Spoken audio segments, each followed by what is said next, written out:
Chapter 1. The Strange Watch. In the quaint town of Shintu, a sign reads, "Please queue here to read." Reading without thought enhances the experience. In a luxurious suite in Pengcheng, on a leather chaise longue, Yifan recline confortably in a batrobe. A stunningly beautiful woman, her figure exquisite and features delicate, crosses his mind with a fleeting sense of vengeful delight. "This is a gift for you." Li Yifan coldly tosses a bottle of water and a few pieces of bread onto the floor, his gesture casual as though bestowing alms. Yet the woman displays no dissatisfaction. Instead, she swiftly retrieves the bread, devouring it eagerly. In her haste, she nearly chokes, quickly sipping water to alleviate the discomfort.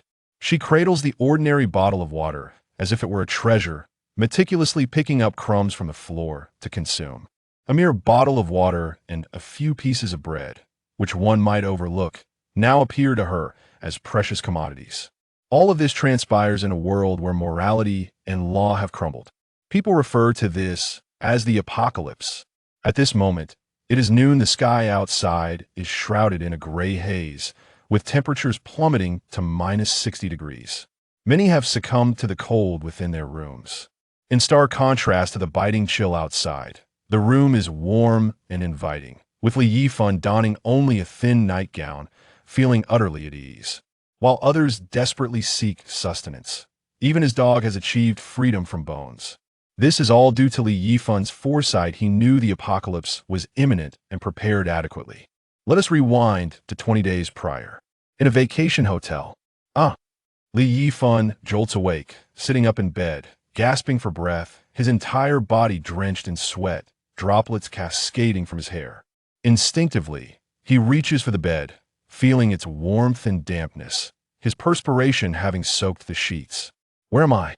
Amidst his bewilderment, he surveys the room, and upon spotting a thermos on the table, disbelief washes over him, prompting him to rub his eyes vigorously.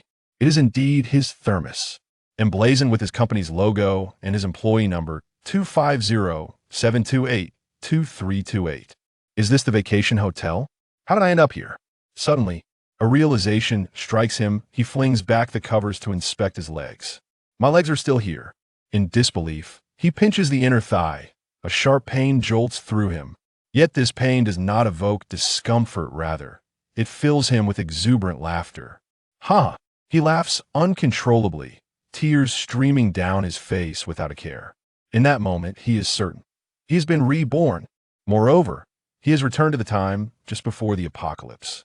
If his memory serves him correctly, there are merely 15 days left before the world descends into chaos.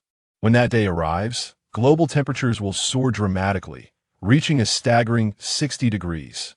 7 days of high temperatures will precede a rapid descent to minus 60 degrees, leaving many outside, who had celebrated the heat's passing, frozen in an instant. Only those who swiftly retreat indoors to warm themselves will survive. Yet they will then face the dual trials of hunger and cold. Under the relentless pressure of starvation and frost, the surviving few will lose all semblance of reason, leading to instances of cannibalism.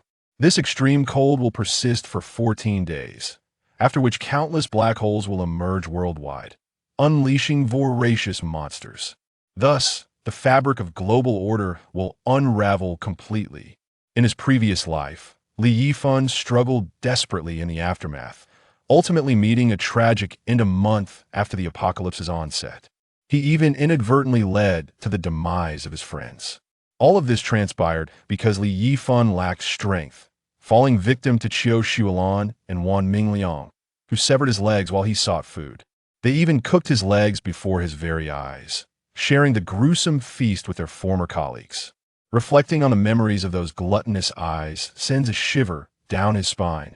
They refrained from killing him outright, driven by a twisted desire to prolong his suffering, with the malevolent Qiu Xuelan cruelly remarking that living was fresh while death rendered one tasteless. Contemplating this, Li Yifan's teeth grind together, his fists clenched tightly, veins bulging. Qiu Xuelan, Wan Mingliang. Given this second chance at life, Li Yifan vows to thrive in this existence. He will ensure that those who wronged him suffer to their last breath, making them pay 100-fold for their transgressions. He will never again be subjugated. He aims to ascend as the king of the apocalypse. The notion of saving humanity is a farce that can be cast aside. He harbors no grand ambitions. He merely wishes to live comfortably without oppression amidst the chaos. 15 days remain until the apocalypse strikes. He must act swiftly. Bang, bang, bang. At that moment, someone pounds heavily on the door. Yifan furrows his brow, hesitating to open it immediately. Instead, he retrieves his phone from beneath the pillow, checking the time. July 28, 2025, 23:28. This timing feels peculiar, but Yifan has no inclination to dwell on it. His gaze is drawn to a peculiar watch resting on the bed. How did it come to be here? This watch was something Yifan acquired just before his demise, retrieved from a strange box. Beside the watch, a button gleams. Its casing is adorned with green gems, and the face is encrusted with diamonds. Yet, curiously, it lacks any hands. Upon closer inspection, he counts 12 green gems, 24 large diamonds, and 96 small diamonds. The moment he touches the watch, a chilling realization dawns. His lifespan is limited to a mere 30 days. This revelation sends a shock coursing through him. He quickly drops the watch. Once it leaves his grasp, the unsettling sensation dissipates, but upon contact with the watch, the feeling resurfaces. Eerie. Yifan's brow furrows deeply as he chooses to trust the watch's ominous message. Perhaps he truly has only 30 days left. After all, if he could be reborn, what could be stranger than this? If he surmises correctly, his rebirth is somehow linked to this watch. Yifan observes that the watch appears to be an ordinary timepiece.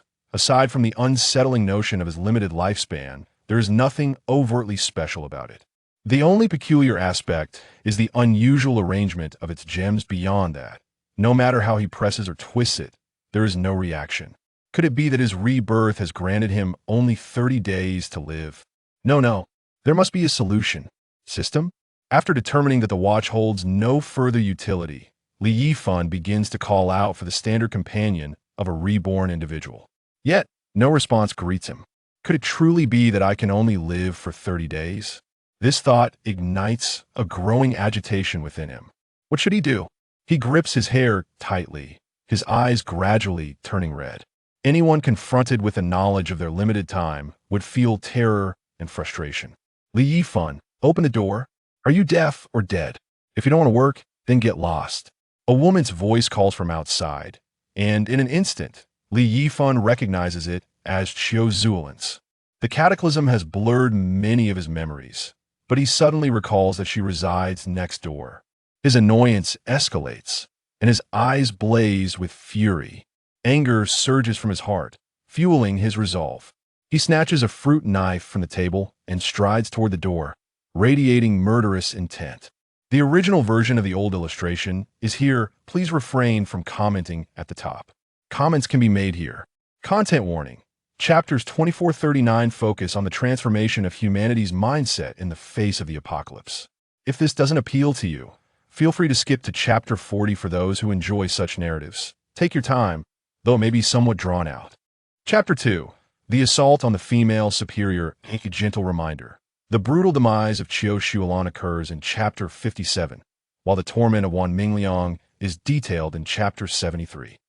For those inclined to address the CEO as master, direct your attention to Chapter 68. However, be forewarned that those unfamiliar with the preceding events may find their enjoyment diminished, for those eager to grasp the context. A leisurely reading is advisable. Should the narrative become tedious, feel free to skim through, though I would not recommend skipping past Chapter 40. The main text follows. Is she dead? Open the door. The door was met with a heavy kick, unmistakably delivered with force by Qiu Shuolan. Good grief. Yifan swiftly yanked open the door, causing Qiu Shuolan, who was poised to kick again, to strike nothing but A-I-R in her moment of imbalance. She stumbled into the room. Bang! Qiu Shuolan fell heavily to the ground, landing in a rather undignified manner. Delightful. Witnessing Qiu Shuolan's embarrassing predicament was immensely satisfying, compared to her previous act of severing her own legs and cooking them before him. This minor fall hardly seemed significant. Are you doing this on purpose? You couldn't even give a warning before opening the door. Xiao erupted in a torrent of curses, glaring fiercely at Yifan from her position on the floor. Her eyes filled with murderous intent. Yifan was amused by her reaction, realizing how absurd it was for her to storm in at this hour and then blame him for not announcing his actions. It was obvious that her late-night intrusion bore ill intentions. As the assistant to the CEO, she frequently assigned him work in the dead of night, often forcing him to stay late until 1 or 2 in the morning. Rumors had reached her ears that Li Yifan harbored feelings for her, though he had never indicated such sentiments. Consequently, she dismissed the notion with scorn, believing herself to be superior to him, often targeting him deliberately and assuming that her demands were always justified. In the past, Li Yifan had endured her antics out of necessity, but now he found himself unwilling to tolerate her any longer. Clenching a fruit knife in his hand, a cold glint flickered in his eyes as he fixed his gaze upon Xiao. A singular thought coursing through his mind. Kill her. No. It was too easy a fate for her. She must suffer first. Moreover, killing her now would surely land him in prison, and he had no desire to waste precious time behind bars when he needed to prepare for the impending apocalypse. Taking a deep breath, Li Yifan forced himself to regain his composure. Xiao felt a chill run down her spine under his icy stare, but her anger quickly surged forth. Disgusting. How dare you look at me like that? She thought, perceiving his gaze as lewd, though undeniably beautiful, with an oval face, willow-like brows, and irresistibly luscious lips. Her venomous tongue often targeted her subordinates while she lavished praise upon the CEO. Her figure was curvaceous, measuring a full 36D, making her a goddess among women. She despised men who gazed at her lips and loathed discussions about her physique, yet she consistently dressed in the most alluring attire. From Yifan's vantage point, he could see a glimpse of her fair skin. Upon hearing her words, he leveled the knife at her, coldly stating, "How long have you been pickling that mouth of yours? Try speaking again. I dare you." Xiao instinctively wanted to retort, but the murderous glint in Li Yifan's eyes gave her pause. She sensed that if she spoke out of turn, he might truly use that knife on her. Though baffled by his unusual demeanor, she quickly adapted. "Ahem, Li Yifan, let us discuss this calmly," she stammered, realizing the need to tread carefully in the dead of night. "What could possibly compel me to answer your door?" "I just wanted to check if you had booked your flight back to the company," she feigned, suppressing her true irritation at his laughter and her desire to berate him while subtly ordering him to fetch her supper. She looked down on delivery workers and preferred to command her subordinates to run errands for her. Yifan, fully aware of Xiao's true nature, responded coolly, "Hand over your phone." She hesitated, instinctively wanting to refuse. But the sight of the fruit knife made her relent. "Password," he demanded. Xiao shook her head vigorously. Yifan smirked ominously before delivering a sharp slap across her face. Stunned, Xiao struggled to comprehend why he would dare strike her. Hadn't he been infatuated with her all along? Why had he never objected to her commands before? "I am informing you, not negotiating, understood?" "Password, what do you intend to do?" Tears welled in her eyes as fear washed over her. Knowing her phone held secrets she couldn't let anyone discover. With no further ado, Li Yifan unleashed a flurry of slaps, his eyes icy and filled with intent, the urge to beat her to a pulp surging within him. Xiao's face was bruised and reddened, and witnessing his furious glare finally instilled fear in her. Trembling, she reluctantly entered her password. Yifan swiftly accessed her phone, discovering her recent order on a delivery app. With a note requesting self-pickup. Realizing her intent to have him fetch her food in the dead of night, he also stumbled upon a hidden album containing intimate videos with a woman even more beautiful than Xiao. What a waste of a lovely face. Xiao was revealed to be a lesbian. Furthermore, he discovered clandestine photographs of the CEO and evidence of her embezzlement within their conversations. Should this information be leaked, Xiao would surely face imprisonment and ruined. Yifan copied the incriminating evidence to his own device, not for personal entertainment, but to secure proof. He tossed the phone back to her. "Get out. Speak again and you'll know the consequences." Oblivious to the depths of Li Yifan's discovery, Xiao thought he had merely uncovered her food order and possibly some chat logs. Crawling out of the room, she felt as though she had traversed through hell in those few short minutes. That moment, a WeChat call rang out, the caller a woman even more stunning than Xiao. Sighing, Yifan closed his eyes and exhaled deeply. He could not afford to eliminate Xiao now. There was no time to waste on her. He needed to focus on preparing for the apocalypse, which loomed just 15 days away. Yet the thought of his own life expectancy dwindling to a mere 30 days filled him with anxiety. As an ordinary employee, at best a senior worker, he lacked savings, spatial powers, or a system to aid his preparations. The company had organized a trip for outstanding employees to Lake Baikal, with their hotel conveniently situated by the lakeside. Only a few hundred steps away, strapping on his watch, he wandered towards the lake, seeking solace and clarity. The lakeside was deserted, illuminated only by the faint moonlight casting a dim glow upon the water. Frustrated, he picked up a stone and tossed it into the lake, only to inadvertently cut his palm on its sharp edge, blood flowing freely. What rotten luck! His already agitated mood intensified, covering the wound with his left hand. He approached the water to wash it, completely unaware that several drops of his blood had fallen onto his watch, which absorbed them in a strange manner. Chapter 3. The absorption of Lake Baikal. Yifan cursed under his breath as he reached the water's edge. When fortune turns sour, even the slightest misstep seems to conspire against you. Just as he arrived at the lake, his foot slipped, sending him tumbling forward. Soaked to the skin, he felt as if the universe was playing a cruel joke on him. At that moment, his watch flickered with a faint light, barely noticeable. Submerged in the water, he remained oblivious to the phenomenon, yet a peculiar sensation washed over him. It felt as though he could control the watch, as if it could absorb the very water surrounding him. With a mere flicker of thought, the water in the lake was instantly drawn in, taking with it the unsuspecting fish that resided within. In the blink of an eye, the entirety of Lake Baikal was drained. Yifan's mouth gaped open in astonishment, his eyes wide with disbelief. He gazed incredulously at the parched lake bed, struggling to comprehend the surreal spectacle before him. What had just transpired? Had he truly drained Lake Baikal simply by the power of his mind? At that moment, he distinctly sensed an infinite gray space within his watch, where a pool of lake water lay quietly. He could also perceive the various fish within, yet they remained utterly still, as if lifeless. Suddenly, Yifan's gaze sharpened. He looked toward his watch's face and noticed that the once brilliant diamonds had dimmed. Resembling bulbs devoid of power, a quick glance around reassured him that he was alone. His heart raced uncontrollably. He dared not linger, fearing that if anyone connected the disappearance of the lake to him, he would surely face dire consequences. He longed to return to his hotel room and feign ignorance of the unfolding events.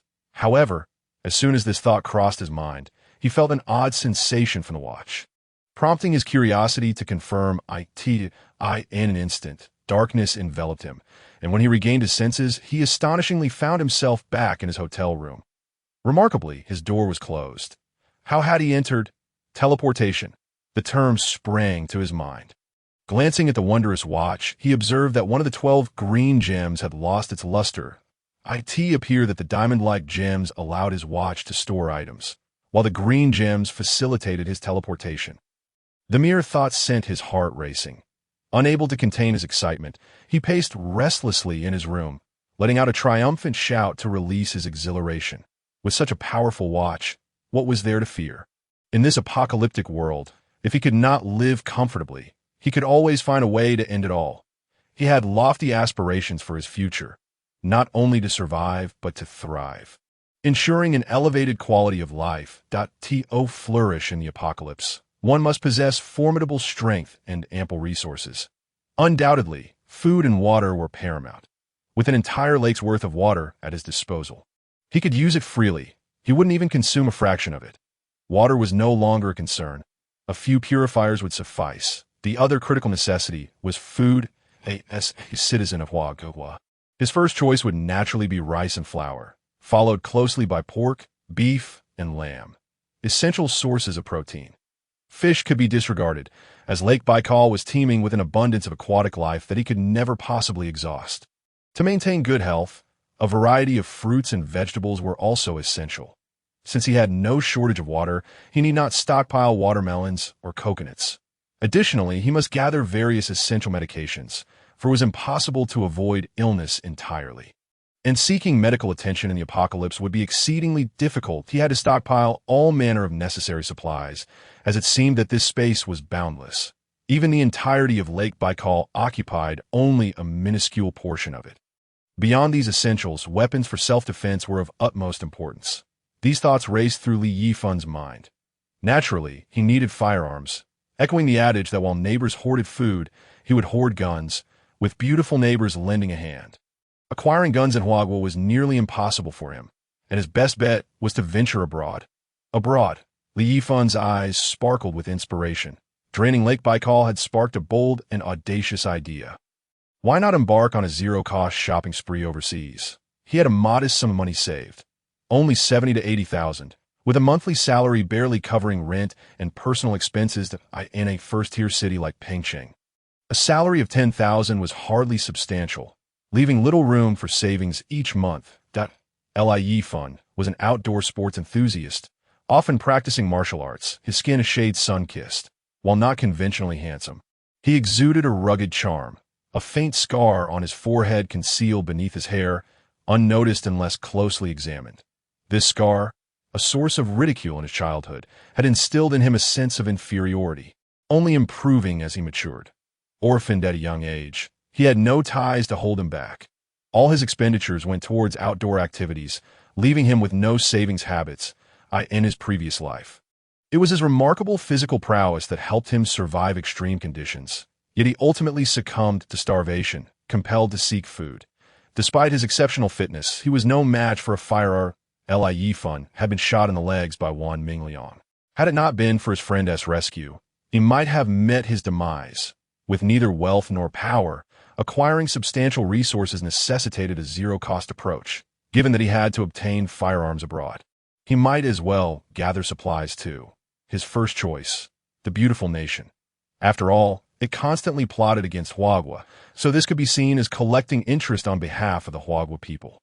While the inhabitants of the beautiful nation were not particularly impressive, one could not deny their advanced weaponry and abundant resources. With that in mind, why not exploit the opportunity? Without hesitation, Li Yifan pulled out his phone and booked a flight to the beautiful nation for the following day. In his role at the company, he not only managed projects but also dealt with various administrative tasks. Officially titled as a manager, yet essentially a high-level errand runner, that he often found himself burdened with tasks that did not belong to him, including those of his cousin, whose accomplishments he would inadvertently bolster.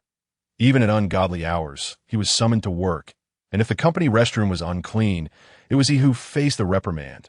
All of this stemmed from an incident when, during a project, he inadvertently extended his foot, causing Qiu Xuelan to stumble, nearly embarrassing herself in front of the company. Since then, she had harbored a grudge against him, continually seeking ways to make his life difficult. Thus, she had the audacity to inquire about his flight booking in that moment. However, he cared little for such trivialities. As for the company's planned trip, it could wait, with the world on the brink of collapse. Who had the heart for leisure travel? He would rather face death and report to the underworld, where he could roam freely. After securing his ticket, Li Yifan casually tossed his phone onto the bed and headed to the bathroom for a shower. His clothes still damp from excitement, just past midnight. It was now July 29 th. 12:01 a.m. To his delight, he discovered that all the gems on his watch had returned to their original brilliance. Previously, he had worried that the gems might be one-time use and would not replenish till it appeared, however, that as long as it was after midnight, the gems would automatically reset. Fantastic. He could now boldly borrow without reservation. After all, a civilized person would never call it theft. He would leave a note promising to return the items, as long as they could find him. Chapter 4. The hungry ghost reincarnated Li Yifan, now reassured that the diamonds on the watch could regenerate, began to experiment with newfound confidence. With a mere thought, he stored his thermos in the watch, and indeed, one diamond extinguished on his second attempt. He targeted every movable item within the room, collecting everything his eyes fell upon. Only one diamond dimmed. It seemed that the watch's capacity to store items was unrelated to their size or quantity. Each collection simply consumed one diamond, that he also noted that items firmly connected to the room, such as wall-mounted sockets and lights, could not be stored. With another thought, he returned all items to their original places, and the diamonds showed no signs of depletion. Clearly, only the act of collecting items drained a certain energy from the diamonds, while removing them did not. Yifan surmised that if one attempted to collect too many items at once, a single diamond's energy might not suffice, leading to the consumption of additional diamonds until all energy was exhausted. Without diamond energy, it would likely be impossible to collect items. After draining Lake Baikal, he had lost the sensation of being able to store items, only regaining it after midnight. He speculated that Lake Baikal had not been entirely drained. Rather, it had merely lost a significant amount of water. He even retrieved a fish from the water, only to find it utterly motionless, as if it had just perished. It appeared that living creatures could not be stored within, as they would perish, thus quelling any notions of harboring live beings. To further explore the watch's capabilities, he intentionally placed his phone inside it, only to discover that after 10 minutes, the time remained unchanged. This indicated that time within that space was either non-existent or suspended. In a flash, he realized that food would not spoil within. Yet to be cautious, he filled a regular cup with hot water, intending to check for any issues the following day. No spatial abilities. No system. But I have a watch. In the realm of teleportation, he discovered that the farthest distance he could sense was approximately 1,000 meters. The location sensed would manifest as a blurred image in his mind. If there were already objects in that place, teleportation would be impossible, and beyond that distance, he could not discern the precise location. Throughout the entire night, Yifan hardly slept, consumed by thoughts of the most pressing issue that plagued him. Only 30 days of life remained. Like a sword of Damocles hanging over his head on the morning of July 29, 2025, at 7 a.m., there were merely 14 days left until the apocalypse. Yifan rose from his slumber, his eyes still heavy with sleep. Acutely aware that he had only 29 days of life remaining, the urgency within him intensified. After extracting a cup of boiling water from his spatial pocket, which remained unaltered, he confirmed that this space truly lacked a sense of time. Following a brief wash-up, he departed for the airport. Yifan had set out early. There was still some time before boarding. Since his rebirth, he had not consumed any food, and now his stomach growled with hunger. He intended to have breakfast at a nearby upscale restaurant. Such an establishment would typically charge over $1,000 just for breakfast. Previously, he would never have dreamed of stepping foot inside. However, now it mattered little. After all, money would soon become mere scraps of paper, and not spending it felt like a loss. "Good morning. May I take your order?" "We have freshly flown-in delicacies," the server inquired. "Do you have Xylong Bao?" he asked. "Pardon me, sir. What did you say?" The beautiful waitress appeared momentarily stunned, thinking she had misheard. "Who am I? Where am I? What is this place? Who comes here to eat something like Xylong Bao? One should go to a street stall for that.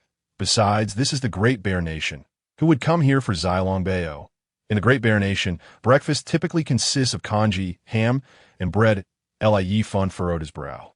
The waitress seemed quite lovely, yet her hearing appeared faulty. "Oh, you have Xylong Bao?" he reiterated. This time, the waitress confirmed she had not misheard. Indeed, he desired Xylong Bao, as this international airport attracted many tourists from Huagua, and the upscale restaurant was prepared for such demands. We do have them, sir. Each basket contains 8 pieces and costs 588 yuan. How many baskets would you like? 588 per basket. Isn't that robbery? Bring me 5 baskets. While the price seemed exorbitant elsewhere, in the airport context, where bowls of noodles could cost thousands, a few hundred for dumplings was hardly surprising. Soon, the Xylong Bao arrived, as the juices from the meat dumplings burst in his mouth. Yifan felt an overwhelming sense of happiness.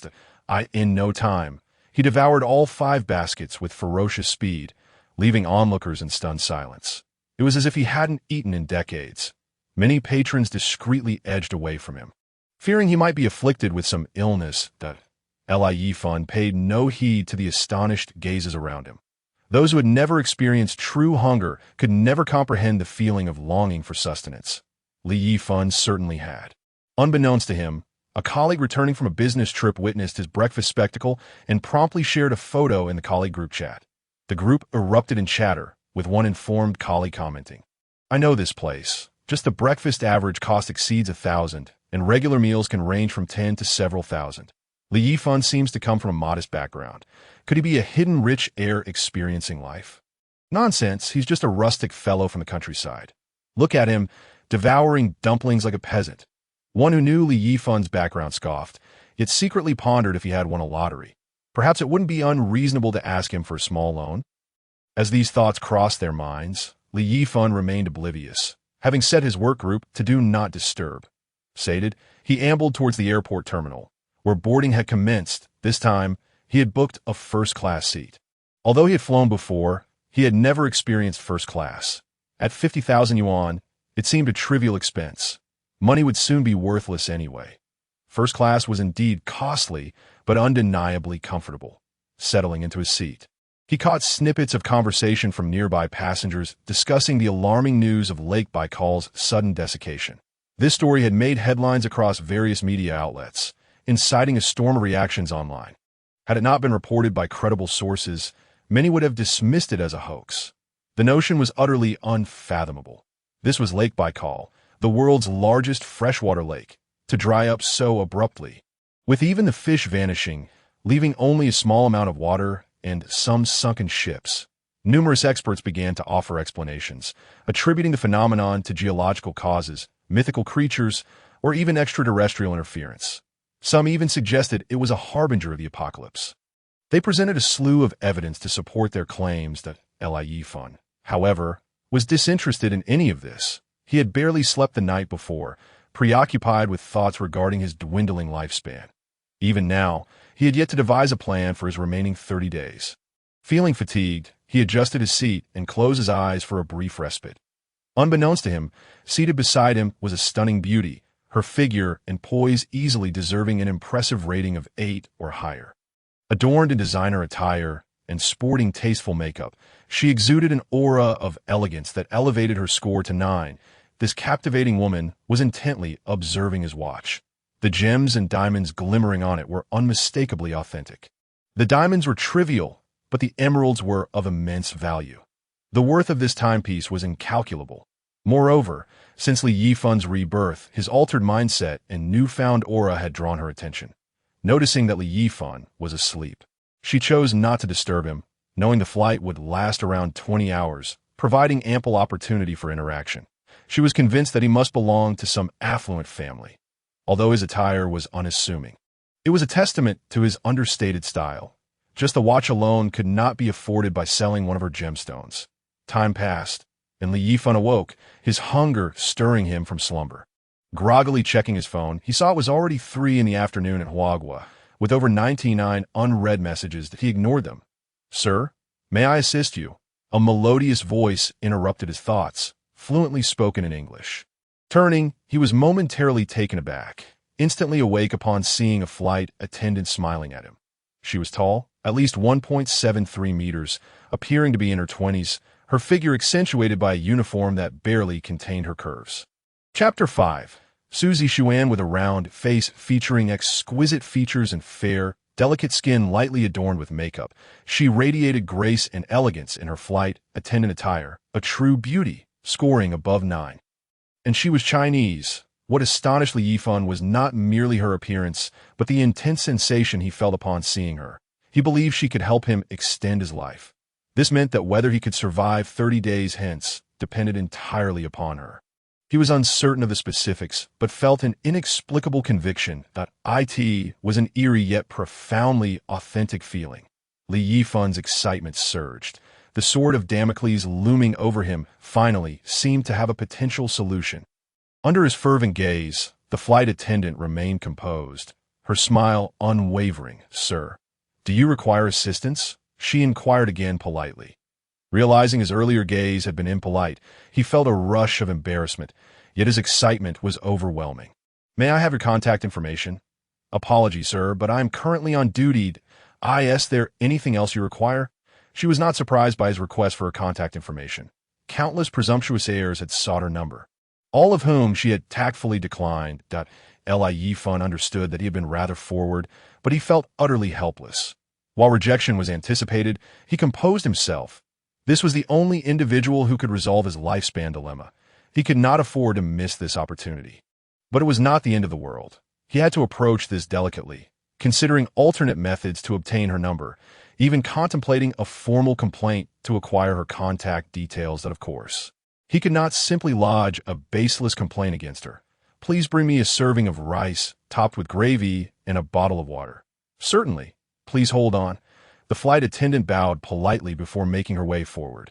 Exhibiting impeccable service that distinguished first class from the economy cabin, Yifan gazed at the flight attendant's retreating figure, deep in thought.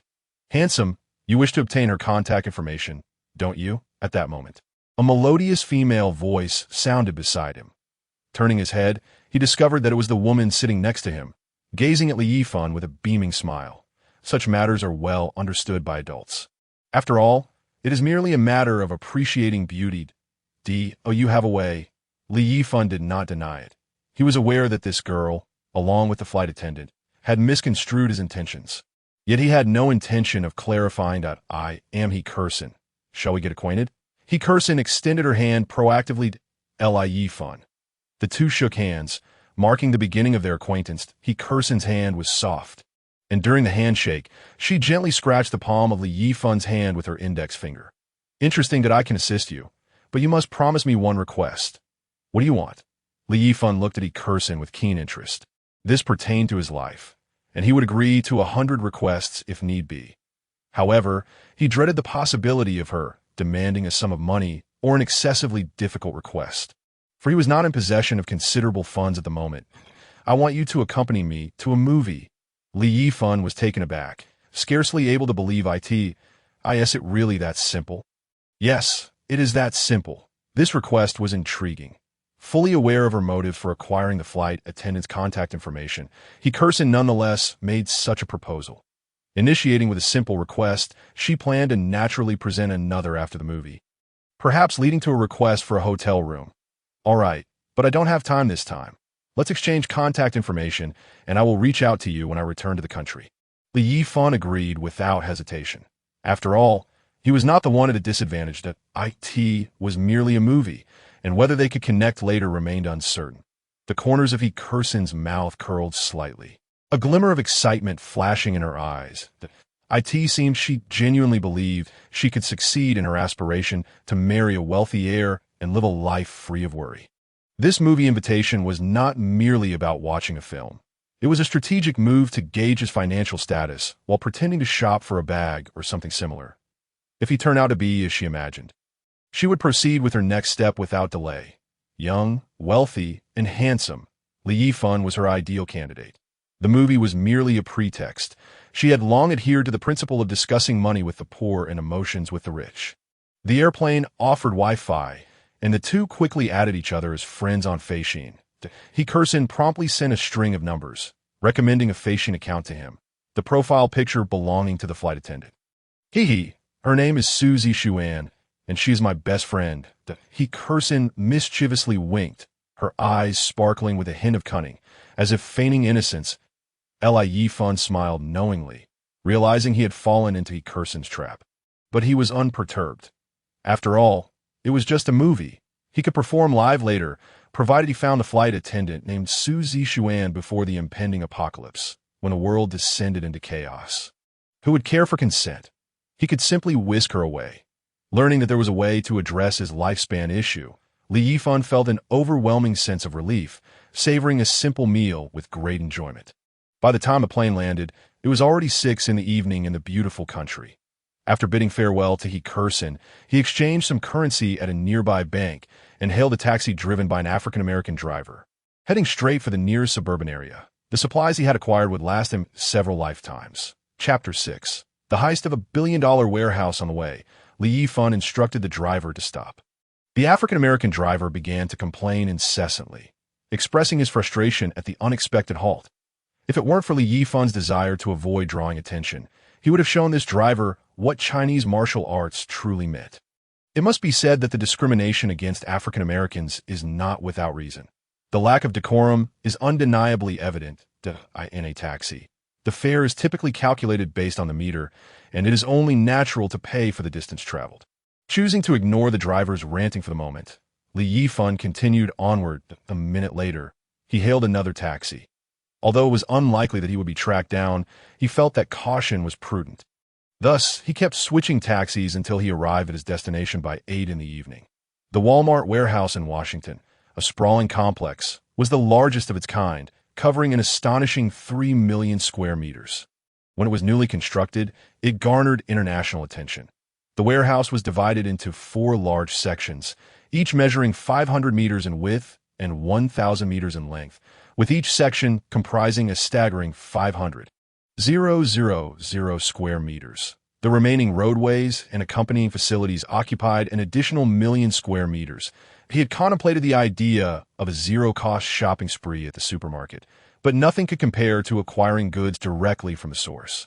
This warehouse was responsible for managing all Walmart products in the entire city, distributing every item in the supermarkets from this central hub, from daily necessities to hardware, fruits, vegetables, pork, and beef. It housed a comprehensive array of products. Anything one could think of could be found here. Coupled with Walmart's exceptional quality control, the items stored within were indeed of superior quality. To put it bluntly, the goods within were worth hundreds of billions, with only 12 opportunities for teleportation available each day. He needed to carefully consider how to utilize them. Yifan first purchased a hamburger for dinner outside, filling his stomach. This moment, his culinary expectations were modest. While eating the hamburger, he discreetly observed the warehouse's activities. Taking care to avoid drawing attention, he refrained from looking directly, fearing that any oversight might lead to detection. In truth, surveillance in the beautiful country was relatively sparse. Public places like this typically lacked monitoring systems, as privacy was highly valued. Nonetheless, one could never be too cautious.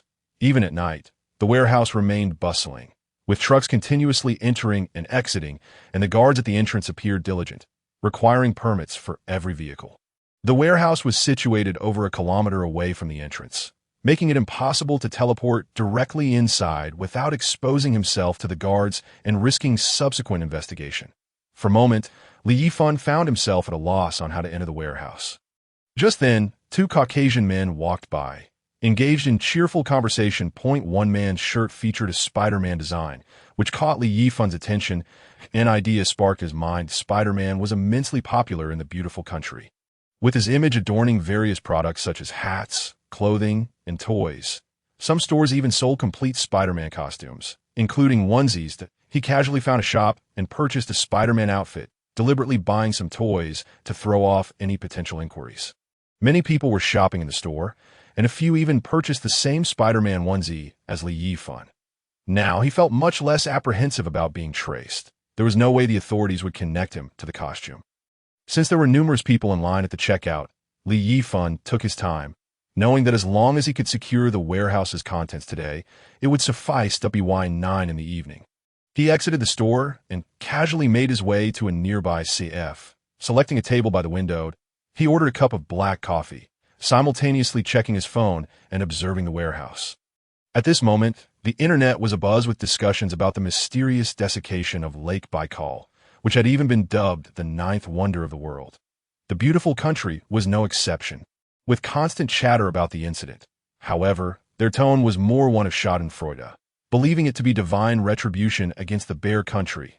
Yifan couldn't help but scoff at their naivety. If only he had the time, he would show them what true divine punishment entailed. It was merely a matter of drying up a lake, an endeavor that could be accomplished in mere moments. Perhaps he could find a time to indulge them? The smug expressions of the beautiful country's citizens filled him with distaste at 11 in the evening.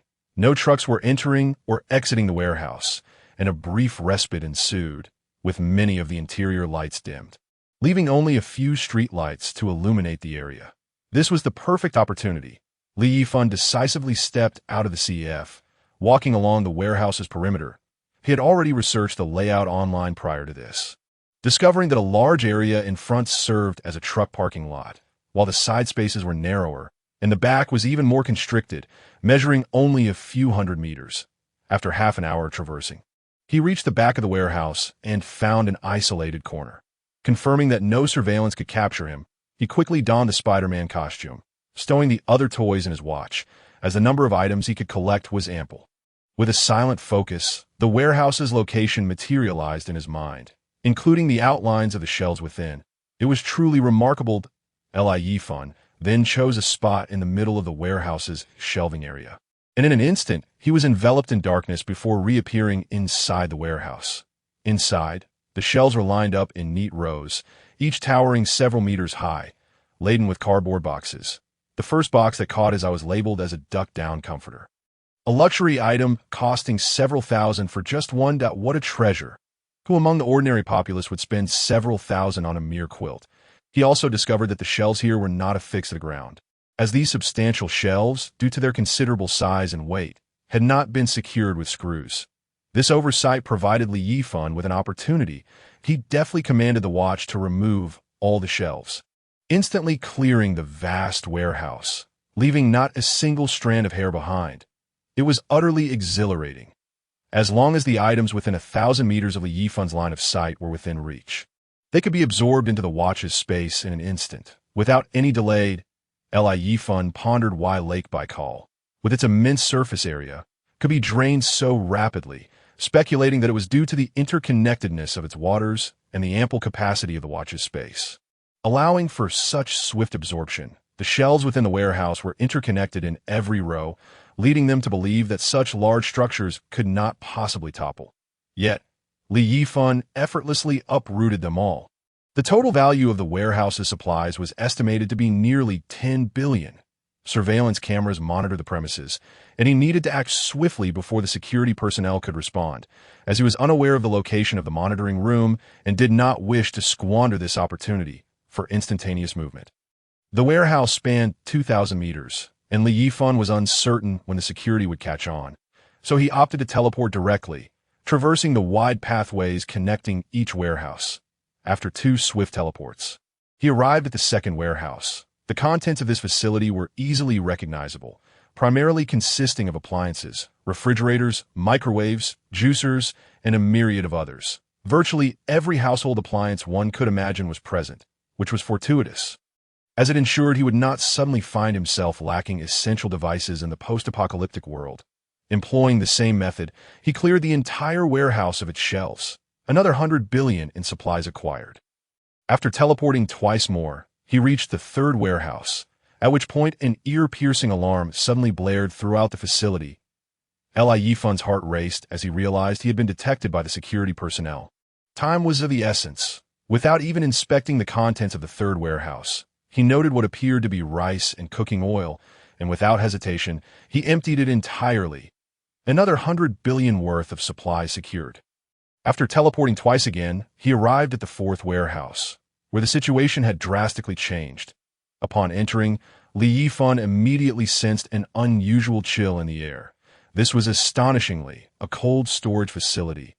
Inside, he beheld a bounty of steaks, and while he could not discern the more distant cuts of meat, he surmised they were likely beef as well. The inhabitants of the beautiful country do not particularly favor pork, especially offal. Without further ado, he collected everything, including the plastic containers housing the contents.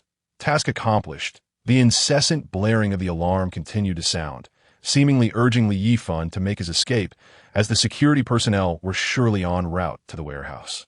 He had utilized a total of 7 teleports, leaving him with 5 remaining for the day. It was now 11:40 at night, and with a reset of his teleportation count imminent, he could not afford to waste it. Yifan resolved to destroy the monitoring room. Without evidence, the security personnel's claims would be dismissed. The matter of teleportation needed to remain undisclosed. This time was perhaps a lapse in judgment, and he vowed to address the monitoring room first in the future. He teleported once more to the exterior of the warehouse, where darkness cloaked him from view. As he observed, he noticed a small building that appeared to be an office, conspicuously connected to the security room, entirely obscured from sight. Presumably, the monitoring room was located there, while numerous security personnel raced toward the warehouse, guns in hand, communicating via walkie-talkie. The distance was too great for Yifan to discern their words. After 2 teleports, he found himself at the small building's location, with the guards entirely unaware that their target was infiltrating their very lair. With a swift glance, he identified a door marked monitoring room. Without hesitation, he strode forward and pushed the door open. What the hell? How did you get in here?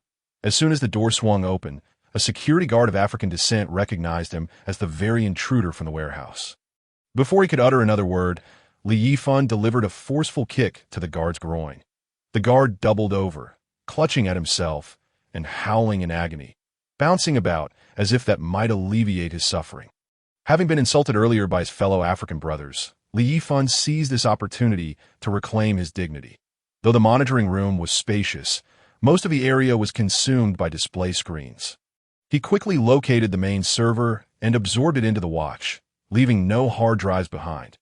After confirming there were no omissions, he delivered another vicious kick to the guard's groin, who now lay curled on the floor. Writhing in pain, this feels somewhat unethical, but it's rather gratifying, wouldn't you agree? You can thank your cab driver for this. Yifan muttered a poorly articulated phrase in the island's language, aiming to inject a bit of humor into the situation before teleporting away from the monitoring room. Before long, the authorities arrived at the scene in response to the report, incredulous at the security personnel's claims that, "Oh my God, do you think I'm a fool?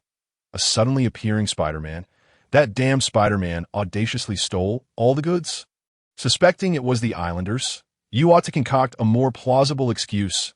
"Sir, I assure you, everything I said is the truth." The leading officer disregarded the security's assertions, ordering all personnel to be taken in for questioning. The magnitude of the theft would undoubtedly rattle the CIA. His expression darkened. One misstep could cost him his position. Yifan, however, remained unconcerned. He casually found an anonymous black hotel to spend the night. As he lay in bed, Yifan began to tally the supplies acquired from the warehouses. While he could not open the boxes within the watch, he could certainly examine the packaging. The first warehouse was predominantly filled with textile-related items, bedding, pillowcases, pillows, and various other bed linens. There were thermal garments, jackets, short-sleeve shirts, dresses, baby clothes, maternity wear, and an array of undergarments, all in every conceivable size. The styles were so diverse it was beyond imagination, representing goods that had yet to be redistributed or returned from the warehouse. Many brands were unfamiliar to Yifan, but if they were housed in Walmart, they likely were not subpar. He had modest requirements for clothing quality, as long as they were comfortable to wear. That sufficed. The $100 billion worth of bedding and apparel was more than sufficient to outfit an extensive team. The second warehouse, in addition to a complete assortment of household appliances, also contained various kitchenware, woks, frying pans, soup pots, basins, and utensils, everything one could possibly need. Even chopsticks, commonly used in his homeland, were included. Essentially, every household appliance and kitchen item was accounted for, with even grilling racks and accessories available for future barbecues, making such gatherings a breeze. The third warehouse was stocked with an astonishing variety of daily necessities: toilet paper, toothpaste, toothbrushes, shampoo, umbrellas, sanitary products, and liquid soaps, alongside cosmetics. The variety was staggering. Furthermore, there were numerous vacuum-sealed instant foods: rice, flour, candies, powdered milk, liquid milk, coffee, and an array of condiments. An overwhelming abundance of supplies that left Yifan grinning from ear to ear. The fourth warehouse brimmed with an assortment of meats, including beef, pork, chicken, and duck, as well as a rich variety of frozen fish and shellfish. Even dumplings and tang yuan, showcasing the culinary prowess of his homeland. Essentially, he had secured a veritable treasure trove of necessities. With these supplies, he could easily find a place to remain indefinitely. However, Yifan was well aware that spending too much time alone would drive him to madness. After all, humans are inherently social creatures. Moreover, he had no confidence in facing the impending threats alone, and remaining stagnant in one location was tantamount to courting disaster, for he surmised that the monsters would evolve. In his mind, the ideal partner he envisioned was none other than his president. However, this woman, though kind-hearted, possessed a sharp tongue, yet a tender heart. She was also quite proud that if she remained unaware of the harsh realities of the apocalypse, it would be exceedingly difficult for her to become a good companion. But never mind, those matters can be discussed later. For now, rest is of utmost importance on the morning of July 31, 2025 at 7 o'clock. There were merely 12 days left until the world descended into chaos. Yifan's breakfast consisted of bread and milk. One must admit that he found it quite difficult to adapt to foreign breakfasts. Nothing could compare to the variety of domestic morning meals, which could delight one's palate without repetition for an entire year. It seems that upon his return home, he ought to stock up on breakfast provisions. At the very least, he should gather a supply of buns and fried dough sticks, for soy milk paired with fried dough has always been his favorite. After all, who would willingly settle for less when they could live more comfortably? Yifan pulled out his phone to check the local news, only to discover that the theft at the warehouse from the previous night had not been reported, but a slight smile crept upon his lips. Whatever the reason may be, it was advantageous for him. This way, it would facilitate his subsequent actions. He had amassed all the essentials for living, and this time he aimed to set a new target. After conducting a search online, he quietly noted down an address. He hailed a taxi and set off swiftly in a particular direction. Chapter 8. The million-ton granary this time. His objective was a firearms club. The United States, with its strong emphasis on freedom, maintained relatively lax gun control laws. Essentially, one could purchase a firearm simply by parting with their money. Throughout the journey, he continuously switched taxis to evade detection. The destination was somewhat distant, and it wasn't until nearly noon that Yifan finally arrived. The area was suburban and rather secluded, with tall maple trees lining the streets. I could see this moment. The blazing sun shone brightly, casting dappled light through the leaves, creating a picturesque scene. It almost seemed as though an elderly man with white hair could be seen sitting in a rocking chair beneath the trees. Alas, in just 12 days, such sights would no longer be appreciated. With the apocalypse looming, all beautiful landscapes would go unnoticed, as humanity would have but one goal: survival. Moreover, on the 8th day following the outbreak, a thick layer of gray fog suddenly enveloped the sky, accompanied by rain, hail, and snow, ultimately transforming into a blizzard. The world became blanketed in a thick layer of snow, plunging it into an era reminiscent of ancient glacial times. In an instant, all satellites worldwide ceased to function. Until his death in his previous life, Yifan never witnessed the sun's rays again. The reason Yifan chose to venture to such a remote location was for another purpose. Nearby was a slaughterhouse, the largest meat processing facility in the United States, capable of processing 100,000 pigs daily for export worldwide. They offered a variety of meats: beef, lamb, chicken, duck, and goose. Most critically, the meat was freshly slaughtered, with all sorts of offals readily available. Not to mention, stir-fried pig liver was considered a delicacy in Yifan's eyes. He certainly did not wish to miss out on such delights in the future. Additionally, not far from the slaughterhouse lay a grain storage warehouse, which housed a staggering 10 million tons of wheat. The United States was also a major agricultural nation, the largest grain exporter globally. If grain were to be freely distributed, this single nation could sustain at least half of the world's population, considering that the population of Kepler's sphere reached as high as 20 billion. One could only imagine the enormity of the United States grain reserves. With such an abundance of grain, leaving it untouched would be wasteful.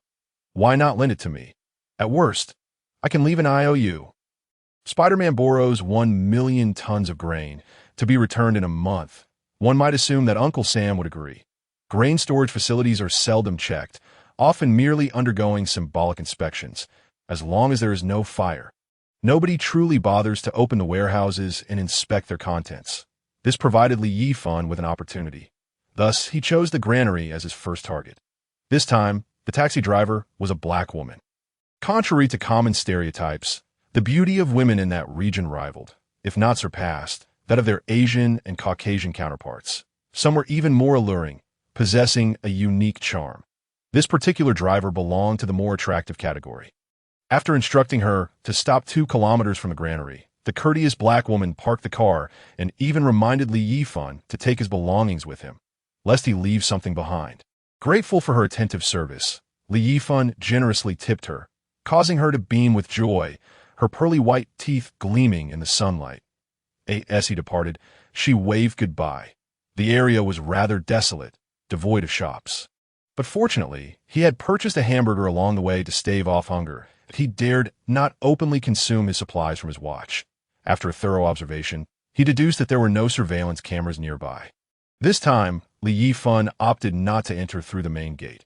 Instead, he donned his Spider-Man suit behind the granary and, with a swift motion, entered the premises, choosing a position in a dead corner where he would remain undetected. Unlike typical warehouses, the granary was a colossal circular tower, featuring a large opening at the bottom for grain dispensing. However, the challenge lay in how to extract the grain from within. He had already attempted to take the wheat directly, but the granary was connected to the ground, making it impossible to remove the entire structure. What to do? Was he really going to waste 2 instances of teleportation? Frustrated, he slapped his forehead. Clearly, he had not prepared adequately and had acted too hastily. Yet, there was little he could do. Time was pressing. Suddenly, what was that?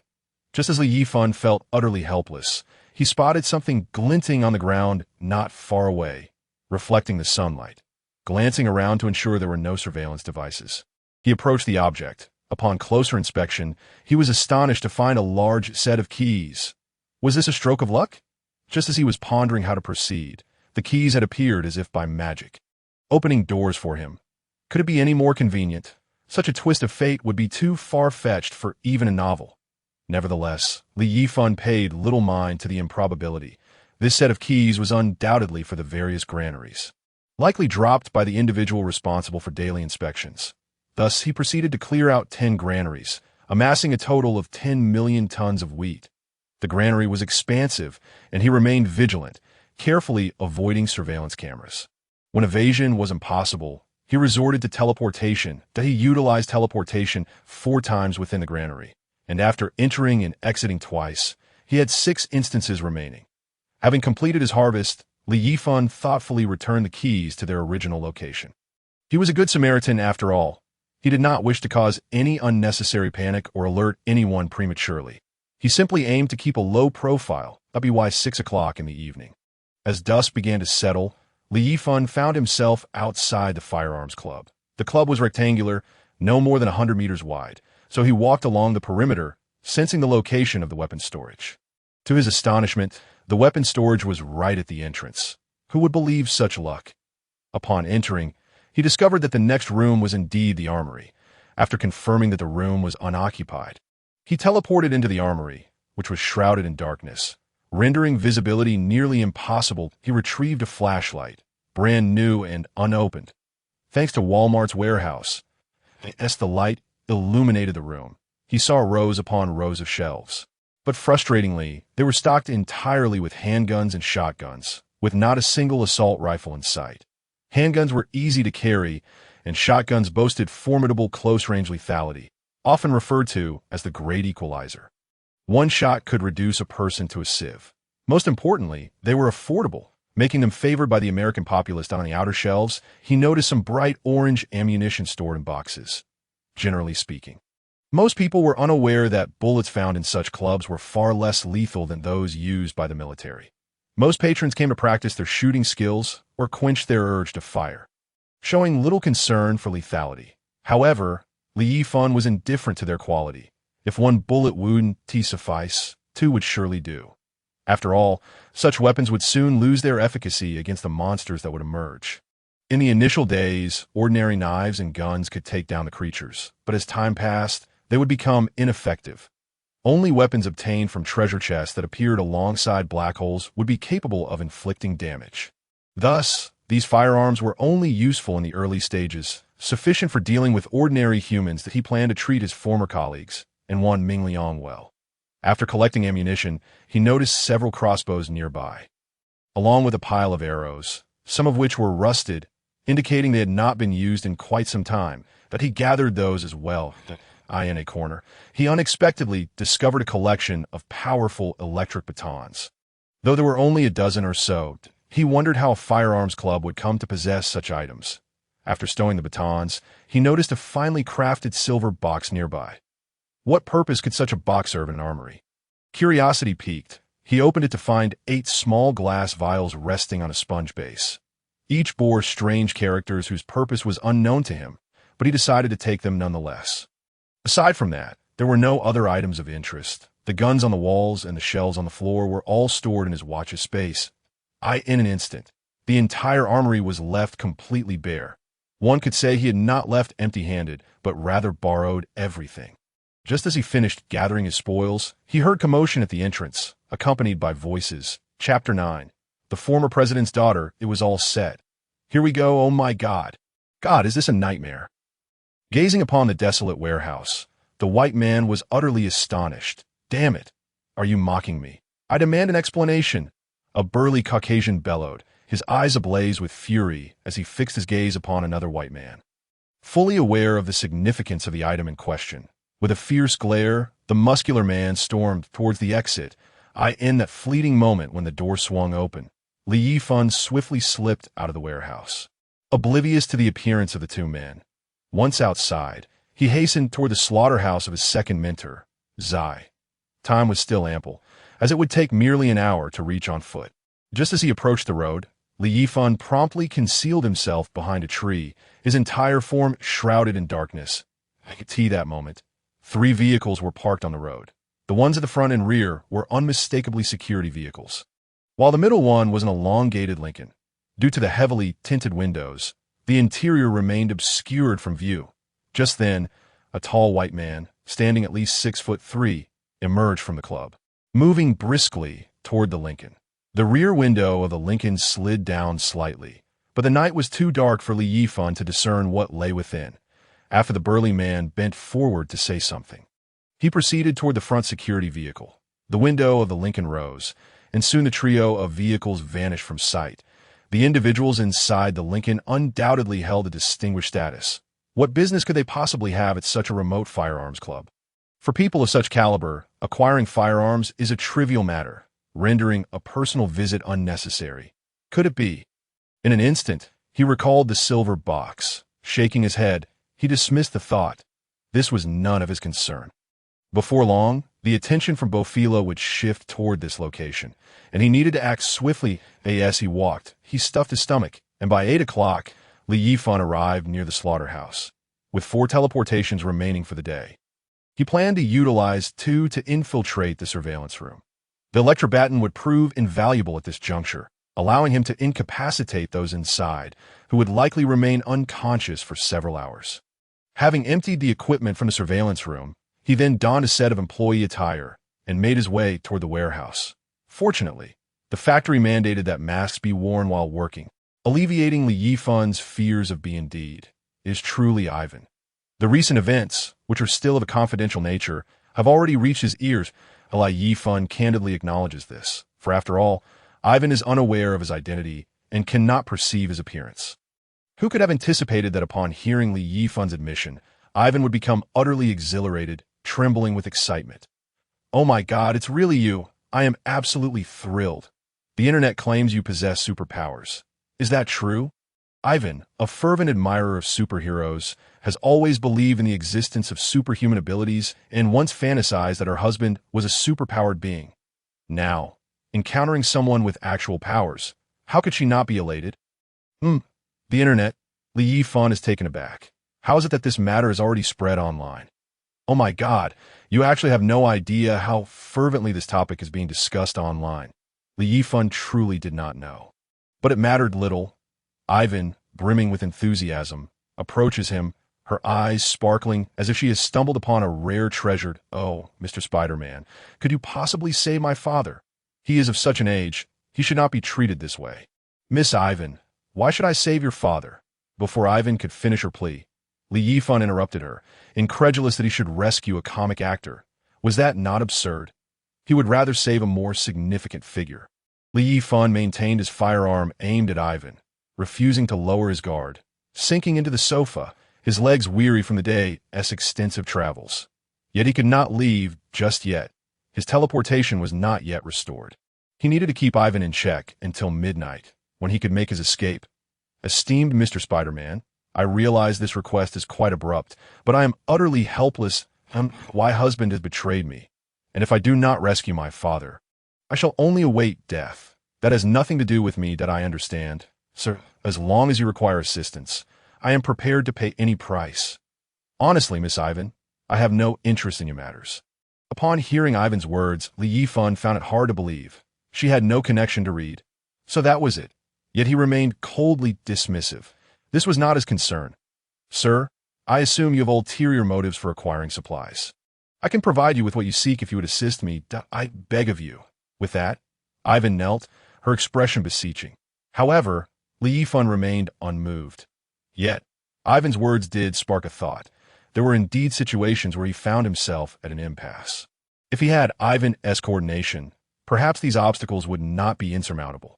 Even if her father was captured, the energy she possessed was far beyond the imagination of an ordinary person. Seeing that Yifan seemed to waver, Ivan began to inch closer while still kneeling. "Do not move," Yifan warned, recognizing that he could not fire. If he did, both Ivan and he would perish. He quietly admonished himself to always leave a teleportation option for emergencies, vowing never to find himself in such a precarious situation again. After the warning, Ivan ceased her movements. "Sir, please trust me. I can truly pay any price to rescue my father." As she spoke, Ivan began to demonstrate her sincerity. One could not deny that she was indeed a captivating beauty. Yifan, being merely an ordinary man, had never encountered such a spectacle. However, he merely reacted instinctively. Making no move, he kept his gaze fixed on Ivan. The dark muzzle of the gun unwaveringly pointed at her. An hour passed. Ultimately, Yifan, still just an ordinary man, found it impossible to resist the allure of such a stunning woman. "Very well, Miss Ivan. You have successfully swayed me. However, in exchange, I require your assistance with two matters. Sir, please proceed." It was now August 1, 2025, just 11 days before the apocalypse. Yifan, utilizing his exceptional skills, managed to engage Ivan until the following day. With his teleportation now restored, allowing him to escape at any moment.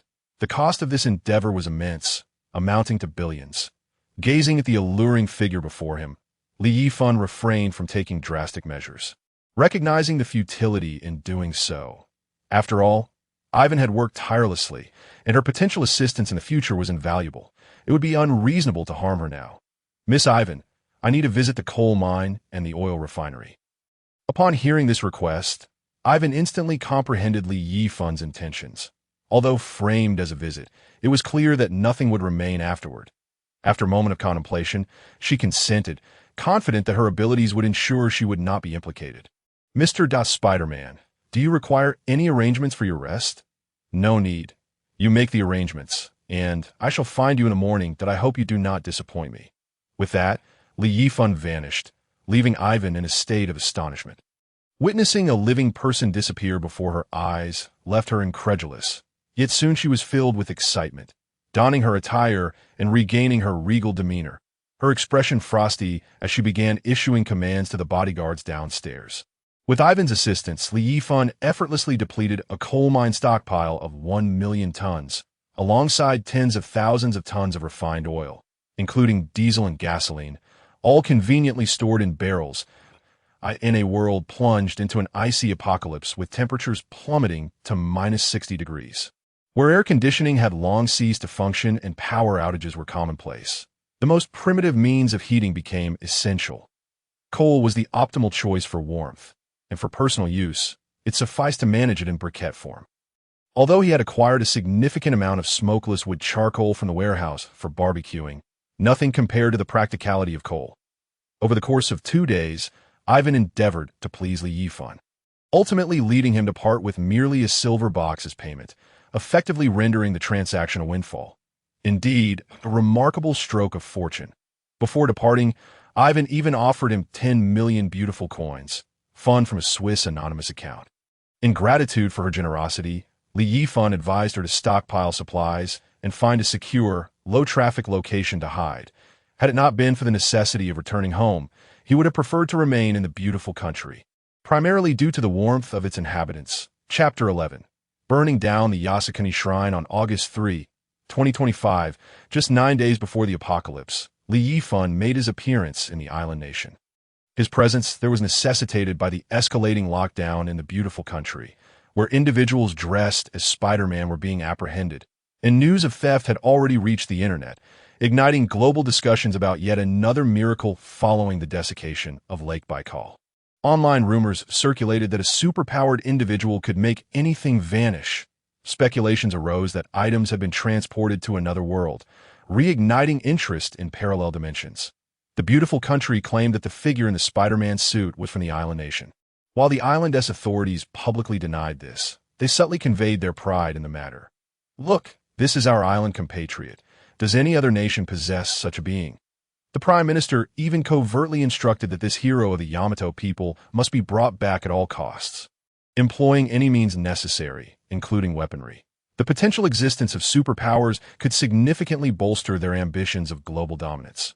Meanwhile, the neighboring nation boasted that this individual belonged to their esteemed ethnicity, proclaiming, "Only we possess such superhumans." Yifan, genuinely seeking to avoid the possibility of being unable to return home, had to conclude his journey in the beautiful country prematurely. Without returning, how could he exact vengeance on his colleagues or seek retribution against Chioshulan? Moreover, he had the paramount need to ascertain whether the box containing the watch still existed and whether it housed another identical watch. If so, could he not experience rebirth once more? If not, was there something else? These uncertainties compelled him to return. His visit to the island nation also served a dual purpose.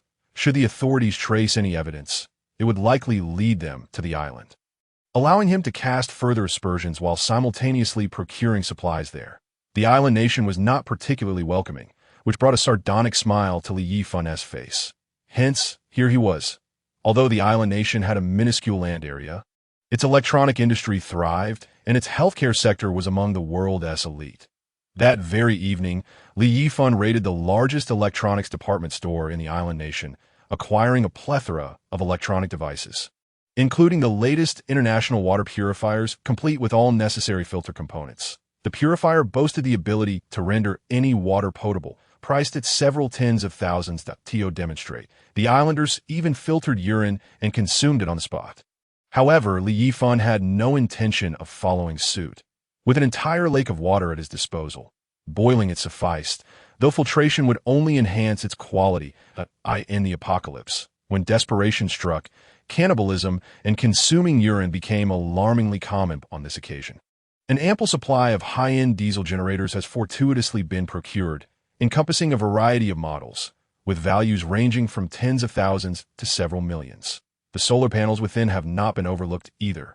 Although the sun may not shine at that moment, it is uncertain whether it will return in the future. Thus preparations are prudent, as the day will inevitably come when fuel will be exhausted. In a swift operation, the most renowned Wagyu beef farm has been raided, depleting all its Wagyu products. The seafood culture of the island nation is also notably esteemed, while freshwater fish has been secured. The same cannot be said for seafood. Several seafood markets were promptly looted, amounting to a staggering value exceeding 100 million. August 4, 2025, marks the countdown of merely 8 days until the apocalypse. The authorities are now aware of the looting of department stores, and the internet is rife with mockery directed at the island nation. In response, the Prime Minister publicly declared that the individual in question is not a citizen of their nation, but rather a terrorist, commanding the police to solve the case within a day, emphasizing that crimes committed within the island's borders must be adjudicated by its own judiciary, should the perpetrator be handed over to another country. It would equate to relinquishing their global dominance. Yifan regards this with disdain, thinking, if they can catch even a hair of mine, then I shall concede defeat. His target today is pharmaceuticals, with money paving the way.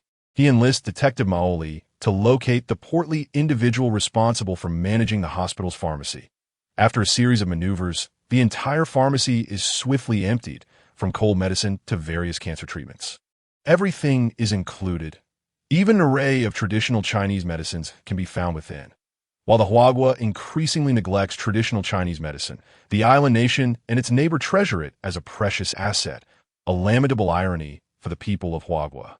August 5, 2025, with just 7 days until the onset of the apocalypse. Rather than solving the case, the police find themselves overwhelmed, allowing Li Yifan to clear out yet another pharmacy, burdened by a barrage of directives from above. They have been commanded to monitor all warehouses, shops, and pharmacies related to food, even deploying military personnel for this purpose. However, Li Yifan's focus has shifted. He has accidentally learned of a seed base located 100 meters underground. housing nearly every seed from around the globe. Upon acquiring its location, Yifan swiftly empties the seed base without anyone noticing. Under the cover of night, he then locates a warehouse selling agricultural equipment and vacates it entirely. To his astonishment, he discovers an old coal briquette machine, seemingly abandoned in a corner. Yet this does not diminish his joy. With this machine, he can automate coal production, sparing himself the laborious manual work. While passing by the Yasukuni Shrine's restroom, he comfortably relieves himself before wasting a can of gasoline to set it ablaze.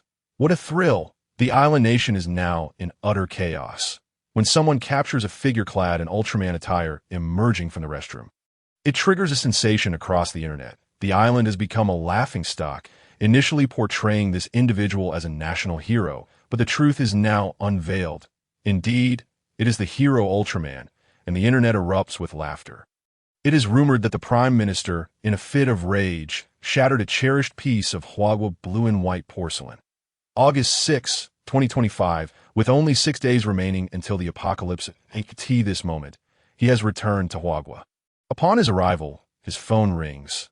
Having been abroad, calls have been unable to reach him. His surprise, it is his immediate superior, Mat Defa, who has been incessantly meddling in affairs with certain board members, issuing arbitrary commands without understanding the projects or management, often leaving early, ensuring that he is not seen before 10 in the morning. Yet he exploits his subordinates ruthlessly, often assigning tasks just as the workday is concluding, declaring that no one may leave until their duties are completed. Aside from holding a prestigious title, he is utterly lacking in merit.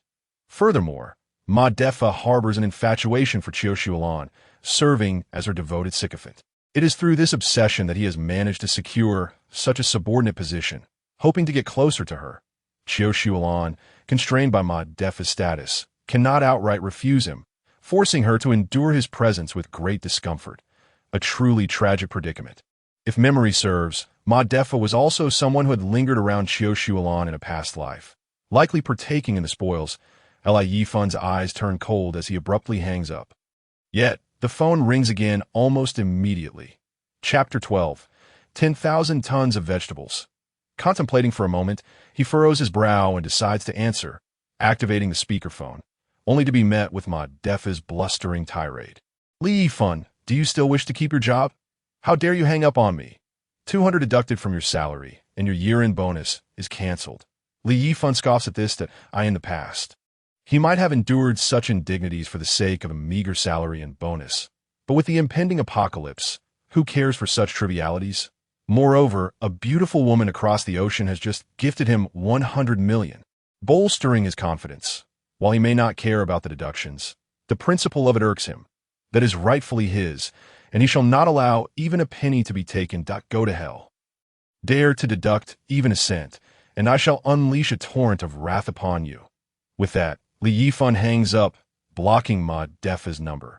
What a relief! He has long desired to take such action against a superior, but lacked the courage until now. Finally, his wish is fulfilled. On the other end, the rotund Ma Defa is momentarily stunned. What just transpired? Was he just berated by a subordinate?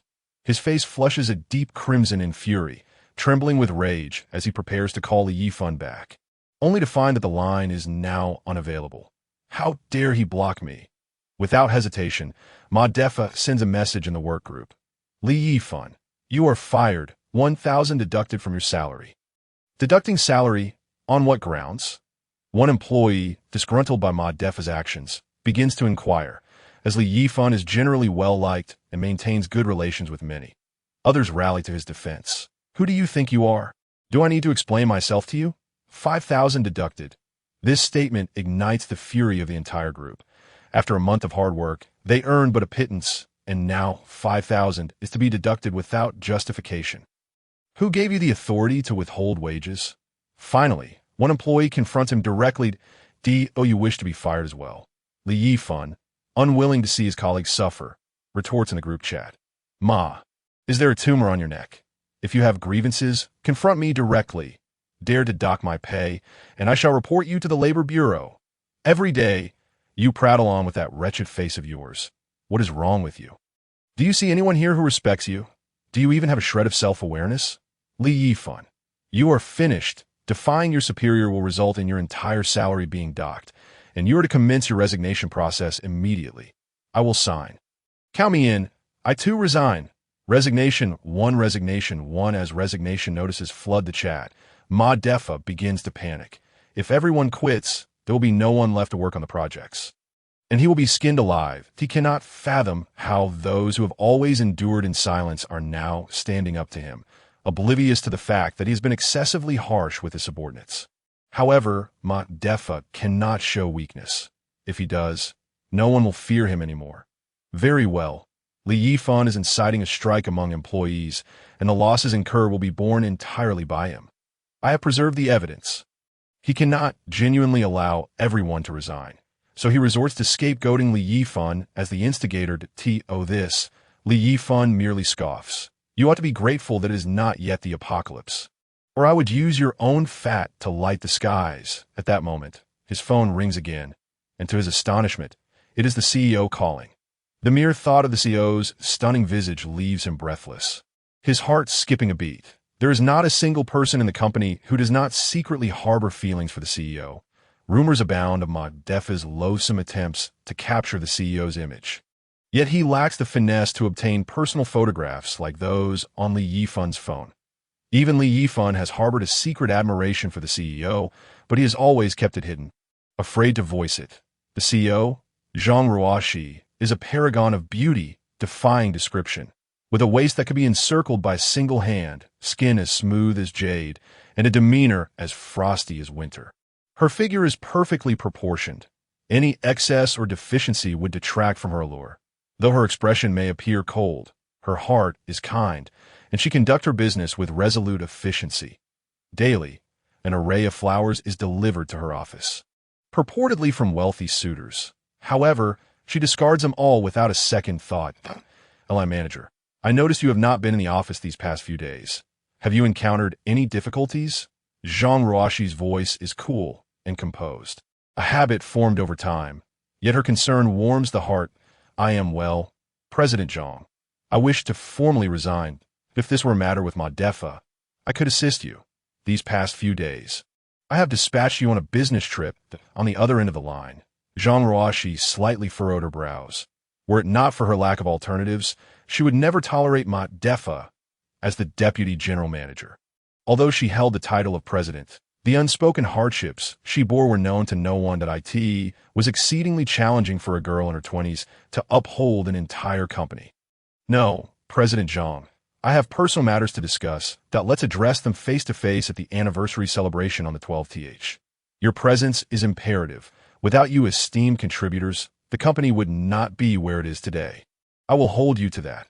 With a sharp click, the call was abruptly terminated. Yifan let out a quiet sigh, acknowledging that what was inevitable would indeed come to pass. The anniversary on the 12th also marked the day of the apocalypse. It would provide the perfect opportunity to settle all scores with those who had tormented him, ensuring they too would suffer to their demise. Beside Zhang Ruoshi, Qiu Shuilan remained silent, her evidence still in Yifan's possession. Her gaze toward Zhang Ruoshi was imbued with a flicker of passion. Unbeknownst to Zhang Ruoshi, Qiu Shuilan's outwardly ingratiating demeanor masked her true intent. Her every action revolved around Zhang Ruoshi, driven by a desire to possess her. Indeed, she harbored aspirations to claim Zhang Ruoshi for herself, a fact she adeptly concealed in Zhang Ruoshi's presence. This time, Yifan had descended upon northeast Wagwa, where the nation's largest vegetable base was located. Replete with an abundance of resources, yet lacking in fresh produce.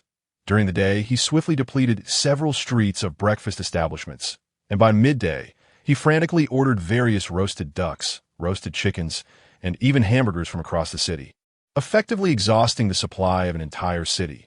The owners of barbecue restaurants were summoned one by one to open their doors early, as Yifan reserved every type of barbecue available. Money was no object for him. He paid in full, stockpiling these supplies at the cost of millions. The bewildered expressions of those owners elicited only a faint smile from Yifan, who remained unfazed, knowing that in a few days, the true fools would be revealed. Occasionally indulging in a burger was quite delightful, and the assortment of junk food he had amassed would suffice to last until death. Soon, nightfall approached, Chapter 13. A rampage of plunder that evening. He pillaged the largest vegetable production site in Huagua, acquiring tens of thousands of tons of various vegetables, followed by a raid on a dealership specializing in snowmobiles and snow trucks, leaving no vehicle untouched. With temperatures plummeting to minus 60 degrees and icy landscapes, ordinary vehicles would be rendered useless. In northern regions like Huagua, temperatures could plummet to over minus 100 degrees. After enacting his revenge on former colleagues, he would undoubtedly venture out in search of treasure chests. Possessing reliable transportation would significantly enhance his efficiency. The plundering of the vegetable base left the online community in Huagua utterly astounded. Previously, they had reveled in the misfortunes of other nations, and now they found themselves in the same predicament that in truth, Yifan had carefully considered this course of action. While he could acquire goods with money, the conspicuous purchase of such a massive quantity of vegetables would surely attract the attention of authorities, risking exposure. One must never underestimate the capabilities of a national apparatus. Furthermore, if such a situation were to arise in Huagua, it would likely lead to international exclusion. Additionally, these vegetables would inevitably perish under the sun or freeze in the cold. Ultimately, failing to seize them would equate to waste. That be why collecting them, Yifan maximized their potential utility. As for the takeaway deliveries, given the intercity nature and the short time frame, they would likely go unnoticed, merely regarded as the frivolous endeavors of a wealthy individual. On August 7, 2025, 5 days before the apocalypse, Yifan arrived at Qingdao Lake, the largest salt lake in Huagua. That he systematically drained the entire lake, recognizing that salt is essential for the human body. This lake would undoubtedly be frozen over, making it difficult to access in the future. That be why collecting the salt now. He prepared for what lay ahead. Although he possessed an inexhaustible supply of salt in his space, in an apocalyptic scenario, salt would become a hard currency, potentially facilitating exchanges for other goods. One could never predict the future circumstances. The more essential supplies he could stockpile, the better. The disappearance of Qingdao Lake once again sparked a frenzy online, prompting even security agencies to mobilize, retrieving data from surveillance systems to investigate potential leads while speculating on the motives of this audacious thief. That on August 8, 2025, 4 days before the apocalypse, Yifan reappeared in Yangqing, home to the largest fruit wholesale market in southern Huagua. Nearly all imported fruits in the south passed through this hub, which also served as the primary distribution point for local produce. Here, Yifan cleared out the market entirely, amassing several tons of fruits, including mangoes, durians, and cantaloupes, among others. That he also emptied the largest clothing wholesale market in Yangcheng, reasoning that these items would soon be of no use to them, and it was better to entrust their safekeeping to himself. After all, he could always sell them later. Simultaneously, the tobacco warehouse and liquor storage in Yangcheng were to be completely emptied. This facility served as the primary warehouse for the entire triangular region, housing millions of units of various tobacco brands, including countless cases of national liquor. August 9, 2025, marked a mere 3 days before the onset of the apocalypse. Yifan, during his time in Xingqing, managed to locate several teams dedicated to organizing traditional celebrations in rural areas, with each team preparing banquets for 50 tables. A total of 500 distinctive dishes were procured. Although these rural banquets lacked the refinement of a grand hotel, Yifan had a fondness for such fare. During his childhood, it was customary for attendees to bring bags to take home leftovers from any banquet they attended. He had a particular fondness for a type of braised pork served at these events, sweet yet not cloying. Having spent his adulthood away from home, he had not had the opportunity to enjoy this dish again. So this time, he intended to stockpile. Yifan had temporarily rented a warehouse to serve as a large kitchen, instructing the teams to procure supplies in the morning. That he also purchased several thousand fertilized eggs, chicken, duck, and goose, hoping to hatch a flock in the future. However, he was uncertain whether these fertilized eggs would be classified as living entities by his watch, leading to their demise. He currently had no means to experiment. The teams worked efficiently, and by that afternoon, all dishes were prepared, neatly stored in large stainless steel containers, which were conveniently retrieved from the spatial storage. After settling all payments, the faces of the team members radiated joy, as the profits from this endeavor equated to their earnings from 10 previous engagements. Yifan, With funds that seemed inexhaustible, felt it fair to provide a little extra to these rural folk as a gesture of goodwill. Yet he remained resolute in keeping the impending apocalypse a secret from them. Once everyone departed, he secured the warehouse door and began to transfer the warm dishes into his watch that on August 10th, 2025, just 2 days remained before the apocalypse. And Yifan's own lifespan dwindled to a mere 17 days that a sense of urgency welled within him as he fervently wished to bring Su Zishuan to his side. However, he could not force the issue prior to the cataclysm, for the omnipresent surveillance system in Huagua could apprehend him in less than a day. Do not underestimate the might of Huagua. Reports of individuals eluding capture for long durations are merely the narratives the authorities wish to propagate that in genuine emergencies. It takes no time at all for them to locate someone. The actions Li Yifan undertook were only untraceable due to the police lacking a clear target. Akin to searching for a needle in a haystack, given sufficient time, it is believed the authorities could trace matters back to him. With merely 2 days until the apocalypse, even if the police were to ascertain his involvement, they would be powerless to intervene. The sudden onset of catastrophe would render the vast governmental machinery capable of establishing only a few sanctuaries, while violent conflicts would proliferate, leaving the police too preoccupied to attend to him. At this juncture, the world's gaze turned towards the United States, the island nations, and Huagua, while the drying up of Lake Baikal in the Bear Country went unnoticed. These 3 nations publicly dispatched regular officers for investigations while secretly mobilizing their national security departments. With special police units on standby, ready to cordon off any location where unusual occurrences transpired.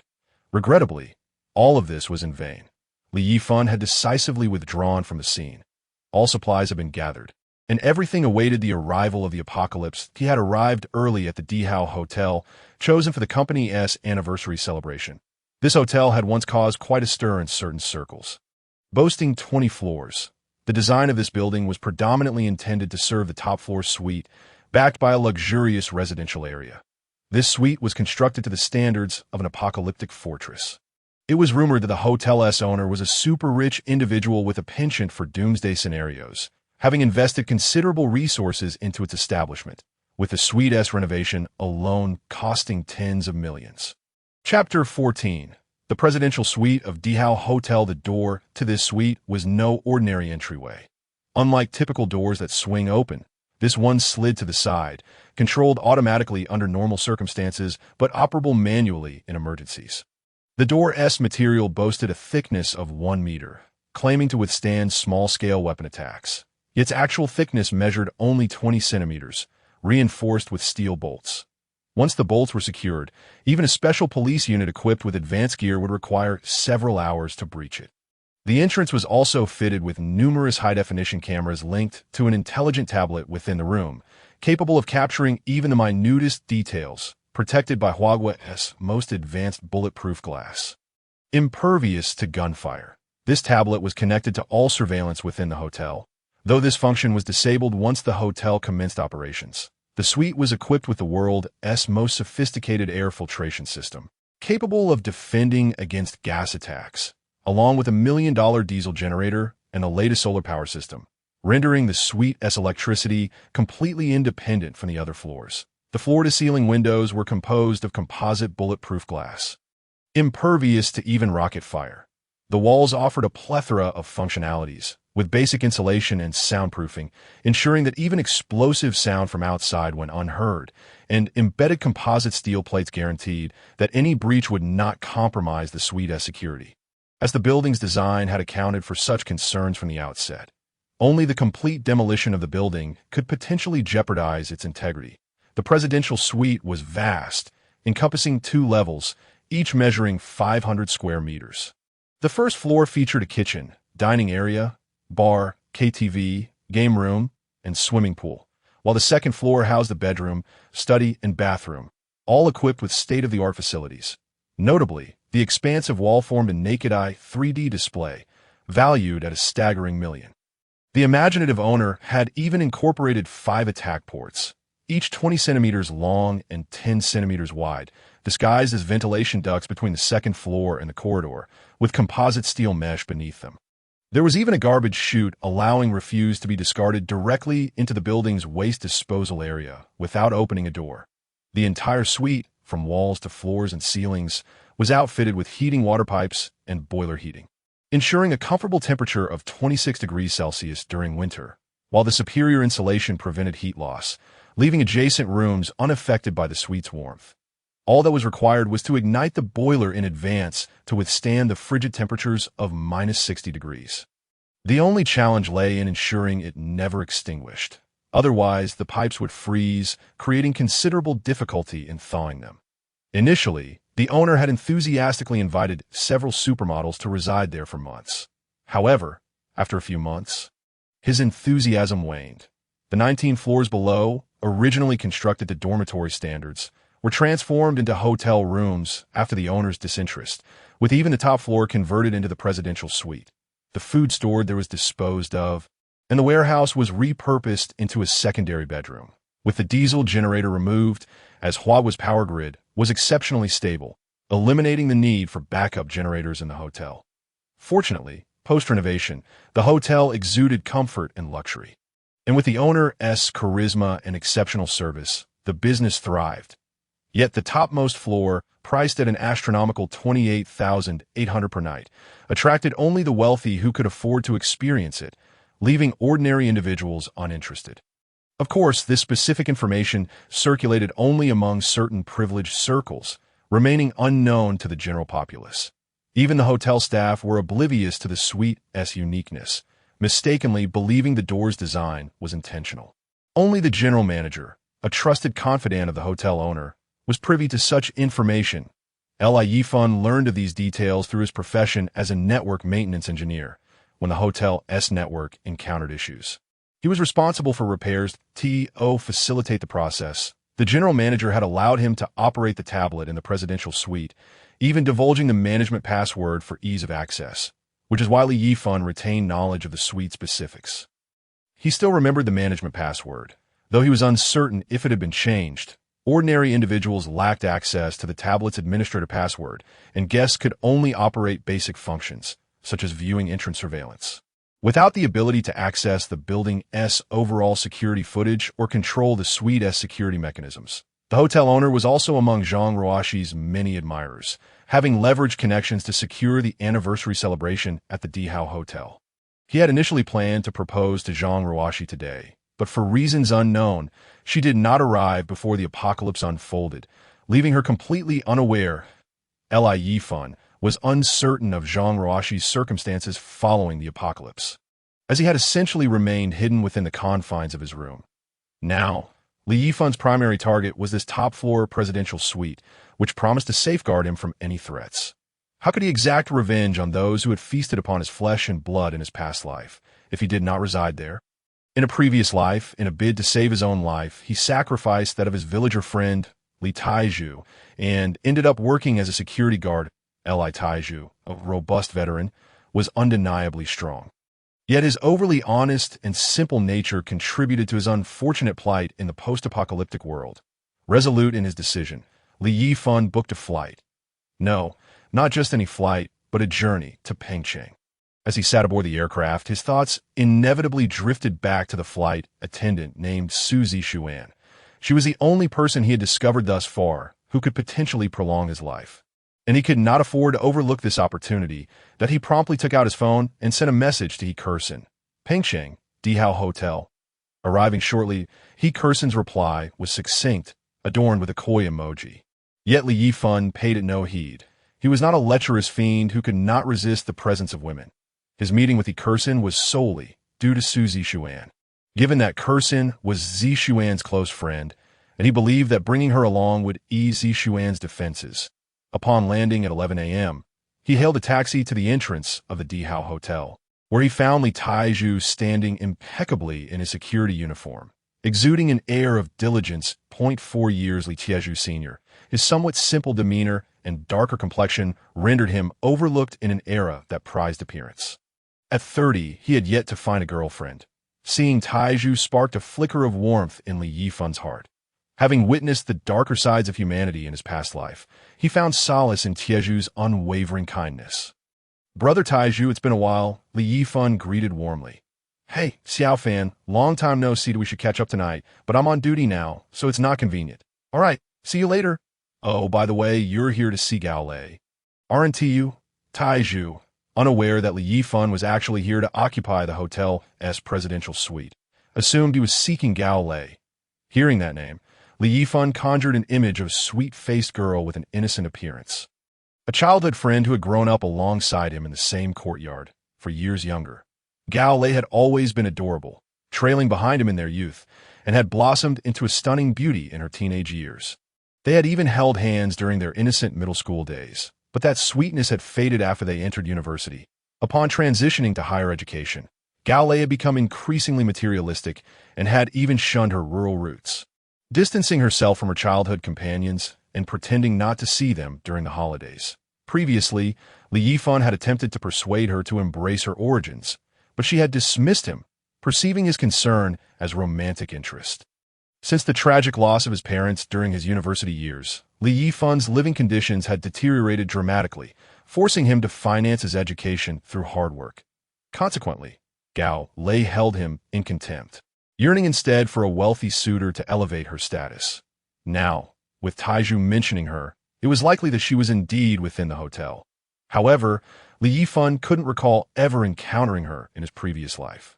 He speculated that, during the cataclysm, she had either been absent from the hotel or had met an untimely end. He decided to dismiss the thought. He had no desire to clarify Tieju's misunderstanding, merely offering a smile as he walked inside, while Taiju remained steadfast in his post. Upon entering the hotel lobby, Li Yifan's gaze sharpened as he spotted a group of 6 vibrant young women and 5 flamboyantly dressed young men lounging on the sofas. Engaged in lively conversation to those in the know. The boys were merely boys, but to the uninitiated, they might have appeared somewhat androgynous, with makeup applied thicker than that of the girls. Among them, his eyes were drawn to a strikingly beautiful girl whose glance inadvertently met his, causing her expression to shift uncomfortably. This girl was none other than Gao Lei. Yet, it was not Gao Lei who captivated his attention, but rather a girl seated beside her, who eclipsed all others in beauty. Her exquisite features evoked desire in the hearts of the men around her, their gazes lingering predominantly upon her. Yifan recognized this girl from the video featuring Qiu Xuelan, barely able to identify her in her current attire. In his previous life, he could not recall if she had ever shared in his suffering, but since she was linked to Qiu Xuelan, she was certainly included in his plans for retribution. Every individual present in the hotel, regardless of their relationship with him, would become a target for his vengeance. Even those colleagues he once considered friends would transform into ravenous wolves in the impending apocalypse. Though some innocents might be caught in the crossfire, who among the masses could claim innocence? Was Li Yifan innocent? Was the Law King innocent? Had they not been ruthlessly consumed by a certain Chun? At this moment, a woman beside Gao Lei noticed her change in demeanor, turning to the entrance and spotting Li Yifan, prompting her to burst into laughter. Hey Lei, your allure truly knows no bounds. He has followed you all the way here. The woman, clad provocatively, seemed eager for attention, her words dripping with sarcasm. Upon hearing this, Gao Lei's expression soured instantly. Previously, her parents had entrusted Li Yifan with delivering some local specialties to her while she was at school. And this woman had witnessed the exchange to prevent her classmates from discovering her rural origins. Gao Lei had disdainfully discarded the carefully prepared goods, sour and spicy peppers, dried shallots, and cured meats, into the trash, claiming they were gifts from an admirer, mocking them as mere rustic offerings. Fortunately, the items were wrapped in multiple layers, and the contents remained untouched.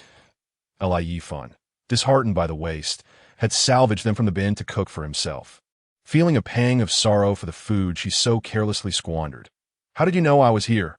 Are you stalking me? I thought I made it clear that we could never be. You should give up on this hopeless pursuit.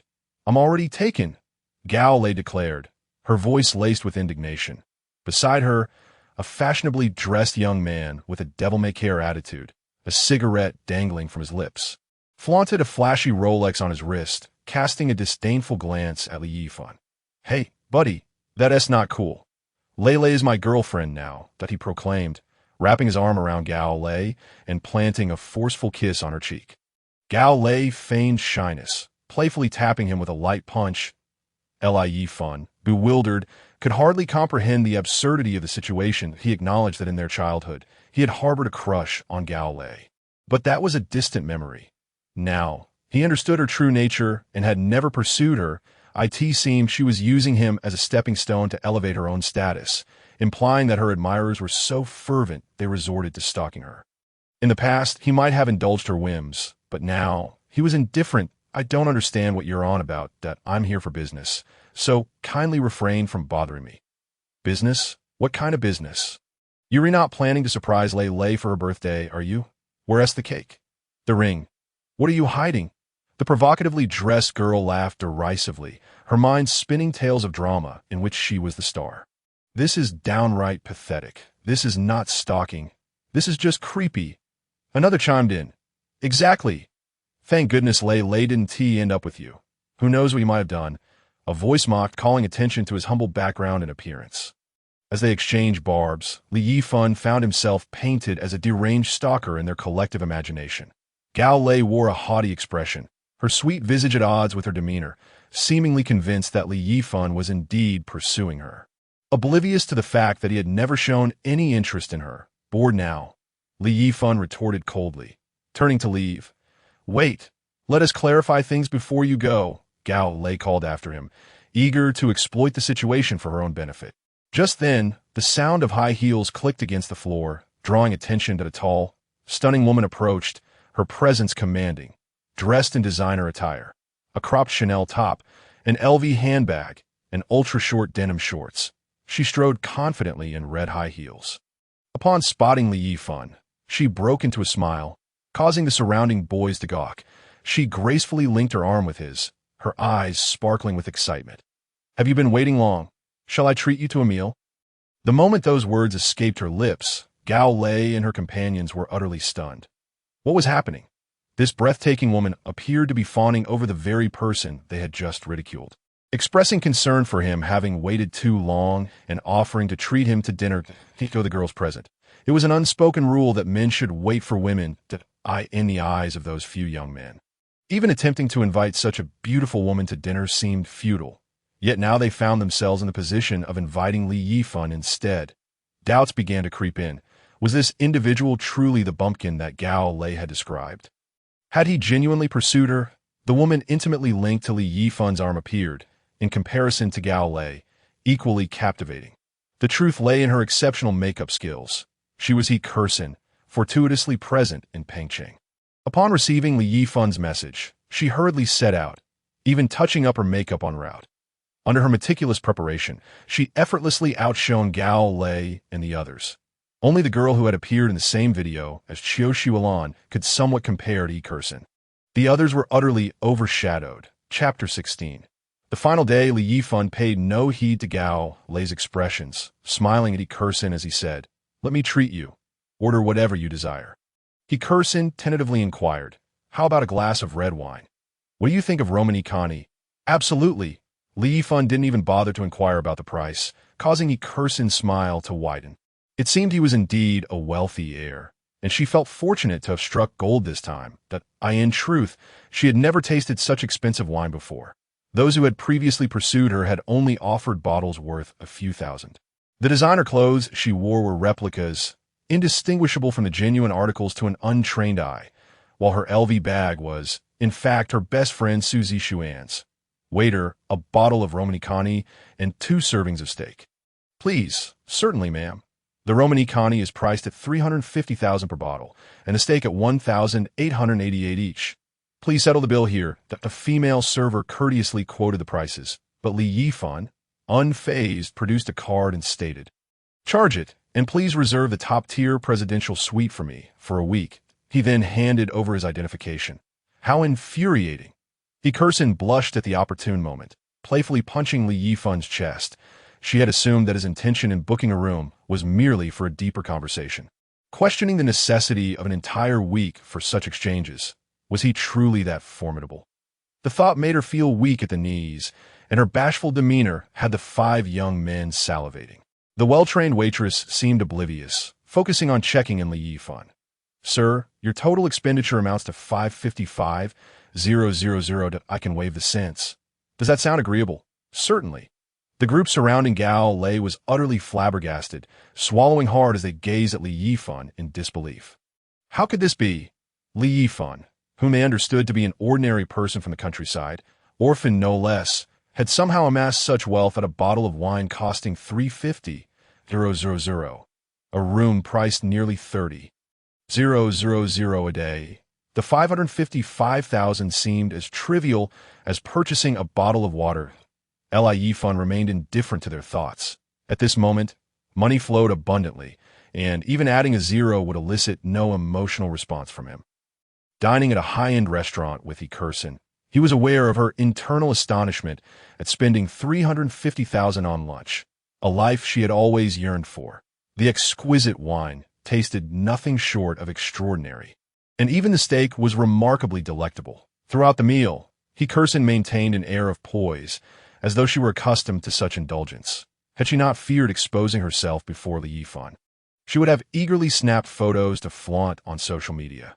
After finishing their meal, Li Yifan wiped his mouth and directly stated, "You are well aware of my purpose. I need you to bring Suzy Xuan here before the 12th. I don't care how you accomplish this, as long as she arrives. Upon completion, I will reward you with 1 million. Curson's expression faltered. She had initially thought Li Yifan's invitation might lead her to a wealthy partner or, at the very least, some benefit. Yet he had bluntly demanded Suzy Xuan, and the deadline was tomorrow. She feared he might resort to illicit means concerning Suzy Xuan. 2 million at ITS, not merely a matter of money. I am asking for 3 million. Upon hearing Li Yifan's calm tone, Curson's heart raced. She had only hesitated for a moment, and the figure had soared to 3 million. She resolved to ensnare Suzy Xuan, convinced that it would be for her benefit. Who wouldn't want to be courted by such a wealthy individual? She envisioned a future free of laborious employment and believed that Suzy Xuan would not hold it against her. Perhaps she would even express gratitude. Paving the way for her to introduce another affluent suitor, a smile crept on her lips. Curson never considered whether Suzy Xuan would consent. She operated solely on her assumptions. 5 million, and I guarantee you will face no complications afterward. 5 million! Curson's heart raced, excitement evident in her eyes. All right, I shall give it a try. She fought to mask her excitement, maintaining an outward appearance of reluctance, but inwardly she was elated. Yet, she recognized the need for moderation. Otherwise, she might jeopardize her opportunity. Although Li Yifan showed no signs of interest in her, this 5 million deal could be her ticket to a complete transformation. If all else failed, she could simply seek another target. Curson wished to test the waters regarding Li Yifan's interest, subtly hinting at a desire to visit the top suite with him. The implication was unmistakable, yet Li Yifan appeared oblivious. Resolved, she bid farewell to Li Yifan. Assuring him she would fulfill her promise, Yifan provided her with a 1 million deposit. To him, money was merely a piece of paper. Li Yifan was unperturbed by the possibility of her fleeing. After all, humans are inherently driven by greed. Suddenly acquiring such a substantial sum, with the potential for even more, for minimal effort. Who wouldn't he be tempted? Would you not feel the allure? Do not presume that everyone can master their own greed. Such restraint is indeed a rarity. Li Yifan. Curson epitomizes the type of individual unable to suppress her avarice, the glint of greed in her eyes, despite her fervent attempts at self-control, is unmistakable to Li Yifan. From their very first encounter, he had discerned her ulterior motives. Even if they were to engage in a physical encounter, the authenticity of such an event would be dubious at best. Potentially merely a transaction worth a few hundred yuan, obscured by layers of deceit. For someone like her, no matter how striking her appearance, Li Yifan felt no flicker of interest. Moreover, should Curson manage to escape, he would find himself powerless. She represented his sole lead, obliging him to feign nonchalance. Hoping she would deliver favorable news, in the afternoon, Li Yifan contacted the ice factory, urging them to expedite the production of ice blocks, which must be delivered to the hotel as presidential suite before the following evening. He insisted that all ice be packed in foam boxes to avoid detection, with temperatures set to rise to 60 degrees Celsius on the 12th. Conventional air conditioning would prove futile. Even the suite's superior insulation would falter over time, and once the pool was filled with ice, it would offer a semblance of comfort to anyone nearby. If he could endure the next 7 days, he would have an abundance of ice at his disposal. August 11, 2025, marked the eve of the apocalypse, with Yifan's own lifespan dwindling to a mere 16 days. Rising at 7, he marveled at the luxurious comfort of the presidential suite's bed, almost reluctant to leave its embrace. However, pressing matters awaited. The thought of his dwindling lifespan was a persistent thorn in his side. If he could not resolve this, all his efforts would be in vain. He sent a message to Kersin, but received no reply, likely due to her late-night exertions. Tomorrow heralded the apocalypse, coinciding with the company's annual celebration, during which employees would arrive early to prepare. Yifan intended to discreetly introduce food and water into his room, ensuring they would notice. Such a display would incite their curiosity, compelling them to seek his aid. He yearned to witness their expressions of desperation when confronted with the knowledge of his ample supplies, yet rendered powerless to act. The impending disaster would afford him the opportunity to torment them, exacting revenge on those who had previously wronged him. With the presidential suite at his disposal and a firearm for protection, he felt no fear of confrontation, as the hotel would house no more than a few hundred individuals, many of whom would likely perish from hunger or heat.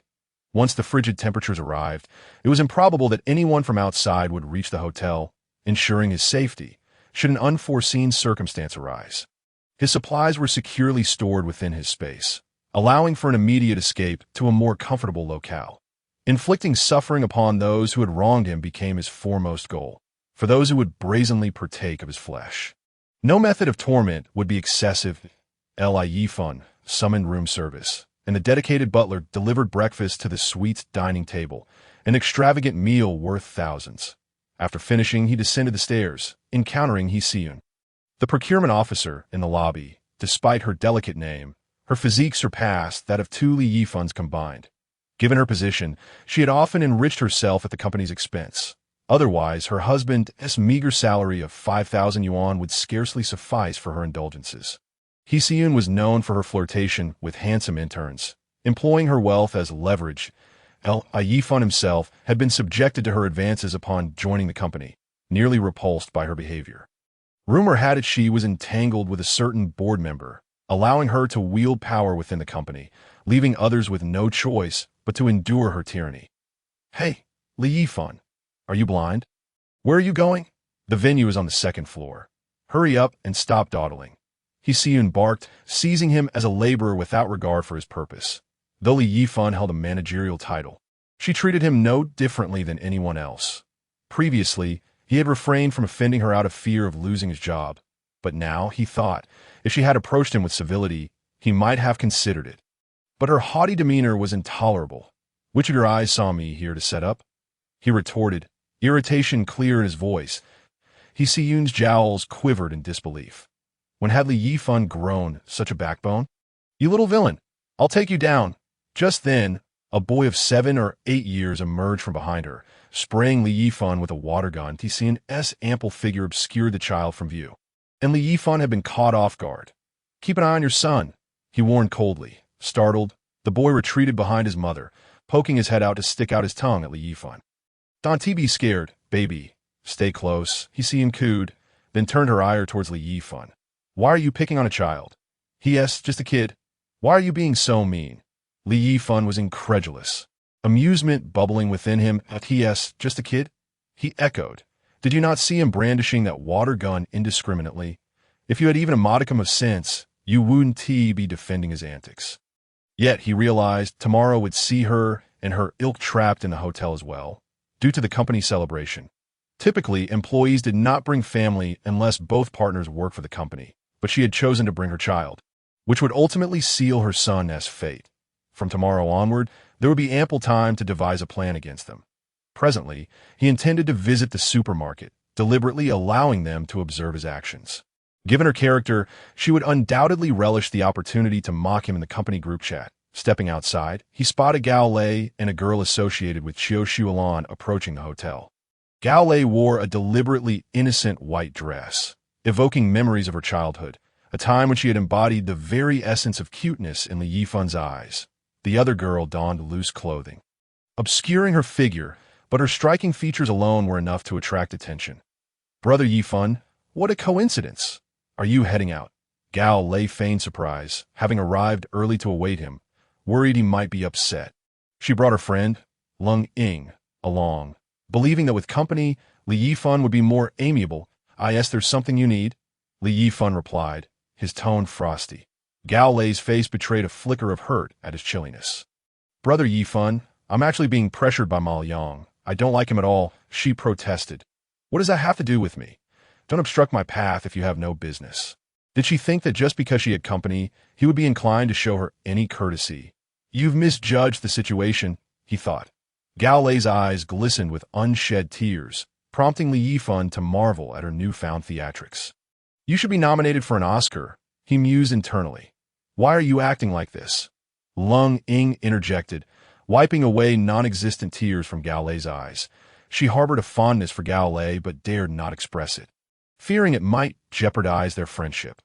Lung Ying, too, was enamored with handsome men and dreamt of becoming a star to mingle with beautiful people, yet her aspirations were wasted on her exquisite features.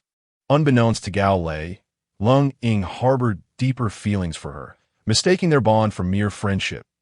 As he observed Lung Ying, a cunning plan began to form in Li Yifan's mind. Lung Ying was aligned with Qiu Xuelan, and if he could find a way to sow discord between them, it might shatter Qiu Xuelan's composure. It was rare to find individuals who were both kindred spirits and mutually attracted. Thus, Qiu Xuelan valued Lung Ying above all else, that if he could engineer a rift between them, it would serve as a fitting retribution, as the anguish of physical torment paled in comparison to the torment of the heart. To truly assuage his grievances with Qiu Xuelan, he resolved to enact a dual form of retribution, both psychological and physical. Although it is highly likely that Lung Ying has never had a romantic entanglement with him. After all, with her striking beauty, it is improbable that she would have no recollection whatsoever. This does not deter Li Yifan from plotting against her. After all, her relationship with Qiu Xuelan provides ample motivation. Without a doubt, Lung Ying will also be at the hotel tomorrow. With the university so close, and this being a hotel, it would be quite suspicious if she did not invite Lung Ying over. The concern that Lung Ying just displayed towards Gao Lei was clearly genuine and not feigned. Could it be that she harbors feelings for Gao Lei? This development certainly adds an intriguing twist, allowing for the possibility of exploiting Gao Lei to create discord between Lung Ying and Qiu Xuelan. Having made up his mind, Li Yifan resolved to use Gao Lei as a pawn to undermine the relationship between Lung Ying and Qiu Xuelan. Thus, he knew he should not appear overly unfriendly. Li Yifan's expression softened somewhat, yet he refrained from displaying excessive warmth, as that would raise suspicions that "I'm off to buy some things," he announced that, Yifan go. "We are also heading out to shop. Allow me to assist you in carrying your items. After all, wasn't it like this when we were children? You'd catch loaches, and I'd carry the basket for you." Gao Lei's eyes sparkled with hope as she looked at Li Yifan, believing that he still harbored deep feelings for her. Given their shared childhood, she thought that reminiscing about their past would surely soften his heart. Hoping to glean the source of his newfound wealth, she mused that if things went well, marrying him might not be out of the question. After all, Li Yifan's background was solid. He was undeniably handsome and stood at a commendable height of 6 feet. Had he not been financially constrained in the past, he could have easily taken on the role of a romantic interest. Gao Lei certainly possessed the qualities to attract attention. Her innocent appearance combined with her alluring figure made her adept at leveraging her advantages. Her pure facade often deceived many, leaving them oblivious to her true intentions. Even Ma Yang had yet to truly win her over. According to her, she intended to save herself for marriage, and Ma Yang had expended considerable effort to court her, genuinely believing her words. Upon discovering Li Yifan's significant wealth yesterday, she clandestinely met with him today, concealing this from Ma Yang, hoping to establish a connection with Li Yifan that if he truly was affluent, she could keep Ma Yang at bay. However, she was careful not to sever ties completely. She needed a safety net. When Gao Lei eagerly offered to help carry his items, Li Yifan did not refuse. After all, He needed her assistance to connect with Lung Ying for revenge against Xiao Xuelan. This arrangement allowed him to conveniently spread word of his recent extravagant purchases through Lung Ying, serving a dual purpose. Soon, the group arrived at the shopping mall near the Dihao Hotel. Yifan refrained from lifting a finger, instructing the two women to each push a shopping cart. Although Lung Ying was somewhat reluctant, she gritted her teeth and complied for Gao Lei's sake. Chapter 18. The tool has arrived. Yifan purchased an abundance of instant hot pots, 2 cases of mineral water, numerous packs of instant noodles, canned luncheon meat, chocolates, and cookies, filling both carts to the brim. In essence, he bought whatever was the most expensive. The mineral water cost dozens of yuan per bottle. The instant hot pots approached 200 yuan per box. And the instant noodles were priced at 30 yuan a pack. Chocolates were priced at 200 yuan each, and the cookies were even more exorbitant, with a price tag of 998 yuan, almost 1,000 yuan for a single box. The packaging appearing quite luxurious. Previously, he would never have considered buying such expensive instant noodles. With that kind of money, he could have dined out for a proper bowl of beef noodles. Who would squander such funds on instant noodles? Yifan was merely keen on discovering what made such overpriced instant noodles special. Yifan go, why are you buying so many of these things? Are you going camping? Gao Lei inquired. Yifan replied, somewhat impatiently, no. I'm eating them myself. Upon hearing his response, Gao Lei's heart raced. What wealthy individual would indulge in such items? Did he truly possess wealth? Yet, recalling the beautiful woman who had affectionately linked arms with Yifan and ordered a bottle of wine worth 350,000 yuan, and remembering that the presidential suite he had booked cost 28,800 yuan per night, she felt a surge of hope. Having seen the prices of his purchases, all of which were quite costly, she felt her spirits lift once more. Yifan was in high spirits, wandering around the store until both carts were utterly full. Only then did he reluctantly head to the checkout. Shopping was indeed a pleasurable experience, especially when one was financially secure. In the past, while Yifan's salary was decent, he would never have splurged like this. During checkout, when the cashier politely inquired if he needed delivery, Yifan declined outright. What nonsense! If they delivered, how would Gao Lei be able to work? How could he punish her otherwise? He still remembered her inexplicable questioning for the previous day. In his past life, he might not have held a grudge against Gao Lei, considering her his childhood sweetheart. However, having been reborn from a post-apocalyptic world, he felt compelled to exact revenge on anyone who had wronged him. In that harsh reality, merely harboring ill intentions could result in dire consequences. Thus, Yifan's minor retribution was, in fact, quite merciful. Upon hearing Yifan's refusal of delivery, a flicker of resentment crossed Gao Lei's face. Yet, remembering that she was striving to win him back, she immediately revitalized her resolve. She would endure for as long as it took. Even though her arms were sore and her back ached, she persevered. Meanwhile, Lung Ying contemplated that her efforts to assist must surely have touched Gao Lei, bringing her one step closer to winning her over. Yifan's purchases were plentiful, requiring 8 bags to contain them. Both Gao Lei and Lung Ying ended up carrying 4 large bags each, panting heavily and needing to pause frequently as they walked. The men in the mall could not help but cast scornful glances at Yifan, incredulous at the sight of 2 beautiful women, exceedingly attractive women, no less, carrying items while he strolled leisurely behind them, seemingly unconcerned about their struggle. That a few brave souls approached, offering to help Gao Lei and Lung Ying, but they were met with firm rejections. Gao Lei looked at Yifan with eyes full of grievance. Her innocent appearance combined with her expression of distress was enough to break the hearts of onlookers, were it not for the rule of law. They might have even confronted Yifan, so infuriated were they at the injustice of allowing such beauty to suffer. Upon arriving at the hotel, both women were utterly exhausted, collapsing onto the lobby sofas, gasping for breath while massaging their calves, their hands twitching involuntarily from muscle fatigue. Just leave the bags here. I can take them up myself, Yifan instructed, allowing them to set the items down on the lobby sofa. Gao Lei had initially hoped to accompany Yifan upstairs to witness the presidential suite that cost 30,000 yuan a night, but he dismissed her with a casual comment. Yifan go. Could you accompany me to buy some things tomorrow? Yifan's lips curled into a smile. Sure, Come early tomorrow, and I'll go with you. Tomorrow marked the end of the world if she dared to venture out in 60-degree heat. He would consider her brave. While 60 degrees did not equate to ground temperature, the surface would be hot enough to fry an egg. Moreover, it was likely that Lei would meet her demise in the apocalypse. So it would be better for her to remain at the hotel, where she might survive a bit longer. This was the last shred of kindness Yifan could muster for her. A gesture rooted in their shared childhood. Beyond this, he could offer no more, and perhaps her presence could be of some use later on. All right, it's a deal that I'll be here early tomorrow. By Yifan Go. Upon receiving Yifan's affirmative response, Gao Lei's eyes sparkled with happiness. Feeling lighter in both her arms and legs, she grabbed Lung Ying's hand and exited the hotel, observing the 8 bags on the floor. Yifan fell into contemplation, realizing he had perhaps made a foolish mistake. Carrying all those bags himself would be quite a challenge. Just then, Yifan happened to be coming down with her precious son. Seeing the 8 bags beside Yifan, curiosity flickered in her eyes. As the purchasing manager, she had not instructed Yifan to buy anything. What could possibly be in those bags? Yifan, what have you bought? So much of it. A barely perceptible smile danced at the corners of Yifan's mouth. The tool had indeed arrived.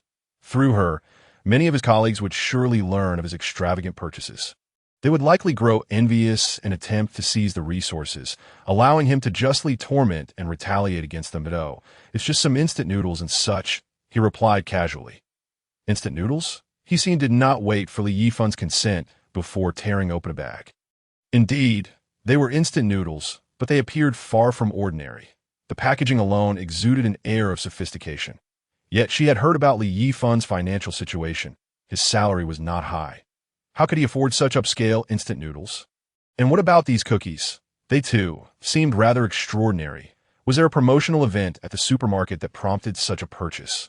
In supermarkets, promotions typically arise either from brands seeking to create a significant stir or from the impending expiration dates of food items, prompting discounts and clearance sales. I don't believe I've encountered this instant noodle or biscuit brand before. Would you mind sharing a few boxes with me? After all, you can't possibly consume all of that alone, and it will soon spoil if left uneaten. She has already concluded that these items are merely products nearing their expiration, and being someone who relishes an opportunity to take advantage, she cannot resist such a situation. Typically, she exploits company resources, taking kickbacks, and often persuades a certain colleague to fetch her bubble tea without compensation. Whenever she sees a colleague with something delectable, regardless of their consent, she boldly approaches and helps herself, even going so far as to critique their choices if she finds them unsatisfactory, suggesting they should bring a different flavor next time, as her tastes do not align. Tea creates an impression as if they were bringing her treats specifically. Now, she is attempting to take advantage of Yifan in a similar manner. Tea that moment. Her precious son, Zhang Jun, with keen eyes, spotted a box of biscuits. The luxurious packaging immediately captured his attention, and without hesitation, he reached for it, eager to tear it open and indulge. Chapter 19. Moral coercion?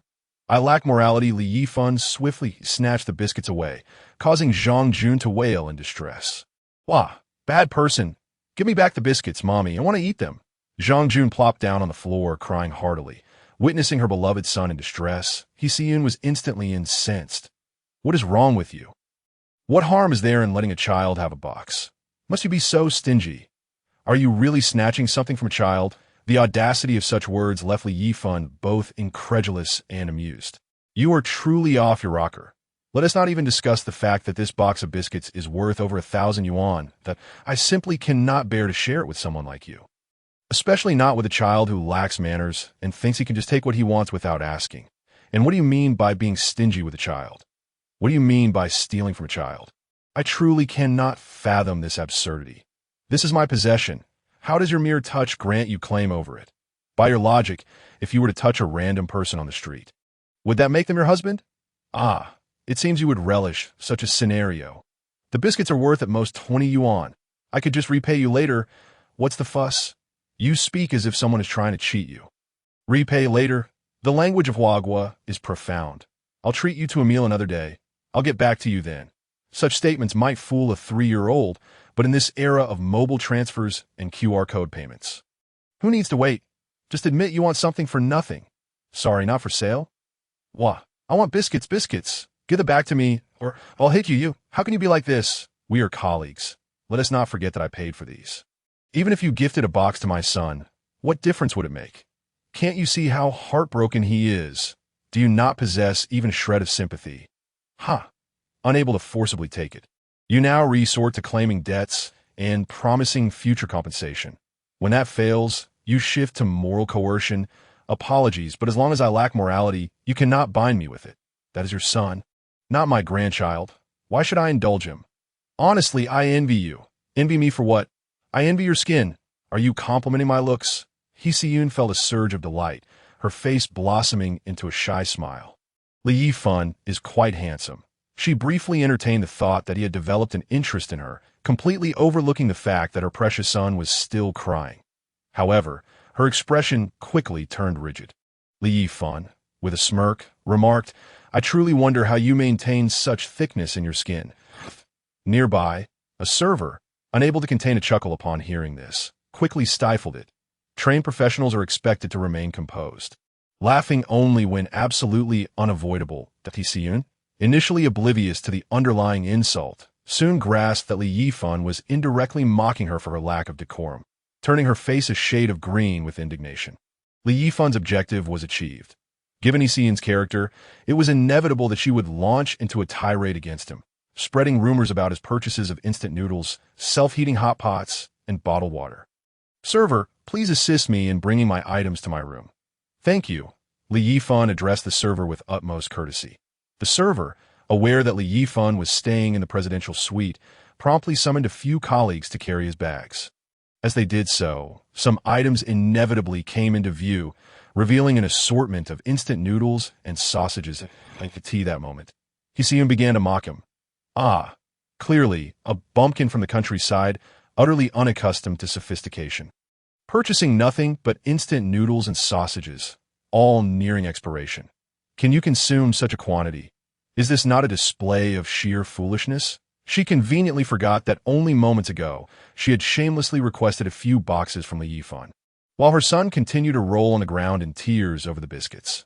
Seeing that Yifan was unmoved by her ridicule, she resorted to verbal jabs. The servers, hearing her remarks, found them curious. How could someone residing in a presidential suite possibly be financially strapped enough to resort to instant noodles and sausages for sustenance? The hotel offered a range of dining options, from extravagant to modest, where a few hundred yuan could easily secure a lavish meal. Yifan, undeterred by Yifan's scorn, maintained his silence. Just wait. When you come seeking my favor, you will understand who the true fool is. Zhang Jun, realizing that his beloved biscuits had been taken, lay on the ground, refusing to budge, wailing incessantly, his piercing cries grating on the nerves of those around them. However, as a guest, Yifan was afforded a level of tolerance from the servers, who remained reticent. Sweetheart, those biscuits aren't worth it. Let's not eat them, all right? No, I want them. I want them. All right. Mommy will go buy them for you. Be good. Upon hearing that they would go buy biscuits, Zhang Jun ceased his crying, quickly getting back on his feet and sniffling loudly at Yifan, unaware that those biscuits cost 1,000 yuan per box, assumed they were merely inexpensive treats, no more than a few dozen yuan each. She was short on money. In truth, however, most of her funds had been drained from subsidizing her young lover. Otherwise, with her income and frequent kickbacks, she wouldn't need to mooch off her colleagues for bubble tea. Although she had a penchant for food and a tendency to seek out small advantages, she was not so destitute as to be unable to afford a cup of bubble tea. Her financial constraints from supporting her young lover had cultivated a habit of only taking in, never letting out. She feared that excessive embezzlement might lead to exposure, hence she refrained from being too greedy. Once the servers had placed the items down, they turned to leave. The previous evening, Yifan deliberately ventured out several times, each occasion marked by the purchase of copious amounts of food and water, intentionally allowing certain colleagues to witness his actions. Among those he encountered, many were individuals he distinctly remembered sharing his sustenance with, regardless of whether their intentions were driven by a desire to consume him or simply born from hunger. Such behavior was utterly inexcusable. As noon approached, Yifan ceased his procurement and messaged Cursin, inquiring about her situation. After all, any mishap on her part was absolutely intolerable. Without Su Zixuan's presence, he was left to await his demise. Even now, he remained oblivious as to the reasons Su Zixuan could afford him an extension of life. He Curson promptly replied, "Smooth sailing. Phew. As long as it arrives before tomorrow, that would be a triumph." At that moment, another message flashed on his phone. "Yifan Gidge, I'm so bored I really wish I had someone to accompany me for a meal." The IT was almost a blatant invitation for Yifan to join her for dinner, with the expectation that he would cover the expenses. Previously, he had failed to notice Gao Lei's potential for being a green tea bitch, had it not been for his desire to have her bring Lung Ying along as a means to retaliate against Qiu Shulan. He would have been disinclined to engage with her. However, the notion of accompanying Gao Lei for a meal was utterly out of the question. "Oh, I had Wagyu beef and Australian lobster for lunch." Upon reading Li Yifan's message, Gao Lei choked a bit, her eyes glimmering with envy. That wasn't this precisely the life she longed for? In the past, she would have never believed that Li Yifan could afford such top-tier Wagyu and Australian lobster. Now, even if he claimed to have dined on caviar, she would believe him. "Did you dine alone? How about I accompany you next time? Dining alone is so dull." Ha. She might as well admit she was simply coveting that Wagyu and lobster. Li Yifan was thoroughly disinclined to entertain her further and tossed his phone aside. In the afternoon, amidst the curious gazes of the waitstaff, the ordered ice blocks began to arrive one after another. Ice manufactured overnight by several ice factories was sufficient for Li Yifan's needs for 7 days, with plenty left over. Each ice factory delivered separately, and upon arrival at the presidential suite, Li Yifan promptly stored the ice blocks in his space. The reception of the ice continued until 7 in the evening, during which he inevitably faced the pointed stares of his colleagues. However, Li Yifan was far too preoccupied to care. His mood had plummeted to the depths. His expression as dark as the bottom of a pot, he Curson had vanished. Despite his utmost caution, a problem had arisen. Since the afternoon, there had been no word from he Curson, no responses to messages, no connection via phone, as if she had evaporated from existence. Without he Curson bringing Su Zixuan, his own lifespan would become insurmountable. Had he known it would come to this, he would have risked discovery by the authorities and bound her instead. With his preparations, he could thrive anywhere on Fei Exent. Li Yifan's request to add Su Zixuan as a friend remained unapproved. Tentatively, he dialed her number, but it too went unanswered. He took a deep breath, forcing himself to remain calm. Only through composure could he devise a solution that if there existed a Su Zixuan, then surely there must also be a Ma Zixuan, a Zhang Zixuan. There must be someone who could resolve his lifespan dilemma. Li Yifan began to ponder. He had encountered numerous individuals recently. Indeed, a multitude, but why did only Su Zixuan evoke a sense of potential immortality, while others did not? What made Su Zixuan so uniquely special? He meticulously recalled various traits associated with her. Exquisite features? That could be dismissed. Without delving far, Lung Ying could rival Su Zixuan in that regard at a particularly alluring figure. An exceptional profession? Unique abilities? Unique abilities? Li Yifan seemed to grasp something significant. After 7 days of extreme cold, countless monsters would emerge from the black hole, and among humanity, a rare few would awaken certain special abilities on that day. Those who failed to awaken then would never be able to do so independently. Only by consuming awakening crystal from the treasure chest could they manifest such abilities. This delineated the distinction between innate awakeners and those who awaken later. Li Yifan was uncertain of the specifics, but he was certain that innate awakeners possessed certain advantages. Upon further reflection, he dismissed the notion of special ability users. Since his rebirth, he had encountered far too many individuals. Surely, there was not a single innate awakener among them. Thus, the only remaining possibility was to amalgamate all these traits, which seemed the most reasonable. Exquisite features, an appealing figure, a unique aura, an appearance rating of at least 9 or above, alongside special abilities, and most likely, a history of purity. He even speculated that perhaps only flight attendants, or individuals like Su Zixuan, must possess the correct values to qualify. Otherwise, Gao Lei, being remarkably beautiful, would not have failed to elicit such feelings. As these thoughts flickered through his mind, the only person who could be compared to Su Zixuan was none other than the CEO, Zhang Ruoxi. Reflecting upon the present moment, I realize that I have yet to encounter General Manager Zhang since my rebirth. As evening has already descended, and with the company's anniversary celebration set for tomorrow, it is certain that Zhang Ruoxi will only arrive on that day. Could it be that my conjectures hold true? Tomorrow shall yield results. Precisely at 10 a.m., the distance between the Sun and the Kepler star will abruptly shorten, a sudden shift in the magnetic field causing all aircraft in the sky to lose control, culminating in a commercial airliner plummeting near the hotel. As the clock strikes 10, the apocalypse will commence. Yifan, weary from the days preceding, dismissed further contemplation. After dinner, he made a call to Li Taizhu, informing him that a friend had received news of unusual weather predicted for tomorrow, advising him to take precautions and stock up on food and water. After conveying this message, he succumbed to a heavy slumber.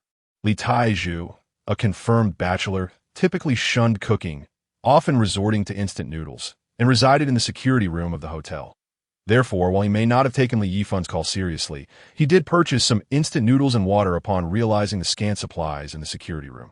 Chapter 21. President Zhang Ruoxi. On August 12, 2025, Li Yifan found himself with a mere 15 days of life remaining.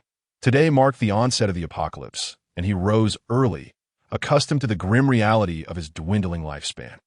A glance out the window revealed a sun noticeably larger than usual, yet the average person would hardly pay heed to such phenomena. The streets bustled with cars and hurried figures. The pace of life in Pengcheng was brisk, and the impending doom elicited no sense of urgency among the populace. Upon checking his phone, he found no news concerning the sun's anomalies, possibly to avoid inciting public panic or perhaps to confirm the details further. In any case, no reports surfaced. Ironically, as the day arrived, Li Yifan felt no anxiety. Many people exhibit heightened tension as the moment approaches, yet upon its arrival, a sense of relief often follows. Li Yifan was indeed one of those individuals. Leisurely finishing his breakfast, he wiped his mouth, noting the time was already 7:30. Several messages from Gao Lei had arrived on his phone, yet he could not summon the energy to read them. Were it not for the necessity of confirming whether Zhang Ruoxi could extend his life, he would have remained in the sanctuary of the presidential suite. By 8 o'clock, news began to circulate online. Some astronomy enthusiasts had detected the sun's irregularities and presented detailed data for comparison. However, this did not captivate much public interest, as ordinary individuals rarely concern themselves with celestial occurrences unless they resemble a solar eclipse. Capable of rendering day into night, the temperature had already soared to 35 degrees Celsius, with many attributing the heat simply to an unusually warm summer, neglecting to perceive anything amiss. Colleagues responsible for organizing the anniversary celebration had already arrived at the venue. Perspiring profusely despite the morning hour, Li Yifan had arrived early at the expansive banquet hall on the second floor, a space specifically designed for celebratory gatherings post-hotel renovation. The hall could be sectioned off with drapes to accommodate various scenarios. Today, the entire second floor was reserved for the company, with hundreds of employees expected to congregate. Directors, management, staff, and even cleaning personnel at 8:30. Gao Lei appeared alone in the lobby, as Lung Ying had earlier expressed her inability to accompany her. Most of the company's personnel had already arrived, and none perceived anything unusual. The southern heat was a familiar occurrence that by 9 o'clock, nearly all management members were present, including the rotund Ma Defa, who failed to notice Li Yifan amidst the crowd. Otherwise, he would have undoubtedly approached to deliver some scornful remarks. At 9:50, with the temperature nearing 39 degrees, Li Yifan finally laid eyes upon the breathtaking figure of Zhang Ruoxi, accompanied by her assistant Qiu Xuelan. Both women exuded an icy beauty. While Qiu Xuelan could be deemed a 9 out of 10, she paled in comparison to Zhang Ruoxi, who was in a league of her own. Chapter 21. Zhang Ruoxi commanded the attention of all, as no one within the company could rival her allure. By now, beads of sweat had formed on her forehead after transitioning from the near 40-degree outdoor heat to the somewhat stale air-conditioned environment. Upon Zhang Ruoxi's arrival, everyone stood to greet her, not only due to her esteemed position, but also owing to her amiable treatment of her subordinates, which garnered genuine respect from many. Li Yifan beheld Zhang Ruoxi. A furrow creased his brow, She did not evoke the feelings he had anticipated. Where lay the discrepancy? He pondered once more, recalling that Su Zishuan had spoken to him closely from behind. Proximity, perhaps the distance had obscured his perception. With this realization, he made his way toward Zhang Ruoxi. Navigating through the throng took a couple of minutes, but as he drew nearer, excitement surged within him a mere 10 meters distance from Zhang Ruoxi. He felt a rush of exhilaration. She could indeed grant him an extension of life. Su Zishuan was not a mere anomaly. With this affirmation, Li Yifan turned to depart without hesitation. Yet, unexpectedly, a familiar face, a young man he had little regard for, called out to him. "Hey, Manager Li, where are you off to? Back to indulge in your instant noodles, perhaps? Haha." Many turned to witness the exchange. Some expressed concern, being on friendly terms with Li Yifan, while others wore expressions of derision, having little familiarity with him. Whispers circulated regarding Li Yifan's extravagant choice to occupy a presidential suite, which cost nearly 30,000 per night. The question lingered. Where did Li Yifan acquire such wealth? Was he not mentally unwell for choosing such a lifestyle? Li Yifan turned to face the young man, recalling that he was the newcomer entangled with Yixian. The youth's lack of respect for company leadership was palpable, as he sought shortcuts without understanding the gravity of his actions. The young man's face was familiar. Perhaps he was among those who plotted against Li Yifan. Nearby, Yixian sat with her son, Zhang Jun, casting a mocking glance in Li Yifan's direction. She had spent the previous day searching fruitlessly for a specific type of biscuit at a nearby shop, only to appease Zhang Jun with ice cream. Upon seeing Li Yifan, memories of yesterday's insults surfaced, prompting her to incite the young man to mock him further. Unbeknownst to them, provoking Li Yifan bore severe consequences. Many had heard tales of Li Yifan's peculiarities. Despite the company gathering, he had purchased a substantial quantity of instant noodles and discounted processed meats, rumored to be nearing expiration. Who, after all, would buy such a volume of soon-to-expire goods? While some remained silent, inwardly they ridiculed him. Zhang Ruoxi, too, caught wind of the commotion, yet she remained indifferent to such trivial matters. Qiu Xuelan's previous injuries inflicted by Li Yifan had healed, and her gaze now held disdain and animosity. Had she not feared Li Yifan revealing her secrets, she would have relished the opportunity to mock him. As the clock approached 9:55. Had it been any other day, Li Yifan might have endured the young man's taunts. Yet, given the impending apocalypse, he could no longer tolerate it. Without uttering a word, he seized a wine bottle from the nearby table and, under the horrified gaze of the young man, brought it crashing down upon his head. The shattering glass scattered across the floor. Blood began to flow from the young man's scalp, dripping from his hair, with lacerations marring his face. An alarming sight indeed. Da-da! Why you? The young man clutched his head in disbelief. Pointing at Li Yifan, unable to comprehend the sudden escalation, Li Yifan was not typically violent. How could he dare strike someone? The young man felt faint, the impact rendering him disoriented. Chapter 22. Has the apocalypse not arrived? It was only then that the surrounding crowd began to react. A fight! A fight! Everyone stood stupefied by Li Yifan's abrupt actions, grasping the jagged remains of the glass bottle. Li Yifan regarded the young man with a cold glare. You all witnessed this. I have recorded everything. Li Yifan has maliciously assaulted me, and he shall face the consequences. Ma Defa did not attempt to conceal the excitement bubbling within him. Had it not been for Zhang Ruoxi suppressing the events of that day, he would have long since sent Li Yifan packing to for Zhang Ruoxi. Ma Defa dared not harbor any thoughts. She was a goddess favored by someone he could never offend. Thus he refrained from defying her. Instead, he resorted to fervently flattering Qiu Xuelan, harboring a somewhat juvenile hope for a perfect romance that he firmly believed that one day, Qiu Xuelan would be moved by his genuine affection.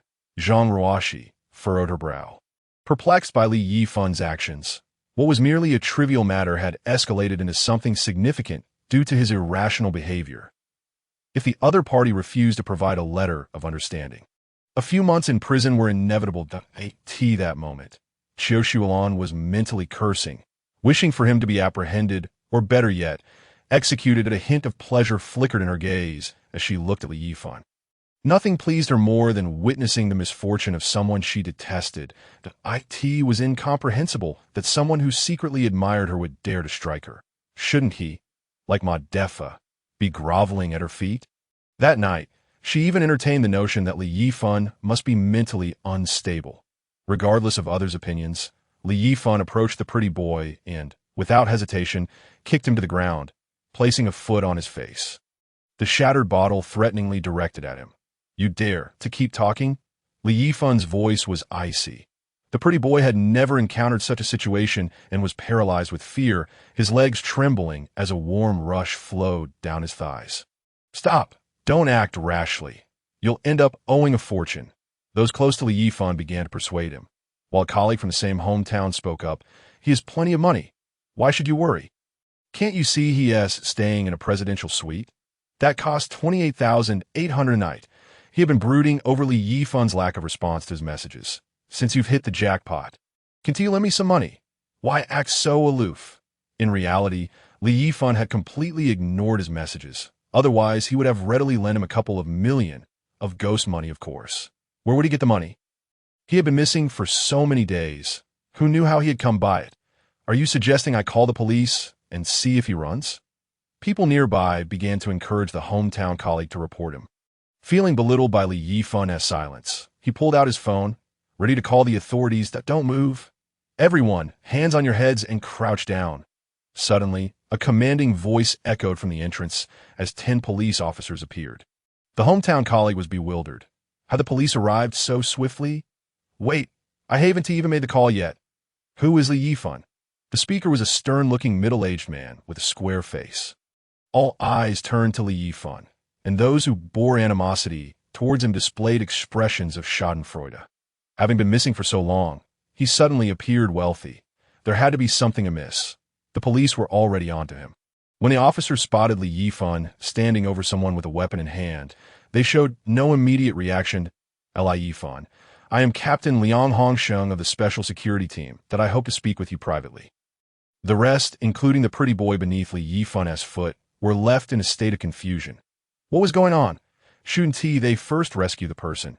At the very least, they could shout a slogan about releasing him, right? Why announce themselves and request a conversation? However, what left them even more flabbergasted was Yifan's immediate refusal.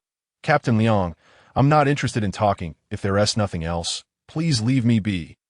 Yifan was entirely unfazed. It was as if the world were ending. Should they attempt to draw their weapons, he could instantly vanish into the presidential suite. Everyone was struck dumb by his audacity. Threatening someone with a weapon right in front of the police and telling them to leave? Liang Hongsheng, however, remained calm. They were tasked with bringing Yifan in for questioning and commanded the others. "Everyone unrelated, please exit." Yifan made no attempt to stop them. He had already checked the time.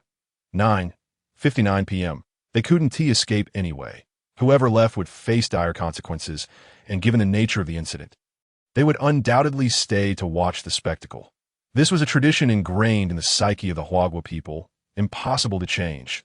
The broken bottle remained poised over the pretty boy's head, and Liang Hongsheng merely frowned but made no move to intervene. "Yifan, we mean no harm. We're simply here to consult with you. Would you kindly release him so we can have a proper conversation?" "I've already stated my lack of interest. How about this? Let the young officer beside you come over to speak with me." Yifan had noticed a police officer beside Liang Hongsheng, who appeared to be fresh out of training. Though clad in uniform, her striking physique was undeniable, and her delicate features resembled that of a porcelain doll, exuding an aura of grace and poise. At Liang Hongsheng's nod, she stepped forward, saying, "I can talk to you, but you must first let him go." Yifan had no intention of heeding her. "What is your name?" The beautiful officer hesitated, but Yifan's unusual demeanor compelled her to respond honestly. "Xiaoluachi, Officer Xia, please step a bit closer." Xiaoluachi's eyes widened with disdain. She had come to view Yifan as a lecherous individual. Regarding her appearance, she felt rather conflicted. Since childhood, she had aspired to be an officer, excelling in all training, yet her looks often overshadowed her qualifications. Others perceived her as merely beautiful rather than competent. She could easily rely on her looks to get ahead, yet she insisted on proving herself through merit, an admirable yet peculiar policewoman. Li Yifan was not merely attracted to her beauty. He sought to uncover a pattern that could prolong his existence, in terms of presence, physique, and appearance. Xiaoluoqi was on par with Zhang Ruoxi. Her identity suggested she possessed a sound worldview, making her a likely candidate for maintaining her virtue. He aimed to validate his hypothesis. As Xiaoluoqi approached within 10 meters, the familiar sensation returned. The watch transmitting an intense signal once more. This officer Xia, too, could be a source of life for him. How intriguing. A subtle smile curved Li Yifan's lips. His conjecture had proven correct. May I ask, are you still a virgin? Everyone present was taken aback. What was he thinking, asking such a question at a time like this? Although she was undeniably beautiful, there was a time and place for such inquiries. He was akin to a frog at the bottom of a well, while she was a phoenix in the sky. Incomparable. The special security team was not composed of ordinary officers. Anyone who made it into that circle was extraordinary. Yes, Xiaoluoqi's eyes blazed with indignation. Never had she been asked such a personal question. Having received her answer, Li Yifan was nearly certain of his suspicions. Excellent, I believe we will get along splendidly. Everyone was bewildered by Li Yifan's bizarre comments. Could he truly be mentally unstable? Even Xiaoluoqi began to doubt his sanity. All right, you may leave now. Li Yifan, you... Quiet. Listen. At that moment, the wall clock struck 10, and the aircraft was about to crash. However, after waiting for several seconds, Li Yifan was stunned. No explosion. He stood frozen, realizing that the apocalypse had not arrived. If it hadn't, then his fate was truly bleak. He would be condemned to a life of isolation. But what of his lifespan? Outside, chaos reigned while he remained in a state of calm comfort. And one understood Li Yifan's strange behavior. Listen, to what? There's nothing. They had all concluded that Li Yifan was merely deranged. After another brief pause, still no sign of commotion, and Xiaoluoqi firmly believed he was just toying with her. As she heard nothing to Li Yifan, I hope you can seriously consider this. We mean no harm, that we just want to take you boom. Before Xiaoluoqi could finish her sentence, a deafening explosion shook the air. Reverberating through the building, everyone felt as if the very structure trembled. Upon hearing the blast, Li Yifan exhaled in relief. It was truly frightening. Had the apocalypse not come, he would have faced dire consequences. What? I'm on my way. Liang Hongsheng abruptly received orders. Withdraw. Though puzzled, Xiaoluoqi had no choice but to obey her captain's command, casting a fierce glare at Li Yifan before turning to leave. The pretty boy beneath Li Yifan's foot was now at a loss. What had just transpired? The police had come, yet they were leaving. Someone, please save me. Everyone remained oblivious to the unfolding events, engrossed in discussions regarding the recent thunderous explosion. This is Pengcheng, a place devoid of any chemical factories. What kind of blast could possibly produce such a deafening sound? At this moment, Li Yifan chose to disregard the crowd, forcefully kicking the arrogant young man aside, leaving him to languish in his fate, awaiting a slow demise. An ambulance was utterly unreachable now, with such a grievous wound on his head, even if the hotel possessed a first-aid kit. Recovery was out of the question. The imminent arrival of 60-degree heat would surely lead to festering and infection of the wound. The only way to alleviate the bitterness in his heart was to let him suffer a painful death. As the officers departed, many still hesitated to enter, categorizing Li Yifan as a lunatic that in this world. Killing and madness bore no legal repercussions, and no one wished to be the unfortunate soul entangled in such chaos.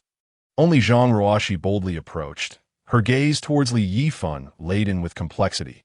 The sudden arrival of the officers and Li Yifan's drastic change in demeanor piqued her curiosity, though she was unaware of the specifics. She instinctively felt that Li Yifan could not possibly be insane. Manager Li, Mr. Zhang, you must trust me. Immediately reserve a room. The higher the floor, the better. Stock up on provisions, Li Yifan commanded before turning to leave.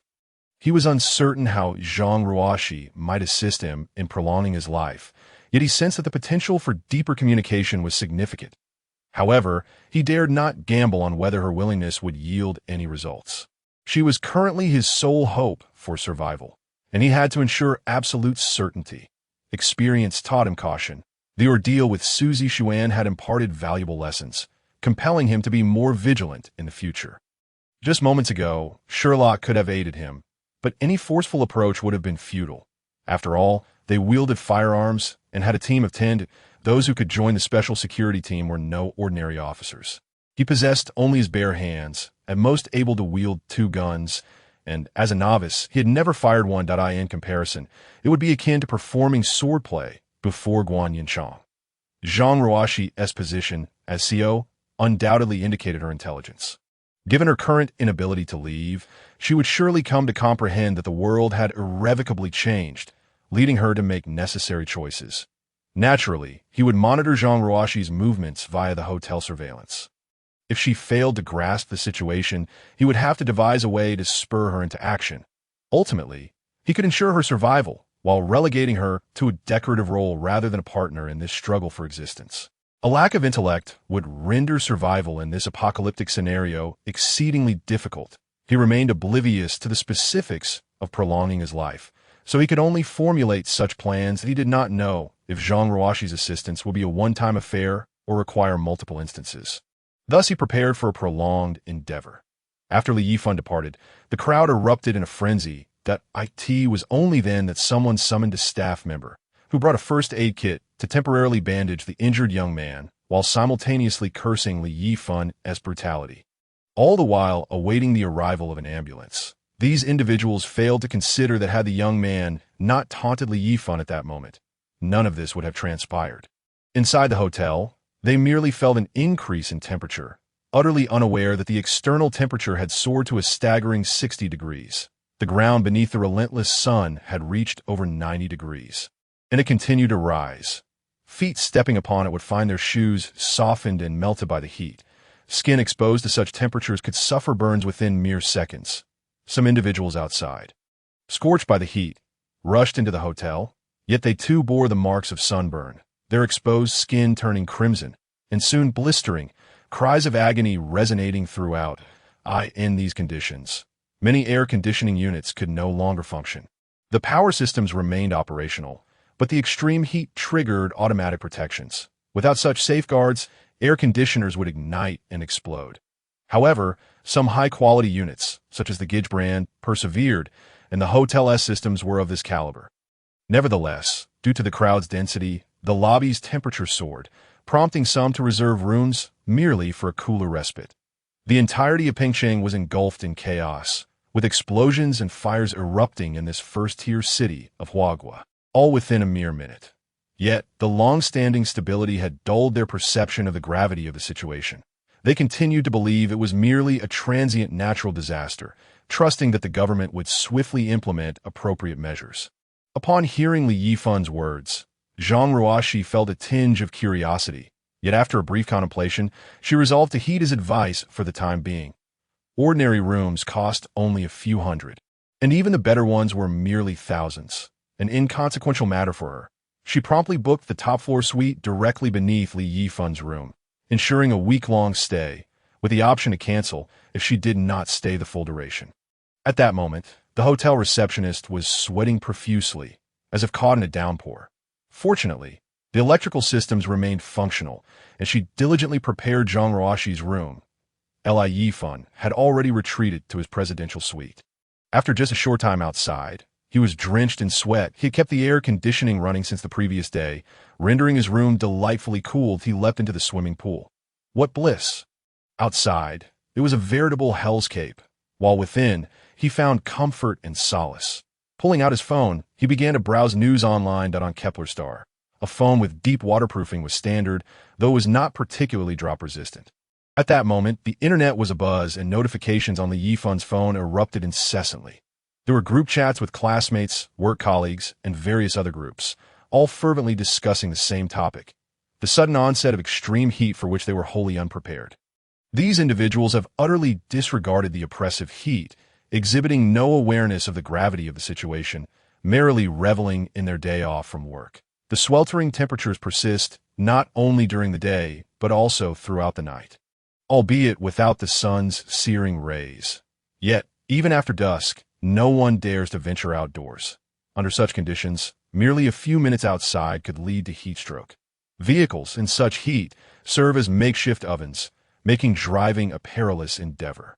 Li Yifan, feeling disinterested, tossed his phone aside and emerged from the swimming pool, relishing the newfound comfort enveloping him that it was now midday, and he began to prepare for lunch, opting for a simple meal of Wagyu beef, seared to a golden perfection on both sides.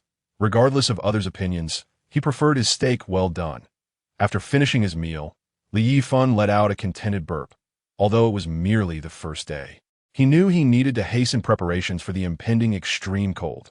Despite the presence of thousands of tons of finished coal in the coal mines of the beautiful country, he was uncertain how long the frigid weather would persist. Thus, he resolved to produce as much coal as possible, finding solace in the monotony.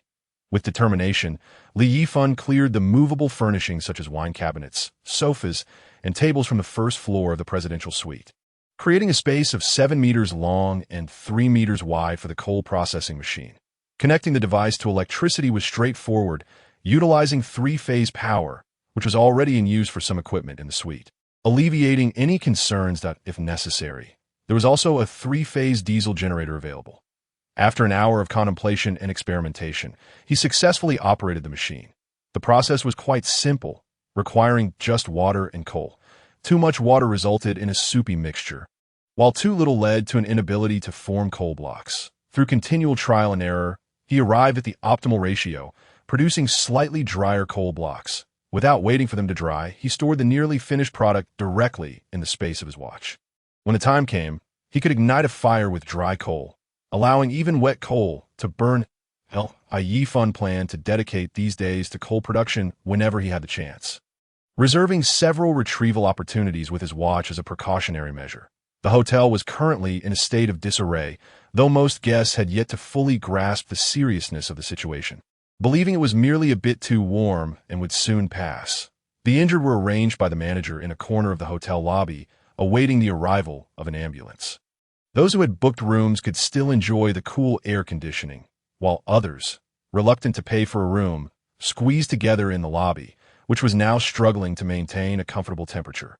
Thankfully, the lobby was still considerably more bearable than the scorching outdoors, where temperatures soared to 60 degrees, compared to 50 degrees inside, remaining within tolerable limits for the human body at this moment. The hotel rooms were nearly at full capacity, bringing immense joy to the manager, who continued to provide dining services for the guests, oblivious to the critical importance of food in such circumstances. When Gao Lei sought to book a room, she was informed by the staff that none were available. Fortunately, Lung Ying, aware of Gao Lei's presence in the hotel, invited her to share her room, allowing them to remain together. This room was still registered under Qiu Xuelan's name. Considering the oppressive heat outside, she could not bear to let Gao Lei suffer. If necessary, she would simply explain that they were classmates. Although she was not particularly fond of Qiu Xuelan, the latter had provided her with much, and she had grudgingly agreed, especially since Qiu Xuelan was undeniably beautiful. Upon returning, Qiu Xuelan immediately began to question Gao Lei's identity, her gaze filled with hostility. Lung Ying intervened, explaining that Gao Lei was merely a fellow student who happened to be in the hotel and needed a place to stay due to the extreme heat. After some reluctance, Qiu Xuelan finally consented to let Gao Lei stay. Qiu Xuelan, being a woman of her own preferences, found Gao Lei's innocence appealing. Otherwise, she would never have agreed to let a stranger occupy a room she had reserved for Lung Ying. However, the most significant factor was Gao Lei's inadvertent mention of being from the same hometown as Li Yifan, prompting Qiu Xuelan to consider using her to eliminate any incriminating evidence on Li Yifan's phone. Gao Lei merely sought a temporary refuge here, having noticed that Li Yifan had not responded to her messages, and believed that under these circumstances, her Yifan gauge would permit her to stay in the presidential suite. She imagined it would be far more comfortable than her current room. Qiu Xuelan, eager to display her superiority in front of Lung Ying, had booked a spacious suite featuring 2 rooms, one large. The other smaller. Li Yifan had set his phone to silent mode. While exercising, a passionate fitness enthusiast, he had been preoccupied with stockpiling supplies since his rebirth, finally finding time to focus on his health. A robust physique was essential for facing the various challenges ahead. Zhang Ruoshi had not messaged him, and he refrained from seeking her out, knowing that the more proactive he was, the more she would take advantage. He had, however, activated the surveillance on his tablet, projecting it onto the large screen, enabling him to monitor the corridor outside Jean Roachi's room in real time, complete with audio. All hotel surveillance footage was displayed on a large screen, though rooms occupied by guests were devoid of cameras, preventing him from witnessing the specific activities within. Otherwise, some of the scenes might have been rather provocative. Nevertheless, with air conditioning in place, he presumed their conditions were not too dire. 2 hours later, Yifan dove into the swimming pool. Washing away his perspiration to make tea that moment, he finally had the opportunity to check his phone. Notifications flooded in, revealing an overwhelming number of messages in various chat groups, including one from Yifan. Are you in your room? It's so hot outside, and there are no available rooms. Such words implied her desire to stay in the presidential suite. What a jest. However, he was in no rush to engage with Gao, allowing her to act as a catalyst to draw Lung Ying away from Xiao. There was no need to hurry. Patience was key. Oh, is it hot? It's quite cool here, he replied, making no mention of her request to stay, leaving Gao fuming at his lack of directness. She thought she had been quite obvious. Did she really need to ask the girl to be more forward? At that moment, she still felt a bit reserved, unwilling to plead for help due to the heat, especially since her location was also quite comfortable. Meanwhile, Xiao and Lung Ying were inside their room. The door firmly closed, engaged in undisclosed activities, with occasional audible sighs escaping. The Huaguan News Network, leveraging official resources, had disseminated a universal news bulletin regarding the unusual solar phenomenon. Astronomers worldwide were investigating the cause. And over the next few days, high temperatures were expected to persist. Citizens were urged to remain in shaded areas and take precautions against heat stroke. Workplaces were advised to adjust their schedules as necessary, with a general recommendation to suspend operations for the time being. Officials assured the public that they were working diligently to address the heat issue while encouraging everyone to remain calm. Refrain from spreading rumors and avoid hoarding supplies. Yifan scoffed at the news, questioning what it meant that experts were investigating. By the time you have completed your research, that individual will have long since perished. Today marks the first day. Those with foresight who can stockpile supplies may still have a chance to survive in this apocalyptic world.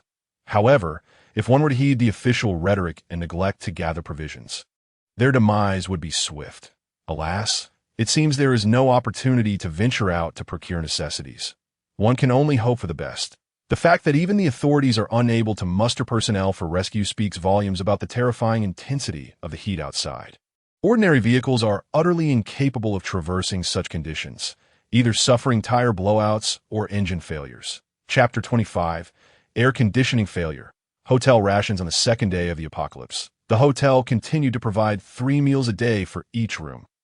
Yet the hotel manager's countenance was marred by worry. He had lost contact with the owner, and the general manager was absent.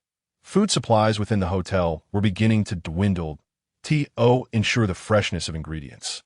The hotel typically procured supplies on the same day they were consumed, save for items that could be frozen. This was acceptable in the past, but now the situation was drastically different. The hotel had never before accommodated such a large number of guests dining simultaneously. Serving so many people was manageable for a day, but after 2 or 3 days, it would become exceedingly difficult. The supplier had already been contacted the previous evening, but they had regrettably indicated they could not deliver. This left him in a state of helplessness. The night prior, many had attempted to venture outside while darkness cloaked the sun, but within mere minutes, they collapsed, never to awaken again, leaving dozens of corpses strewn upon the ground. Even at night, the surface temperature remained a staggering 80 degrees. In such conditions, the human body would dehydrate rapidly, leading to breathing difficulties, heat stroke, and shock that if one could receive prompt medical attention, there remained a glimmer of hope for survival. Yet, under these circumstances, even emergency calls could not be connected, let alone any rescue efforts done, of course. The others were oblivious to this reality. They simply believed the heat to be too oppressive and preferred to remain indoors. As the hotel provided food, drink, and air conditioning, along with the added advantage of not having to work, the news from the government was also visible to them. Their phones were their sole means of grasping the situation beyond their walls. Jean Roachi issued a notice declaring a holiday for all staff until the heat wave subsided, eliciting cheers of "Long live the president." from the employees that up until now, Zhang Ruoxi had not reached out to Li Yifan. Thus passed the second day relatively uneventfully, while the authorities continued broadcasting warnings against hoarding supplies and assuring the public they would work diligently to address the heat issue. Words Li Yifan regarded with skepticism. In his past life, the government had established several gathering points, but one had to make their own way there. Aside from those of status and privilege, ordinary citizens received little assistance from the officials. He had lost interest in the messages circulating among the group, deeming them void of useful information, merely discussions of the news. This was their only form of entertainment now. That night, Li Yifan was fortunate enough to enjoy a good night's sleep. On the third day of the apocalypse, the hotel's air conditioning system suddenly failed. The hotel utilized central air conditioning, and once it malfunctioned, the temperature in all rooms surged sharply. Many guests, including Li Yifan, were awoken by the sweltering heat. Although his room had an individual unit, even its external compressor had succumbed to failure, and he was not skilled enough to repair it. However, no one dared to venture outside to fix the air conditioning in such extreme temperatures. It would be tantamount to courting death.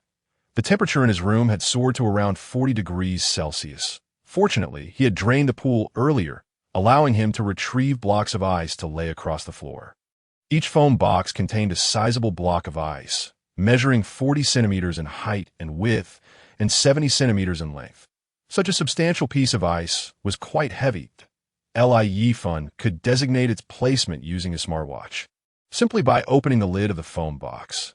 After spending over 10 minutes arranging the ice throughout the former swimming pool area, he discovered that the protective foam boxes significantly slowed the melting process.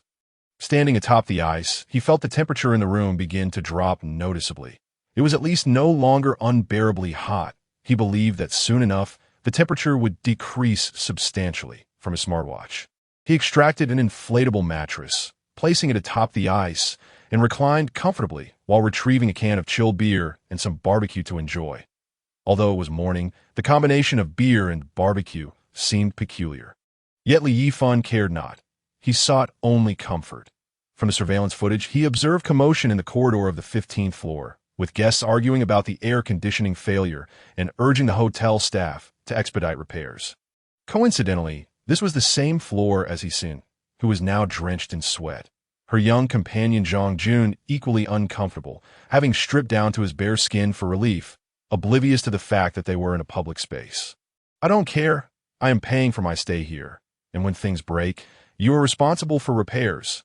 The staff member was also sweating profusely, not from anxiety but from the oppressive heat. They too were distressed by the air conditioning failure. "I apologize, madam, but I have explained multiple times that the repair technician cannot come.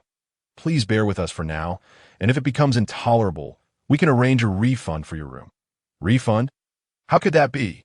Hee-Seun's voice rose sharply. If she vacated her room, where would she and her son find shelter? Having a room, at least, afforded them a place to stay. With the external temperatures so fearsome, leaving the room would be akin to inviting disaster. "Madam, I'm truly sorry for the unpleasant experience you are having. Unfortunately, we are unable to conduct repairs at this moment." "Then find a way, or what purpose do you serve?" She retorted that I have paid for my stay. "I am your god, and you must serve me well." The staff, faced with such a demanding patron, could only feel helpless. The uproar from Hee-Seun attracted the attention of all guests on the floor, primarily Li Yifan's colleagues, who joined in venting their frustrations at the staff, who could only respond with patience, reiterating their explanations. Li Yifan, whose lips were parched and who had not had a chance to drink, felt his body heating up, and dizziness began to set in, indicating early signs of dehydration. Amidst the cacophony of complaints, the staff member finally collapsed, their vision blackening as they fell to the ground. Witnessing this, everyone hastily retreated to their rooms, fearing they might be implicated in the incident. Hee-Seun, too preoccupied to continue berating the staff, swiftly scooped up her son and rushed back to their room. Although the room was hot, as long as they kept the doors and windows shut to prevent the heat from entering, it was still bearable. Worst, they could dampen their clothes with water. As the moisture evaporated, it would carry away some heat, providing a modicum of relief. Today, the meals provided by the hotel had been reduced from 3 to 2, igniting further discontent among the guests. Little did they know, being offered any food at all in the current circumstances was already a testament to the hotel's integrity, that it was likely that by tomorrow, the food supplies would be depleted. And in light of this, the hotel's managing director gathered everyone into a single group chat, which included Yifan. Dear valued guests, thank you for choosing to stay at our Imperial Hotel. Due to weather conditions, our supplies have become limited. Starting today, we will only provide breakfast and dinner, and prices will be adjusted accordingly. We hope for your understanding. Furthermore, each room was originally equipped with instant noodles, biscuits, and sausages as complimentary snacks.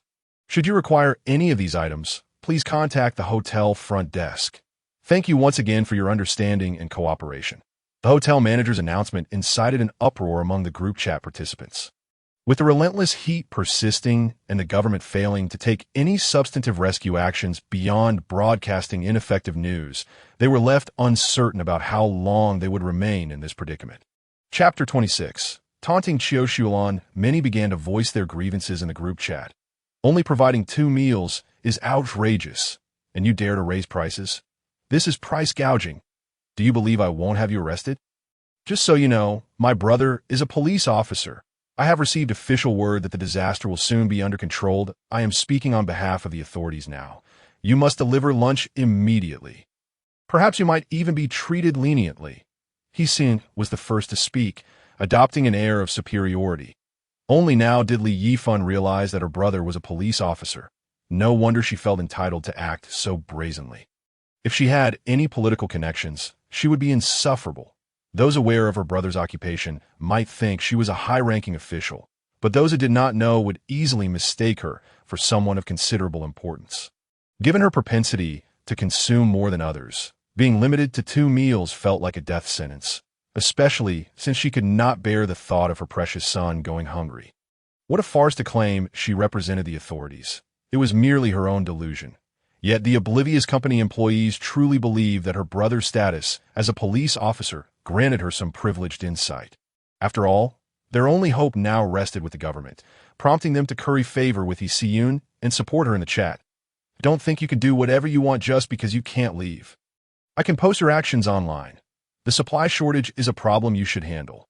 Your current actions will surely have consequences later. Amidst the clamor of voices, accusations were hurled at the hotel for its avarice, profiting from the nation's misfortune. Others were of little concern, but should anyone dare to shortchange me, I would surely flay them alive. At that moment, a chilling voice emerged, threatening the hotel manager directly in the group chat. Judging by the avatar, this individual appeared formidable, with tattoos adorning half of his face, exuding an imposing presence. In a room on the 10th floor of the hotel, a middle-aged man, bare-chested and dripping with sweat, was typing furiously on his phone. Upon seeing the avatar, Yifan's expression sharpened. Wan Mingliang. In a previous life, it was Wan Mingliang who had shattered Yifan's legs with a gun, signifying that he was indeed armed now. Wan Mingliang was a minor leader in the drug trade, having arranged to meet a middleman here to conduct a transaction, armed for precaution. However, the middleman never arrived, and instead, he was ensnared by the oppressive heat. Along with his 10 subordinates, his frustration had been simmering for days, and with the hotel providing only 2 meals, his ire flared. Count me among those dissatisfied. If I do not receive my desired king crab by nightfall, I shall ensure your boss is left without a job. The manager, upon reading these messages, could only manage a bitter smile. Wan Mingliang was clearly not to be trifled with, but the one speaking after him was even more formidable. Someone the manager recognized.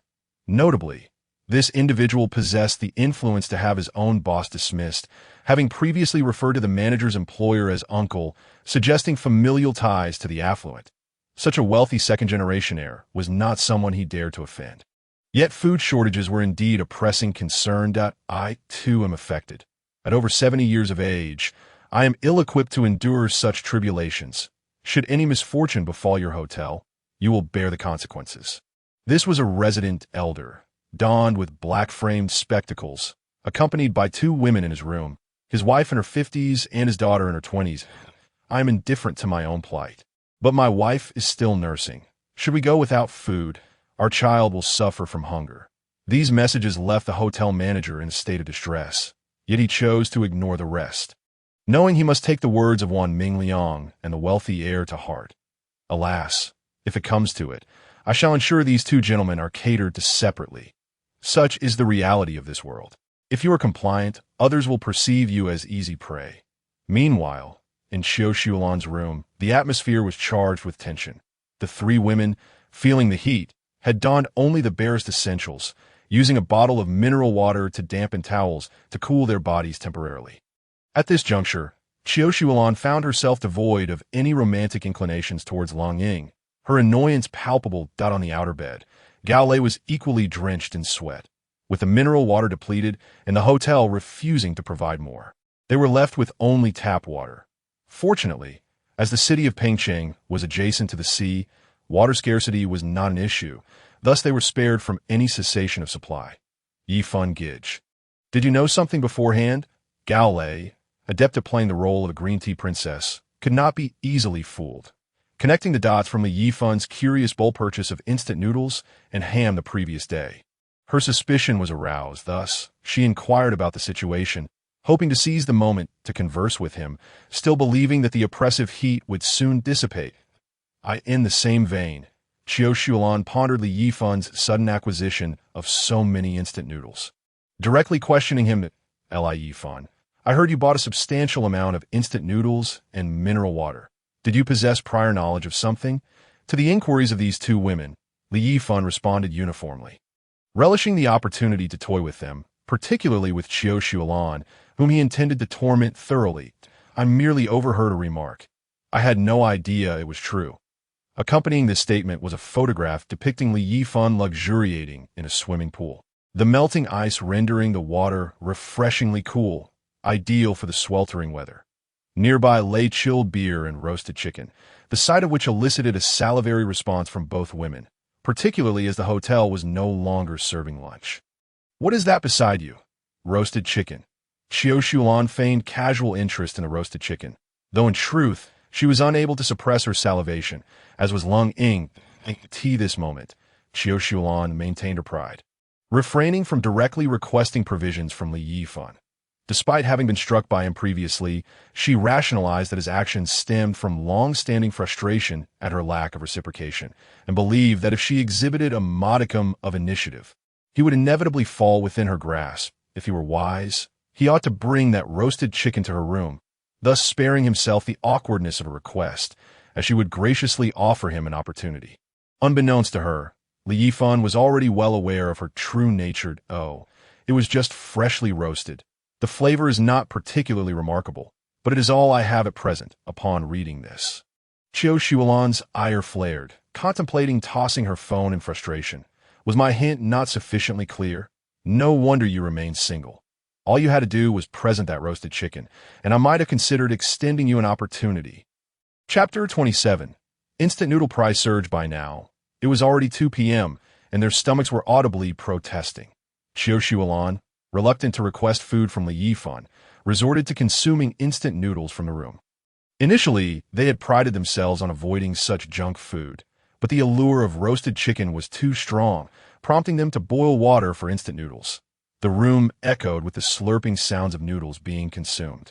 With the hotel failing to provide lunch, many guests braved the heat to confront the hotel manager, while Li Yifan observed through surveillance footage as his colleagues clashed with hotel staff.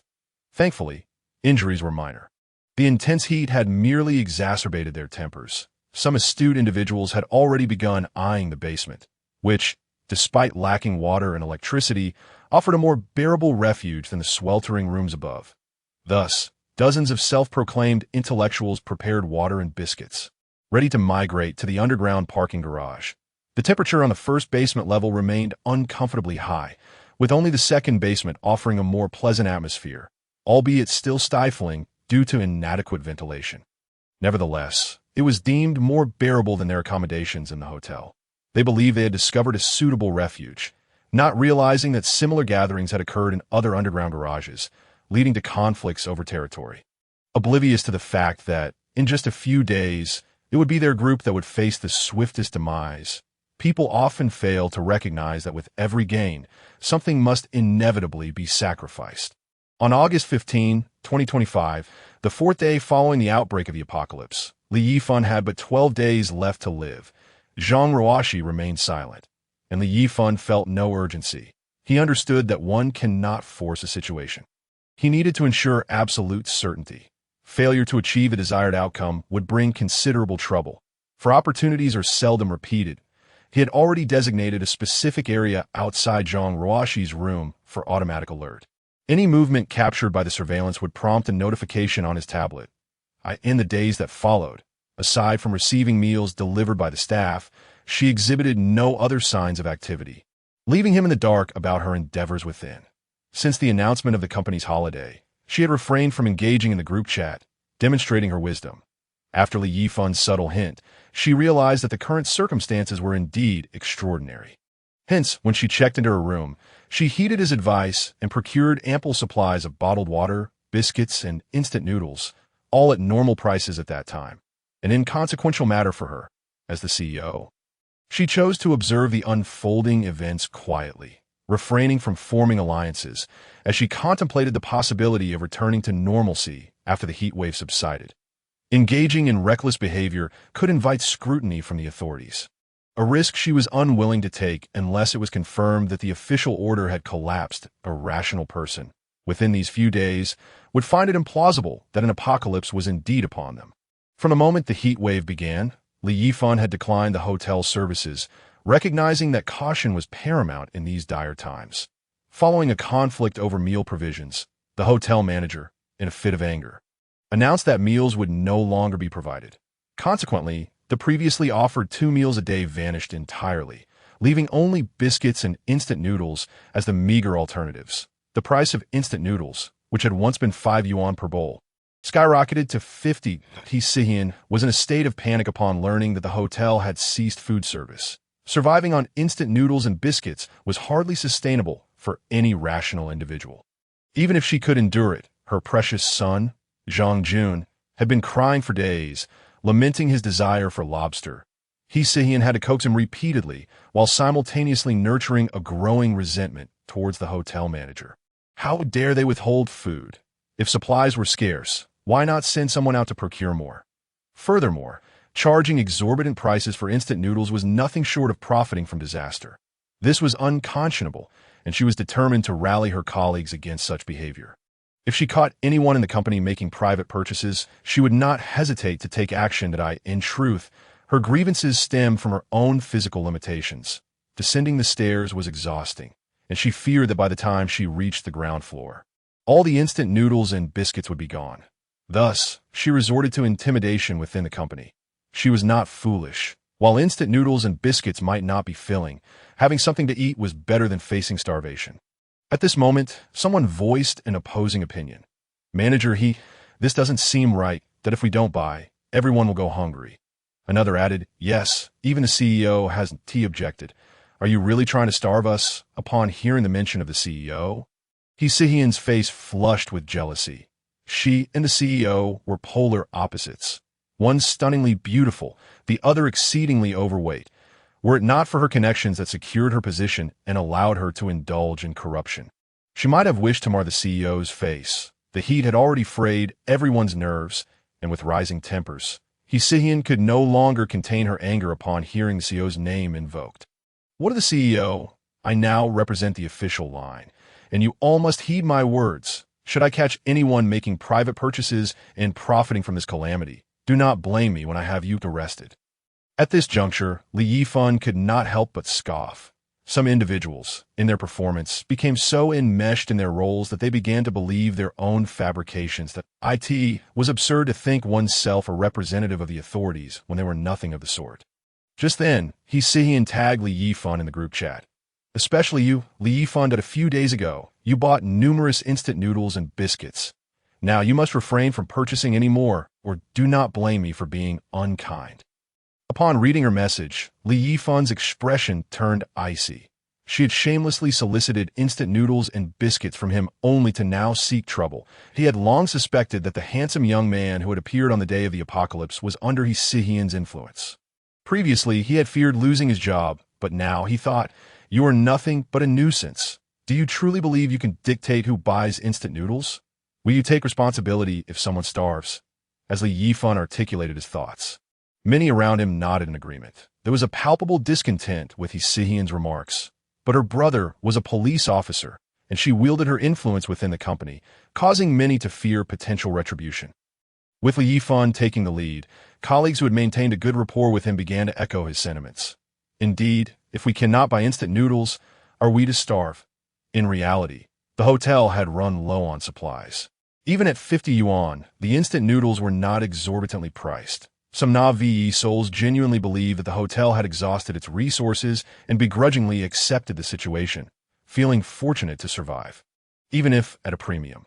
However, those with sharper instincts sensed something amiss. They no longer cared about the cost, and had already stockpiled several buckets of instant noodles. Currently, there were about 300 guests remaining in the hotel, and if the heat persisted, food supplies would dwindle further, inevitably leading to starvation. The food they managed to acquire would only stave off hunger temporarily, but such assumptions were naive. As supplies dwindled, conflicts would become unavoidable. Li Yifan did not notice Zhang Ruoxi leaving, but did observe a flamboyantly dressed woman on the same floor, wearing a pair of revealing hot pants as she descended the stairs. Presumably in search of instant noodles and biscuits, Li Yifan had no recollection of this individual, having had limited interactions in his previous life. Chapter 28. The plans of Lung Ying as she witnessed the growing dissent against her. Hsihian's chubby visage betrayed her anxiety. The fate of others was of no concern to her. What she feared was her own slow descent, which might prevent her from securing instant noodles. Even as she typed furiously, she hurried down the stairs. Rest assured, everyone, the authorities have already notified me that this disaster will soon pass, and they're currently preparing rescue operations. I could see this moment. We should unite to resist this profiteering behavior. By the time she arrived, she was informed that the instant noodles had sold out. The hotel manager's strategy was cunning, selling only a limited quantity each day. With prices escalating daily, Hsihian's resentment towards Li Yifan reached a boiling point. Had he not meddled, she would have successfully procured her instant noodles. That wretched Li Yifan. I will ensure my brother locks you away in the future. Ideally, for an indefinite term. Hsihian seethed silently within her heart. As for those who were deceived by her and did not purchase instant noodles, relying solely on the limited biscuits in their rooms, their plight was indeed dire. In this sweltering heat over the past 7 days. Many were already on the brink of collapse, and now, faced with a food crisis, some might succumb to starvation. However, for these individuals, Li Yifan harbored no sympathy whatsoever. Qiu Xulan, of course, had seen the messages in the group chat. She felt little inclination to engage in conversation there, as she lacked the energy. The friction with Lung Ying had inevitably sparked some tension, leaving her both hot and fatigued, being merely an assistant. She knew that without the president's connection, no one would heed her words. Lacking management experience, she also had no thoughts of winning people over to serve her interests. As for Ma Defa, he was even more useless, being nothing but a sycophant to Qiu Xulan. Yesterday, when Li Yifan failed to bring Qiu Xulan a roasted chicken, she felt a flicker of anger. After all, Li Yifan was merely her secret admirer. Why should he not bring her food? Thus, she resolved to ignore him today, waiting for him to recognize his mistake before she would deign to respond. If only she knew that Li Yifan had already seen her video and was aware of her identity as a lesbian. Would she still harbor such naive thoughts? In contrast, Gao Lei was beginning to reach her breaking point, seeking supplies from Li Yifan. Although there were still some biscuits in the room, and Xiu Xulan had bought a few instant noodles. After 2 days without proper meals, she felt as though she were living the life of a beggar. Normally, she would dine lavishly with male classmates, who would eagerly fight to pay the bill, allowing her to enjoy ready-made meals. Now, after 2 days of subsisting on biscuits and instant noodles, she found it exceedingly distressing. She longed for hot pot, for chocolate, which inevitably brought Li Yifan to her mind. Yifan Gij, do you have any hot pot left? Could you bring me some? I'll transfer the money to you later. The phrase later suggested that if she truly cared, she should have transferred the money in advance before requesting food. Perhaps, given their shared childhood, Li Yifan might still consider helping her. After all, in her previous life, Gao Lei had never had the chance to partake in such generosity. But now, she thought with a hint of irony. Moreover, Their food supply was still somewhat adequate. They had not yet reached a point of utter desperation. Alas, Lele, I don't have much left either. For lunch today, I only had a single lobster, and it wasn't particularly tasty. After saying this, Li Yifan recorded a short video and sent a copy to both Gao Lei and Xiao-sung. That moment, Li Yifan was seated on an air mattress, clad in a short-sleeved shirt, with a pool beneath him filled with freshly laid ice on the air mattress. There was a bedside table displaying a lobster as thick as an adult's arm, its vibrant red hue appearing incredibly tempting. Beside the lobster was a bottle of red wine, though it was merely a standard bottle from Walmart. Yet at this time, having something to eat was a blessing, and one could hardly afford to be picky. Gao Lei swallowed hard, her eyes fixated on the lobster as if its aroma had wafted directly to her nostrils. Just then, Qiu Shulan, having just brushed against Long Ying, heard her phone's notification sound. She quickly picked it up, and, upon discovering it was a message from Li Yifan, a hint of disdain flickered across her lips. This was typical of men, easily manipulated like Madefa. Thus, she reasoned that women were far superior. Men were creatures of base instinct. She opened the message. Her gaze was glued to the lobster on Li Yifan's table, her eyes brimming with greed as she swallowed again, her voluptuous figure heaving up and down. Long Ying, witnessing this scene, noted that Li Yifan was wearing short sleeves, implying he was not feeling hot at all. From the video, it appeared that something was placed beneath the air mattress. Were those ice cubes? She startled at her own conjecture. In such conditions, where could ice be found? Ice machines were barely functioning, let alone producing large blocks of ice. After sharing this inquiry with Qiu Shulan, she too found it hard to believe and couldn't help but ask, "Yifan, do you still have ice?" Qiu Shulan had directly referred to Li Yifan as Yifan, which nauseated him considerably. If it weren't for his intention to torment her, he might have considered blocking her. "Yeah," Li Yifan replied nonchalantly. "Really, it's actually ice." The thought of her own suffocating heat while Li Yifan enjoyed lobster on ice filled her with a pang of envy, even through the screen. Li Yifan sensed Qiu Shulan's palpable jealousy. How wonderful! I wish I had ice too, along with lobster and red wine. She felt she had hinted quite clearly that Li Yifan should bring her those items. At worst, she could tell him today that she would agree to his pursuit. Of course, it would only be an agreement. She would not allow him to touch her in any way.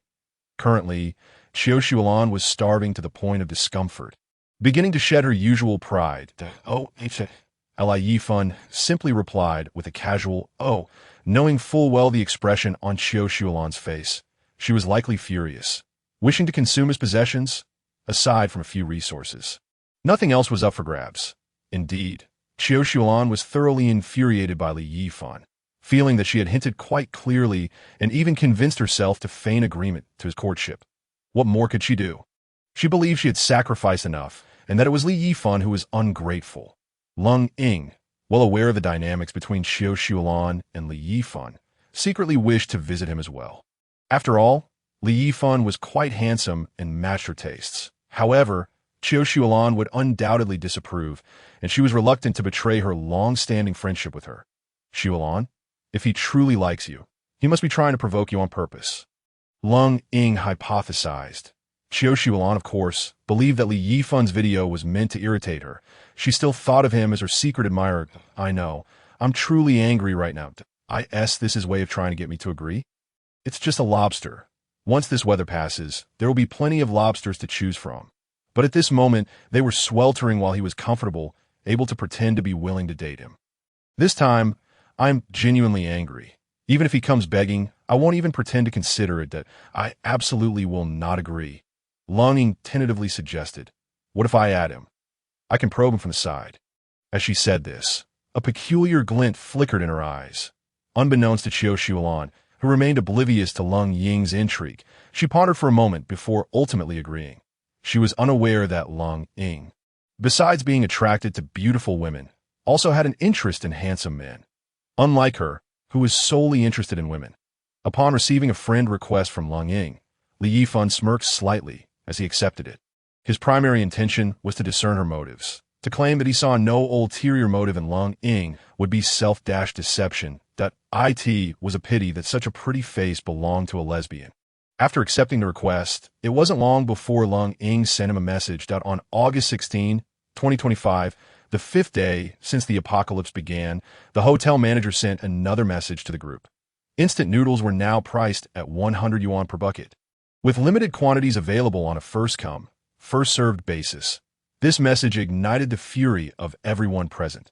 Just wait, those selfish beings profiting from this disaster will surely be held accountable. Yifan was the first to erupt in outrage. She had little money to begin with, and had already swindled a few buckets of instant noodles from some colleagues yesterday, having paid a hefty price in return. During such times, no one would foolishly offer her anything for free. Those who sold to her did so only out of past goodwill, believing that the sweltering heat would eventually pass, allowing life to return to normal, and work would resume. Therefore, they were cautious not to offend Yifan, especially given that she had a brother who was a police officer. Offending anyone was unwise, but especially someone in a position of authority, like a mere street office clerk, could make your life miserable if you crossed them.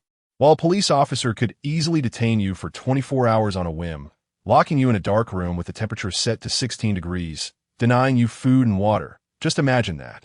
Such threats were merely child's play. One should not assume that police officers were inherently good people. Shouldn't we be united in solidarity? In the face of disaster, we should share all resources. The hotel ought to provide us with food free of charge. At that moment, Yifan's fellow townsmen began to shout in the group chat, insisting that the hotel should provide food for everyone without charge. Upon seeing this message, Yifan couldn't help but chuckle. Truly, there were all sorts of people demanding free food when they should be grateful for any food available. Suddenly, an explosive message lit up the group, igniting everyone's anger. Guess what I discovered? I have proof. After speaking, several photos were sent, revealing the hotel manager seated within the cold storage, surrounded by an assortment of fruits and vegetables that appeared somewhat lackluster, though the quantity of produce was limited. To those who had subsisted on instant noodles for 2 days, these items seemed incredibly enticing. Outside the cold storage, boxes upon boxes of instant noodles, biscuits, and sausages were piled high. As I passed by, I noticed the cool air wafting from the kitchen. I could hardly believe their selfishness reached such depths. One of my female colleagues, who has a penchant for gossip, harbored aspirations of uncovering a sensational story herself. Seizing this opportunity, she promptly shared the news with everyone, eliciting an enthusiastic response from the group.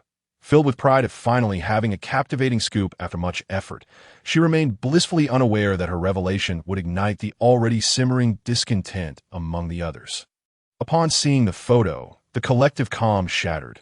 Emotions ran high, with many eyes reddening in anger. How could the hotel manager remain in the cold storage while they suffered? Although the external unit of the freezer was broken, a thick layer of ice still clung to its interior walls, and with its exceptional insulation, remnants of ice persisted. What was most outrageous was not merely the cold storage, but the fact that so much food was available while they had been deceived into believing supplies were depleted. To charge 100 yuan for a single container of instant noodles? This was the final straw. The hotel manager quickly realized the gravity of the situation when someone, having exited to use the restroom, inadvertently left the door ajar, allowing a customer seeking instant noodles to witness the kitchen's abnormality. That I've posted about your hotel's actions online. Prepare for closure. The audacity of their comfort in the cold storage, which should have belonged to all, was infuriating. Yes, it belongs to all of us. Everything should be shared during these trying times. Having paid for their stay, they felt deprived of the services owed to them while the hotel staff indulged in comfort. Yifan could no longer contain her outrage and sent a voice message in the group. What are we waiting for? Kick them out. With eyes ablaze, the crowd surged toward the kitchen on the 3rd floor. The elevator unable to accommodate the throng. The hallways echoed with the sound of over 200 people trampling through, as though the very structure might collapse at any moment. The hotel manager hastily ordered the kitchen door to be barricaded. But how could they hope to withstand such a frenzied mob? Some seized a fire axe, striking it forcefully against the kitchen door. Even the stainless steel barrier could not withstand the onslaught of the hundreds who charged forth. As the frenzied crowd flooded into the kitchen, they began to snatch up the food. The hotel manager and staff attempted to intervene, but were quickly overrun, falling to the ground as the relentless throng surged past. The manager curled into a protective ball, desperately trying to avoid being trampled. The mob showed no regard for the fallen staff. Their lives seemed inconsequential, as they believed that in a crowd, accountability would dissipate. Even if the authorities were to intervene later, they thought it was merely a handful of instant noodles and sausages they were after. In their minds, trampling over others was unintentional. They would simply reimburse for any damages incurred. Emboldened by this mindset, fearlessness reigned supreme among them. The depths of human depravity were starkly revealed, and from this moment on, the chaos of violent looting would only escalate. Yifan, observing the unfolding scene through surveillance, felt no sympathy. Rather, he reveled in mockery. These insufferable colleagues would soon find themselves at his mercy, and he would relish tormenting them. The delicate young man who had been injured by Yifan's earlier assault was now barely clinging to life. His head wound infected and emitting a foul stench. Initially, a few had offered him water and food out of sympathy, but as the infection worsened, they could no longer endure the odor and kept their distance. Now he lay abandoned, suffering from hunger and pain, awaiting death. His final regret, perhaps, was mocking Yifan. Yet, regret was futile. Inside the kitchen, some individuals, having secured food, began to push their way outside. These were the astute ones who understood the futility of being trapped in the cold storage amid such a crowd. Many made off with food, opting to leave rather than risk being left empty-handed, of course. Some were likely driven by guilt, fully aware that their actions were unlawful. Chapter 30. Wan Mingliang's fatal act, at least half of the crowd who had acquired food turned to depart, leaving only 30 to 40 individuals behind, led by Yifan's fellow townsmen. They had set their sights on the cold storage, with the hotel manager and staff incapacitated and unable to resist. The kitchen door had warped under the pressure and now hung ajar, symbolizing their claim over the territory. Just then, a man with tattoos covering half his face, accompanied by 10 intimidating associates, appeared in the kitchen. "Damn it, I arrived too late. How dare these scoundrels pilfer the food I had my eye on?" The newcomer was Wan Mingliang, who had missed the initial commotion while tending to his own needs in the sweltering heat. When he finally noticed the chaos, the food had already been taken back to their rooms. "Put everything down. Get out." His booming voice halted all activity, instilling fear among the crowd. This intimidation was precisely why he adorned his face with tattoos, to evoke fear and satisfy his vanity. "We were here first. Why should we yield to you?" Seeing their numerical advantage of around 40 against Wan Mingliang's mere 11, they felt emboldened. However, Wan Mingliang was fully aware of their intentions and, with a cruel smile, drew a gun from behind him, pointing it at the speaker. Is this sufficient? The sight of the dark muzzle sent shockwave through the crowd, causing many to tremble uncontrollably. A gun.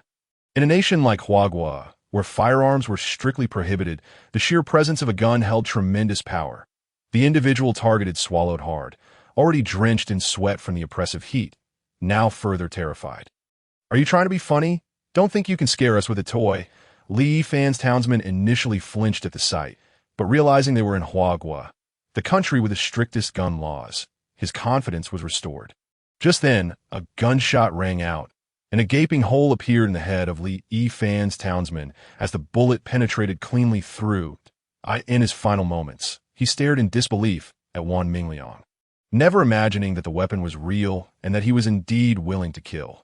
Wan Mingliang possessed only one gun. With limited ammunition, he had no desire to kill.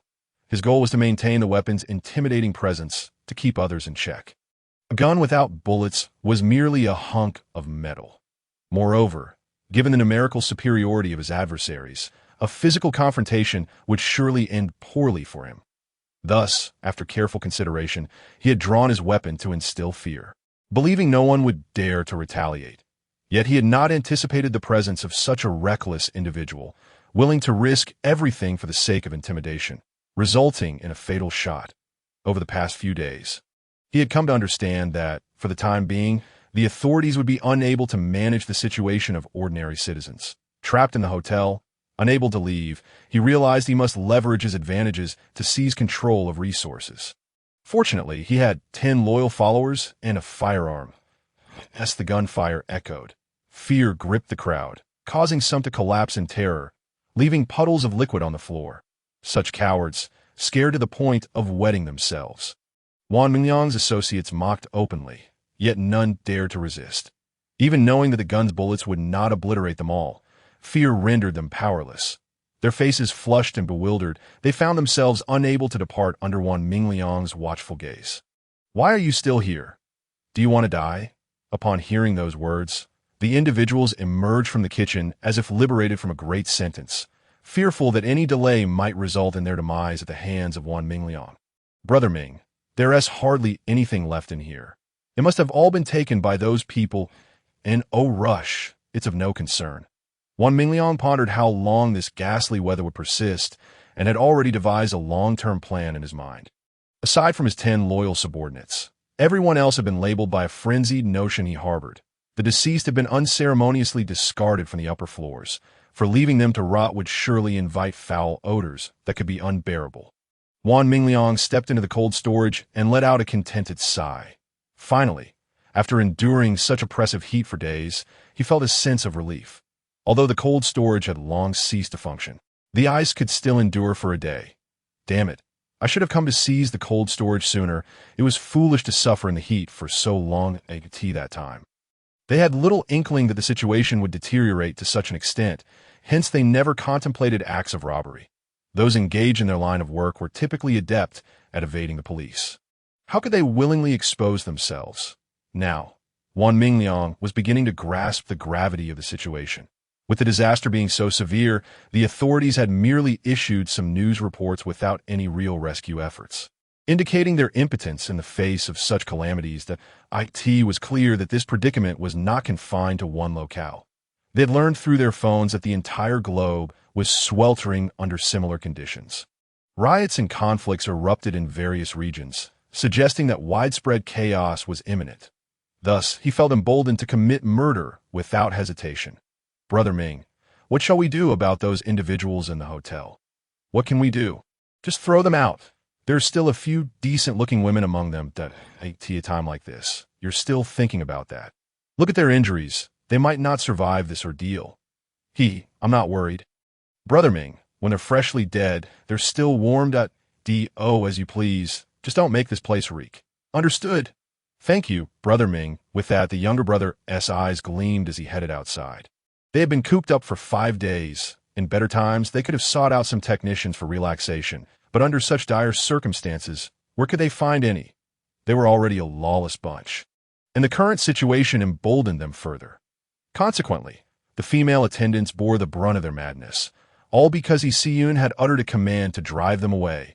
Of course, there was also the colleague named Du Yuan, who had been the first to spill the beans. Now, these deranged individuals had returned to their rooms, and the last to arrive, trembling, established a new group, excluding Wan Mingliang and his crew. Chapter 31. The atrocities of human nature. Do you know that the fellow living on the 10th floor possesses a firearm? How terrifying. One shot, and he is dead.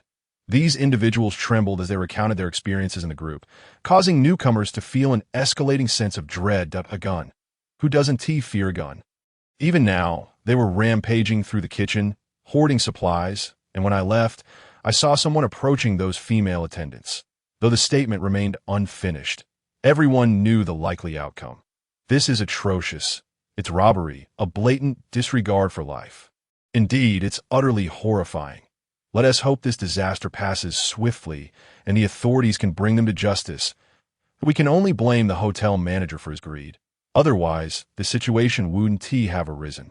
Yes, if blame is to be assigned, let it fall upon them. Yifan observed their expressions with a cold smirk.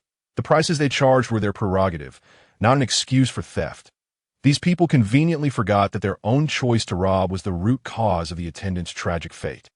Without this catalyst, Wan Mingliang might not have come to his senses so quickly. Currently, both Wan Mingliang and Li Yifan were the only ones aware that this natural disaster was far from simple. We must unite to confront this gang of robbers. How can we confront them? They're armed. If it weren't for their firearms, I could easily take them down with one hand. This bravado came from an individual who had just soiled himself, perhaps to mask his own cowardice, attempting to sound tough. Those who had been with him in the last group did not expose him, as they were equally culpable, no better than he was. Indeed, if they weren't armed, they would have been overthrown long ago. Manager aren't you supposed to represent the authorities? Given the current situation, when will help arrive? Siyun felt a tremor in her heart upon hearing this question. Since the onset of the apocalypse, she had lost contact with her brother. She had no official news to offer, but she had to maintain a facade of composure. Otherwise, who would believe her?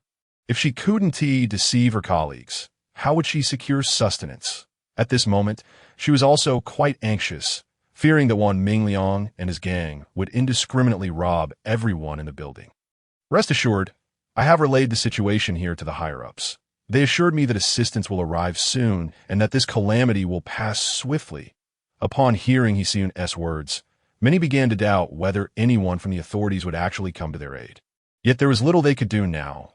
Wan Mingliang was armed, and no one wished to face death. The gun in Wan Mingliang's possession instilled a paralyzing fear, leaving them unwilling to resist. Fully aware that the firearm could not possibly kill so many, yet fearing to make any move, that if we had 11 people, I would be willing to lead a charge if 2 or 3 dozen young men were willing to join me. Li Taiju had remained silent for days since the apocalypse began, staying in his dormitory. However, the actions of Wan Mingliang's gang compelled him, a veteran, to speak up with a proposal.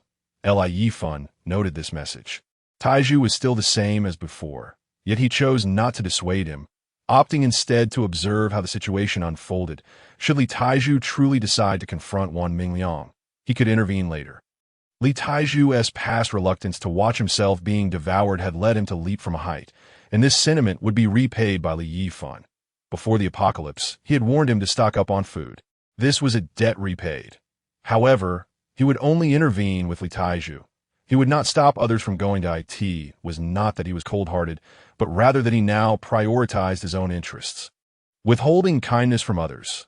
Kindness, such a sentiment could only lead to one's demise in the apocalypse. There was no other possibility. Of course, deep down, he hoped Taiju would refrain from seeking out Wan Mingliang. Li Taiju's suggestion was met with widespread acclaim, as expected from our valiant ex-soldier. This sense of responsibility is unmatched. Well done. I support you. Yet, all of them merely offered verbal support. No one voiced a desire to accompany Li Taiju in confronting Wan Mingliang.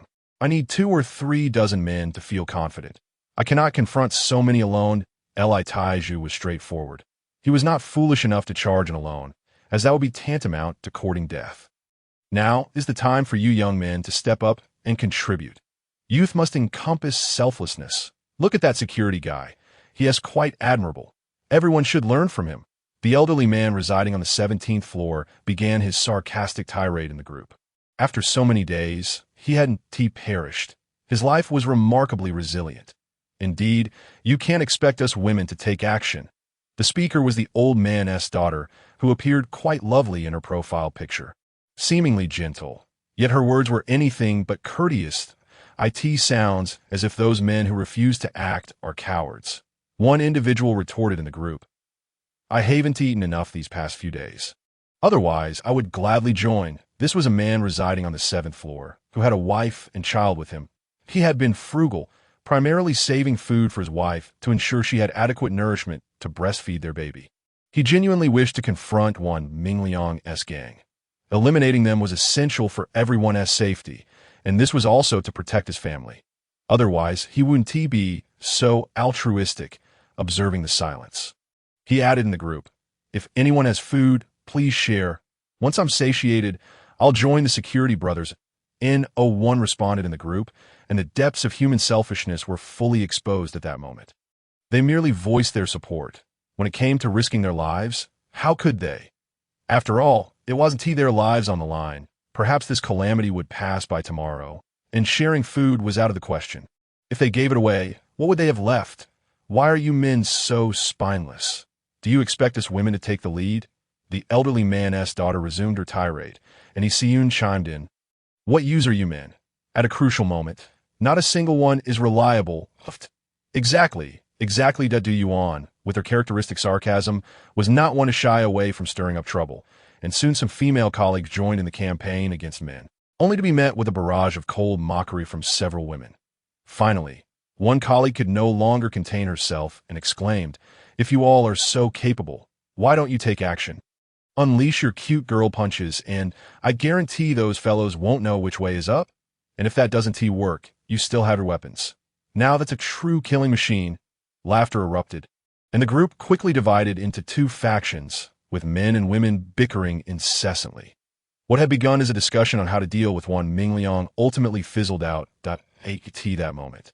Wan Mingliang shared a message in the original group chat. Hello everyone. Not only is the hotel manager egregiously inflating prices, but he is also hoarding food and refusing to sell it. Initially, I intended to confront him for the sake of our survival. But upon noticing someone attempting to attack me, I had no choice but to retaliate, resulting in his death. The law permits this as justifiable self-defense. I am generally quite easy to talk to, so there is no need for anyone to be afraid. Once this calamity passes, I kindly ask for your testimony on my behalf. Upon reading Wan Mingliang's words, Li Yifan couldn't help but sneer. He had witnessed the entire incident through the surveillance cameras and had heard every word clearly. Wan Mingliang was undoubtedly a clever individual. He was attempting to placate the crowd, realizing that silence had fallen over the group. He must have deduced that a separate group had been covertly formed behind his back. With limited bullets at his disposal, he feared that those individuals might recklessly endanger his life, which was why he sought to soothe their nerves. Li Yifan speculated that Wan Mingliang had likely recognized the extraordinary nature of this disaster and was preparing for the future. Some individuals genuinely believed Wan Mingliang's fabrications, even finding them reasonable. Considering the hotel manager's actions of hoarding supplies to sell at inflated prices, charging 100 yuan for a bucket of instant noodles was nothing short of robbery. Now that Wan Mingliang had seized control of the hotel kitchen, such practices would no longer occur, and they had managed to procure enough supplies to last several days. Indeed, let us be grateful to our big brother for his gallant intervention. Otherwise, we would have been completely taken advantage of by the hotel manager. Since he has aided us so greatly, it is only right that we testify on his behalf. Rest assured, I will certainly stand as a witness for him. Among these individuals, some were naively convinced by Wan Mingliang's words, while others sought to align with him to avoid becoming targets themselves. Yifan had experienced such mentalities in his past life. Although he had not ventured outside, the actions of Wan Mingliang were crystal clear to him. However, he had no intention of warning them. He relished the opportunity to play with them slowly, as the post-apocalyptic world would otherwise be rather dull. After seizing the kitchen, Wan Mingliang, now surrounded by food and women, had temporarily quieted down, much to the relief of everyone who feared he might lead a violent charge against them on August 17, 2025, the sixth day of the apocalypse. The watch conveyed to him that only 10 days of life remained. Zhang Ruoshi had yet to contact Li Yifan, and he felt no urgency. After all, Zhang Ruoshi was stuck there and could not escape. Moreover, Wan Mingliang's actions had inadvertently assisted Li Yifan. Wan Mingliang was merely a pawn in Li Yifan's game, and there was no rush to eliminate him. Instead, the goal was to torment him. Furthermore, Li Yifan was at best an ordinary person, and attempting to kill Wan Mingliang now would entail certain risks. He would not take any chances if there was even the slightest possibility of being retaliated against. Keeping Wan Mingliang as a pawn would allow him to threaten the lives of those colleagues at any time, and he anticipated their reactions would be quite entertaining, especially with Zhang Ruoshi. If the dangers outside were insufficient, she would not be inclined to come to him voluntarily. Li Yifan was confident that Zhang Ruoshi, with her intelligence, must have sensed something unusual about him. In the meantime, he had attempted to call He Cursin, but the Li in an instant. Gao Lei's mind conjured images of blissful days spent in Li Yifan's room, luxuriating in ice-cold water, sipping chilled beverages, and feasting on lobster. With this thought in mind, she made her way towards the closed door of the room. Qiu Shulan currently held no intentions regarding Gao Lei, as her primary concern was survival. Out of consideration for Lung Ying, she refrained from expelling Gao Lei, instead allowing her to fend for herself. She was aware that Lung Ying had secretly given Gao Lei a packet of biscuits. Yet, she felt powerless and could hardly blame Lung Ying for her actions. Ying, I have something to discuss with you. Upon hearing Gao Lei's words, a flicker of surprise crossed Lung Ying's eyes. Due to Qiu Shulan's influence, it had generally been her who sought out Gao Lei these past few days. While Gao Lei had never dared to approach Lung Ying first, Qiu Shulan merely cast a cold glance at Gao Lei but did not hinder Lung Ying. After all, loving someone entails granting them sufficient space. Does it not? Moreover, their relationship was merely that of ordinary classmates. What did it matter? Gao Lei pulled Lung Ying to the bedside, cautiously glancing into the room. Noting nothing amiss, she discreetly showed Lung Ying the text she had prepared on her phone. Meanwhile, she said, Ying, my back itches terribly. Could you help me scratch it? I can't reach. Yet the text on her phone read, Yifan Gidge promised to provide us with food, but it can only be for you and me. We mustn't tell her, or else it will be withheld. When the food is delivered, I can take the opportunity to slip inside for a moment, and I believe he won't refuse. We could then reside in that comfortable room. Upon hearing Gao Lei's words, Qiu Shulan felt no suspicion. After all, this was quite normal, as she and Lung Ying had been mutually supportive. What part of one's back is unreachable? Well, any part can be reached. Those who understand will comprehend. Right? Surely I need not assist you in gaining VIP access, no? Thus, Gao Lei's statement did not raise any doubts in Qiu Shulan's mind.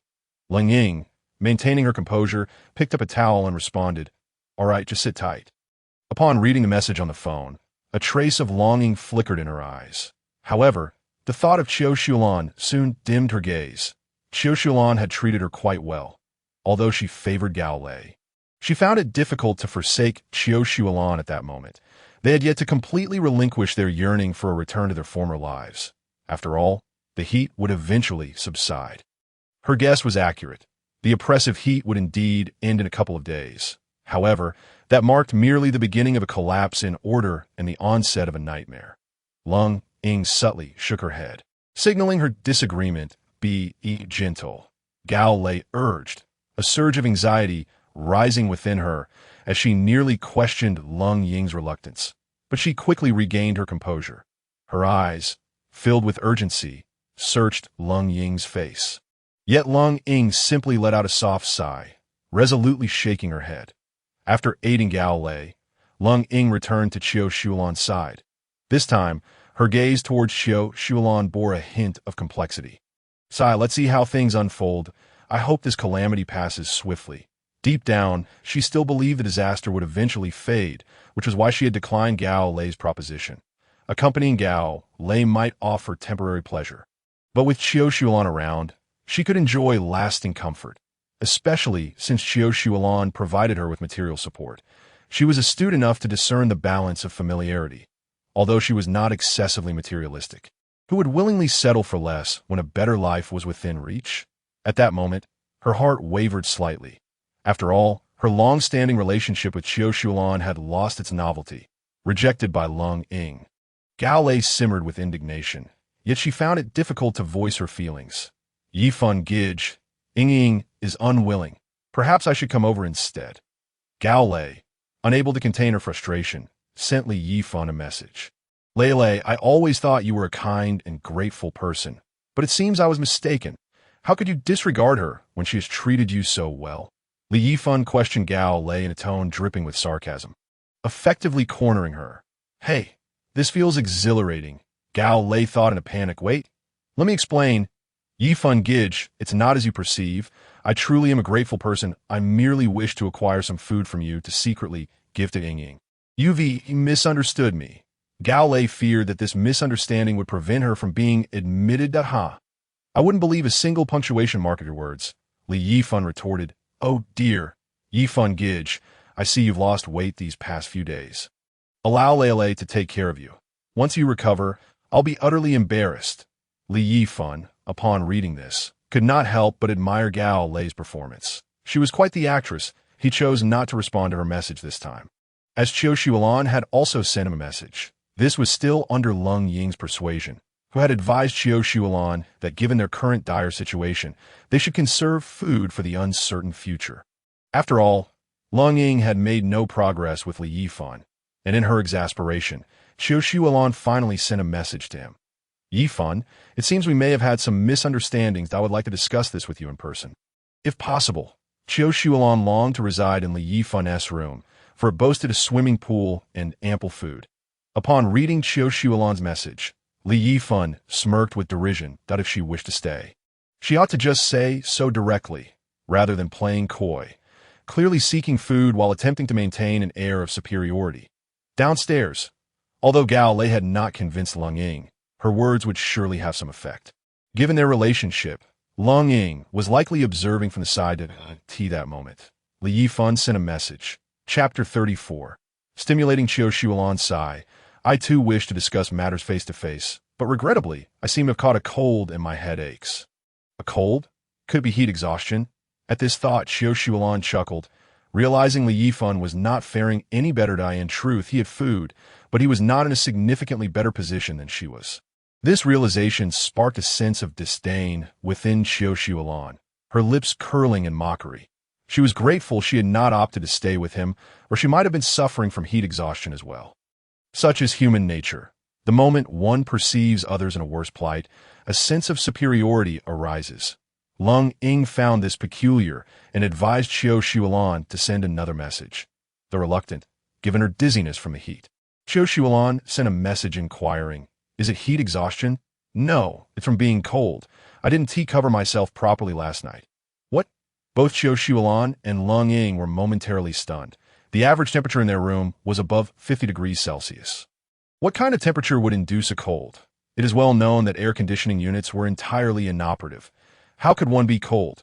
They thought, incredulity washing over them. This only deepened Qiu Shuolan's dissatisfaction with Li Yifan. How could someone so full of nonsense desire her? At least Ma dared to express his feelings. Yet Li Yifan could not even admit his affections, instead spouting nonsense. However, her expression soon froze in disbelief as she gazed at her phone. After sending that message, Li Yifan proceeded to share a video with Qiu Shuolan. His intention was to provoke her further. The angrier she became, the more delighted he felt. In the video, Li Yifan was not in the swimming pool. The temperature in his room had remained pleasant these past few days. As long as he stayed near the ice, he felt quite comfortable. Moreover, consistently soaking in water was taxing on the skin. He typically only soaked for an hour before rinsing off and discarding the water.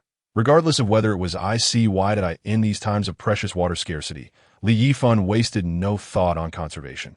Draining and refilling the pool with ice, he had purchased ample ice, so he was untroubled by waste. The swimming pool was now filled with ice, while Li Yifan sat beside it, a table laden with braised pork, steamed fish, snowflake dumplings, and his favorite sweet braised meat, dishes prepared by a team specializing in rural banquet catering. Having not indulged in these delicacies for quite some time, he found himself nostalgic. A chilled bottle of Coke adorned the table. Beads of condensation glistening on its surface, unmistakably a bottle of ice-cold soda. Li Yifan was wrapped in a white bath towel, creating the illusion of someone suffering from cold, in such sweltering heat. A normal person would yearn to shed their skin, who would wrap themselves so tightly. Qiu Shuolan and her friends had donned no clothing at all, while Yifan had simply finished bathing and, finding himself alone, had opted to remain in the towel rather than change. As Qiu Shuolan beheld the delectable spread before Li Yifan, she swallowed hard. Dishes of his caliber would have previously elicited disdain from her. However, now they appeared to be a feast fit for royalty, especially given their delightful flavors. Gazing at the ice in Li Yifan's pool, she contrasted it with her own perspiring state. One was in paradise, while the other languished in hell. An overwhelming sense of imbalance surged within her, igniting a powerful desire. I want to live there. I must move in. Why are there so many ice cubes in Li Yifan's room? She seems to care little, only desiring to reside in that comfortable space, sipping on chilled beverages and indulging in delectable food. What flavor does the braised pork possess? I long to taste it as well. Qiu Shuolan can no longer contain herself. Last time she hinted, but this time she has spoken outright. Upon seeing this, Lung Ying cannot help but swallow hard, regretting not accepting Gao Lei's proposal earlier. Not having seen these items would have been preferable. Now that she has, she feels as though she is trapped in hell. Li Yifan is certainly aware of the sentiments of the person opposite her. A smirk of derision flitting across her lips. Braised pork is simply the taste of meat, isn't it? What a peculiar question. Upon reading this message, Qiu Shuolan is infuriated. I not know the taste of meat. I merely wish for you to bring it to me for a taste. How can you, a typical man, be so obtuse? Anger nearly compels her to throw her phone. It has become evident to her that Yifan has no intention of sharing her food. Yifan, since you show no compassion, do not blame me for my lack of mercy. Xiaolan curses inwardly, resolute in her decision to make Yifan pay dearly for this slight. Observing Xiaolan's demeanor, Long Ying recognizes her fury and hastens to offer comfort. Xiaolan, do not be upset. Let us devise another plan. After saying this, she picks up a towel nearby to wipe the sweat from Xiaolan's brow. The water flow today is already sparse, merely a trickle. Unlike before when it could be felt painfully against the skin, this realization sends a shiver of unease through Long Ying. Should the water cease entirely, it would be utterly terrifying. Just as this thought crosses her mind, a message appears in the group chat. The tap water is so weak today. What if it stops altogether? Surely not. We must find a way to stock up on water. How can we survive without it? As these words are shared, a wave of panic spreads swiftly through the chat. Water, the essence of life. One can survive 7 days without food, but without water, one may last at most 3 days. Especially in such high temperatures, living even a single day without water becomes a daunting challenge. Dehydration can lead to dizziness, fainting, shock, and even bleeding. In such an environment devoid of medical assistance, survival becomes impossible. These truths are universally understood, prompting everyone to scramble for ways to stockpile water. Mineral water bottles, instant noodle containers meant for storage. Fortunately, the broth in the noodle containers has been consumed, and while it may have an unpleasant odor, the impact is minimal. This moment, they disregard everything else and rush to collect water. Each room is equipped with a kettle, now filled to the brim with water, which they have been using for boiling and preparing noodles. Some have even filled their wash basins with water. In fact, the best tool for storing water at present is a small umbrella, though most would not think to utilize it. Aside from Yifan and Wan Mingliang, everyone else in the hotel is engaged in water storage efforts. Yifan has no need for it, nor does Wan Mingliang. As time passes, the dread they all feared inevitably occurs. Chapter 35. Xiaolan panics. The water has stopped. It has truly ceased to flow. We are in a coastal city. How can this happen? You fool, it's certainly a malfunction at the water plant. What do? I only managed to fill a single mineral water bottle. He resides on the 16th floor, feeling utterly desolate. Those on higher floors are the first to suffer from the water outage. Upon receiving the news, Xiaolan hastens to gather water, but being on the 18th floor, her options are severely limited, and panic finally grips her. Without food, one can endure. Without water, survival becomes impossible. Those residing on lower floors are rather pleased, realizing that their earlier attempt to secure higher rooms have inadvertently put them at an advantage. It must be said, fate is indeed peculiar. They continue to revel in their good fortune, sharing messages of schadenfreude. There is nothing to be done now. We can only rely on our own luck. Indeed, having not stored any water, we can only hope for the best. In truth, they are elated, as none expected the seemingly mundane tap water to become a life-saving necessity. Another message emerges in the group chat. Is there anyone with extra water? I can buy it. I have an infant who needs it. Without water, the child may perish. Please, show some compassion. This message comes from a couple on the 7th floor. The young man's eyes bloodshot and his hair disheveled. I can sell you a bottle, but it will cost you 1,000 yuan. At this moment, people instinctively resort to monetary transactions, although an underlying sense of dread lingers. Yet, they prefer to cling to financial exchanges until they realize that money holds no value in dire circumstances. Upon hearing the price of 1,000 yuan, everyone is left stunned. Have you lost your mind? A bottle of water for 1,000 yuan? Why not just rob someone? Yifan is the first to voice her outrage, sending a voice message that pierces the air. Fortunately, Yifan has the speaker on.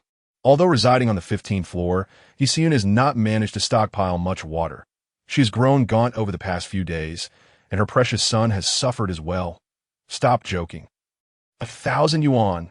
That's outrageous. They're all taken aback by the price. 1,000 yuan for water is unthinkable. Simultaneously, a profound fear grips them. It truly, as the internet suggests. The apocalypse is upon us? Don't be ridiculous. They claimed the world would end back in 2012. Yet here we are. People still refuse to believe in the notion of an impending apocalypse, that it's merely a bit warmer. This is just a peculiar natural phenomenon that nobody has recognized until now. Perhaps the sun erupts like this every few millennia, and humanity just happens to be at this juncture. Once this natural occurrence passes, life will return to normal. People will return to work, and mortgages will be paid. Young man, your actions are misguided. Youth should embody selflessness. In our day, we sacrifice for the greater good, allowing you to enjoy your present comforts. Heed my advice and contribute your water. The old man from the 17th floor pipes up again, ostensibly advocating for the youth to be charitable, yet his words hint at a desire for free water. The crowd internally laments that it is not the elderly who have turned corrupt, but rather the corrupt have grown old. In truth, the elderly man's condition is precarious. After enduring several sweltering days, he is feeling faint. Dressed only in shorts, he is fortunate that his room is a suite with 2 bedrooms, allowing his daughter to occupy the other room, sparing them both from awkwardness. His daughter, too, is scantily clad due to the heat. As for the old man, everyone harbors disdain, doubting the notion that his generation was truly selfless. While many of their forebears indeed exhibited selflessness, he is certainly not one of them. 1,000 yuan. I'll take it. Who else has extra water? 1,000 yuan a bottle. I'll buy it all. Suddenly, someone speaks up in the group, a familiar voice. None other than the individual who threatened the hotel manager after one Mingliang's remarks. This person had previously suggested that the hotel owner could dismiss the manager. And now it is clear they are not short of funds. Upon reading this message, the group erupts in chaos, panic fully unleashed. The world of the wealthy is beyond my comprehension. 1,000 yuan for a bottle of tap water? Truly affluent. Some have yet to shift their mindset, but it must be acknowledged that wealthy individuals, no matter how wasteful or spoiled, possess insights beyond the average person's comprehension. The trope of the wealthy heir lacking intelligence, enamored only by women, is indeed a rarity. Those who have received an education far surpassing that of ordinary folk naturally possess a broader perspective. This wealthy heir, sensing something amiss, initiates high-priced acquisitions of limited supplies in the group. He possesses wealth, but life is singular, and everyone understands this equation. Even if normalcy is restored, and he spends tens of thousands for peace of mind, he remains unbothered. He is wealthy. How can you be so unreasonable? I never said I wouldn't buy. I needed to save my child. The man residing on the 7th floor unmistakably expressed his dissatisfaction with the behavior of the wealthy heir. He was not affluent himself and could hardly part with 1,000 yuan for a bottle of water.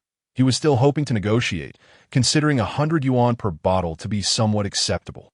Those on the 7th floor had managed to stockpile a small amount of water, but given the current circumstances, it was evident that the more water, the better. Thus, he devised a cunning plan, seeking to exploit his resources to garner sympathy from others. Although he did not intend to give it away for free, he anticipated that some would be willing to sell him a portion. However, with the intervention of the wealthy heir, it was clear that no one would sell to him at a low price. After all, who would be foolish enough to sell for 100 yuan when they could get 1,000? That would be utterly nonsensical. The individual claiming to sell water had ceased speaking, clearly having retreated to converse privately with the rich heir. In that moment, the selfishness of human nature was laid bare. No one cared whether he was trying to save his precious resources. There was no kindness, only self-interest.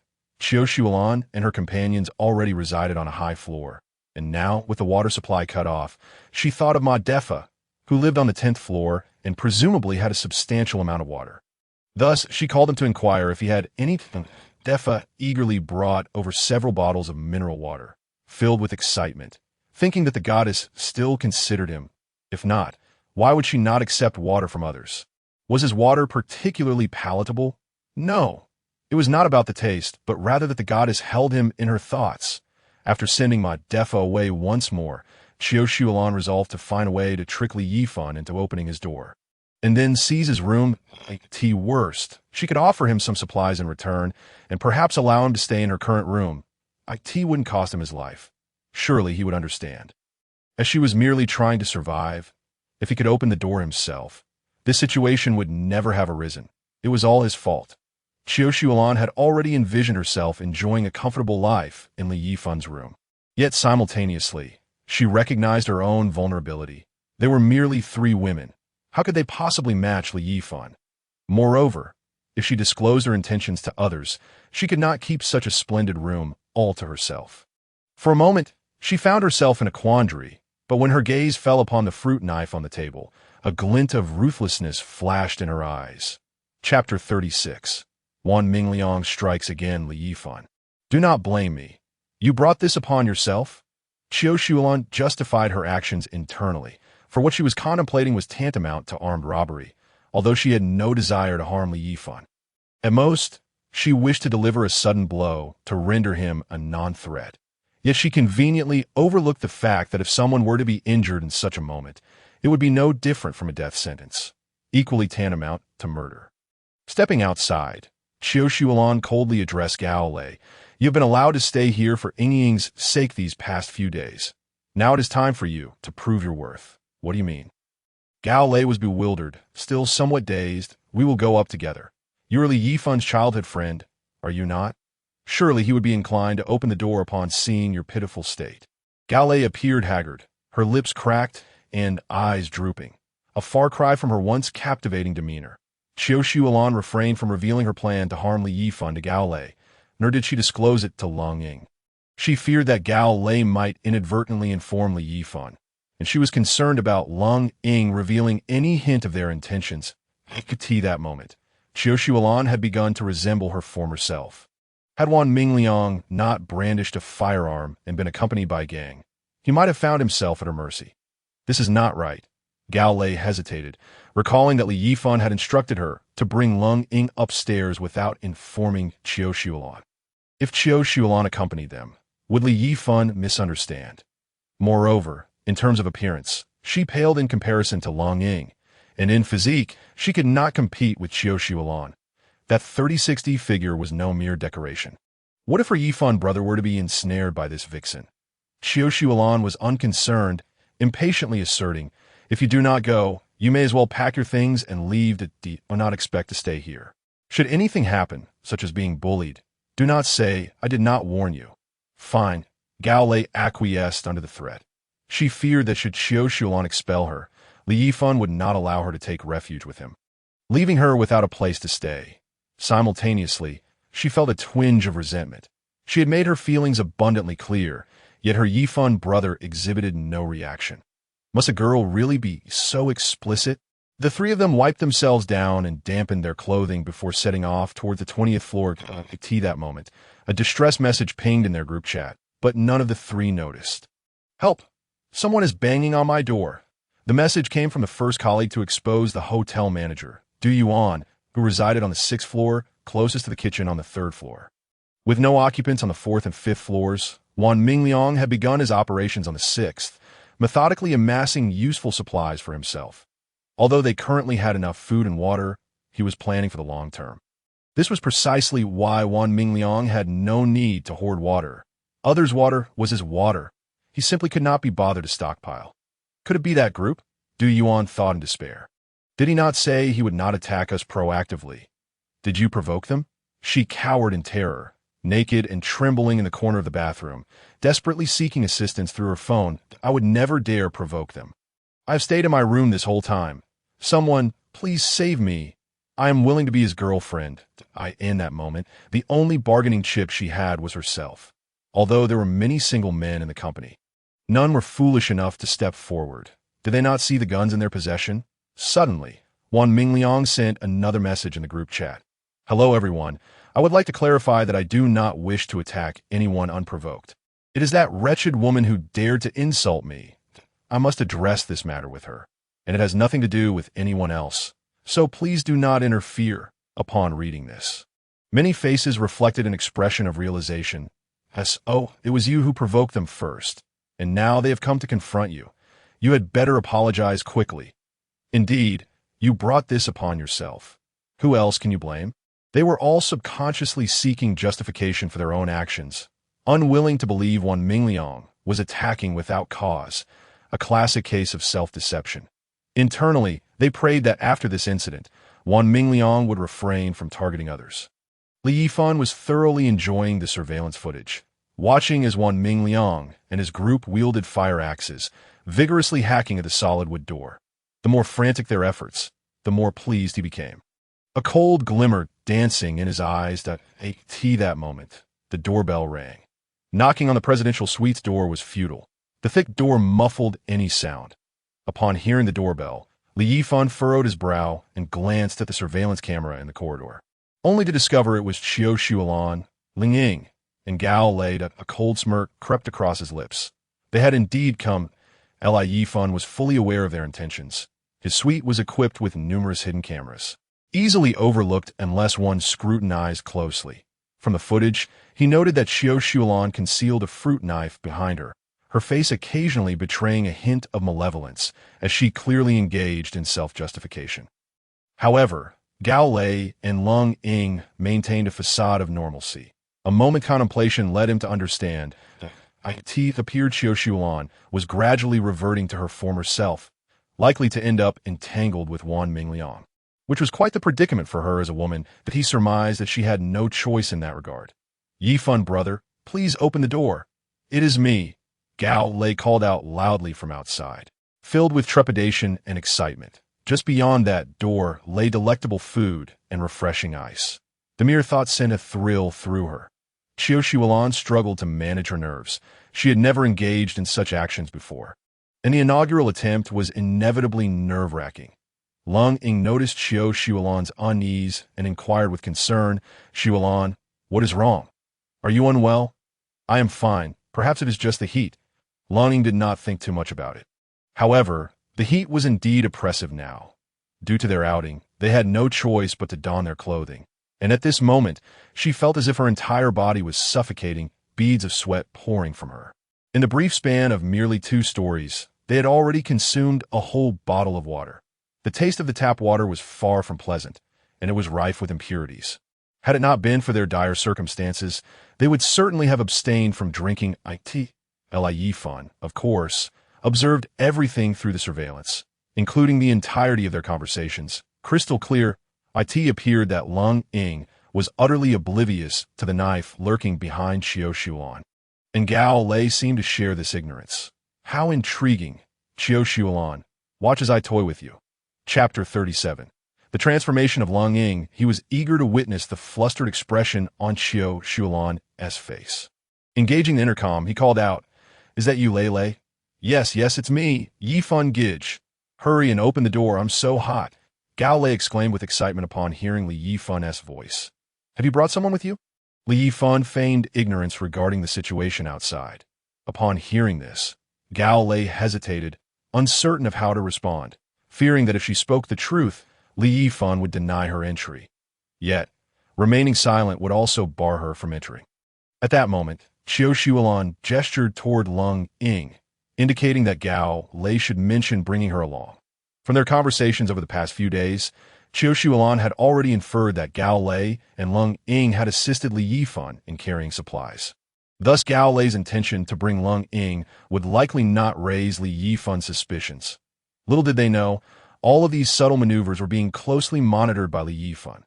"Yes, I brought Ying with me," Gao Lei said after a moment's pause, ultimately complying with Qiu Shuolan's suggestion. She was simply too eager to reside in that comfortable room, unbothered by the addition of 2 more people.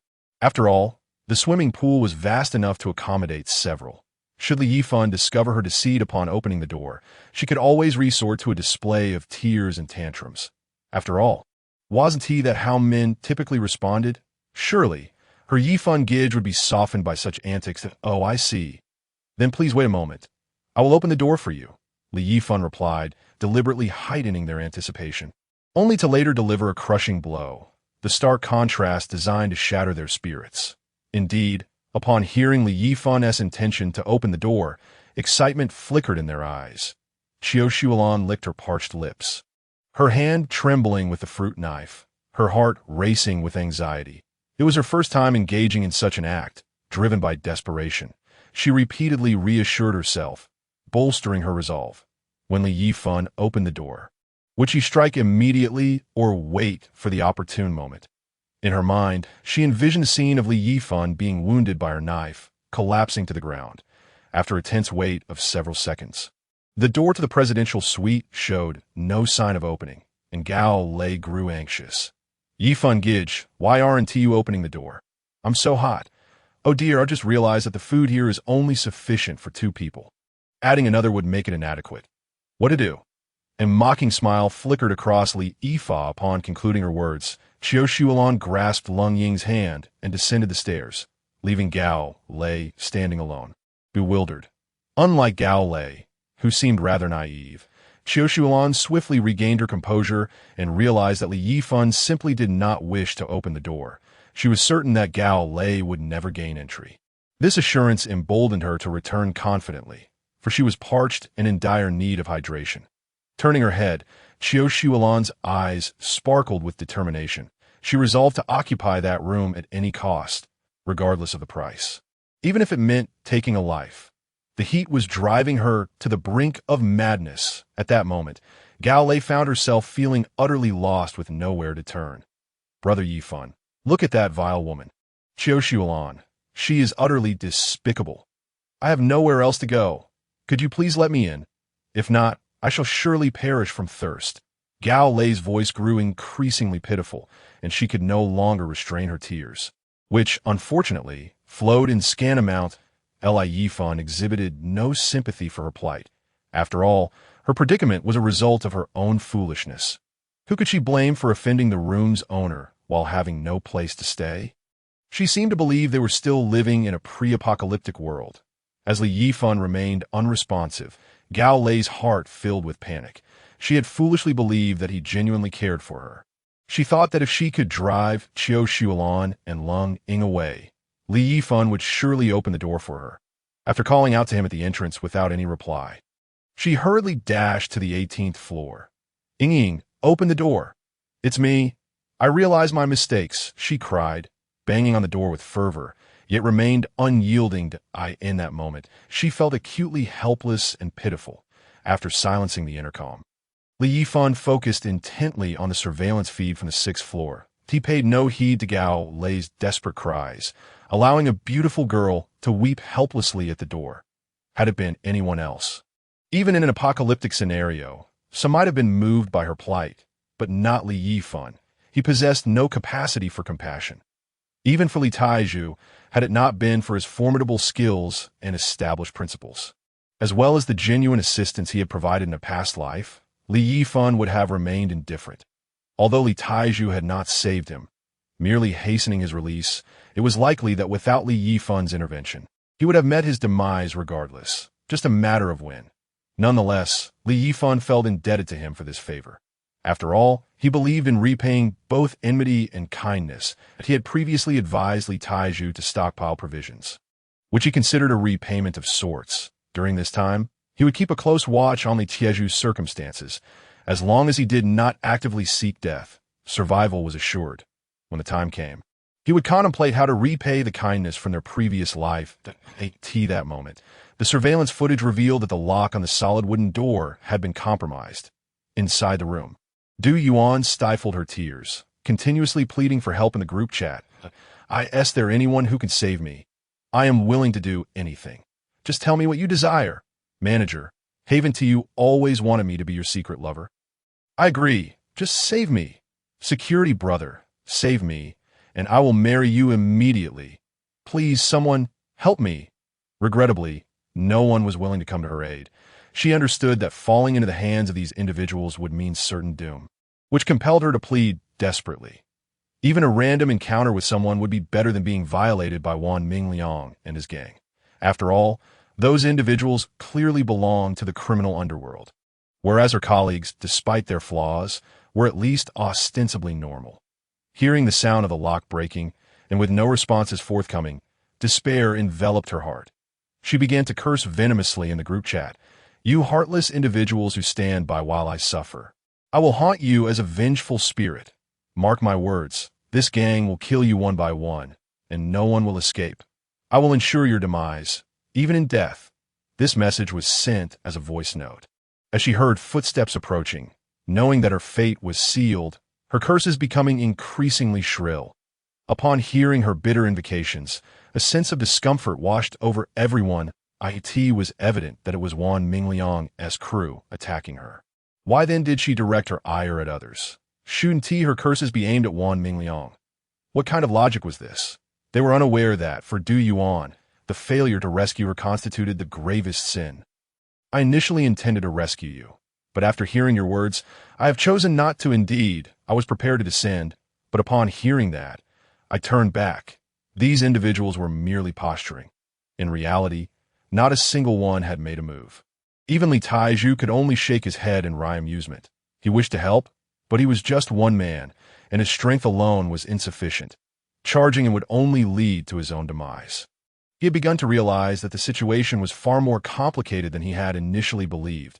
Gratitude welled up within him for Li Yifan. Had he not advised him to stock up on food and water, he too would be fretting over his supplies. Although his provisions were dwindling, careful rationing would allow him to last another half-month without issue. During this time, he had also reached out to Li Yifan, who merely indicated that he had heard from friend about the impending heat wave, not anticipating its severity, and reminded Li Taiju to take care of himself before cutting off communication to Du Yuan.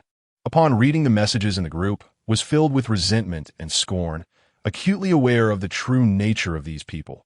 She regretted her decision to expose the manager. If she had not done so, would she have avoided Wan Mingliang's attack? Alas, it was too late for what-ifs. Wan Mingliang and his 10 accomplices, grinning maliciously, dragged the utterly naked Du Yuan from the room, looting all the food and water within. Those residing on the same floor and above could hear Du Yuan's anguished cries and venomous curses. Strangely, her curses were not directed at Wan Mingliang, but rather at her fellow colleagues. Soon, anguished wails began to emanate from the 3rd floor, mingled with indistinct murmurs, the sounds carrying through several stories. Some felt a twinge of unease, others exhaled in relief, while some were left with a complex mix of emotions. They all understood that Wan Mingliang had likely contrived an excuse, yet they were unwilling to confront reality, preferring self-deception. Silence reigned in the group chat, for Du Yuan's fate had sounded an alarm for them all. Chapter 39. He sees deception for supplies. The situation is dire. It is terrifying. Will I one day face the same fate? No, I must devise a plan. I must survive for the sake of my son. Hsiyun, pale as a ghost, trembled as she held her son close, oblivious to the oppressive heat that surrounded them, believing that this embrace would somehow ease her anxiety. If Wan Mingliang were to discover her thoughts, would he not be repulsed? Did she truly believe that anyone harbored any interest in her? As long as there were women left standing, no one would regard her in that way. Did she think everyone was as shameless as those young gigolos? Hsiyun possessed no awareness of her own delusions. Zhang Jun forcefully shoved her aside, his voice laced with anger. I'm so hot and hungry. I want to eat lobster. All right, dear. Mommy will find a way. Okay, be good. After soothing Zhang Jun, a glimmer of ruthlessness flickered in Hsiyun's eyes. The situation was clearly abnormal. She had to ensure her and her son's survival. To do so, they needed water and food.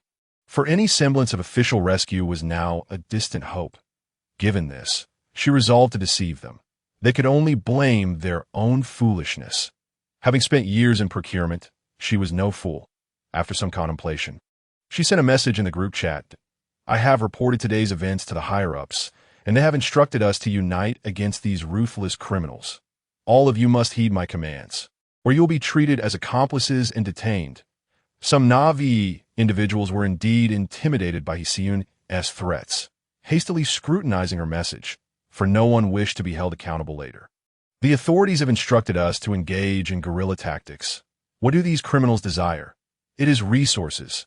Therefore, all of you must concentrate your supplies and hand them over to me for centralized management and distribution. When this gang breaks down the door and finds you lacking in resources, they will not trouble you. Just hold on until the higher-ups arrive to rescue us, and we shall achieve victory. Many who read this message hesitated, handing over their precious supplies to Hsiyun for centralized management. Something felt fundamentally amiss. Was she not attempting to embezzle their resources? They knew all too well how valuable supplies had become. Had they not seen the wealthy youth willing to pay exorbitantly for a single bottle of water? Naturally, Hsiyun recognized that merely stating this would not compel them to surrender their supplies willingly. So she intensified her manipulation. Oh, you think I am merely after your supplies. Do you not realize that if they seize your resources, nothing will remain? Our only chance lies in stalling for the arrival of reinforcements. Yet the chat remained silent, as members continued to harbor doubts. Seeing no responses, Hsiyun adopted a tone of exasperation. Do you know what it means to be a worthless lump of clay? That describes you. I am risking so much here. If they discover that I hold the supplies, I'd be the first target. Am I not the first one to be killed? If any of you possess the audacity to be the first to perish, then I shall entrust this matter to you. From henceforth, I shall take no responsibility. You may fend for yourselves. Hsiyun feigned indignation, presenting herself as a selfless benefactor, misunderstood by those around her. Astonishingly, there were indeed some fools in the group who believed her words, with the first to express support being another in turn entangled with Hsiyun. Many recent graduates nowadays yearn for unearned gains, hoping that attaching themselves to a wealthy patroness might spare them from some of life's hardships. Little do they realize, Hsiyun is merely a pretender, an inflated facade. Oh no, she's indeed a portly figure. She is far from a wealthy benefactor. She merely embezzles funds from the company. The handsome youth, who had suffered a head injury at the hands of a Yifan, now clung to the last vestiges of life, likely beyond saving, and one cared for his fate, left to languish in a corner, surviving as best he could. After all, they were not the ones who had harmed him, and they felt they had exerted their utmost effort. I concur with manager He. I am willing to cooperate. I share that sentiment. Upon seeing these updates, Hsiyun's heart brimmed with joy. Her investments had not been in vain. At a critical juncture, she knew how to leverage her influence. If only she could be more forceful. Hsiyun, filled with self-satisfaction, composed another message to disseminate. If there are no objections, we shall commence execution. Ensure everyone's safety. I shall call out names in the group. Whoever's name is called must deliver supplies to my room until all have complied. Future distributions will follow the same protocol. Whoever's name is called shall come to collect the provisions. Under Hsiyun's clever manipulation, some individuals dutifully surrendered their supplies to her. She was no fool. Whenever someone failed to arrive after being summoned, she would simply call the next name, feigning a fa of cooperation. Thus, throughout the day, Hsiyun engaged in a charade, coaxing others into relinquishing their resources. She even received several apples, which brought her immense delight. However, the number of gullible individuals was limited. Nonetheless, even with this small bounty, Hsiyun could manage quite well. Zhang Jun, upon noticing the water, carelessly rushed to bathe, wholly oblivious to the preciousness of the water supply. Mother, hurry! I want to bathe. It's so hot. All right, my dear son. Mother shall prepare your bath. The water that had been coaxed from Hsiyun was still plentiful, and bathing posed no issue. She was currently using the water, painstakingly delivered by others, to bathe her cherished son, utterly unconcerned about the shame of such wastefulness that, of course, Li Yifan was an exception. His water supply was sufficient for the entire city. Li Yifan had likely calculated that the space within his watch was commensurate with a vast expanse, with a height of several kilometers. Thus, the water from an entire Baikal lake occupied but a fraction of that space. Perhaps realizing that Li Yifan would never provide her with any resources, Hsiyun did not even bother to mention his name in the group, nor did she mention others whose names she feared. This included Zhang Ruoxi. She would not dare provoke Zhang Ruoxi, fearing retribution afterward, given her stature. Naturally, she also refrained from naming the wealthy heir. Although over 200 individuals were present, only a handful had been deceived. Yet it still brought a smile to her face. With a larger crowd, there are bound to be a few simpletons, are there not? Li Yifan, of course, anticipated that some would be foolish enough to surrender their supplies. He would not intervene, knowing that by tomorrow, those individuals would pay the price for their naivety, that it was only the 6th day. After tomorrow, they would face extreme cold. Qiu Xulan, having returned from Li Yifan, eagerly consumed a bottle of water, feeling significantly better. Ying, you must understand, our food supply is dwindling, and most critically, Our water is running low. We must devise a means to survive. Do you comprehend? After finishing her water, Qiu Shuolan promptly began to instill this urgency in Lung Ying. Lung Ying appeared somewhat apathetic, but Qiu Shuolan failed to notice, assuming the heat had simply overwhelmed her. And one could withstand this infernal weather. I've come to realize that Li Yifan likely does not intend to let us in. He is nothing but a self-serving rogue, devoid of any masculine responsibility. Truly, not a single man is worth a dime. Upon uttering this, Qiu Shuolan spat vehemently, seemingly disdainful of Li Yifan's demeanor. Chapter 40. Convincing Lung Ying to open the door, Lung Ying remained silent, merely undressing and wiping the sweat from her body. Upon seeing Lung Ying's figure, a flicker of desire ignited within Qiu Shuolan. This perfect physique and beauty could even captivate her. A renowned beauty, a clever idea sparked in her mind, accompanied by a moment of reluctance and anguish, swiftly replaced by determination. The official news had ceased to be filled with comforting platitudes. It no longer concealed the extent of the disaster, given the current state of the world, initially due to governmental control. Any news that could incite widespread unrest was entirely suppressed. Thus, ordinary people remained oblivious to the global situation. However, now on the sixth day, the official news had taken a different tone in the face of this sudden calamity. We must unite to overcome this crisis. Citizens are urged to stockpile essential supplies and safeguard themselves while awaiting official rescue. Simultaneously, evacuation bases were being urgently established nationwide. Further details would follow. Citizens were advised against spreading or believing rumors and to adhere to laws. Any unlawful behavior would be dealt with seriously by the relevant authorities. Li Yifan merely glanced at such news before dismissing it, finding it devoid of any substantial content. He understood that the government did not lack the desire to provide aid. Rather, it lacked the capability, for this was a global catastrophe that had struck unexpectedly, compounded by severe external conditions to a governmental entity. The foremost priority would be to rescue top-tier experts in various technological fields. Technology was paramount, followed by the imperative of ensuring food security for the populace. Yet, under such extreme heat, rescue efforts were exceedingly challenging, with many devices unable to operate under these conditions.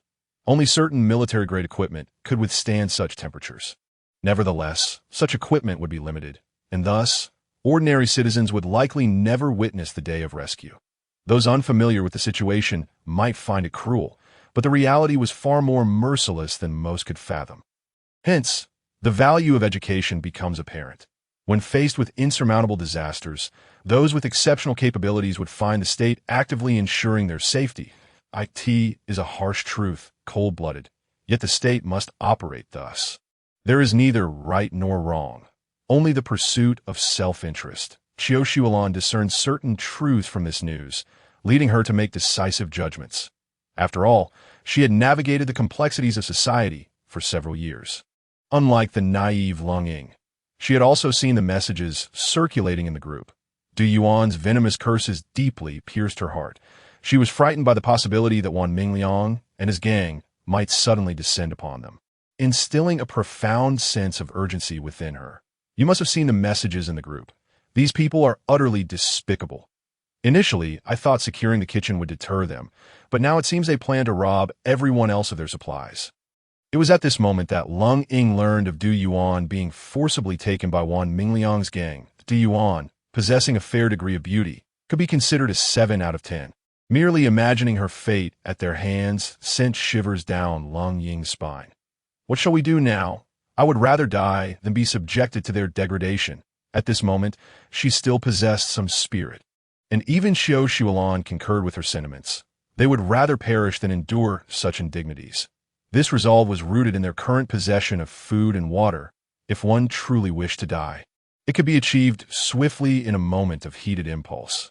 Yet, the most arduous part lay in the waiting process for death, where one might suddenly find a fierce desire to survive, fearing death more than anyone else. This explains why insurance policies include clauses stating that those who commit suicide 3 years later are still eligible for compensation. It is rare for someone to maintain suicidal tendencies for such an extended period. Either they have succumbed, or they have moved past such thoughts. Yifan's words were undoubtedly untrustworthy, yet they held a modicum of truth. Their group was likely searching from the bottom up, and the efficiency would be poor. The higher one resided, the greater the chance of rescue. Thus they must ascend to the top floor. Xiao assessed the current pros and cons, concluding that Li Yifan's place was indeed the optimal location, comfortable, high up, and secure. Li Yifan had truly struck luck, as if fate had turned a blind eye, allowing him to reside in such a fortuitous dwelling. Lung Ying remained somewhat perplexed, but he said only one person could enter. And there are two of us. Listen to me, Ying. He specified one person, and that person must be you. You are the only one who can persuade Li Yifan to open the door, so you must assist me, or we will both starve. The words of Xiao left Lung Ying in a state of bewilderment.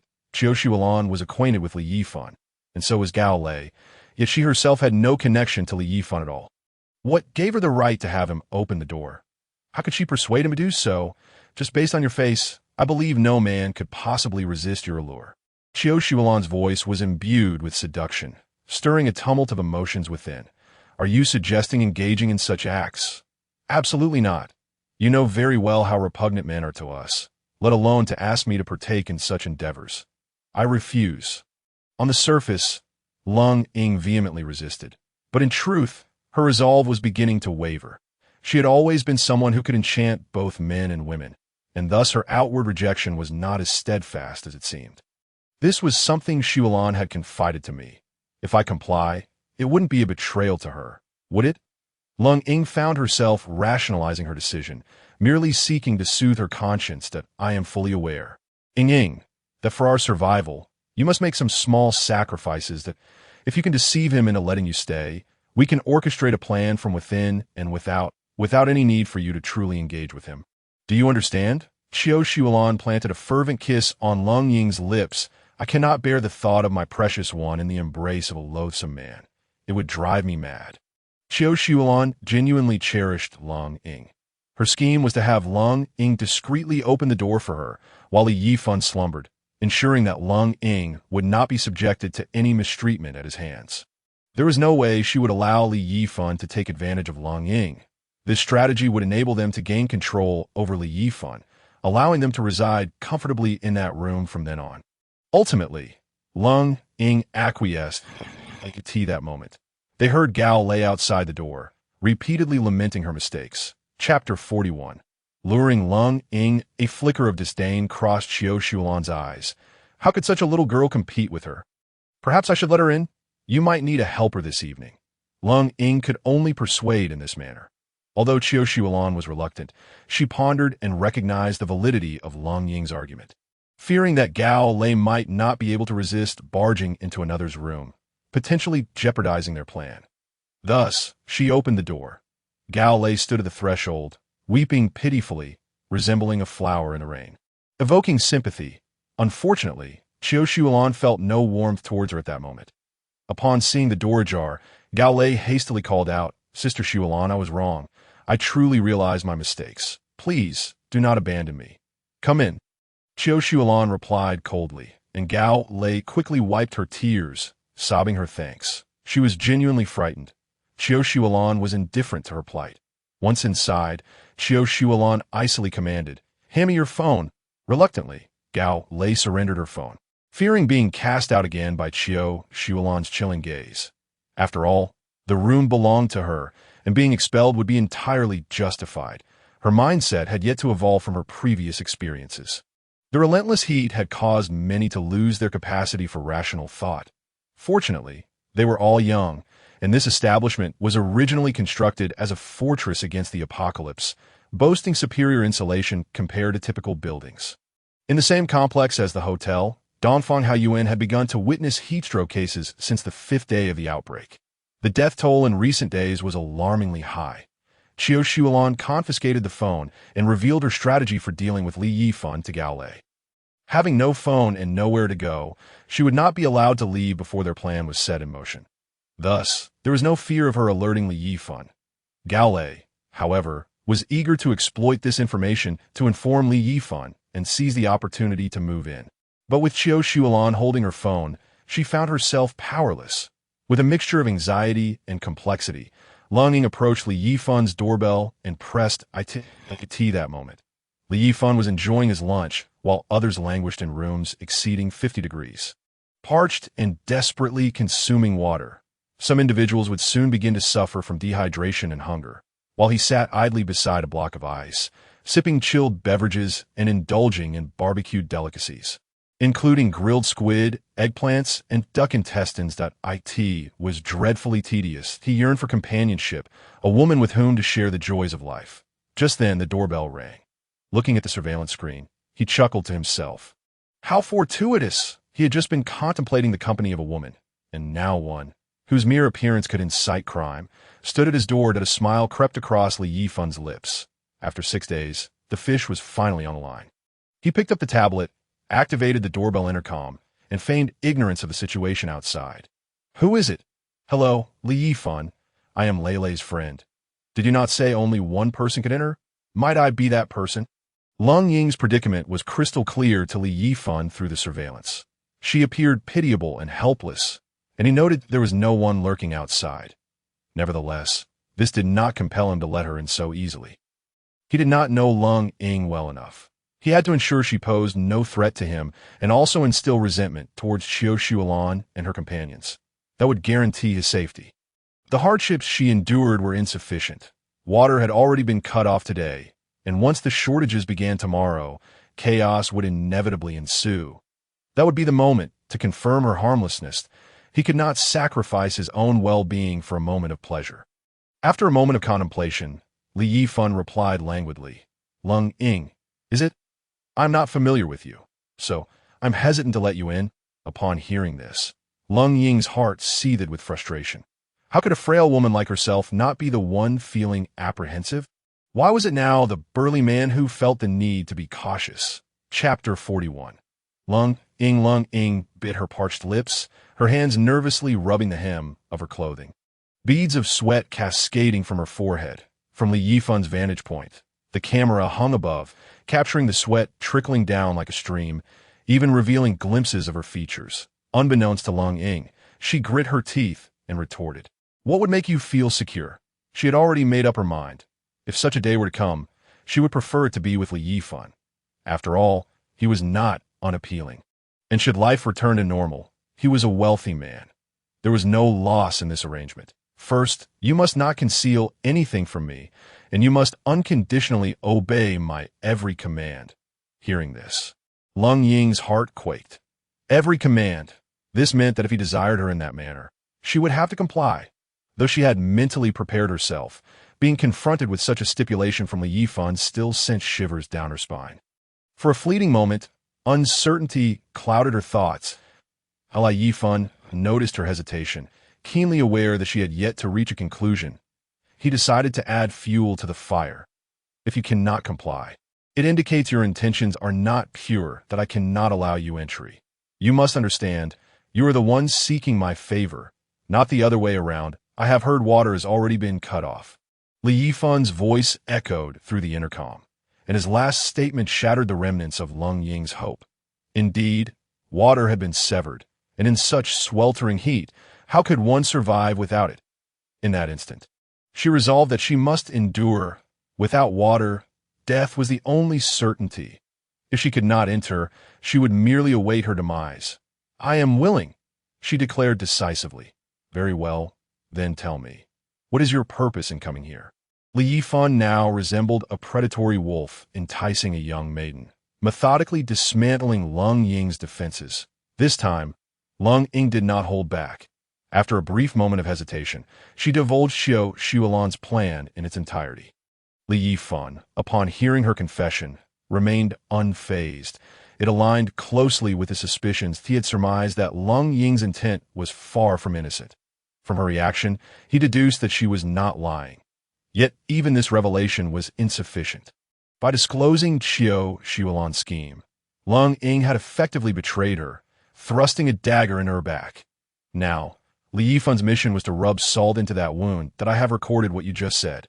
I trust you, but you must assist me with one more task before I can fully believe you. With her words captured, Lung Ying had no avenue for retreat. She would have to sever ties with Xiao Xuelan. Embarking on a dark path that a sense of foreboding crept into Lung Ying's heart.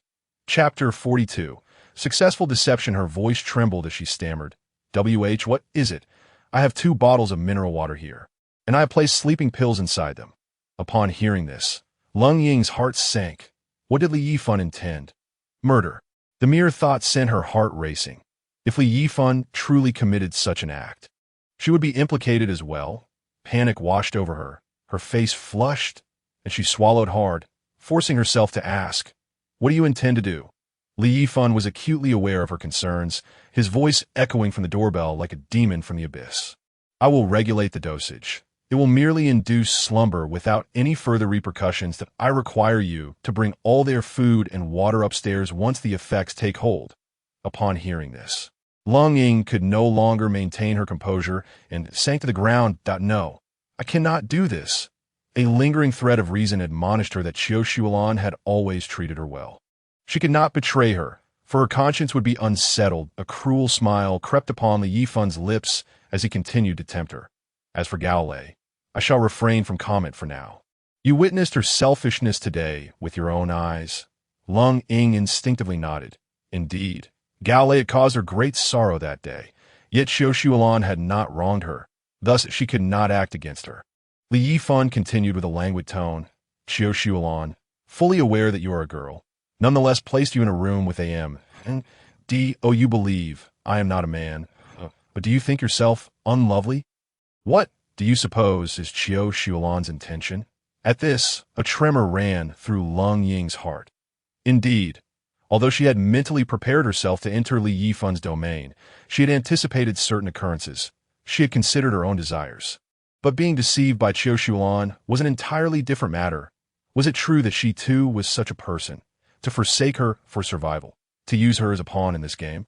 Alone with a man in a room, she was acutely aware of her own physique and beauty. Just as Xiao had said, no man could refuse her countenance. Why had Xiao made such comments? Clearly, there had been premeditation. If that were the case, she had nothing left to fear. Gradually, Lung Ying's initial trepidation transformed into resolve. Observing Lung Ying's expression, Li Yifan recognized that he had successfully led her astray. "I understand now. I am willing." "Excellent. You will be grateful for today's decision. Now, raise your hands and stand at the door." Obediently, Lung Ying lifted her hands and stood at the threshold. Li Yifan had effectively shattered her psychological defenses. But to ensure her complete submission, one more step was necessary. She must willingly surrender herself. He moved 10 meters from the door, retrieving a table and 2 bottles of water from his watch's concealed space.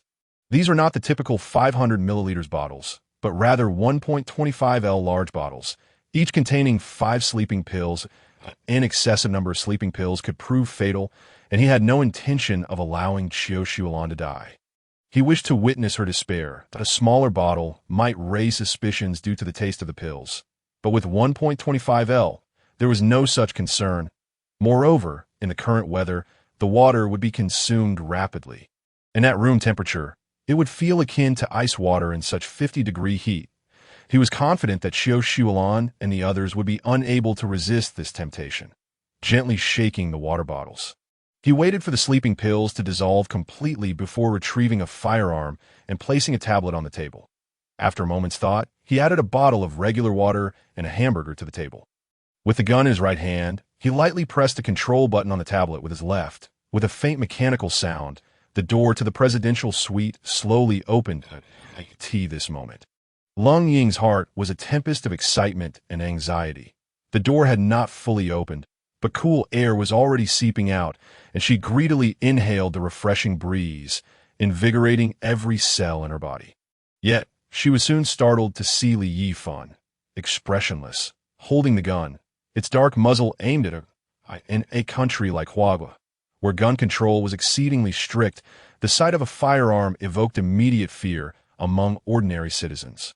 Not everyone was like Li Yifan's compatriots, who foolishly mistook it for a toy. Lung Ying was convinced that Li Yifan was not the type to indulge in such trivialities. She remained motionless. Her curiosity piqued about who Li Yifan truly was and how he came to possess a gun. Was he genuinely like Gao Lei had said, just an ordinary person from the countryside? Yet, despite his demeanor, he seemed anything but ordinary. Most men would be taken aback by her beauty upon first glance, a reaction she had witnessed countless times. However, from Li Yifan, she sensed only indifference. Very well.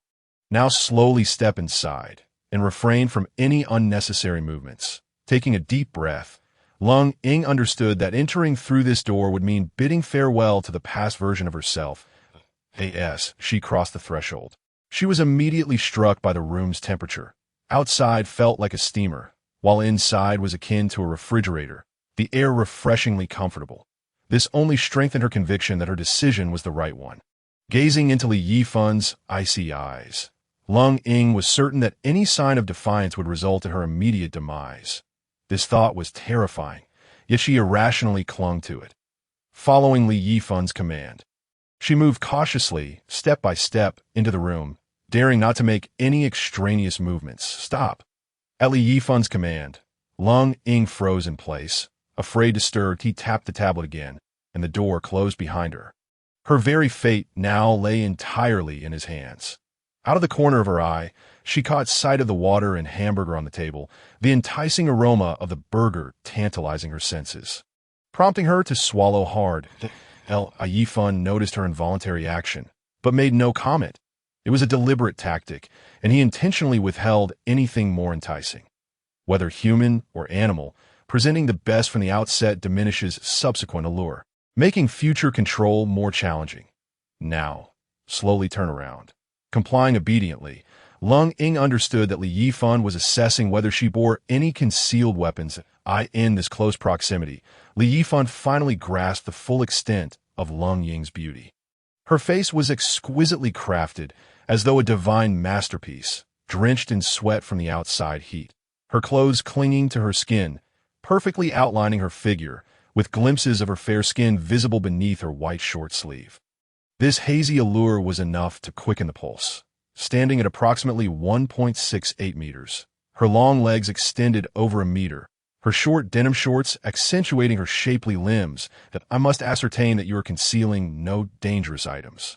Now, remove your clothing. Li Yifan's command brooked no dissent, causing a shudder of apprehension to ripple through Lung Ying. Stripping in front of a stranger, even one as handsome as he, was daunting despite her mental preparations.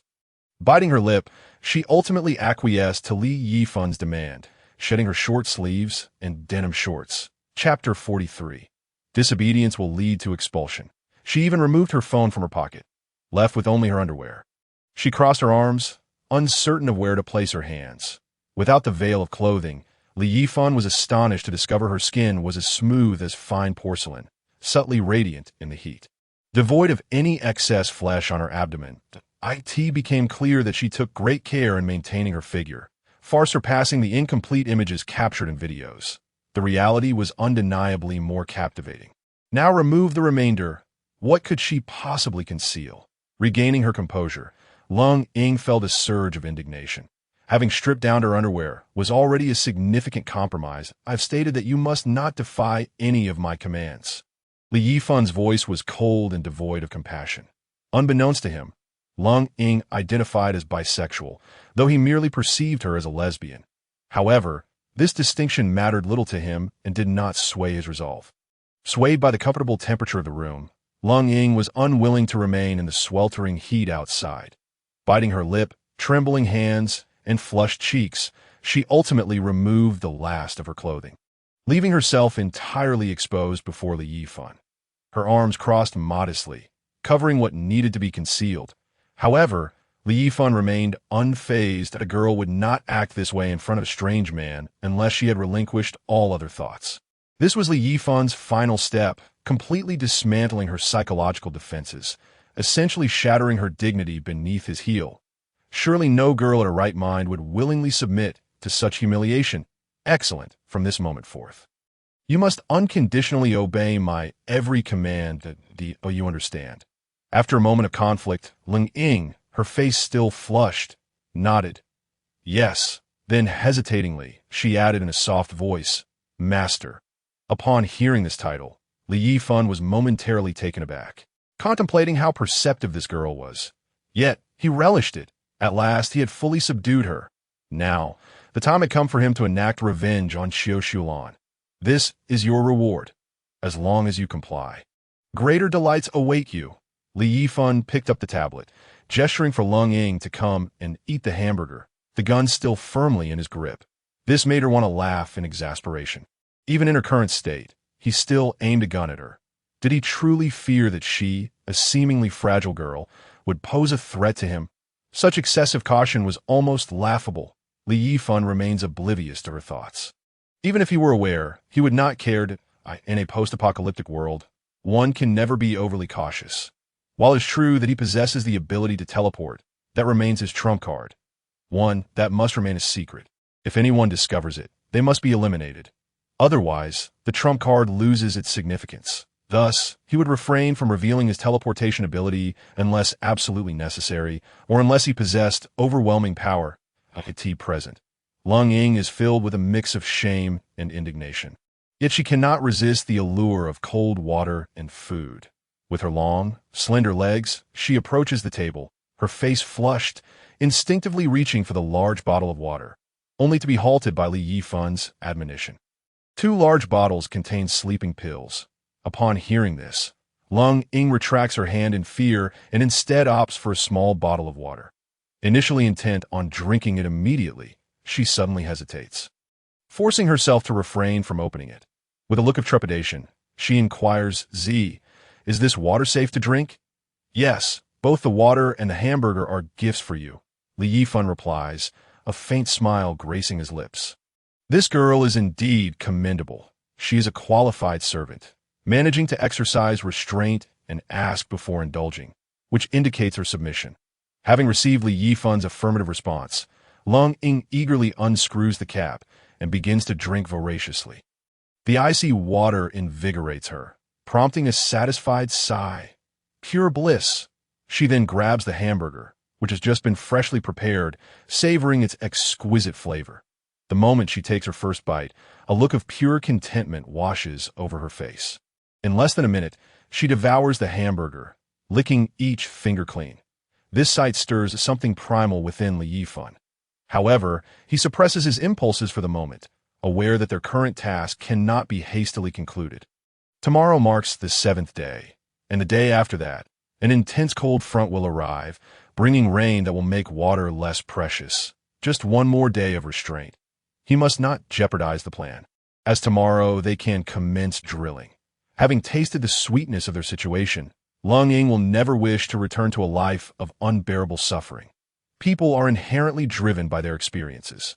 Once they have tasted the sweetness of life, it becomes a craving that is difficult to shake off. Just like Icursin, he is confident that she would never squander the remaining funds and flee. There must be some insurmountable reason for her absence. He can only hope that she has not met her demise, for that would be a tragic loss for Suzy Xuan, the flight attendant. After all, those capable of prolonging his life are few and far between. Though Lung Ying's face radiates hope, eager for more food, she merely gazes at Li Yifan without voicing her desires, fearing his displeasure might result in her expulsion. Having tasted comfort, she cannot bear the thought of returning to that sweltering room. Yet, Li Yifan remains indifferent to her unspoken thoughts, showing no intention of providing her with further sustenance, with an air of icy detachment. He commands now, "Put on your clothes and return to Xiao. I do not care how you accomplish this. Only that you deliver results that you understand?" "Yes." "See."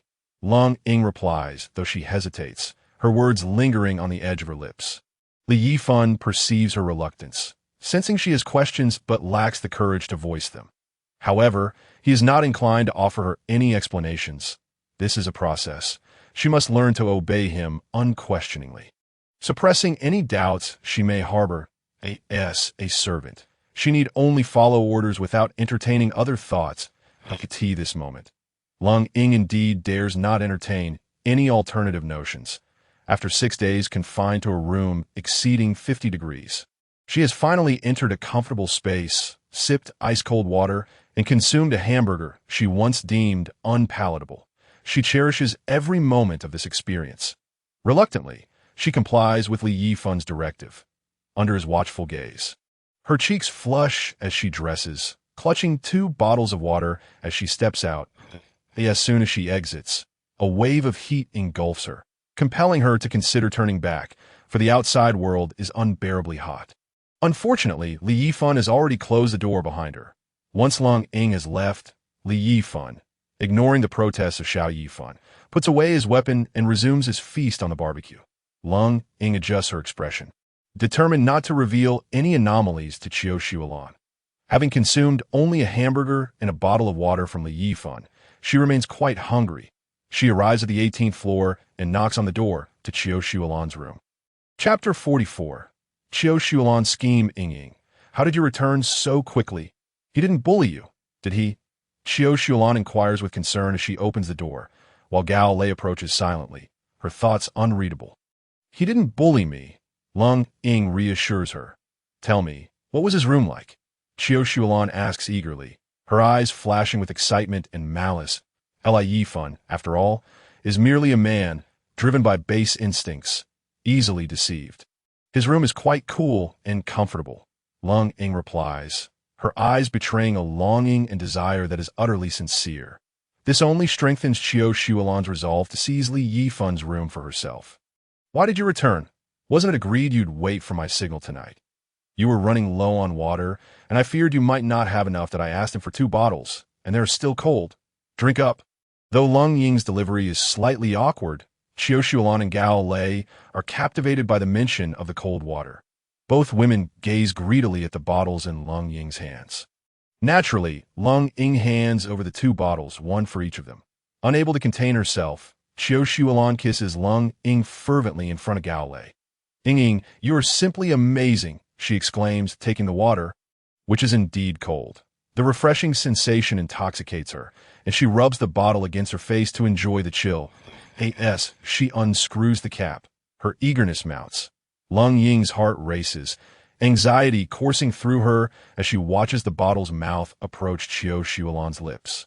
However, Qiu Shuolan suddenly hesitates, her expression clouded with suspicion, sending a jolt of panic through Long Ying. Has she noticed something amiss? Meanwhile, Gao Lei, unable to contain her thirst, unscrews her bottle and drinks without uttering a word of thanks. Guzzling half the bottle as if she has never tasted water before. Refreshing, Gao Lei gasps, unable to contain her delight. What is the matter? Long Ying, ignoring Gao Lei, nervously asks Qiu Shuolan, fearful that she might detect something is off. At this moment, Gao Lei has consumed the water, and Long Ying does not know how long the effects of the sleeping pills will take to manifest. If Gao Lei were to faint and Qiu Shuolan had not yet drunk, their plan would be compromised. Ying, you should drink first, with a sigh of relief. Long Ying internally exclaims, grateful that Qiu Shuolan has not discerned anything suspicious. It seems she simply wanted to drink first. Hearing this, Long Ying feels a mix of emotions. Qiu Shuolan has indeed treated her quite well, showing restraint in allowing her to drink first on such a scorching day when water is scarce. This moment of kindness causes her to waver, questioning whether she has made a mistake. Regardless, she understands that Qiu Shuolan's intentions are genuine. However, there is no turning back now. She knows all too well what could transpire if a girl falls into a man's hands. Yet she still allows herself to be led down this path. With that thought, her resolve strengthens. She must ensure Qiu Shuolan drinks the water. I have already consumed some on the upper floor and had a bit to eat. This is specially brought for both of you. So hurry and drink before it warms up and we waste this cold water. Qiu Shuolan ponders this and nods. Who would suspect that someone so trustworthy would poison them? She had considered the possibility of Long Ying failing, of her being bullied by Li Yifan, or even of being confined by him. Yet, she had never entertained the notion that Long Ying would betray her. In the brief half hour since Long Ying left and returned, could she really have turned traitor? What a ridiculous thought. Watching as Qiu Shuolan drinks the water, it glides down her fair neck, and Long Ying finally exhales in relief. Once Qiu Shuolan finishes, she lets out a long sigh and excitedly tells Long Ying, it seems you have gained Li Yifan's initial trust. When you return, continue to execute our plan. I await your news. Long Ying hesitates for a moment, fixing her beautiful gaze on Qiu Shuolan as she asks, if we succeed, how do you plan to deal with Li Yifan? Qiu Shuolan's face twists with a mixture of resentment and determination, her eyes gleaming with malice as she declares, of course, I will expel him. Do you think I will allow him to share in our resources? Murder is a notion that Xiao Shuolan would not dare entertain at this moment. Ordinary individuals seldom harbor such thoughts without a profound provocation, at that time. Lung Ying was inclined to ask Li Yifan why he was so antagonistic towards Xiao Shuolan. She had previously heard Xiao Shuolan mention that Li Yifan had deliberately tripped her, nearly causing her to fall. Coupled with the rumor that Li Yifan harbored a secret crush on her, she speculated that he might be attempting to attract her attention through such means. A feigned accidental stumble, followed by an apology and an invitation to dinner, perhaps even a movie afterward. By the time the film concluded, it would be late enough to share a late-night snack and indulge in a few drinks, leading to a night spent together. Ugh, what a despicable man. In that fleeting moment, Xiao Shuolan had already conjured up an entire dramatic series in her mind. Consequently, she harbored an intense loathing for Li Yifan. We seized his supplies and forced him out. Is that not rather unseemly? Lung Ying attempted to sway Xiao Shuolan's perspective. To her astonishment, Xiao Shuolan shot her a fierce glare. How dare you entertain such thoughts? He is merely someone who secretly admires me. Allowing him to relinquish his supplies is already a sign of my benevolence. Who's to blame for his selfishness in refusing us entry? He deserves a single status. At such a time, he should know better than to disregard women. He ought to be grateful for the opportunity one have afforded him. Belle, standing nearby, was left speechless. Even her refined sensibilities struggled to comprehend Xiao Shuolan's logic. Stealing someone's room, pilfering their supplies, and then expecting gratitude, the audacity. Belle merely wished to secure a place to stay, perhaps to hold hands with Li Yifan or steal a kiss. The losses seemed minimal. Once the weather improved, Li Yifan, being a wealthy individual, could be compared to others. If he proved to be the most affluent, marrying him would not be out of the question, who dictated that one could not engage with others after marriage. Had she never heard of male best friends? The concept of platonic relationships with the opposite sex. Compared to Xiao Shuolan, Gao Lei could only be described as a mere green tea figure. Xiao Shuolan, on the other hand, was outright venomous, fundamentally flawed. After listening to Xiao Shuolan's tirade, Lung Ying merely nodded in silence, refraining from voicing her opinion. Now she finally understood Li Yifan's motivations for targeting Xiao Shuolan. Sigh. Chapter 45. Lung Ying returns. Let me tell you, Ying, no man is worth a dime. Look at him. Though he secretly admires me, he still harbors inappropriate thoughts about you. That it's laughable. Does he not have a sense of his own worth? How ridiculous for him to fantasize about you, Xiao Shuolan exclaimed, caught in a fervor as she vented to Lung Ying about Li Yifan's numerous shortcomings, completely oblivious to the growing dizziness and heaviness of her eyelids. Why do I feel so lightheaded? Ying, support me. I think I might be experiencing low blood sugar. Before she could finish her sentence, she collapsed to the ground.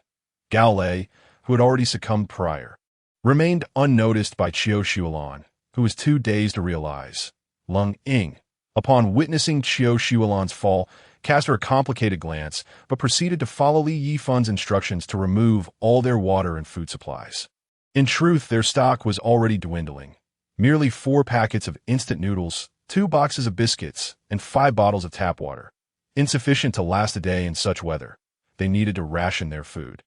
Consuming 1 packet per day, the 3 of them could last only 2 days at most. Thus, Xiao Shuolan's desperate attempts to deceive Li Yifan into granting her access to his room. She had no thought for anyone else. Certain that Li Yifan's supplies surpassed those of others, Lung Ying swiftly wrapped the remaining food and water in a bedsheet, discarding the 2 bottles of water laced with sleeping pills.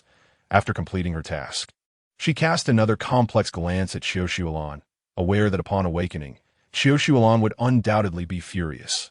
Yet, she had no alternative. Survival took precedence. Soon, Lung Ying found herself once more at Li Yifan's door, pressing the doorbell.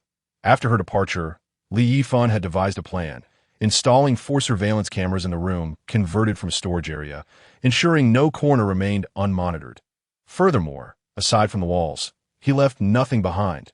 No bed, no mat, no blankets. Hearing the doorbell, he glanced at the monitor, surprised to see it was Lung Ying returning sooner than expected.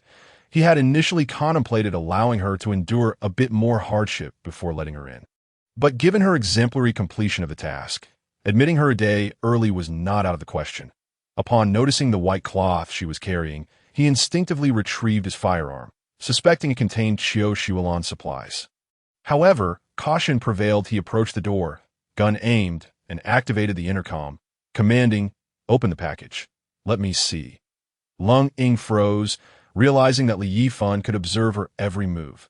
Fortunately, she was genuinely resolved to follow him wholeheartedly. Regardless of whether things returned to normal in the future, she opened the package, revealing the ordinary instant noodles, water, and biscuits inside, no hazardous items in sight.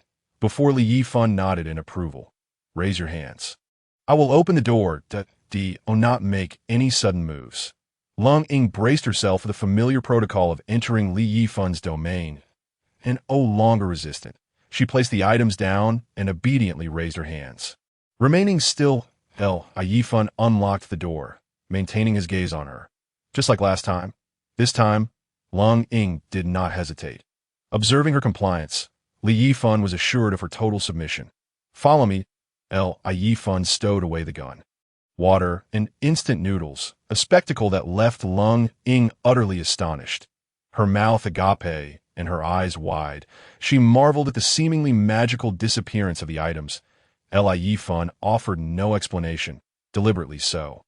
With such extraordinary abilities, he knew Lung Ying would only become more devoted, suppressing any rebellious thoughts. Moreover, it served to test her character. Thus far, she had proven satisfactory. A less astute individual would undoubtedly have bombarded him with questions. As Li Yifan walked ahead, Lung Ying followed closely, refraining from putting on any clothes, knowing better than to act independently.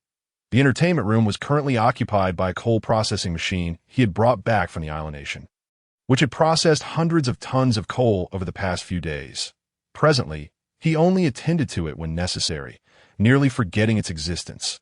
While the processed coal lay stacked, hardened, Gao Lei gazed at the coal with curiosity, puzzled as to how Li Yifan had managed to acquire such machinery for the presidential suite. Coal was hardly something an ordinary person would require, yet her curiosity remained unvoiced. Li Yifan had no intention of explaining, leading her instead to the swimming pool, where the water had only recently thawed, hovering around 20 degrees, ideal for a soak. The white foam had long since been cleared away. "Have a bath," he instructed. His tone softened, though still maintaining an air of authority. Recognizing Lung Ying's commendable performance today, he deemed it appropriate to reward her, not withholding his generosity. Lung Ying shivered slightly, but complied, gracefully approaching the ladder and slowly submerging her alabaster legs into the water. Upon contact, a wave of refreshing sensations coursed through her, as if every cell in her body were breathing anew. The cool water was a delightful reprieve, especially after the sweltering heat of the room she had just exited. She felt fortunate for her decision. Chapter 46. The final day of high temperatures. Li Yifan was pleased with her conduct, yet he regarded this as merely a probationary period. Therefore, he was not entirely trusting of her. The items she had brought were placed in the most remote corner, as he had no intention of utilizing them.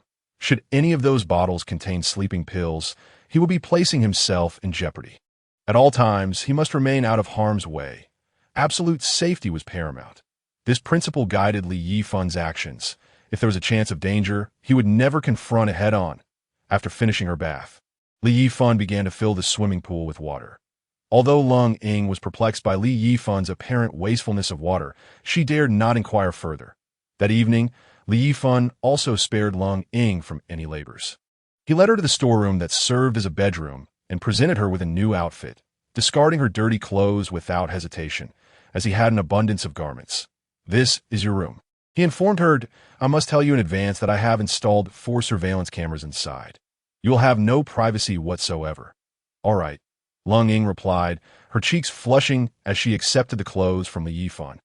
She understood his implications, yet, having been seen in all her states by him, she felt indifferent, albeit a touch shy. Li Yifan was quite pleased with Lung Ying's demeanor.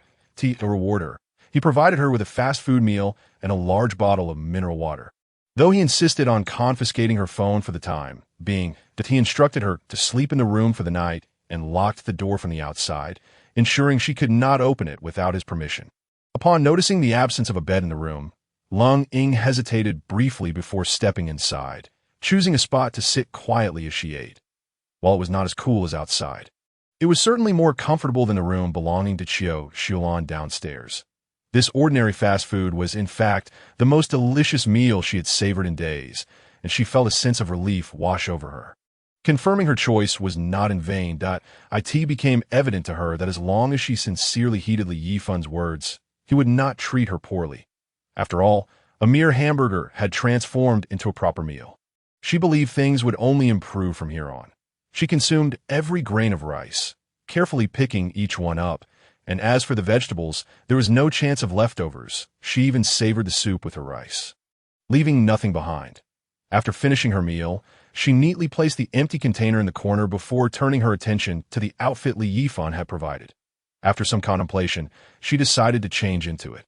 Li Yifan's keen eye had selected the perfect size. As he observed Lung Ying donning the attire, he silently commended his own judgment. Meanwhile, the pool was now filled and covered with ice. That night, Li Yifan enjoyed a refreshing sleep, his dreams pleasant. Based on his estimations, Qiu Xiulan and her companions would likely sleep until the early hours of the following morning. On August 18, 2025, the 7th day since the apocalypse erupted, Li Yifan was roused by the incessant ringing of his phone. Groggily picking it up, he discovered it was a call from Qiu Xiulan. This realization jolted him awake. Rather than answer immediately, he opted to check the surveillance footage. His suspicions were confirmed. Qiu Xiulan and Gao Lei were at the door. Qiu Xiulan's expression was one of utter distress. Visibly pained, her eyes swollen from tears, it was clear she had been crying. And now, driven by some unknown resolve, she had come. Whether seeking Li Yifan or Lung Ying, he could not tell. Both Qiu Xiulan and Gao Lei displayed expressions filled with trepidation. They were both stunningly beautiful women. Yet at that moment, any man witnessing their plight would feel a pang of sympathy. However, Li Yifan reveled in their torment. Lung Ying's betrayal had undoubtedly struck a heavy blow to Qiu Xiulan. Precisely the effect he desired. The more furious Qiu Xiulan became, the more joy Li Yifan felt. Qiu Xiulan continued to frantically dial, likely having kicked the door and rung the bell, but Li Yifan had not heard. Thus, she resorted to calling him. Meanwhile, in Lung Ying's bedroom, she had awakened long ago, appearing to have engaged in no inappropriate actions, though she seemed to have slept poorly, her expression suggesting she was suppressing something. It was evident she had never before slept on the floor. The phone continued to ring relentlessly, but Li Yifan remained unfazed. Observing her frantic demeanor through the monitor, he thought, "Are you upset? As for me, I find great delight in this."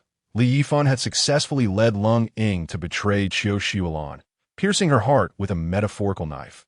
Taking away her food and water was akin to pouring salt into her wounds. Now, Li Yifan intended to further provoke her, pouring a bit of chilly water onto her injury. He unlocked the storeroom door, and upon seeing Lung Ying, her face flushed and seemingly in distress, pacing anxiously while occasionally pausing. Upon hearing the door open, her eyes lit up momentarily, and as soon as the door swung open, she blushed and requested, "I need to use the restroom." With that, she stomped her foot on the floor. But Li Yifan did not grant her permission, and she dared not move. It dawned on Li Yifan that it was not merely a poor night's sleep that troubled her, but rather a pressing need to relieve herself. In this weather, it was entirely normal to drink plenty of water. Although she had only consumed half of a large bottle of mineral water, she had not used the restroom from midday until now. How could she not be desperate? Li Yifan felt somewhat at ease regarding her and personally escorted her to the restroom located on the first floor of the presidential suite. Chapter 47. Qiu Xiulan's fury. You are currently under evaluation. At all times, you must remain under my surveillance, Li Yifan stated calmly, concealing his true thoughts. Lung Ying dared not retort. She was truly on the verge of bursting. I'm done. From this moment on, she had no secrets before Li Yifan. Not even the events of the previous day felt as shameful as today. Li Yifan nodded in acknowledgement and turned to exit the restroom. The phone continued to ring incessantly, but Li Yifan remained composed. Taking a seat at the dining table and instructing Lung Ying to prepare breakfast. "I'm sorry, I don't know how to make breakfast," But I can learn. This was something Li Yifan had overlooked. Given Lung Ying's character, it was entirely reasonable that she did not know how to cook breakfast, possibly fearing her culinary skills would disappoint him. Regardless of the reason, her consideration was commendable. Never mind. I have something ready, he replied, retrieving 2 baskets of dumplings and 2 cups of soybean milk from his watch's space. Lung Ying stood there in awe, utterly amazed by this magical display. Was it truly possible to conjure breakfast out of thin air? What are you standing around for? Thank you. Lung Ying fully assumed the role of subordinate, bowing slightly to express her gratitude to Li Yifan as they shared breakfast. Li Yifan was not particular about the setting and sat down to eat alongside Lung Ying. At that moment, he leisurely answered the phone, switching it to speaker mode. Li Yifan, you bastard. May you suffer a terrible fate. Did you trick my Ying into coming over and steal all our supplies? Do you realize you are committing murder? You could face the death penalty. Despite Qiu Xuelan's fierce accusations, Li Yifan felt a surge of happiness. Her anger was a clear indication of her emotional state. How could he not be pleased? Oh, you mean that? Lung Ying is indeed here with me. You are unlawfully detaining her. Hand Ying over. I might still consider pleading with the police for leniency, otherwise prepare to rot in prison. Qiu Xuelan knew full well that calling the police would yield no results. She was merely sorrowfully aware that she had no other means to threaten Li Yifan, knowing it would be ineffective. She had no choice but to vent her frustrations impotently. Qiu Xuelan's recollection of the previous day's events was hazy, yet she could not bring herself to believe that Lung Ying would betray her. She thought yesterday's scene was merely a dream, and upon waking this morning to find herself on the floor with Lung Ying missing and their supplies gone, her first assumption was that Lung Ying had been deceived by Li Yifan. After all, with Lung Ying's beauty, no man could resist her charm, and her innocence made her an easy target for deception. Thus, she rushed over in a panic. I think you've misunderstood something. Lung Ying came here willingly.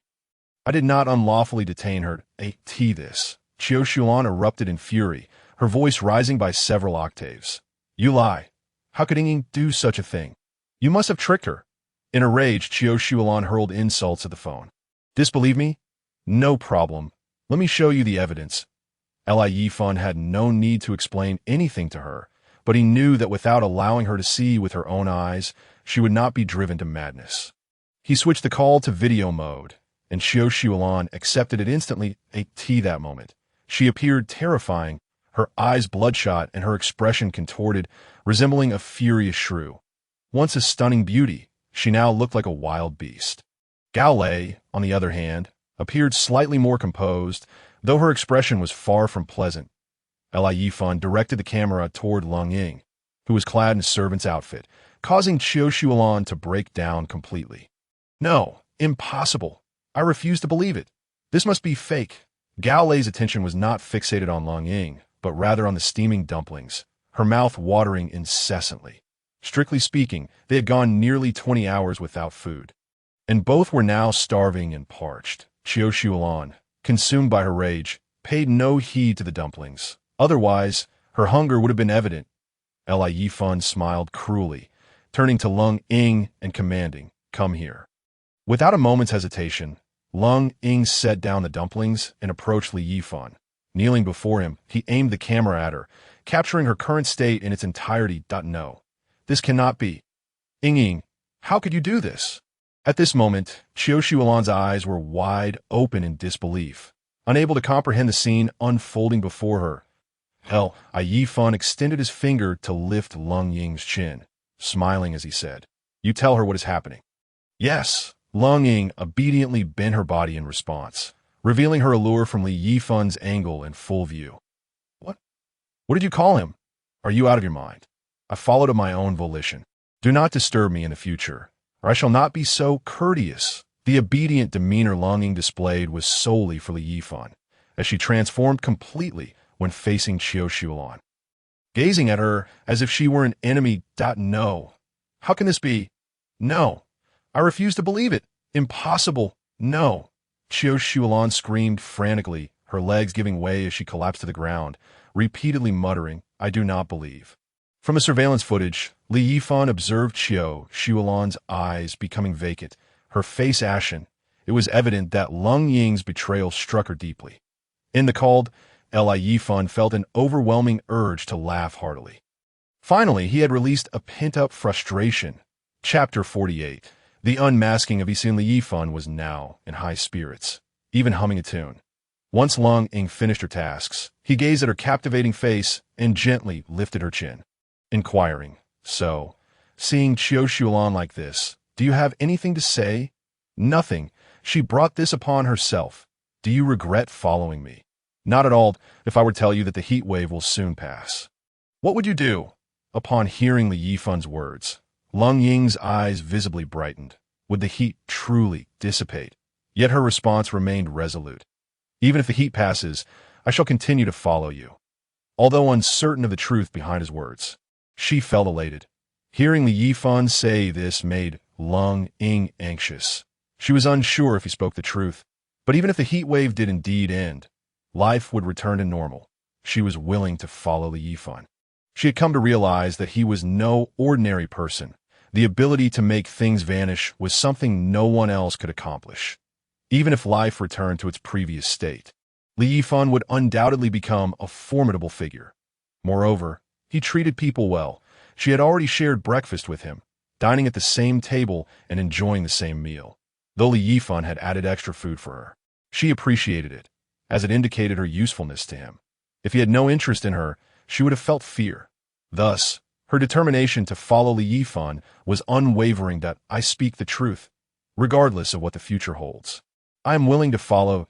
Yifan could see that Lung Ying was sincere. A person's eyes do not deceive, and he recognized her urgency that if she could deceive him, her acting skills would surpass those of any acclaimed actress. If that were the case, he would accept it. "Very well. From this moment, your probationary period is over." "Thank you. Thank you," Lung Ying exclaimed gratefully, expressing her inner excitement. Yifan was indifferent to her past dealings with Qiu. Had it been with a man, he might have had some reservations, but since both were women, there was nothing to be concerned about. Furthermore, in terms of beauty, Qiu was undeniably a true beauty. A solid 9 out of 10, without exaggeration.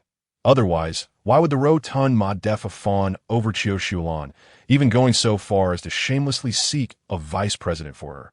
If she were an ordinary woman, many would have eagerly pursued him given his status. That it was evident how striking Qiu's appearance was. Moreover, he was not marrying Lung Ying. In ancient times, she would merely be his servant. Expectations should not be too high, especially since there was no romantic entanglement with a man. After finishing breakfast, Yifan returned his phone to Lung Ying. Though she was a servant, she still deserved some leisure activities, and he would not be overly harsh.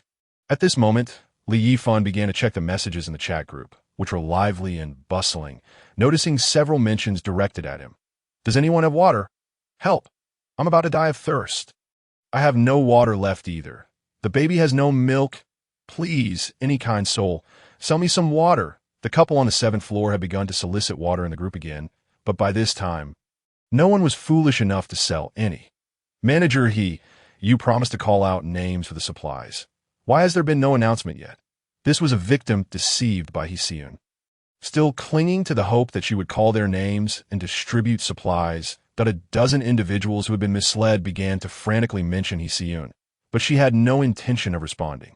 Of course, she had seen the messages in the group. "Your survival means nothing to me. I only care about living well with my son." She cursed inwardly, turning back to prepare another bucket of instant noodles. As Zhang Jun required 3 buckets per meal, and so did Hsiun. Together, they consumed the equivalent of a day's worth of food for a normal person. Seeing that Hsiun had yet to reply, a sense of foreboding began to creep into their minds. "Why do I feel like we've been tricked? It seems only a few people actually contributed supplies." One particularly naive individual finally grasped the situation.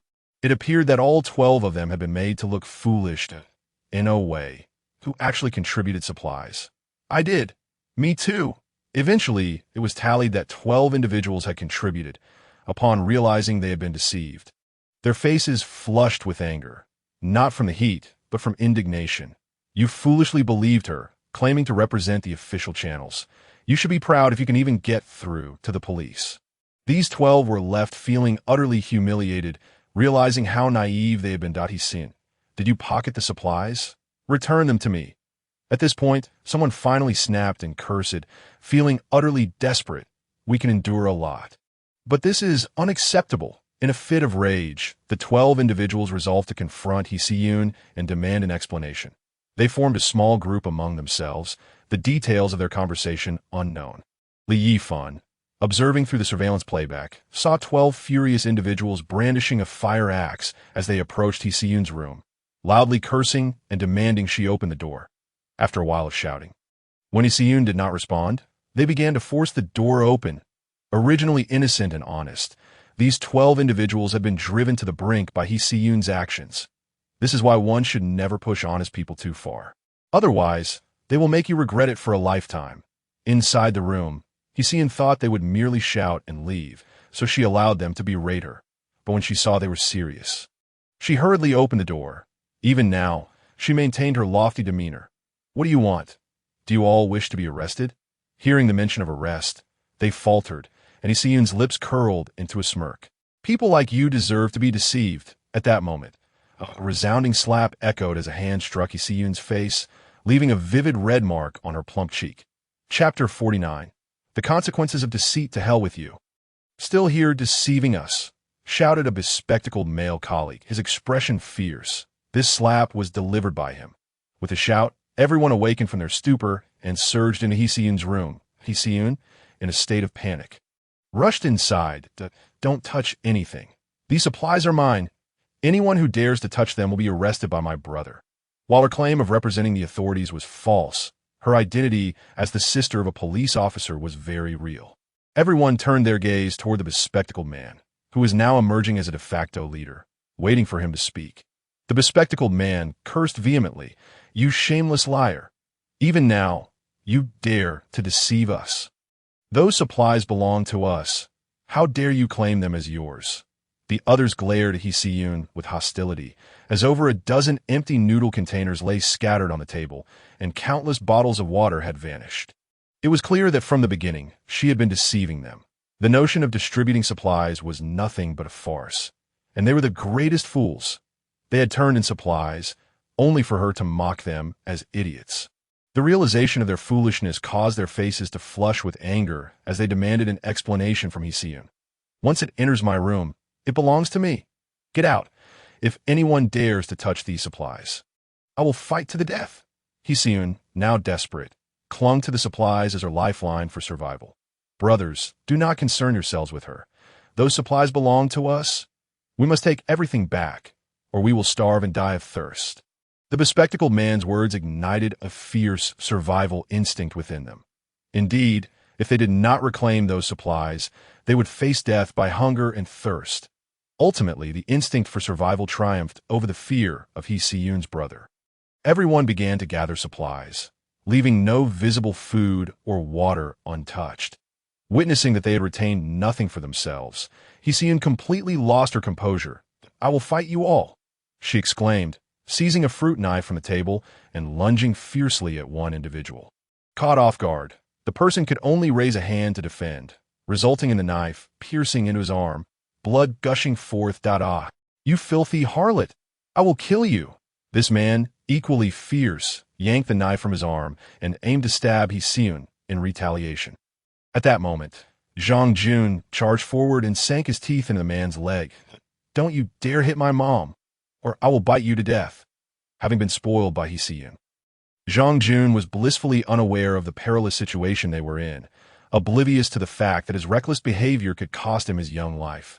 Ignorant and fearless, he shouted, "You little brat! I will kill you!" With that, he thrust a knife ruthlessly toward Zhang Jun's back. No. Yifan's face turned pale as she hurriedly pulled her beloved son away, narrowly avoiding the fatal strike. "He is just a child. What do you have to settle with him? Are you even a man?" Yifan berated the man, her heart racing from the shock. Her precious son was her lifeblood. Initially driven by impulse, the man began to feel a twinge of remorse. Relieved that Yifan had managed to pull Zhang Jun away, for otherwise he would have committed an irreparable act. Meanwhile, onlookers took the fruit knife from him, urging calm and discouraging rash actions. Yet, Zhang Jun remained blissfully ignorant of how close he had come to death. Continuing to struggle, Hsiyun attempted to reason with the man. She lost her grip, and Zhang Jun wriggled free. "You dog! I will bite you! I will bite you!" Zhang Jun charged at the man once more. The man, already agitated and feeling the oppressive heat, finally snapped in response to Zhang Jun's incessant provocations. Before Zhang Jun could reach him, the man delivered a powerful kick that sent him flying. Zhang Jun soared through the air, his head colliding violently with the corner of a nearby table, blood streaming from his head. The abruptness of the scene left everyone, including the man who had kicked, in stunned silence. Jun, Hsiyun's heart shattered at the sight, feeling as though the sky itself had collapsed upon her. In a panic, she rushed to her son and cradled him in her arms. Jun, are you all right? Jun, don't scare your mother, woo-woo. Zhang Jun was now in a semi-conscious state, weakly uttering, "It hurts, don't be afraid. Mommy is here. Don't be afraid. Be good." Others urged her to leave quickly, hastily gathering their belongings to flee. They were merely ordinary individuals, and the sudden violence had left them rattled, particularly the man who had acted aggressively, his face betraying his anxiety. Hsiyun's attention was entirely on Zhang Jun, oblivious to the fact that everyone else had already departed. When she finally realized she could only vent her frustration in the group chat, "You heartless bastards, a dozen of you bully a mother and her son. This is utterly inhumane. If anything happens to my son, I will make you all pay with your lives. You deceived us first, and when we came to reclaim our supplies, you resorted to violence against us. This is self-defense. I don't care about your reasons. The fact remains that you harmed my son, and you better find a doctor immediately, or you will face dire consequences." Many were left speechless by Hsiyun's outburst. They could only think, yes, you're right. I can wield a knife against you, but you mustn't resist, or else it's your fault. What a ridiculous logic. You need to understand, you were the ones who deceived us first. We sought our supplies. Yet not only did you refuse, but you also injured one of our own. What harm does it do to be bitten by my son? He is just a child. He cannot possibly tear a piece of flesh from you. Is it truly necessary to be so petty with him? My son is gravely injured and needs a doctor urgently. Why aren't you hastening to find one? The bespectacled man and his companions were generally decent individuals. Otherwise, they wouldn't have been duped by Hsiyun. Although they had returned with their own supplies, much had already been consumed. Now that they had injured Zhang Jun, they felt uneasy, and when they saw Hsiyun's messages, they attempted to reason with her. However, it was clear that Hsiyun was in no mood to listen to reason. "This is utterly unreasonable. Glasses, don't pay her any mind. She is blaming others for her own mistakes. Even if I am at fault, my son is innocent. How can you be so cruel as to injure him?" The man who had struck Zhang Jun was now filled with trepidation and guilt. In an attempt to atone, he tagged everyone in the group, asking, "Is there anyone here who knows anything about medicine?" The group, initially enjoying their snacks, fell silent at his query. They were ordinary people and had no medical expertise. Chapter 50. I have no sympathy. Yifan watched with great interest. This was far more entertaining than any of those films from the islands. Hsiyun's current predicament could only be described as self-inflicted. No one would feel sympathy for her. "Please, anyone, save my son. He is innocent and so young. If you have any grievances, direct them at me. I beg you, someone, save my son." Silence enveloped the group for a long time. Clearly, no one could assist her son. Hsiyun, cradling her child, gradually descended into despair. Just then, another explosive message erupted in the chat from a mother on the 7th floor with a baby. "Help! Those murderers are back. My husband was killed while trying to save me. Is there any kind soul willing to shelter us? I beg you." This message reignited the fear within everyone. Over the past few days, they had learned that the leader of this group was named one Mingliang, rumored to be involved in unsavory dealings. Ordinary people were already apprehensive of such individuals, and now that fear was magnified 100-fold. "Didn't they say they wouldn't attack first? Did you provoke them?" "No, we have never provoked them." In her panic, the mother ran all the way to the top floor, stopping only when there were no more stairs to ascend. She sat helplessly at the staircase, weeping. After a while, she realized that this was not a solution.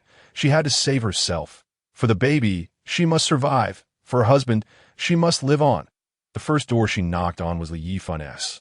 But all she received in return was a distant get lost. With no other option, she descended the stairs, knocking on each door from the 19th floor onward. Yifan was not cold-hearted. He simply possessed no sympathy whatsoever. The notion of sympathy was, in his view, utterly worthless at this moment. The group chat was in chaos. If we continue like this, we will inevitably perish. What should we do? If they didn't have guns, I would have rushed in to take them out. Yes, if they didn't have guns, I could easily take on two. Everyone chimed in, boasting about their prowess, even though they all knew that the other side possessed a firearm. Their thoughts were unified. What if the first to die was me? Thus, they all hesitated to at this juncture. Some discreetly formed a new group. They were not foolish. In such circumstances, the more allies, the better. However, they were not ready to trust anyone easily, so they only invited those with whom they had closer ties to strategize against Wan Mingliang's group. After all, no one wished to die. Ironically, Li Yifan found himself added to two different groups. Point one was created by his colleagues, with whom he had a relatively good rapport. Manager Li, I remember you bought several boxes of bottled water. Do you still have some? You saw that too? I noticed he purchased a lot of bottled water, that I saw him buy an abundance of instant noodles, that I saw him buy numerous hot dogs. His colleagues chimed in, each contributing to the conversation, leaving them all surprised. Upon checking the timeline, they realized that Li Yifan had indeed made numerous purchases, which meant he had plenty of food and water. This revelation ignited feelings of jealousy among them. Why should they suffer hunger while Li Yifan enjoyed plenty? If they knew that not only did Li Yifan have food and drinks, but he also enjoyed a comfortable temperature and had a beautiful maid to massage and relax him, they would surely be green with envy. They began to bombard Li Yifan with messages.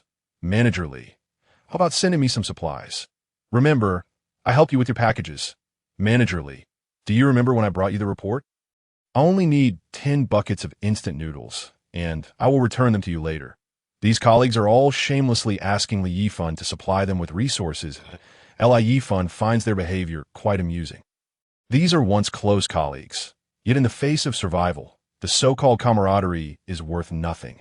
They are fully aware of the significance of resources in the current situation, yet they still think they can receive them for free, as if they could just promise to return them later. What makes them think there will be a later? Another group is even more ridiculous, led by Qiu Shulan, which includes Gao Lei, Ma Defa, and others who usually have a contentious relationship with Li Yifan, and even Xian. Unbeknownst to me, Qiu Shulan had already left the 20th floor, as I was too engrossed in the gossip to notice. Li Yifan, you use malicious means to steal Shulan supplies. I give you 10 minutes to return them.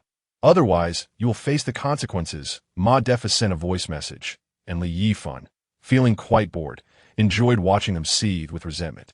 Utterly powerless against him, to stoke their anger further. Li Yifan replied with a nonchalant Defa was overjoyed upon receiving Qiu Shulan's call, practically jumping for joy, for he was already famished, upon discovering that his goddess had been wronged. He wasted no time delivering all his supplies to Qiu Shulan's room. This time, Qiu Shulan did not dismiss him, but instead discussed how to deal with Li Yifan. This moment, Qiu Shulan had completely shed her previously aloof demeanor, replaced by an insatiable bitterness. Her hatred for Li Yifan was stronger than ever. She didn't even care about monopolizing Li Yifan's room and supplies anymore, directly informing Ma Defa that there were ample resources in Li Yifan's possession. The temperature in the room was also quite pleasant, and she showed Ma Defa the video of Li Yifan with ice cubes in him. Defa salivated at the sight, and, right in front of Qiu Shulan, added two acquaintances who were on good terms with him into the group. Naturally, those he brought in had poor relations with Li Yifan. After adding them, he patted his chest, assuring Qiu Shulan that he would certainly avenge her. Of course, he also desired Li Yifan's resources. To collaborate, he informed the two about the abundance of supplies in Li Yifan's room.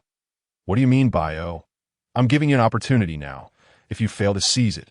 Don't blame us for being ungracious later. Ma Defa, filled with enthusiasm, seemed to believe his goddess had become his own. He began to fantasize about the many children he would have with her, even contemplating their names. That some friend had been with us from the very beginning, from Chapter 1, Chapter 5, Chapter 21, Chapter 22, And Chapter 41, each accompanied by images that ensure that my friends do not miss out.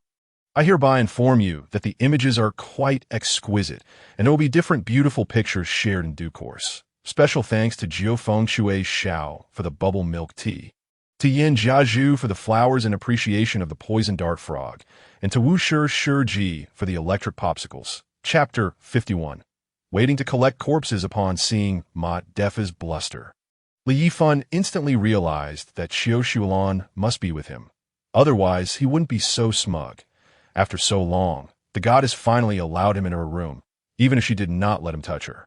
Such was her modesty that a goddess could not be a common person, and thus, Ma Defa not only felt no dissatisfaction, but rather redoubled his efforts to curry favor with Xiao Xulan. Little did he know, she felt repulsed by him. Yet without food or drink, she could only reluctantly engage with him once more, while harboring an intense hatred for Li Yifan. Li Yifan. 2 minutes have passed. You have 8 minutes left. Li Yifan casually pressed the voice message button. Grandpa is waiting for you. If you don't come, you're a grandson. Because of Xiao Xulan, Ma Defa had always made things difficult for Li Yifan. Had it not been for Zhang Ruoxi's oversight, Li Yifan would have long been dismissed by Ma Defa. Reflecting on Zhang Ruoxi, Li Yifan silently admired her patience. She truly was worthy of being the president. For so many days, she had not sent Li Yifan any messages, and aside from an initial announcement of her leave, she had remained silent in the group. Li Yifan had no idea what she was thinking, and for safety's sake, he decided against reaching out. Whoever initiates contact loses, and the current contest was one of endurance. Were it not for the fear that his forceful arrival would yield no results, Li Yifan would have handled her as he did with Long Ying, who was now quite obedient. Upon hearing Li Yifan's voice message, Ma Defa was infuriated, and without a moment's hesitation, he took Xiao Xulan, Gao Lei, and 2 acquaintances who were on good terms with him straight to the 20th floor. The 3 men each wielded a fire axe. Defa glared at the alloy door, his expression fierce. As he shouted, Li Yifan, don't blame me for not giving you a chance. You brought this upon yourself. With that, a glint of malice flickered in Ma Defa's eyes as he raised the fire axe and swung at the door lock. The sound of metal clanging rang out, and the impact sent pain through Ma Defa's hand, causing him to lose grip of the axe, which clattered to the ground, its edge slightly dulled. Gasping at the spot he had struck, he realized there was not even a dent left behind. What kind of door is this? Ma Defa stared at the door in disbelief. I don't believe it. Let me try. The 3 men began to chop at the door with all their might. Forcing themselves to endure the pain of the reverberations, Li Yifan found the situation rather dull and instructed Lung Ying to come over and massage his shoulders. Hearing Li Yifan's request, Lung Ying obediently set her phone down and began to knead his shoulders with her soft hands. Li Yifan was quite pleased with this obedient servant and thought to himself that he should get her a proper bed tonight. She shouldn't have to sleep on the floor all the time. He paid no mind to the cacophony of banging at the door outside, chuckling coldly as he let them exhaust themselves.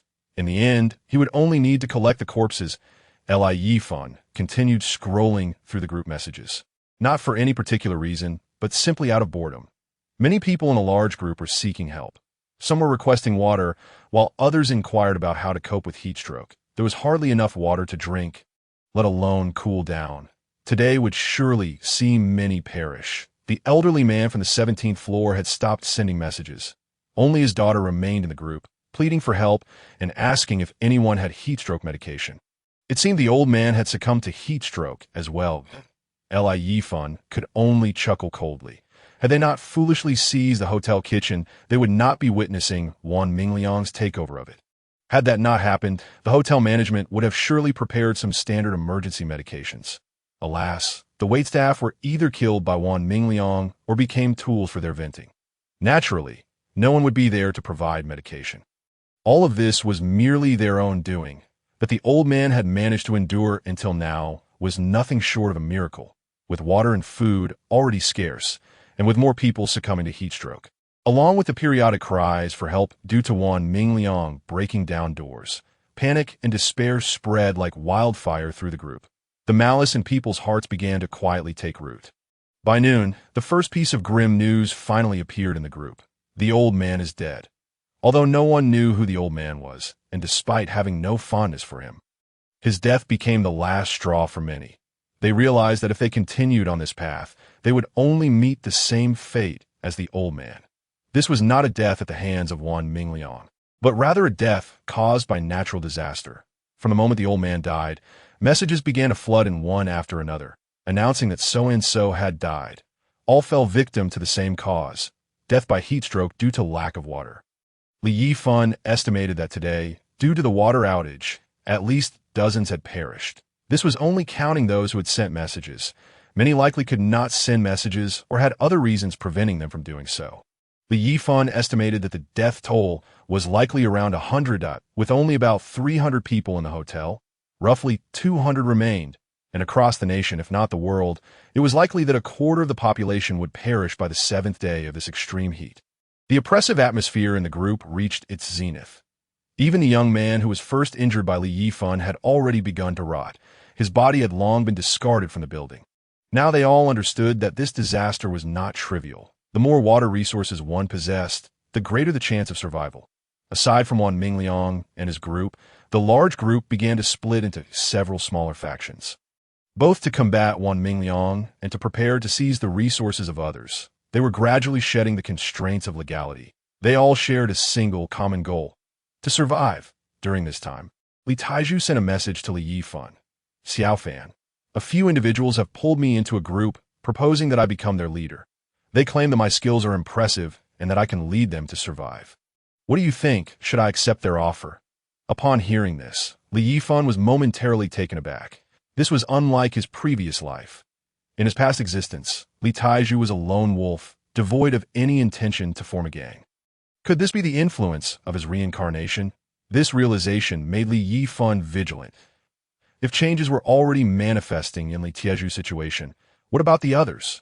For instance, the treasure chest he held dear. Was it still in its original place? Would the monsters arrive as expected? Reflecting on it, it seemed he had altered the course of events from the very beginning. Without delving too far, figures like Lung Ying, Gao Lei, and Zhang Ruoxi had all seen their fates transformed because of him. After pondering for a while, Li Yifan's gaze grew increasingly cold. It appeared he must be prepared for any eventuality. Qiu Xulan and Wan Mingliang had to be eliminated as for Wan Mingliang. Although he was exceedingly clever, even if the temperature dropped tomorrow, he would surely survive. Otherwise, the Li Yifan of his past would never have fallen to him.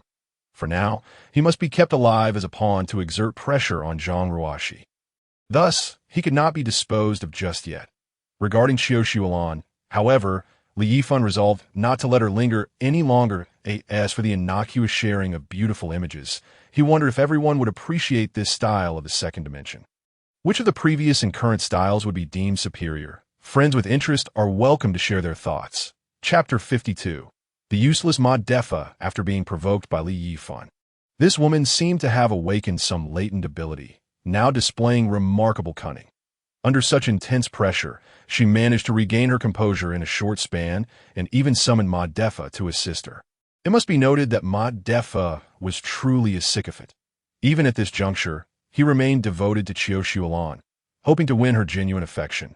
Were it another person, they would have long resorted to coercive measures to ensure Qiu Xulan's compliance. When men encounter beautiful women, is it not their desire to covet their bodies? Spare me the nonsense about true love and love at first sight. Such notions only deceive the gullible. Change your infatuation to a famous internet celebrity and see if that face can still evoke the same feelings. Given Qiu Xulan's current state of slight unraveling, she could not be allowed to remain. As a competent strategist, one must never allow the enemy to exceed one's control. Her psychological torment had nearly reached its limit. Now, she only required physical suffering that could lead to death. After coming to this conclusion, Li Yifan replied to Li Taiju, "Brother Taiju, just follow your own thoughts. I have no objections." Li Yifan was uncertain whether his changes would yield any adverse effects, so he could only strive to avoid influencing Li Taiju, allowing him to act according to his own will. "I understand," Li Taiju responded, but he did not elaborate further. In truth, he merely sought Li Yifan's opinion while already having his own plans in mind. This lifetime, Li Taiju was indeed treading a path different from his previous one that outside the door. Ma Defa and his companions had been pounding on it until noon, drenched in sweat and blood oozing from their hands. The mixture of sweat and blood rendered the axe handle slippery and difficult to grip. I can't take this anymore. What kind of cursed door is this? Ma Defa slumped down onto the ground, lifting his shirt to wipe the sweat from his eyes. His clothes were practically wringing wet. I, too, am at my limit. This door is excessively sturdy. The other two, who had been forcing themselves to hold on, deflated when Ma Defa retreated first. The three of them collapsed onto the ground, and despite their relentless assault, the door bore only a faint mark, barely noticeable. Yifan glanced at the surveillance, observing them sprawled on the floor, a cold smile creeping onto his face. Finally, is it my turn to make an entrance? Just watch how I take on 5 of them, leaving them powerless to retaliate. He chuckled to himself. Defa and his group comprised 3 men and 2 women, totaling 5 individuals. Although he possessed a firearm, he was unfamiliar with its use and could not afford to take risks without absolute certainty. One should not be deceived by the movies where a frail girl effortlessly defeats criminals with a gun. That is fiction, not reality. In truth, even a normal adult man, untrained in firearms, would struggle to hit a target from a mere few meters away due to the immense recoil, without prior experience. One could easily misfire and injure oneself. Though Li Yifan was passionate about outdoor activities and had learned some combat techniques, he had never handled a gun that he was unwilling to take risks. Even if the chance of injury was minuscule, sustaining injuries in this situation was tantamount to courting death. Why engage in a reckless confrontation when he could eliminate them from a distance? As he contemplated this, he realized he needed to carve out time to practice marksmanship. Not that he aimed to achieve perfection, but he should at least be capable of hitting a target. After resolving this matter, he would commence training. Yifan led Lung Ying to the 2nd floor, and under her curious gaze, he stealthily opened the attack port disguised as a ventilation shaft. Although he initially made a slight noise, he proceeded with utmost caution, making no further sound. Gazing through the port, he observed Xiao Xuelan, arms crossed over her ample chest, her expression dark and impatient as she glared at Ma Defa. Simultaneously, she mumbled something, likely berating him for his ineptitude. Gao lay huddled in a corner, her eyes filled with confusion and helplessness. Defa, meanwhile, was too preoccupied with the goddess's scolding to pay her any heed, gasping for breath as he sat on the ground, drenched in sweat. However, the sweat pooling on the floor quickly dried due to the sweltering heat. Li Yifan's signal, Lung Ying curiously opened another attack port. He retrieved a compound crossbow from his watch space. A prized acquisition from a firearms club in the United States. The arrows were already rusted, but Li Yifan paid it no mind. At such close range, the crossbow's power would rival that of a gun. This type of crossbow originated from techniques imported from Huagua, capable of holding 10 arrows at once, easily penetrating a 1mm steel plate within 10 meters if the arrowheads were sufficiently hard. Not to mention, it could effortlessly pierce through the flesh of individuals like Ma Defa and his companions, potentially shattering their bones under fortunate circumstances. Li Yifan leaned in close to Lung Ying's ear and whispered, "Watch how I operate. From now on, such matters will be entrusted to you." Lung Ying felt her heart race at his warm breath against her ear, her face flushing crimson, struggling to suppress her unusual feelings. She nodded, indicating her understanding. Such incidents would not be rare. Colleagues like Wan Mingliang would undoubtedly seek trouble with Li Yifan in the future. He had no desire to engage personally every time. Otherwise, what was the point of having a servant? Li Yifan first took a syringe of anesthetic from his watch, donned medical gloves, and evenly coated the arrowheads with the drug, although Lung Ying was unaware of his actions. She watched intently. The anesthetic he chose required only a small amount to numb a large area. Even a mere scratch would render an entire arm immobile. Once he had coated all 10 arrows, he carefully loaded them into the crossbow and cast a cold smile at Ma Defa and his group below. That smile sent a shiver down Lung Ying's spine. With a whoosh, an arrow shot forth from the crossbow, striking Ma Defa squarely in the groin. Ah! A heart-wrenching scream erupted as Ma Defa clutched his injured area, collapsing onto the ground and writhing in agony. blood pooling beneath him, before the others could react. Another volley of arrows rained down, one piercing a man's lung, while another struck a different individual in the neck, killing him instantly. The crossbow's rapid-fire capabilities left them no time to respond. Xiao realized the dire situation and attempted to flee, but was struck in the thigh by an arrow. Gao Lei, on the other hand, was somewhat fortunate. Upon glancing up, she noticed the arrows were emerging from the ventilation shaft and instinctively raised her arm to shield herself. Suffering only a wound to her arm, Yifan couldn't help but lament, "You five truly are too fragile. I can easily take on 5 of you without you having any means to fight back." TSK, he conveniently overlooked the fact that his victory stemmed from a surprise attack. Chapter 53. Ma Defa, he must die. The arrow shot by Ma Defa was purely an accident. Li Yifan had intended to strike Ma Defa's thigh, but due to his lack of experience, he missed. Fortunately, the subsequent arrows flew true, and with the crossbow lacking any significant recoil at such a close range, precise aiming was unnecessary. Apart from the deceased, the remaining 4 clutched their wounds, moaning in agony. Defa's heart-wrenching wails echoed with boundless terror. His first instinct was the realization that he could no longer communicate with the goddess. Xiao 2 pressed her hands tightly against her injured leg, her once graceful limb pierced by an arrow, a sight most disheartening. Her face turned pale, and she muttered to herself in disbelief. How dare he? How could he? Even now, she could hardly fathom that Li Yifan had the audacity to wield a weapon against them. Although she had brandished a knife, her intent was merely to drive him away, not to take his life. How could he be so ruthless? Even if he were expelled, he still had a chance of survival. Observing Li Yifan's demeanor, it became apparent that he had no intention of allowing any of them to live. Hadn't someone already been shot through the neck? In that moment, true fear gripped her. The terror in her eyes was unmistakable, and all she wished for was to escape this den of horrors. Yet they soon discovered, to their growing horror, that while the pain at their wounds had begun to diminish, it brought them no relief. Those who had experienced anesthesia understood the sensation. Their limbs remained theirs, yet completely beyond their control. They were now ensnared in that very feeling, utterly powerless. Lung Ying watched in horror as Li Yifan shot them one by one. Upon witnessing the arrow pierce one person's neck, her beautiful eyes filled with dread. Her master had dared to commit murder. The lifeless figure, eyes wide open in death, bore an expression of pain, blood pooling from their mouth in their final moments. Lung Ying had never encountered such a scene before. Fear rendered her legs weak, her complexion ashen, her heart racing as she collapsed to the ground, staring in terror at Li Yifan. When he had drawn the weapon, she had anticipated that he might injure them, merely worrying about the trouble he might invite, but she never imagined he would kill. She had heard tales of one Mingliang's gang committing murder, but those were mere rumors. Witnessing such brutality firsthand was overwhelmingly shocking. When Li Yifan had aimed the gun at her, instinctively, she felt fear, but did not believe he would actually pull the trigger on her. Now, reflecting on it, a chill of dread washed over her.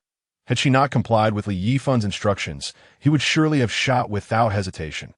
He wouldn't have cared whether she was beautiful or not. Li Yifan anticipated Lung Ying's reaction. Truth be told, it was his first genuine experience of taking a life in 2 lifetimes. Although he felt some discomfort, it paled in comparison to Lung Ying's reaction. For in his previous life, he had witnessed his own legs being brutally severed, a gruesome feast before his eyes. The number of deceased he had encountered was beyond reckoning, and now, the stench of death lingered in his memory. This minor scene was hardly worthy of his concern. "Come, let us descend and meet these old acquaintances," he commanded coldly, as their anesthesia took effect, rendering them no threat. With that, he opened the reinforced door. This was the epitome of old Lu's philosophy. He could kill you without a fight, only striking once his enemies had lost their ability to resist. Before descending, he tossed a set of undergarments and stockings to Lung Ying, instructing her to dress appropriately. Though she was merely a servant, he would not allow Ma Defa and the deceased to take advantage of her. It should be noted that Lung Ying had always favored a state of undress for ease of exercise. And without proper undergarments, Ma Defa's lifeless gaze would have a complete view of her. Yet, This time, she felt no embarrassment. The panic on her face had yet to fade. Trembling, she donned the undergarments Li Yifan provided, anxiously following him downstairs, uncertain of how he would treat Qiu Shulan and the others. Li Yifan approached the entrance with a chilling demeanor. A faint mechanical sound echoed as he stood at the threshold, coldly surveying Qiu Shulan and her companions. Lung Ying's beautiful eyes still reflected fear, her hands fidgeting in uncertainty as she stood helplessly behind Li Yifan, her maid's outfit evoking pity. She scrutinized Ma Defa and the others from above, the scene below presenting a stark contrast to her previous observations. The scent of blood assaulted her senses, inducing nausea. As the door swung open, Qiu Shulan and her companions instinctively turned towards the entrance, momentarily forgetting the cool air wafting from within, as the chill emanating from Li Yifan's gaze felt colder than the room itself. Upon making eye contact with Li Yifan's emotionless, icy stare, they all involuntarily shivered. Li Yifan, what do you intend to do? Qiu Shulan shouted, her voice trembling that I warn you. You are committing a crime. Do not act foolishly. Her complexion drained of color, lips quivering, she had just witnessed a life extinguished before her eyes. The shock was unbearable, especially given the brutality of the death. Gao Lei wept profusely, her arm injured, while her legs, once capable of movement, now felt utterly paralyzed with fear, with a face full of terror. She cried out, Brother Yifan, Ying, please don't treat me this way. It was all Qiu Shulan's idea. Those who acted were these three. I had nothing to do with it. Brother Yifan, I'm the one who loves you most. Dante, you remember? You once said you would marry me. Li Yifan couldn't help but chuckle at Gao Lei's words. How long ago had that been? Was it not when they were merely in kindergarten? She had not given him a second glance since growing up, and now she stood alongside Qiu Shulan to confront him. Qiu Shulan, too frightened to chastise Gao Lei, could only look at Li Yifan and Lung Ying with dread, particularly casting a pleading glance at Lung Ying, hoping she might intercede on her behalf. There was a flicker of reluctance in Lung Ying's beautiful eyes. Several times she opened her mouth to speak. Having once shared a close bond with Qiu Shulan and having once held affection for Gao Lei, but ultimately she remained silent. Defa's gaze fell upon Lung Ying's alluring legs, a flicker of desire igniting within him. He had not anticipated that beside Li Yifan stood a woman even more beautiful than Qiu Shulan, filling him with envy. Yet it was only then that he remembered his comrade had been incapacitated, and a surge of righteous anger coursed through him. His eyes filled with resentment as he regarded Li Yifan. It was truly unfortunate that his first instinct was to notice the beautiful woman amid such chaos. It was no wonder he was led to his doom by Qiu Shulan. Faced with Li Yifan's frosty gaze, he quickly buried his resentment, stammering, Li Yifan, don't act impulsively. You are already committing a crime. If this continues, you will surely die. For the sake of our past as colleagues, if you cease your actions now, I can overlook your culpability. Li Yifan had long seen through Ma Defa's resentment. But did he care? Not in the slightest. Ma Defa was destined to die. Chapter 54. Before killing, first strike the heart. Li Yifan wore a sardonic smile, retorting with disdain, a crime? Are you not committing one yourselves? We merely wish to discuss. Ma Defa quivered, attempting to defend himself as if he bore no ill intent. Discuss? Did your discussion necessitate breaking down my door? Discuss how to expel me, how to steal my provisions. Li Yifan unflinchingly exposed Ma Defa's true face. A bitter smile crept across Ma Defa's face. While he had indeed broken down the door, he had never intended to kill Li Yifan, nor had he anticipated such ruthless retaliation. He had hoped for a probing attack, perhaps a moment to gauge Li Yifan's response. This was something he had never considered. Usually so honest and straightforward, Li Yifan had struck with extraordinary ferocity, rendering him incapacitated. Turning to see Qiu Shulan's ashen visage, Li Yifan felt a surge of satisfaction. To eliminate her would have been too merciful, and Ma Defa, too, previously a loyal sycophant to Qiu Shulan. Even knowing she was entangled with Wan Mingliang, he still consoled himself with the belief that Qiu Shulan had no choice, that she was not acting of her own volition in his past life. It was Ma Defa who had taken the first strike when Qiu Shulan and Wan Mingliang shattered his legs. Thus he too must be made to suffer. Yifan sneered. Ma defa, I might spare you, but only if you tell me whose idea it was to break down the door. If you cannot speak, then prepare to meet your end. Ma defa instinctively glanced towards Qiu Shulan, his heart torn between the importance of his goddess's favor and his own life. Was he truly willing to sacrifice his life for another? No. He feared death, thus he chose the latter. It was her. It was all her idea. I was merely incited by her. Ma defa seemed to have grasped a lifeline. Without hesitation, he betrayed Qiu Shulan. His selfishness was displayed in all its glory. Yifan looked at Qiu Shulan with a mocking expression, patiently awaiting her performance. He had all the time in the world to watch the show. Feeling no urgency, upon hearing Ma defa's words, Qiu Shulan's complexion changed dramatically once more. They were so numb to their wounds that they hardly felt any pain, allowing them to endure this far. She immediately launched into a tirade against Ma defa. Fat pig, it was you who swore to support me, and now you're trying to pin this on me. Men are truly worthless, and you still want to pursue me. To be frank, just seeing you makes me feel nauseated. Do you understand? After every conversation with you, I feel the need to rinse my mouth out, hearing such scathing remarks from Qiu Shulan. Ma defa seemed to awaken from a state of servitude, as if struck by a revelation. With the truth laid bare, a hint of red returned to his face, a flush of humiliation.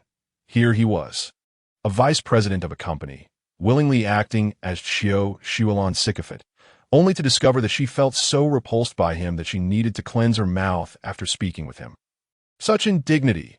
At that moment, Ma defa felt as though all his sincere affections had been wasted on a dog.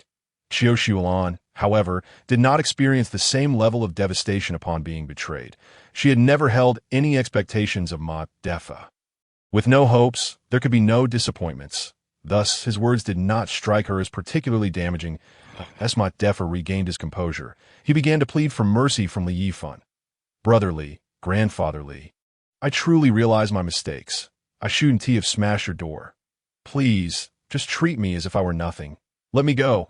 This was all her idea. In that moment, Ma defa appeared utterly frail. Although he felt no pain, his lower body had become unresponsive. Even if he wished to flee, he could not. The individual shot in the lung lay there, utterly unable to speak, their face ashen, though still alive. In such circumstances, death was imminent. Defa's pleas for mercy stirred no emotion within Yifan, who simply smiled coldly and said, Rest assured, Mr. Ma, in gratitude for your past care, I will certainly let you go. Yifan emphasized the title M.A. with a deliberate weight. At the sight of Yifan's smile, Ma defa instinctively shuddered.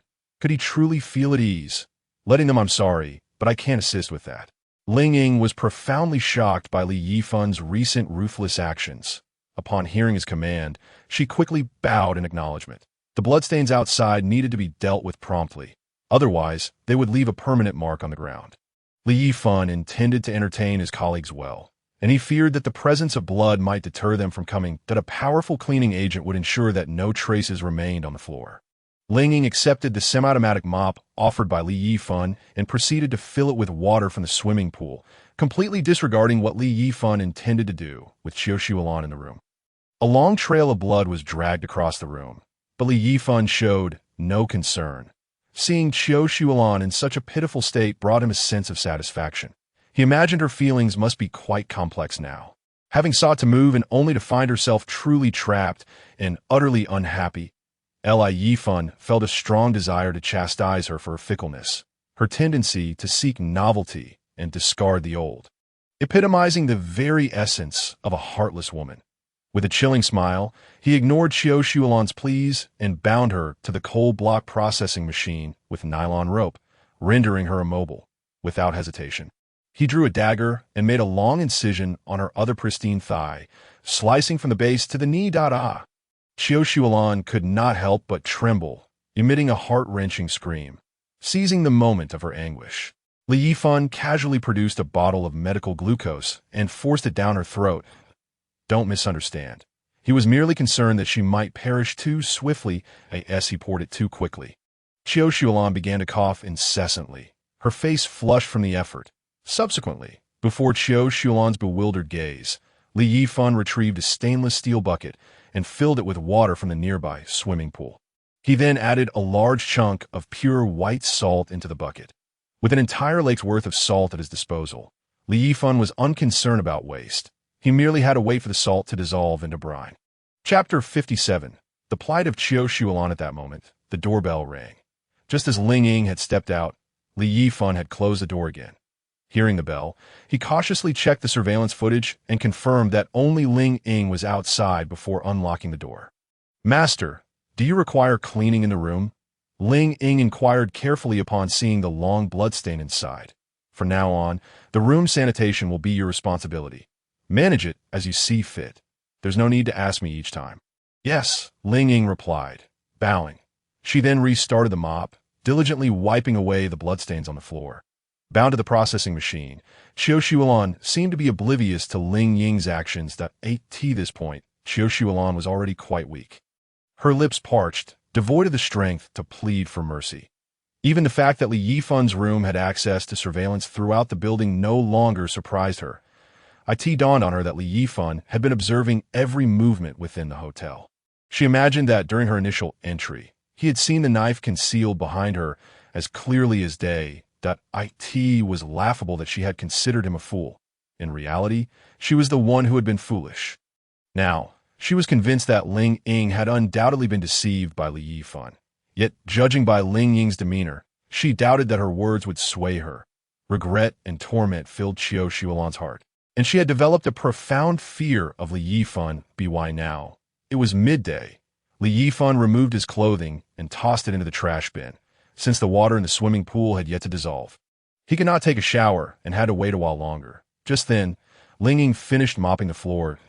Li Yifan handed her a soup spoon. Ling Ying looked puzzled. "Master, what are you planning to do?" "Pour the water from the bucket, spoon by spoon, onto her leg," Li Yifan stated nonchalantly.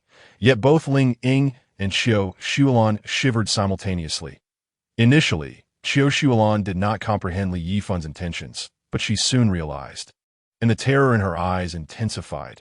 The mere thought of brine being poured on her wound made her shudder uncontrollably. "No, no, please don't do this.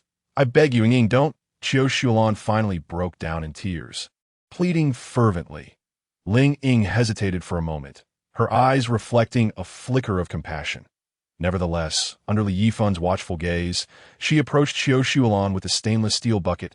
At this point, Qiu Shulan was so overwhelmed with fear that she could not speak, only shaking her head desperately at Ling Ying, tears and snot streaming down her face, presenting a truly pitiable sight. Ling Ying trembled and poured a spoonful of brine onto Qiu Shulan's wound. Another heart-rending scream erupted from her. "Ah! How could you be so heartless? Ling Ying, you wretched creature, may you never find peace." "Ah!" The pain jolted Qiu Shulan back to life, her vicious curses echoing throughout the room. Hearing her vitriol seemed to strengthen Ling Ying's resolve. She no longer trembled as she continued to pour the brine. The room was periodically filled with Qiu Shulan's agonized cries, which Li Yifan found not at all bothersome. Rather, he felt a sense of vindication. Most people understood that salting a wound was excruciating, but they were unaware of the consequences it entailed. In truth, applying salt to a wound creates a hypertonic environment, causing severe dehydration and necrosis of the surrounding tissue cells, leading to intensely agonizing sensations. This kind of pain is unbearable. Even the strongest man would scream, let alone a delicate beauty like Qiu Shulan. Salt could also lead to infection, potentially resulting in purulent discharge and delayed healing. Put simply, Qiu Shulan's leg was effectively ruined. By the time Ling Ying finished pouring the bucket of water, Qiu Shulan's throat was hoarse, her cries reduced to raspy whispers. She appeared utterly wretched. The wound had turned a vivid red, with blood ceasing to flow, seemingly on the verge of festering in a matter of minutes. Qiu Shulan fainted several times from the pain, only to be jolted awake by the brine. Ling Ying, too, seemed to grow more resolute with each anguished cry. "Master, I have finished pouring the water. Is there anything else you require of me?" Ling Ying approached Li Yifan respectfully, bowing. This little servant was increasingly pleasing to Yifan, who proceeded to extract a can of fermented tofu, a watermelon, a pair of pruning shears, and a roll of sandpaper to hand to her. Cut the arrows from her leg, but be careful not to pull them out, or she will bleed excessively and die. Apply the fermented tofu to the wound, then moisten it with watermelon juice. And finally wrap it with the sandpaper. Yifan spoke with meticulous detail, fearing that Ling Ying might misunderstand. Even with the hardened resolve she had developed from Qiu Shuolan's screams, Ling Ying could not help but tremble at these instructions. This is too cruel. She truly felt pity for Qiu Shuolan, unable to fathom why she had so deeply offended Yifan, particularly when it seemed he was intent on solely tormenting her leg. The once pristine, long leg had transformed into a ghastly sight. In the past, Yifan could have enjoyed Qiu Shuolan's legs for an entire year, but now, only certain particularly twisted individuals might find them appealing. Yifan's intentions were straightforward. The anesthetic on her leg had yet to wear off, and the fermented tofu, exposed to air, would produce a multitude of bacteria in a short time, coupled with the fact that watermelon juice is optimal for bacterial growth. Yifan was determined to let the bacteria devour her leg alive. Under the current circumstances, if the conditions were right, he could devise 100 other methods. However, with limited resources, he had to make do. At this point, Qiu Shuolan was in a semi-comatose state, utterly unrecognizable from the torment she had endured, even unaware when Ling Ying wrapped her other leg as instructed. After completing these tasks, Ling Ying carefully wiped away the bloodstains from the floor before returning to Yifan's side to report. It was only then that Yifan felt that his resentment towards Qiu Shuolan had diminished by 99%, that, in principle, he should have repaid her in kind, perhaps even severing her leg and cooking it before her eyes. However, Yifan found such an act too repugnant. This was not revenge. It was madness, a complete erosion of humanity. Such deeds were beyond him. Even in an apocalyptic world, he still held firm to his principles. He was a human, not a monster.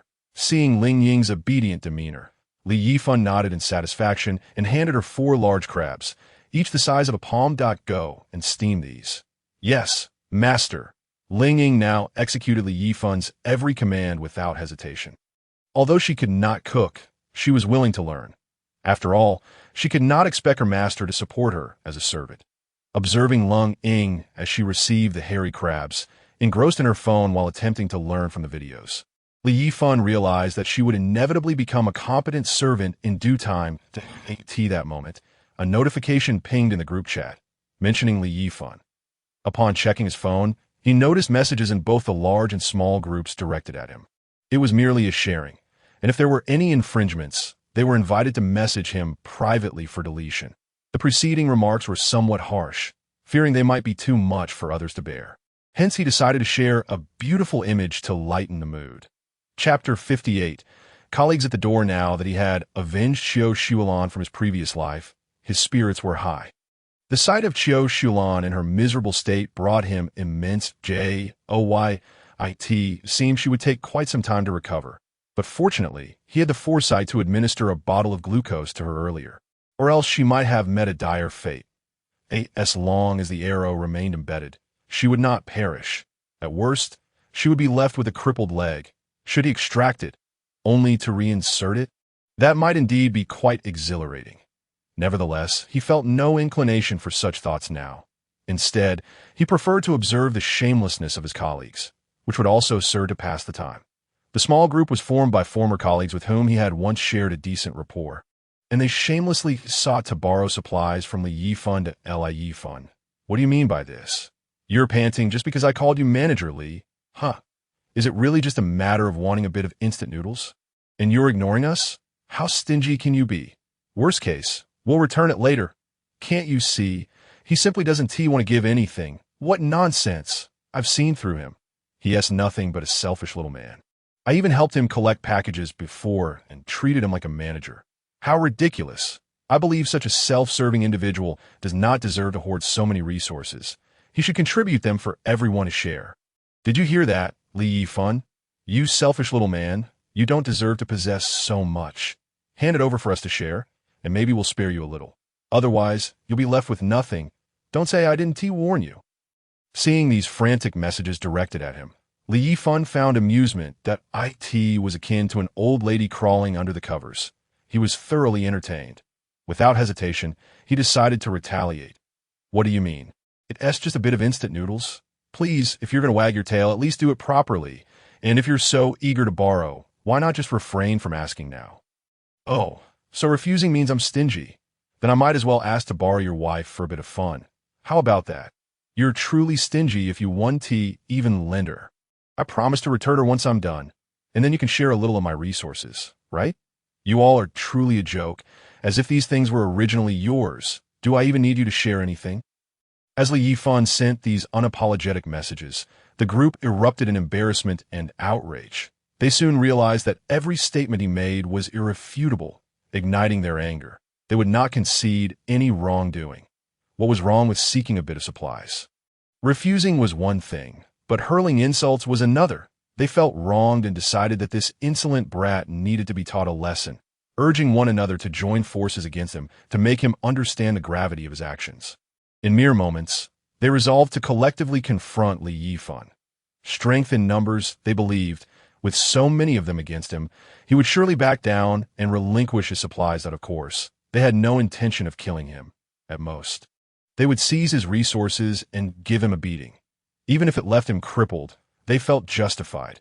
However, they failed to consider that in such a confrontation, injuries were inevitable and without medical assistance. Such injuries could lead to death. Deprivation of resources, of food and water, was tantamount to a death sentence, not much different from murder. Li Yifan chuckled coldly, utterly unconcerned about these insignificant threats. If they only knew that his stockpile of supplies was deliberately revealed to entice them to attempt a robbery, they would surely feel a mix of emotions. He muted the group chat. Had he not wished to find amusement in their antics, he would have left the group entirely and continued perusing the larger group's messages. In the larger group, he noted some scattered distress signals, primarily requests for food and water. Some colleagues even privately messaged Li Yifan, their implications nearly identical. They had once mocked him for stockpiling instant noodles and sausages. But now they approached him, shamelessly seeking his assistance. They promised gratitude and recognition for his kindness, particularly the one who had previously dismissed his supplies as unworthy of even a dog's consumption. Now he was among those begging for noodles. Li Yifan was unyielding and replied curtly, "I'm sorry, but I've fed those items to my dog," implicitly suggesting that even dogs were more deserving than them. He knew they understood his meaning, and their frustration was palpable. However, he had no intention of engaging with them further. From this point on, for every individual that approached him, Li Yifan resolved to eliminate them without mercy for taking the initiative to confront them. That would render his prior strategy of enticing them with his supplies futile. He could not afford to risk his safety. As a competent strategist, he knew that survival was paramount. Curiously, the mother from the 7th floor had ceased her messaging in the group. Having previously rung his doorbell, she had been dismissed with a curt "get lost." It seemed she had either found refuge elsewhere or met an unfortunate fate. But Li Yifan felt no concern. This mother and her family were no ordinary folks. They were skilled at leveraging their advantages, particularly their child, to elicit sympathy. Had one Mingliang not inadvertently killed her husband, they might have fared better than most. In this dire world, an early release might not be such a bad thing for the child. Meanwhile, Hsien was persistently seeking assistance. She had shed her lofty demeanor and was now humbly pleading for resources, begging for help to save her beloved son. Unfortunately, those she had deceived in the past were no longer inclined to assist her, and those who had never been duped were utterly indifferent. In desperation, she resorted to tagging everyone in the group, including Li Yifan and Zhang Ruoxi, but neither responded to her pleas. Chapter 58. Zhang Ruoxi. Upon seeing Zhang Ruoxi's profile picture, Li Yifan glanced once more towards her room, finding it unchanged and quiet. With only 9 days left of his life, he felt a sense of urgency. He had devised a plan, and if the final 2 days were insufficient, he would have to adopt a more forceful approach, an assertive one at that. Chapter 59. A large hairy crab to ease the tension with a little time still at his disposal. Li Yifan estimated that after so many days, Zhang Ruoxi must have begun to grasp the severity of their situation. He surmised that as the harsh cold approached, she too would be unable to endure. Since she had yet to reach out to him, it indicated that Wan Mingliang was not doing enough. He needed to find a way to encourage Wan Mingliang to become more active. This pawn must be utilized wisely. Through sporadic information in the group, Li Yifan learned that Wan Mingliang and his group were currently seeking excuses to attack others for resources, avoiding any brazen confrontations that might provoke a unified retaliation against them. They were not foolish, aware that collective opposition would spell disaster. After confirming that the alarm he had set at Zhang Ruoxi's door was functioning correctly, Li Yifan returned to reviewing the group messages that he noticed a private message from Hsiyun, curiosity piquing his interest regarding her intentions. Li Yifan, my son is gravely injured. He only wishes for a bite of that box of cookies. Please have pity on my son and lend me a box of cookies, I beg you. I acknowledge my past mistakes. You may scold or strike me as you wish, but please have mercy on my child. I truly understand my errors. Spare my child, for he may not last much longer. Li Yifan, how can you be so heartless? It's just a box of cookies. My son only desires a cookie. What is wrong with that? You ignoring me completely. I'll have you know, if you refuse, I'll tell others that you possess thousands of buckets of instant noodles and cookies. The subsequent threats and desperate pleas from Hsiyun were met with Li Yifan's indifference. Initially, she had approached him with humility, but upon receiving no response, her true nature emerged once more. Even if he were to grant her the cookies now, she would undoubtedly demand more supplies afterward. Moreover, what kind of person would Li Yifan be to provide her with resources? Dream on. Dreams encompass everything that Li Yifan initially contemplated closing the chat window with Hsiyun, but a sudden inspiration struck him. He was grappling with how to enliven Wan Mingliang, and here was a ready-made tool at his disposal to make tea first. Li Yifan had leveraged Hsiyun to disseminate the news of his extensive instant noodle purchases. And now it seemed that this resourceful individual could be employed once more. Not only could it lure those insufferable colleagues to their demise, but could also serve to indirectly provoke Zhang Ruoxi.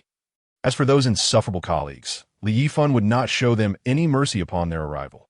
Manager my supplies are dwindling as well. Just take a look.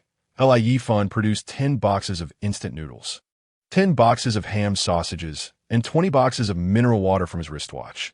After arranging the noodles, sausages, and water, he sent a photograph of these provisions to Hsiyun, not forgetting to unbox a specially selected packet of cookies worth 1,000 yuan. Capturing a close-up shot, confident that she would not disappoint him, I hope you can lend a hand. He pang. I'm withholding some for future plans. Revealing too much now would be detrimental to my subsequent actions. I still have more to execute. When Hsiyun saw Li Yifan, Lung Ying approached with a steaming plate of large crabs. Master, they are ready to, I learned from a video, though I can't say how they taste. Nervously, Lung Ying placed the 4 palm-sized crabs on the table. Anxious that Li Yifan might find them lacking, the pot lid was lifted, an enticing aroma wafted through the air, revealing 4 vibrant red crabs that were utterly appetizing. Li Yifan was unperturbed by the thought of any potential poison. The crabs and kitchen supplies were all his own, and Lung Ying had not brought any foreign items. Moreover, she had been under his constant supervision during the cooking process.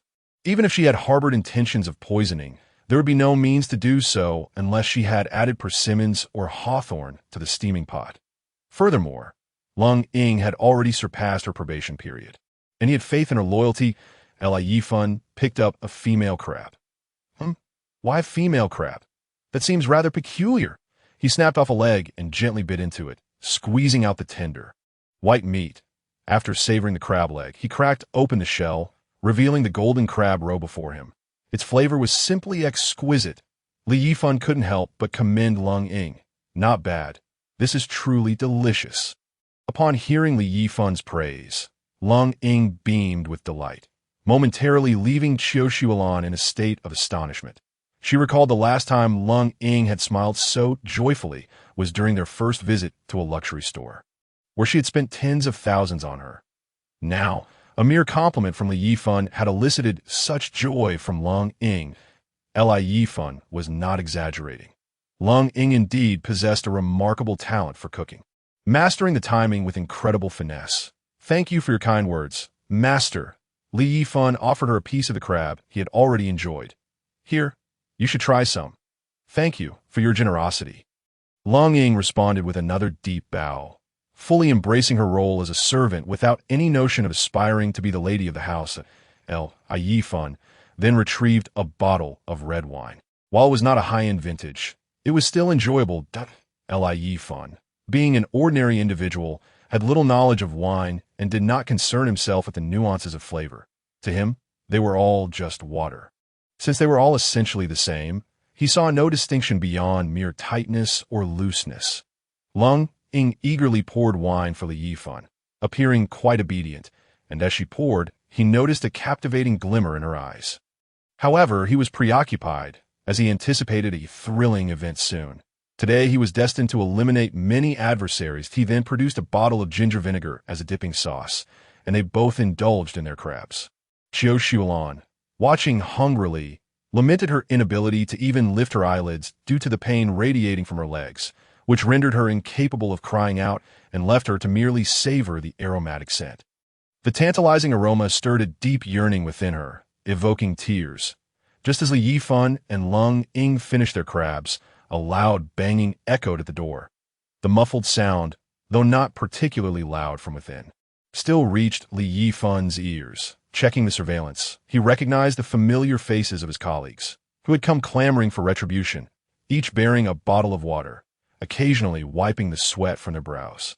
Their faces were painted with mockery and malice, revealing the darker facets of their humanity that, in the past, they would have considered the consequences of any unlawful actions, but now they seemed to comprehend that the vast machine of the state had faltered, making their initial foray into such behavior exhilarating. Fueled by adrenaline, they felt no pangs of hunger, as the rush of adrenaline suppressed any weakness from days without sustenance. With 8 of them against Yifan's solitary figure, they believed the odds were decidedly in their favor. Yifan, you selfish little man, hand over your supplies, and we might just consider sparing you. Otherwise, don't blame us for being unfriendly. If you don't comply, my weapon 1T distinguish between friend and foe. The leader, upon hearing Yifan's words, hastily began to offer reassurances. This individual, named Yuan Hua, was a young man with a center-parted hairstyle, appearing delicate and frail. Yet his expression bore a sinister intensity. Yifan's relentless tirades had ignited genuine fury among them. Would they truly not do anything to him? Perhaps they could deceive a mere 3-year-old girl. But not him. The others around him wore fierce expressions. They had already conspired that as soon as Yifan opened the door, they would swiftly subdue him, shattering his mouth first and then incapacitating his hands. They envisioned Yifan writhing in agony, begging for mercy before them, relishing the shame they would inflict. Whoosh! The sound of something slicing through the air shattered their delusions, a glimmering projectile shot from above, piercing one man's chest directly.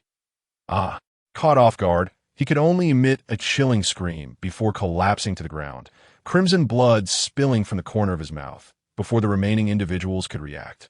Another projectile flew forth, striking another in the abdomen. This man could only clutch his belly as he fell. Howling in pain, last, they grasped the gravity of the situation and scrambled towards the staircase. Whoosh, whoosh, more projectiles whizzed above their heads, though only 2 were struck, one merely in the thigh. The remaining 4 fled in a panicked frenzy, their faces etched with disbelief and terror, without a thought for their injured companions. They fled desperately, their ludicrous team disbanding the moment peril arose. He is killed. Yifan actually dares to kill. Quick, call the police. This is terrifying. Are you out of your mind? Where are the officers now? A few of them finally began to comprehend the severity of their predicament. They were utterly powerless against Yifan. What then should they do? Should they attempt a rescue? One individual, suppressing his fear and swallowing hard, felt a pang of sympathy for the 4 injured souls, contemplating going back to save them. Yuan Hua shot him a vicious glare, bellowing in an attempt to mask his own trepidation. With what means would we save them? Go back and meet our demise. The man attempted to reason. But if we abandon them, they will surely die. We cannot simply stand by and do nothing. Crack! A sharp sound rang out as Yuan Hua delivered a stinging slap across the man's face, reprimanding him loudly. What use is it to risk our lives to save them? We have no medicine, no means to perform surgery. Even if we retrieve them, they would be as good as dead. Stung by Yuan Hua's slap and initially filled with anger, the man soon began to see the sense in Yuan Hua's words. Their reckless attempt to rescue those four seemed futile, despite their panicked retreat. He still caught glimpses of their dire conditions: a pierced chest, a pierced abdomen. Under such conditions devoid of any medical aid, death was the only certainty. What do we do now? I cannot let this go unpunished. I must ensure he pays for this. Let's retreat. We need to devise a plan. Yuan Hua cast a fierce glance toward the stairwell, and the others tacitly refrained from mentioning how close they had come to being terrified out of their wits. After they left, Lung Ying aimed her crossbow at the fallen individuals, dispatching a final arrow into each to ensure their deaths, perfectly exhausting her 10 arrows. Yifan observed all this through the surveillance. Unconcerned about the four who had fled, Lung Ying still felt somewhat inexperienced. She believed that with more training, she would become adept. She understood how to master the appropriate dimensions. Nervously, Lung Ying descended the stairs, holding the crossbow upside down, fearing that Li Yifan might misunderstand her intentions. Unable to even pull the trigger in that position, I apologize, Master. I let 4 people escape. Kneeling before Li Yifan, she presented the crossbow back to him. Feeling deeply remorseful, compared to Li Yifan's achievements, hers seemed utterly inadequate. Chapter 61. Practicing marksmanship, Li Yifan took the crossbow and casually set it aside, lifting Lung Ying's chin and finding her expression of guilt somewhat amusing. It's all right. They will return. Next time they won't be so fortunate. Rise. Thank you, Master. Lung Ying finally smiled as she stood, retrieved the arrows and disposed of the bodies. Yes, complying obediently, Lung Ying headed toward the door. Through the surveillance, Li Yifan noticed that those colleagues had returned to their rooms. Likely plotting some strategy, he felt reassured enough to open the door for Lung Ying, who promptly closed it behind her upon exiting. This time, Lung Ying felt no fear. She merely thought her master seemed overly cautious. To be blunt, he appeared excessively fearful. The 4 individuals sprawled on the ground were long since unconscious, breathing shallowly, teetering on the brink of death. Lung Ying pulled the arrows from their bodies, crimson blood spurting forth. Yet this time she was prepared and avoided getting splattered. The men groaned involuntarily, aware of their pain, yet lacking the strength to open their eyes. After neatly arranging the 10 arrows at the door, Lung Ying dragged one man's leg, her entire body leaning back, exerting all her strength to barely pull him to the window. Such a simple task left her drenched in sweat. It was too strenuous for a petite girl. However, she found herself challenged by how to dispose of the bodies, as her strength was insufficient.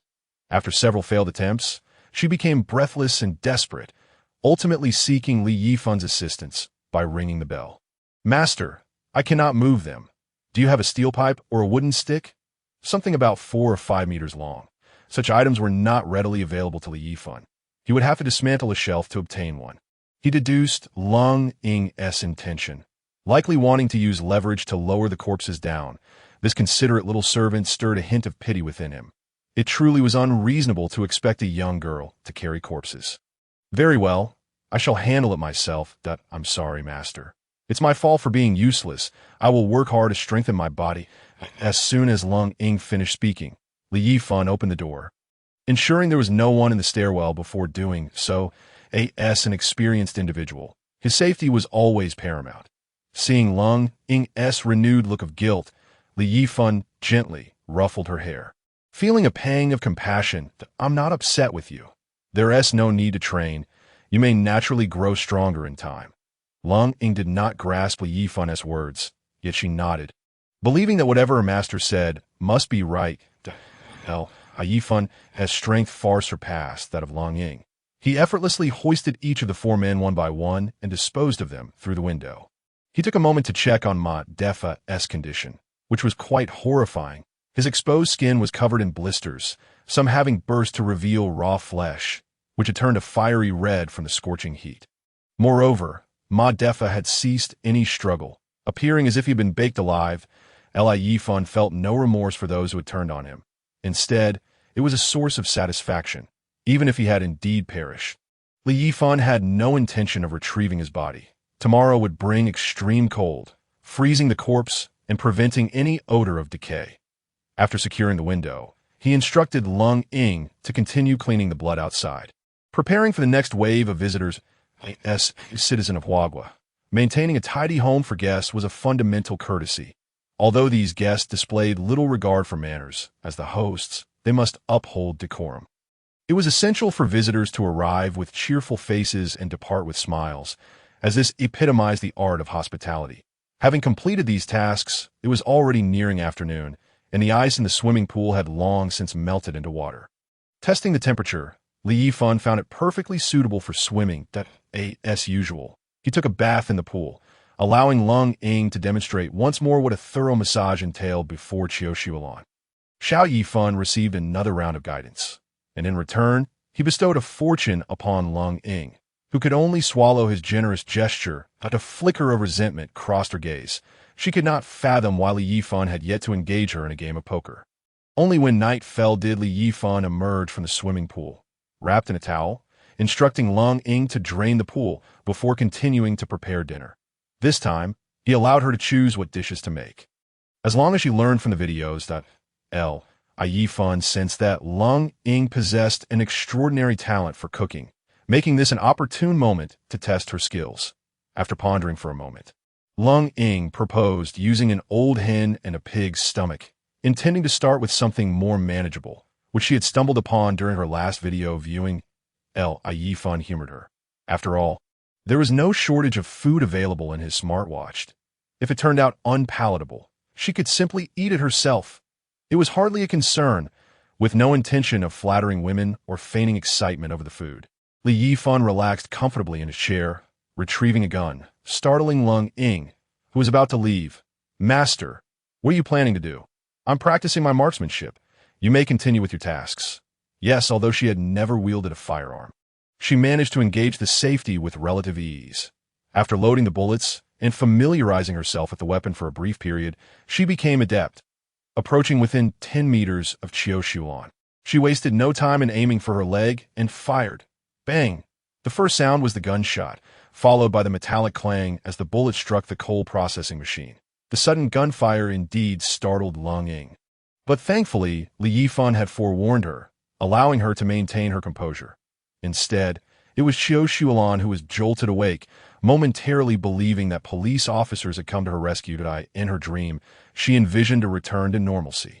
With Yifan sentenced to death, she struggled to open her eyes. She realized that the demon from her nightmares was brandishing a gun, aiming directly at her. Apologies. I misfired. Allow me another shot. Just as Yifan had anticipated, handling a gun proved to be no simple feat. The tremendous recoil nearly caused him to drop it.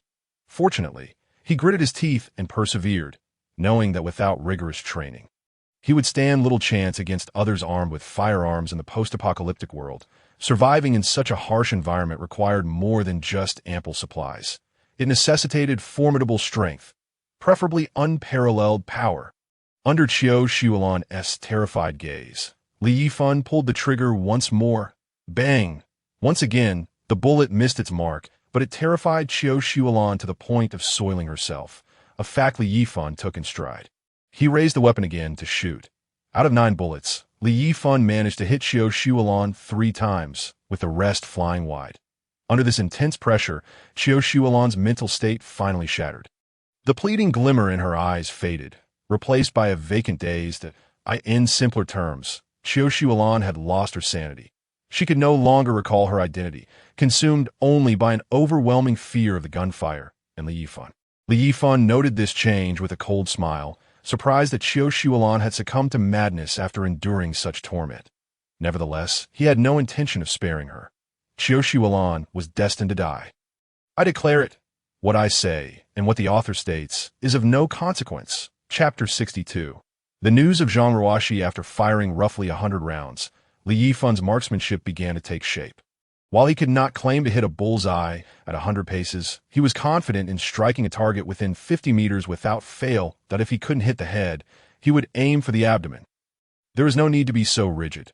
As long as a person was shot, they would likely be incapacitated instantly. One should not be misled by films depicting protagonists who remain vivacious after sustaining multiple gunshot wounds. Such portrayals are pure fiction. In reality, a bullet striking any part of the body inflicts substantial damage. Put it simply, what appears to be a mere bullet hole on the surface is actually a funnel-shaped cavity beneath. The moment a bullet makes contact, it causes explosive damage, and the excruciating pain can render a person unconscious within minutes. Even a leg wound can incapacitate someone within a minute. Of course, this is not absolute. Such cinematic scenarios are rare, but not entirely impossible. The price Yifan paid for honing his shooting skills was evident, as the skin at the base of his thumb had turned red from friction. Meanwhile, Qiu Shuolan's legs, now a gruesome sight, had been rendered unrecognizable. By this point, Yifan's animosity towards her had dissipated entirely. Whether she lived or died was no longer a significant concern for him.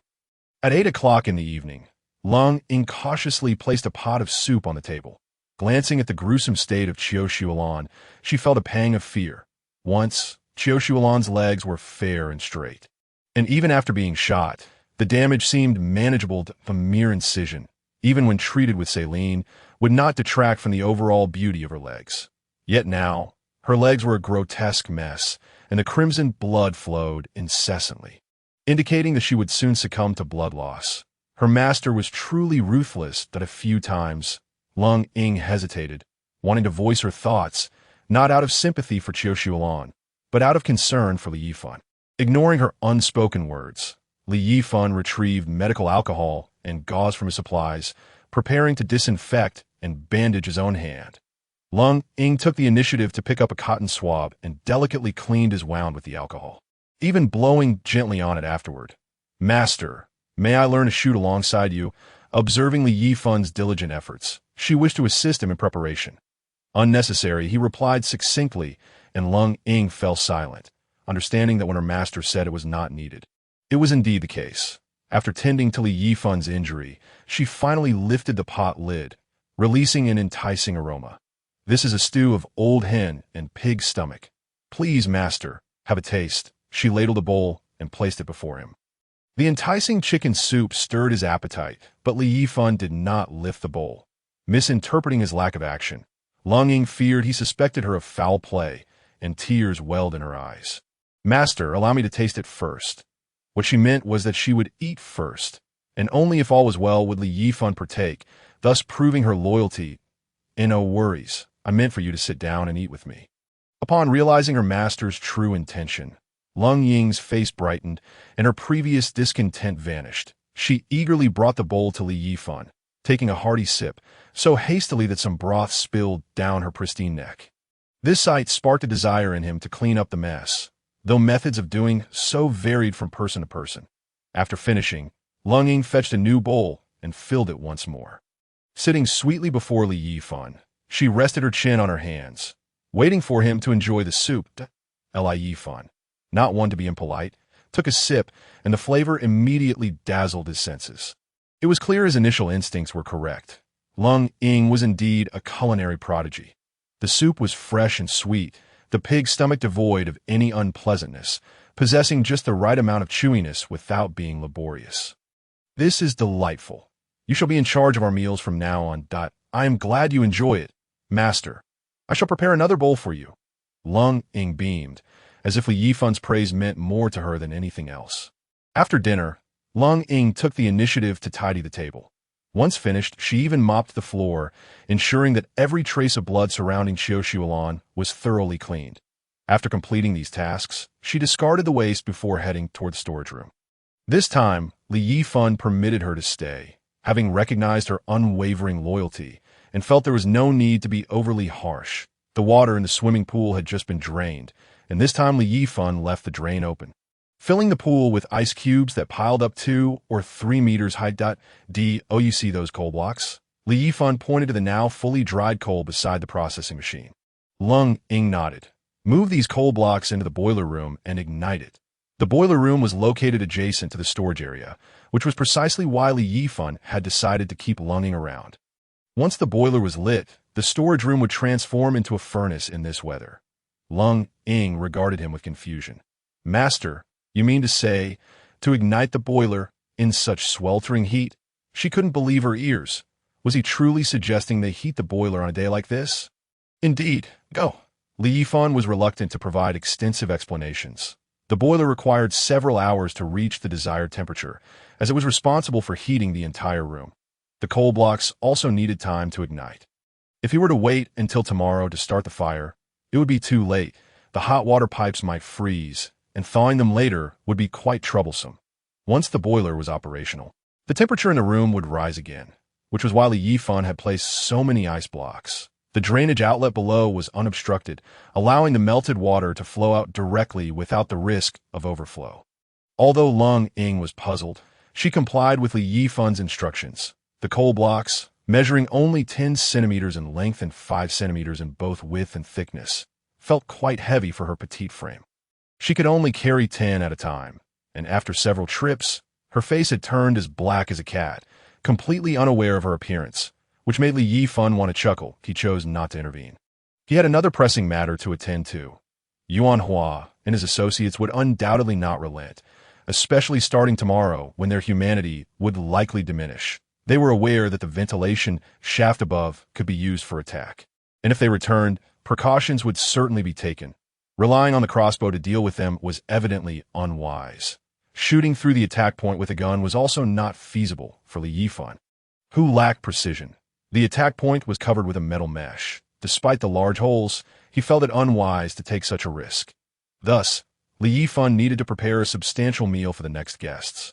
From his watch, he retrieved several boxes of mosquito-repellent tablets, which, when ignited, would produce a significant amount of dense smoke in a short time. He proceeded to the kitchen, securely closing the door and donning a gas mask. He extracted a substance known as 1 second down from his storage.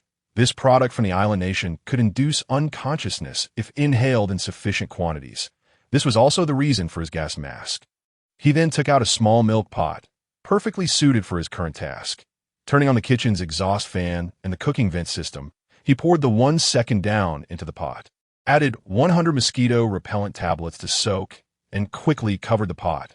The scent dissipated into the air and was swiftly extracted by the powerful exhaust system, never reaching Li Yifan after several minutes. Once the mosquito-repellent tablets were fully saturated, Li Yifan retrieved an oven, swiftly placed the tablets inside, and closed the oven door. He adjusted the temperature to remain below 100 degrees to prevent the tablets from igniting due to excessive heat. Now, he merely had to wait for the tablets to dry, a process expected to take several hours. Although the surface of the tablets would evaporate, the substance fully immersed within would remain intact. One tablet could potentially incapacitate a group. If necessary, he could simply add another. He set the oven timer for 6 hours, ensuring it would be ready by morning. However, he was not in a hurry. If anyone attempted to attack that night, he could simply ignore them. The remaining solution was stored along with the pot in his watch's storage, allowing for future reuse if needed. Having completed these preparations, he exited the kitchen without turning off the exhaust system, letting it continue to operate. After changing his clothes, Li Yifan finally had time to check his phone messages. The first message sent a jolt through him. Manager Li, may I exchange some biscuit for water? The sender was Zhang Ruoxi. After waiting so many days, Li Yifan was elated that Zhang Ruoxi had finally reached out to him. It seemed she could no longer hold out. Nothing thrilled him more than this message. However, it was clear that Zhang Ruoxi had not yet reached the point of complete despair. He could not make demands just yet and needed to allow her to come to her own conclusions. With 8 days remaining, there was still ample time. He had only one chance, and he had to be exceedingly cautious, as this directly concerned his own life. Zhang Ruoxi's message was sent at 5 in the afternoon, precisely when Lung Ying was instructing Xiao Yifan and later dining, which explained why he had not noticed it before. General Manager, I also have very little water left. How should we proceed with the exchange? Zhang Ruoxi's response was immediate, indicating she had been awaiting Li Yifan's reply on the 19th floor.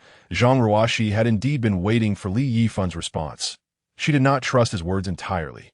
Yet she bore no resentment towards him. His response had been perfectly reasonable. Throughout these days, she had been quietly observing the situation unfold, never voicing her thoughts in the group chat. Presently, she believed that 2 scenarios could emerge. Either a world of chaos would ensue, or normalcy would eventually be restored post-disaster. In either case, she was reluctant to entangle herself prematurely that if chaos erupted, she understood the implications of her appearance for men, so she wisely minimized her presence. Meanwhile, others had nearly forgotten that a stunning CEO resided on the 19th floor. Their minds were consumed solely with the instinct to survive. Should normalcy return, all unlawful acts committed during this time would inevitably be accounted for. Never doubt a nation's power. The Huagua nation was built from the ashes of ruins and would undoubtedly employ severe measures when necessary. As a company president, it was inconceivable for her to be as foolish as Yifan. She was aware of both Mindless and Yifan situations to some extent, but due to their positions, she refrained from overtly addressing them, especially since their actions had not been excessively outrageous. She had been laying plans in secret, merely awaiting the right opportunity to let them self-destruct. However, with the recent upheaval, she found herself trapped in the hotel, unable to escape. Under Yifan's prompting, she had become acutely aware that something was amiss. His peculiar behavior was too strange. Despite committing crimes, he remained oddly calm when confronted by the police. The officers approached Yifan not because he had harmed anyone, but for other reasons. Thus, she promptly chose to heed his advice and procured ample food and water. Yet, fate had other designs. She had not anticipated the staggering rate of water consumption. Even with meticulous rationing, she had exhausted her supply by the 7th day.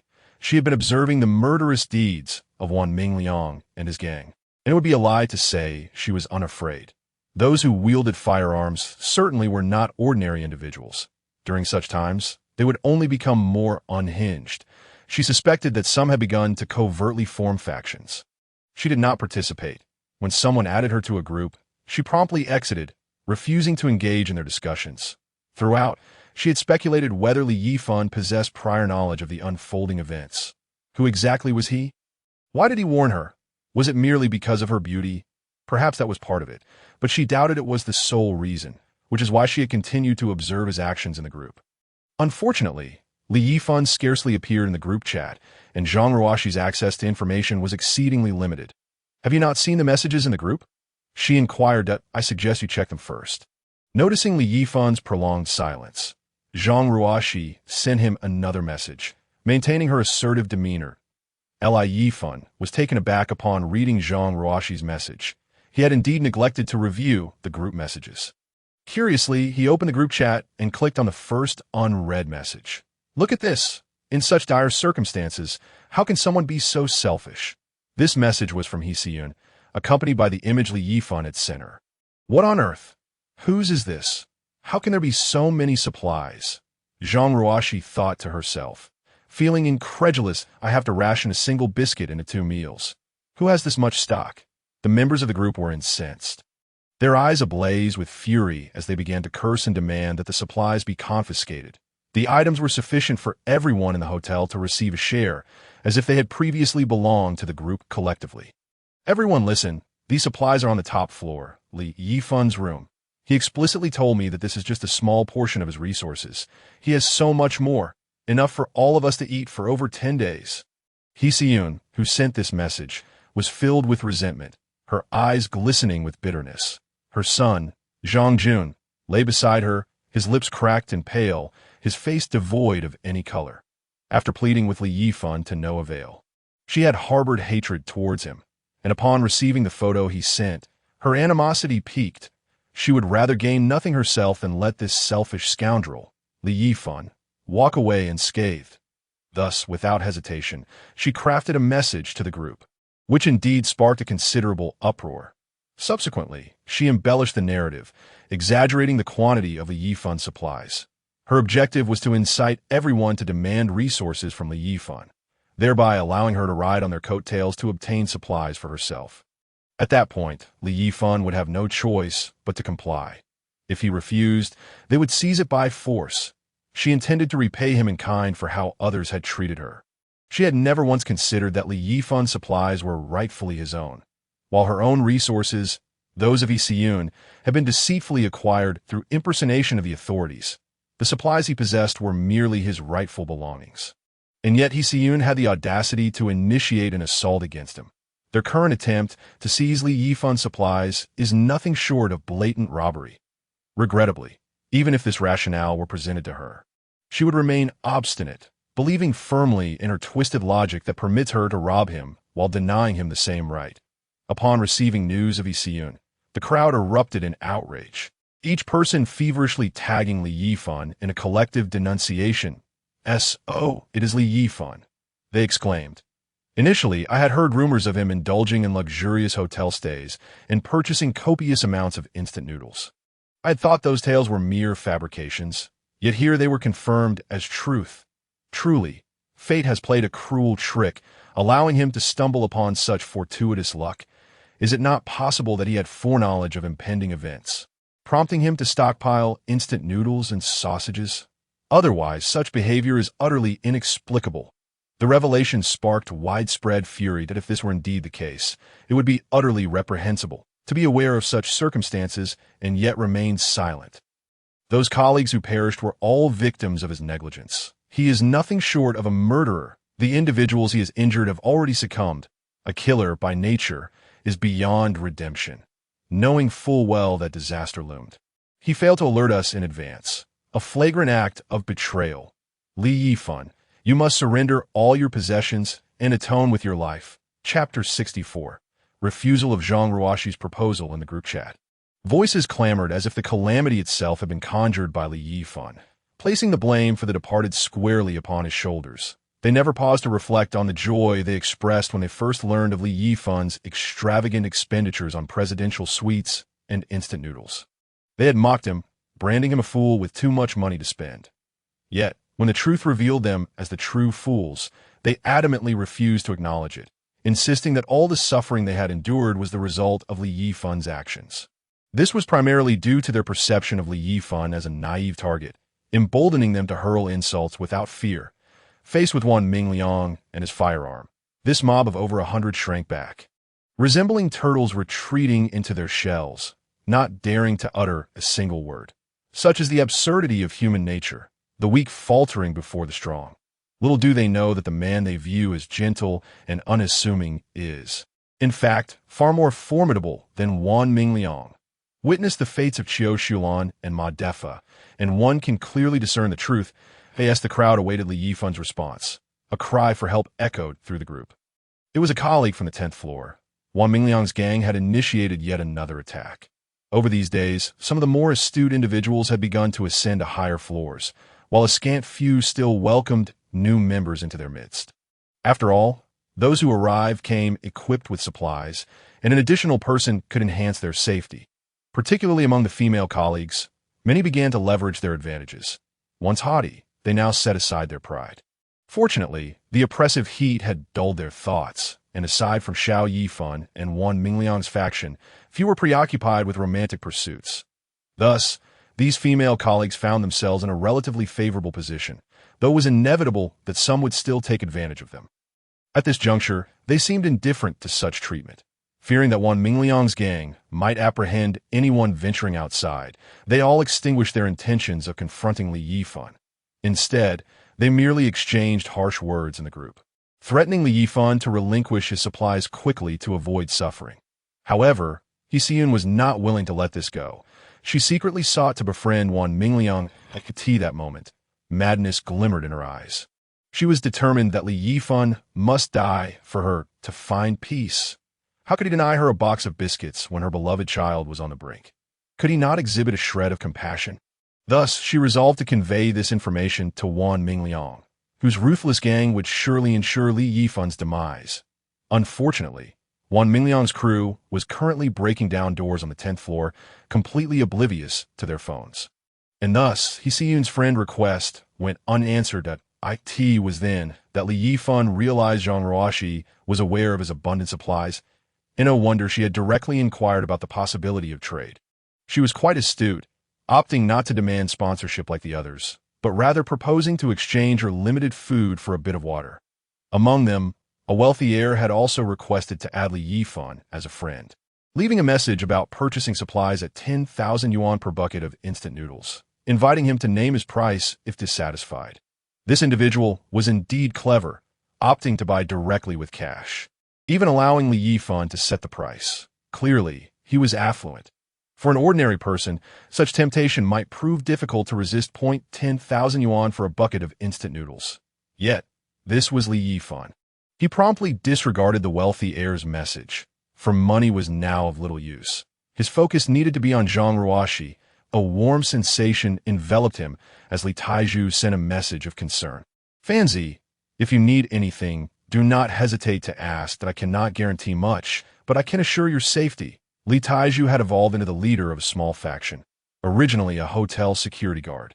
He was well-versed in the layout and operations of the establishment. He had covertly acquired a master key card and gathered everyone on the same floor.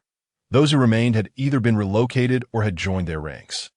All in all, he ensured that his group remained united, now numbering over 40 individuals. Remarkably, Li Taizhu had transformed from a humble, honest individual into a burgeoning leader. Whether this was a blessing or a curse remained uncertain. However, Li Yifan had no time to ponder such matters and simply replied to Li Taizhu, "Brother Taizhu, I am fine." Li Yifan surmised that there were likely envious individuals among Li Taizhu's group. Whether Li Taizhu had employed some method to earn their loyalty or allowed them to develop independently was of no concern to him. Regardless of who attempted to seize his supplies, they would only meet their demise. Yet he trusted that Li Taizhu would not betray him. Once he replied to Li Taizhu, he then responded to Zhang Ruoxi's message. Ms. Zhang, since you are aware, I shall not conceal it any longer. I lack neither food nor water, thus I will not engage in trade. Li Yifan did not specify under what conditions he would consider a trade, but rather outright declined, believing that by the following day, Zhang Ruoxi would surely falter. A mere day was within his patience. Upon reading Li Yifan's message, Zhang Ruoxi furrowed her brow. She had but one bottle of water remaining, and she had calculated that she could not endure for much longer, which compelled her to seek out Li Yifan. Out of everyone in the hotel, he was the only one she could trust. He, without a doubt, was no ordinary man. This was Zhang Ruoxi's assessment of Li Yifan. His unwavering refusal left her feeling somewhat exasperated. He was her sole hope for survival, yet she had nothing of value to offer in exchange. Money? She was no fool, and Li Yifan was even less so. Hence she did not even broach the topic. The only remaining bargaining chip was her very self. The thought of this filled Zhang Ruoxi's enchanting eyes with a sense of helplessness. She was unwilling to reduce herself to a mere pawn. Otherwise, she would have long since acquiesced to her family's matchmaking, rather than toiling to sustain her own company in a bid for their approval. Biting her lip, she gazed into the mirror at her exquisite visage. Despite the trials of the apocalypse over these past days, her meticulous care had left her looking slightly haggard, yet it did not detract from her unparalleled beauty. A flicker of determination ignited in Zhang Ruoxi's eyes. Zhang Ruoxi, you shall not surrender so easily, will you? Until the final moment, you shall never concede defeat. This was the essence of Zhang Ruoxi. As time quietly slipped away, the date swiftly turned to the 19th, marking the 8th day since the apocalypse began. The slumbering individuals remained blissfully unaware that the oppressive heat was gradually abating, leading them to believe they had slept exceptionally soundly. It was at this very moment that the true despair of the apocalypse began to unfold. Chapter 65. The End of the Heat. Chapter 65. Lung Ying, on August 19, 2025, the 8th day of the apocalypse, Li Yifan had long set his alarm clock, rising promptly at 7 o'clock. Upon hearing the alarm, Lung Ying, who slept beside him, opened her eyes immediately. "Master, I will prepare breakfast." Lung Ying rose and made her way to the kitchen, completely oblivious to the peculiar circumstances outside the window. Li Yifan followed her into the kitchen, knowing that the mosquito-repellent tablets in the oven should be ready by now. Air on the side of caution, Li Yifan donned a gas mask, as did Ling Ying, before directing the oven door towards the exhaust fan and finally opening it. After a full 5 minutes, Li Yifan inspected the mosquito-repellent tablets. They appeared to be effective, indicating success. He then stored the tablets in his watch space. Although Lung Ying was curious about what they were, she refrained from asking further questions and began preparing breakfast for Li Yifan. Within half an hour, she had prepared 2 servings of beef noodles, having learned the recipe from a video. This time, Li Yifan did not hold back, fully trusting Lung Ying's talent, and indeed, the meal surpassed even the dishes served at restaurants. 10 minutes later, As Lung Ying began to clear the dishes, she caught a glimpse of the floor-to-ceiling window and rubbed her eyes in disbelief, staring at the scene outside. Astonishingly, there was no sun today. Not only was the sun absent, but the sky was also overcast, heralding the approach of rain. This revelation filled her with immense joy. Could it be that the calamity was finally coming to an end? "Master, look, the sky is darkening. It seems like it's going to rain," Lung Ying exclaimed, momentarily forgetting about the dishes as she leaped up, pressing her face against the glass of the window, feeling as if the glass itself were beginning to cool. However, Yifan's reaction was unexpectedly subdued. He exhibited none of the elation one would expect after such oppressive heat had lifted, nor did he show any signs of discontent. His demeanor was simply one of indifference. "Master, what's wrong? First, go check on the boiler. From today onwards, you must pay attention to it and check on its status regularly. Do not let it extinguish." "Yes, master." The boiler had been running since yesterday, so the room remained quite warm, which was why Lung Ying had not immediately noticed the change in temperature. She did not alter her attitude towards Yifan in light of the impending relief from the heat. She had already resolved to stay by his side no matter what. Since her master instructed her to do so, she would comply unconditionally. Originally, she had contemplated stepping outside to assess the situation, but it seemed that was no longer an option. Yifan cast a glance at Xiao Xulan, who remained motionless, likely having succumbed to her fate. He chose to ignore her for the moment and picked up his phone to check for messages. The first notification that caught his eye was a government announcement from Huagua. The headline was striking. "The heat wave is coming to an end. A return to normal life is in sight."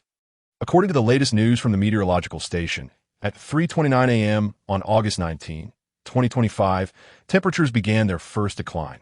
Experts suggested that the scorching weather would soon become a thing of the past, and a return to normalcy was anticipated. Citizens were advised to remain vigilant, as a torrential downpour was expected around 8 a.m. Kyoto time, with warnings to prepare for flooding and water damage. The government was organizing effective rescue operations and urged citizens to avoid large gatherings, following the unified arrangements of various authorities, adhering to the 3 prohibitions. This news quickly dominated all platforms. Anyone with internet access would undoubtedly encounter it, as major websites, chat platforms, and text messaging services uniformly disseminated the information. Based on the experts' predictions, the downpour following the heat wave was a natural occurrence.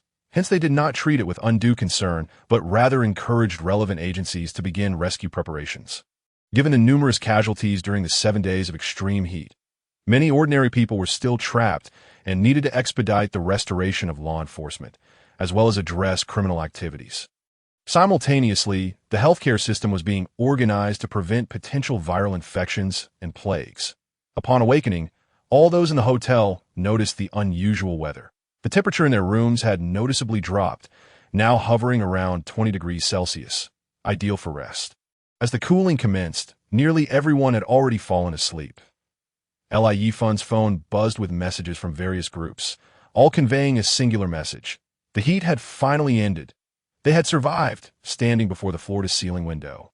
Yifan observed the hotel guests pouring out in a frenzy, kneeling on the ground, gazing skyward, and releasing their pent-up emotions from the past few days. They completely overlooked the bodies lying beneath the buildings.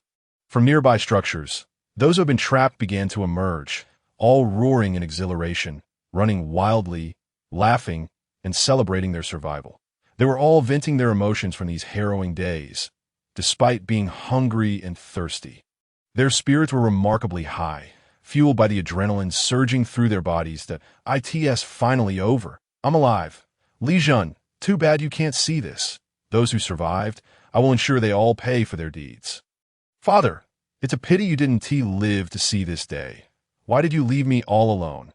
Even Yuan Hua was shouting into his phone, directing his rage at Li Yifan. Like a sudden torrent from the heavens, the sky unleashed hailstones the size of infant fists. The colossal hail pounded the water surface like a barrage of bombs, sending sprays of water soaring to a height of 1 meter. Those caught outside were instantly dazed by the onslaught, their heads swelling with painful lumps. They began to seek refuge in nearby buildings, but by then the water had risen to knee height, making every step laborious. Before they could move far, The ice began to form at a visibly rapid pace, accompanied by the ominous cracking sounds of freezing, with hail falling from above and water pooling at their feet. The temperature plummeted, leaving those still in the water shivering uncontrollably. Meanwhile, survivors sheltered within buildings frantically scoured for warm supplies, blankets, clothing, anything that could offer solace against the biting cold. Some even hastily wrapped themselves in blankets over their soaked clothes, sighing in relief at the meager warmth that it was unbearably frigid. Zhang Ruoxi, sheltered in her room and spared from the rain, initially felt the chill less acutely. However, her astonishment grew as she witnessed a terrifying scene unfold outside her window. Her mouth agape in disbelief.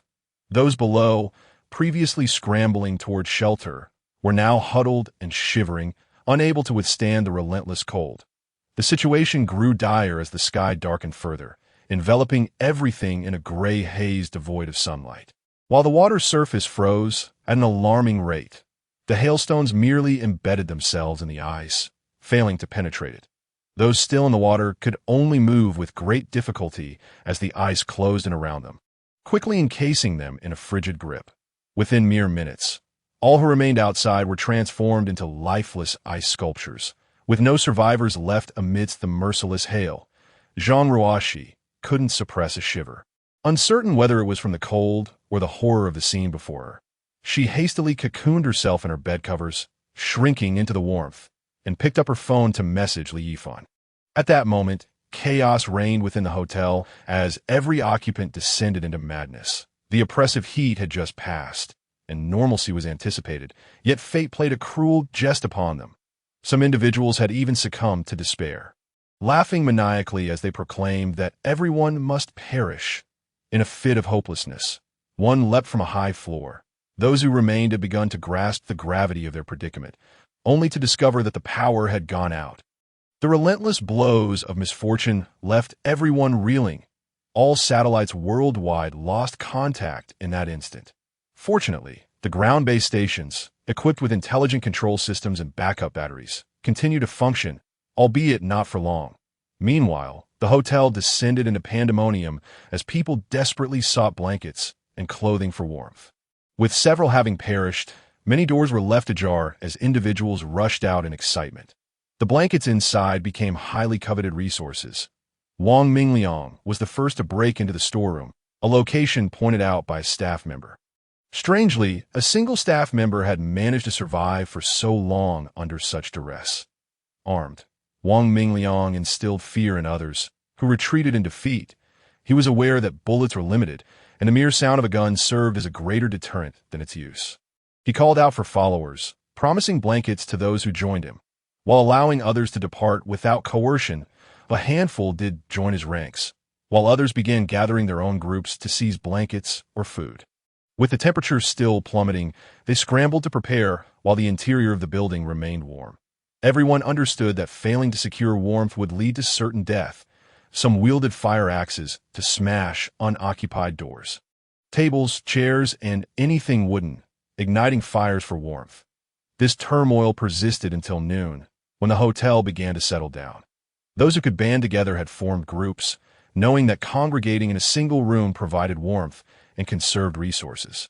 Outside, the hail ceased after a brief spell, giving way to a gentle snowfall, albeit the occupants within could hardly discern it. Frost coated the windows, obscuring visibility, and everyone huddled under blankets, gathered around the fire. Trembling, the women, previously mindful of decorum, now pressed close together for warmth, while the men felt no desire amidst the frigid air. The temperature continued to descend until it reached a chilling -60 degrees, at which point it finally stabilized as others sought warmth. Yifan had long since stored the remaining ice blocks in his watch's space, maintaining a comfortable temperature of around 26 degrees in his room.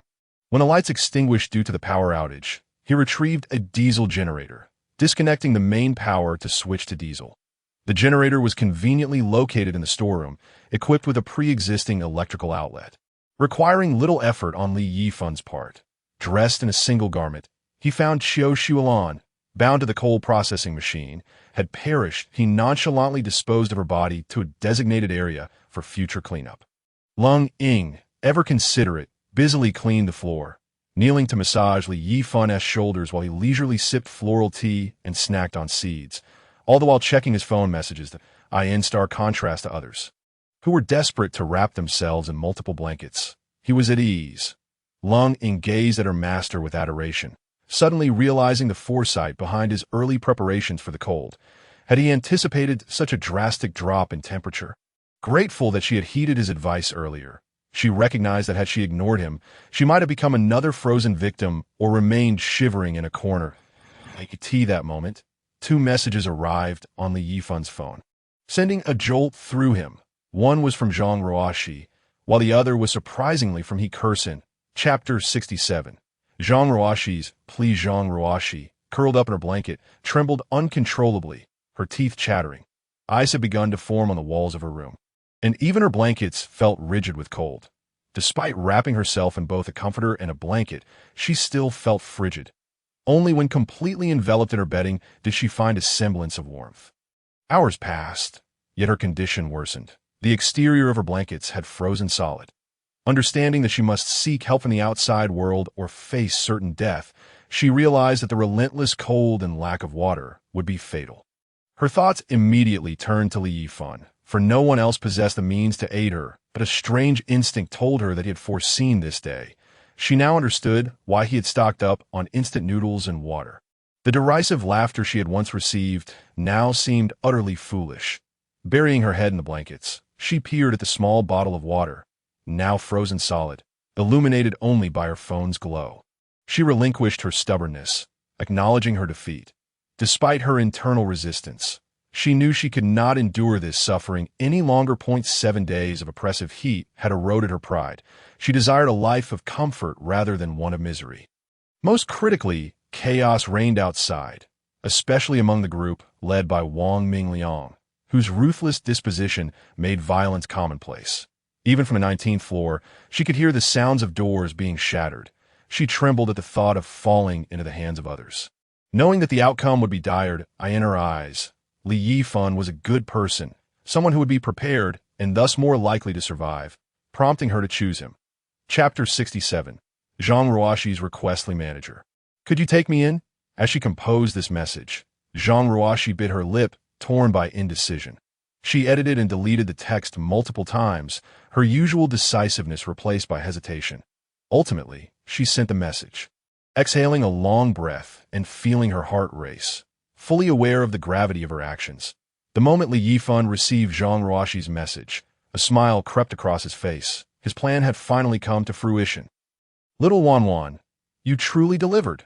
Rest assured, once I secure my own survival, I will treat you splendidly.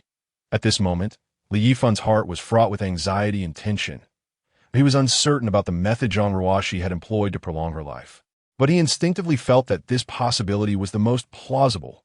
Therefore, to be on the safe side, he decided to take precautions in advance, planning to administer an injection when the time came. Otherwise, should she suddenly change her mind, it would be too late for regrets. Zhang, you must understand how precious resources are at present. Each additional person necessitates further consumption of supplies. Provide me with a compelling reason to shelter you. Zhang Ruoxi's situation was not much better than Li Yifan's. She too was enveloped in nervousness and trepidation, with both harboring similar thoughts. If the other party declined, her demise would be certain. Regrettably, the initiative rested firmly in Li Yifan's hands, and Zhang Ruoxi was unaware that, from his perspective, he had no compelling reason to take her in. Conversely, she was in dire straits, lacking both water and food, while external threats loomed like wolves. The situation had reached a perilously dangerous juncture. She exhaled onto her numbed hands, rubbing them vigorously for warmth, feeling the circulation begin to return, before finally responding to the message on her phone. I eat little. I can assist you with chores, cooking, and cleaning, whatever you require. The last few words were typed with a blush gracing her cheeks, as she had mentally prepared herself for this moment. She did not assume that her beauty would suffice to procure resources. Rather, she relied on her own labor, indeed, diligent labor. Before long, Li Yifan's response arrived. Are you certain you can do anything? Do you understand the implications of what I'm saying? Taking a deep breath, she felt the icy air fill her lungs. Yet, spurred by this chill, Zhang Ruoxi cast aside her apprehension. Having made up her mind, she resolved to forge ahead, regardless of the outcome. There should be no room for regret. This is the real you. Zhang Ruoxi, trust in yourself. She mentally rallied, decisively replying with 2 words. Absolutely. Very well. Then come inside. Yifan replied in an instant. For Zhang Ruoxi, the situation unfolded even more smoothly than Yifan had anticipated. Originally expecting to wait until the morrow for a resolution, she found herself unable to endure the wait for merely a few hours. It seemed she had made her choices without hesitation. Truly, she embodied the qualities of a woman capable of leading as a CEO, needing no deceit akin to that employed on Lung Ying. She possessed a clear intellect, not easily duped. The mere thought of Zhang Ruoxi's breathtaking visage sent waves of excitement through Yifan, even stirring the little Yifan within. The 8-day wait had not been in vain. Being an ordinary man, he harbored thoughts typical of his gender. Over 90% of men would undoubtedly feel a pang of attraction upon encountering Zhang Ruoxi, and he was no exception to that moment. He noticed a message from He Kursin, and his brow furrowed upon reading it. Lung Ying, who was massaging Yifan, observed her master's expressions shift from smiles to cunning grins, then to joy, only to settle into a frown. Was her master performing a dramatic display for her entertainment? How fascinating! She wondered what her master's sorrowful face might look like, had she known Lung Ying's thoughts at this moment. Yifan would surely have punished her by forbidding her from allowing little Yifan to sleep unless she properly taught him that night. He Kursin's message was succinct, containing only a location. Not far from the Dihao Hotel, about 10 kilometers north, pinpointed in the Jinshan Villa area. Observing the gray, overcast sky and the occasional snowflakes drifting onto the windowsill, Yifan furrowed his brow. It was evident that He Kursin was indeed in trouble, and of a nature from which she could not escape. Had she been captured by someone, seizing the opportunity to send him her location now that the intense cold had subsided, he did not dwell on why she had chosen to contact him for help rather than others. One thing he was certain of was that He Kursin was undoubtedly with Su Zixuan and, at present, was not in immediate danger. However, there was no means to rescue her, and whether to attempt a rescue remained uncertain. As he pondered, the doorbell rang. He looked up at the monitor, which had grown somewhat hazy, likely due to ice forming on the glass. The other cameras in the hotel were similarly affected, some completely obscured. Fortunately, the surveillance outside the presidential suite still offered a faint view. There stood a figure swathed in a blanket, obscuring their features. From the outward appearance, the figure seemed to be stamping their feet incessantly. Attempting to generate warmth. Chapter 68. The entry process. Yifan retrieved his firearm from his watch, aiming it at the door, prompting Lung Ying to stifle a roll of her eyes. Her master was exceedingly cautious. Initially curious about who was outside, she realized it must be a woman, for otherwise, Yifan would never permit an outsider to enter, and anyone deemed worthy enough to catch his attention must undoubtedly be a beauty. The thought made her eyes sparkle. For her, beauty held the same allure as handsome men. Fortunately, at that moment, Yifan's focus was not on Lung Ying, thus oblivious to the light in her eyes. He activated the intercom, directing his voice toward the figure outside. Discard that blanket. The silhouette outside visibly trembled, hesitating momentarily before complying and peeling back the blanket, which was frozen stiff, evidently requiring considerable effort to remove. Once unveiled, a stunning figure emerged, though she trembled from the cold, her long, beautiful legs stamping on the floor to promote circulation and prevent freezing. Although the details were somewhat obscured, Yifan recognized Zhang Ruoxi and opened the door. Yet he showed no intention of lowering his weapon. Very well, you may enter now, but do not move recklessly. A mechanical voice resonated as the specially crafted alloy door for the apocalyptic scenario functioned seamlessly. The moment the door swung open, Zhang Ruoxi was greeted by a wave of warmth. Her initial instincts had been correct. Yifan had indeed been well prepared for her arrival. Without a moment's hesitation, she stepped inside. Upon entering the room, every cell in her body seemed to rejoice. It was sheer bliss. The mechanical voice echoed once more as the door slowly closed. Only then did Zhang Ruoxi notice that Yifan was pointing a firearm at her. causing her heart to skip a beat. Yet, she quickly regained her composure. She had no doubt that this was not a toy weapon. Given Li Yifan's willingness to take her in, he would not easily resort to gunfire. Calm yet observant, she appreciated Li Yifan's caution. His possession of a weapon and his vigilance instilled a sense of security within her, affirming that she had not chosen unwisely. She entirely overlooked Lung Ying's presence. Unlike ordinary individuals who might naively rely on their beauty, expecting preferential treatment even in a room filled with women, she was far from foolish. Zhang Ruoxi was no ordinary person. She understood the gravity of the current situation. The world was on the brink of chaos. As a vulnerable yet striking woman, she recognized that failing to find a strong ally would lead to a particularly grim fate. In stark contrast, Li Yifan appeared outwardly composed, devoid of visible emotion. Yet internally, he was quite anxious. Zhang Ruoxi was now less than 10 meters away, and the sensations emanating from his watch were strikingly vivid. The woman before him could very well be his lifeline. Gazing at her breathtaking visage, he felt his heart race. Even after countless encounters, her beauty remained unparalleled. Nevertheless, he forced himself to suppress his feelings of intrigue. Zhang, since you have crossed this threshold, I believe it prudent to confirm a few matters with you, he stated. Zhang Ruoxi raised an eyebrow and replied calmly, Of course, go ahead. Once you enter this door, you must unconditionally obey any command I give. If you can comply, then stay. If not, you may leave, and I will not make it difficult for you. Li Yifan intentionally posed this ultimatum after allowing Zhang Ruoxi to enter, rendering refusal impossible.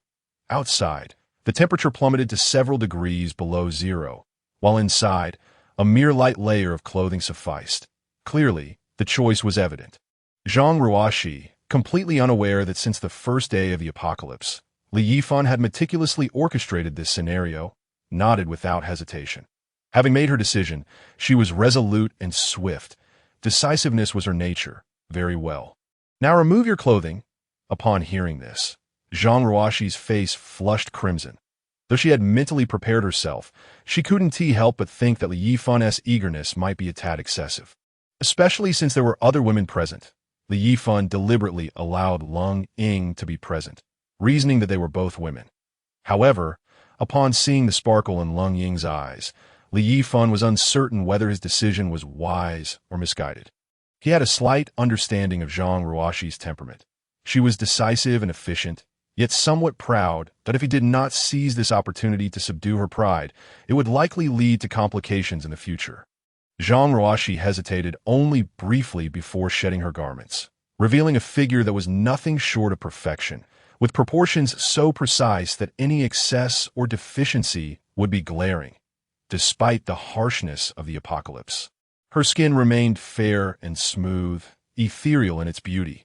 Coupled with her breathtaking countenance, no man could resist her allure. Continue.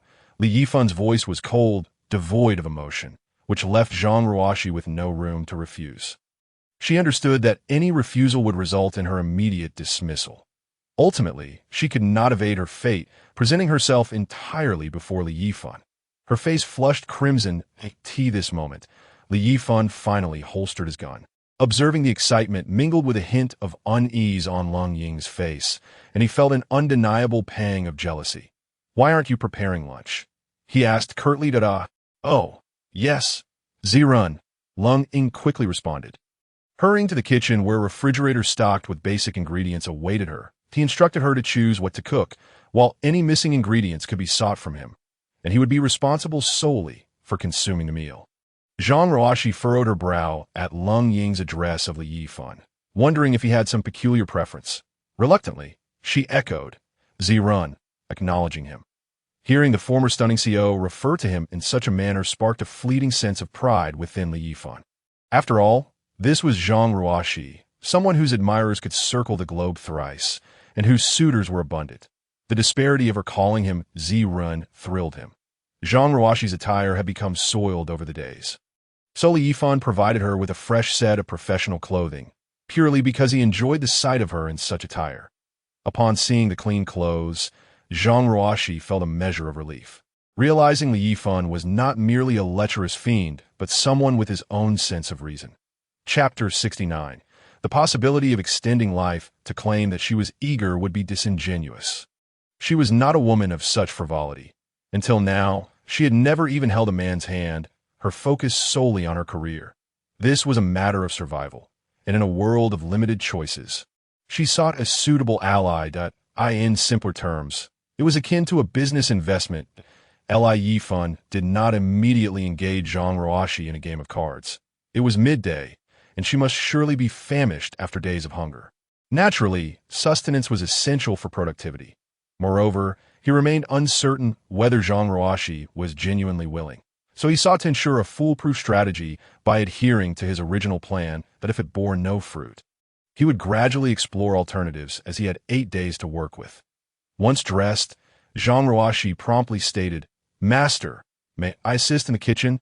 "No need, just wait here," he replied, confident that Lung Ying could manage alone. He did not believe Zhang Ruoxi possessed culinary skills, nor did he view her in the same light as Lung Ying. Zhang Ruoxi remained silent, obediently sitting beside Li Yifan, finally taking the time to assess him, the usually unassuming young man. She had never noticed before how handsome he truly was. Aside from a faint scar on his forehead, he was undeniably a ruggedly attractive man. Not a bad deal, she mused inwardly. Before long, Lung Ying completed the meal, which consisted of braised Crucian carp, sauteed lettuce, stir-fried beef, and a 3-flavor soup. The enticing aroma made Zhang Ruoxi swallow hard. It was utterly delectable. In the past, such simple fare would have gone unnoticed by her. While she was not one to indulge extravagantly, she had employed a dedicated chef to prepare her meals, ensuring her dietary regimen was meticulously selected to maintain her flawless figure. Yet now, she could not afford to be so particular. Although Li Yifan had not spoken, she restrained herself from reaching for the chopsticks, her gaze glued to the 4 dishes. Initially, she had assumed Li Yifan's provisions would consist of instant noodles or self-heating hot pots, and she had not anticipated such a lavish spread. It seemed Li Yifan was even more enigmatic than she had imagined. From that moment on, she resolved to align herself with Li Yifan to survive and thrive in this chaotic world.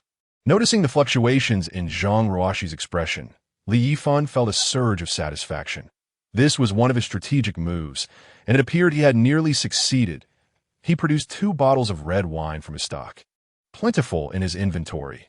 Lung Ying obediently poured wine for both Li Yifan and Zhang Ruoxi, not presuming her precedence made her superior. Conversely, Zhang Ruoxi felt a tinge of embarrassment, but under Li Yifan's encouragement, she began to eat.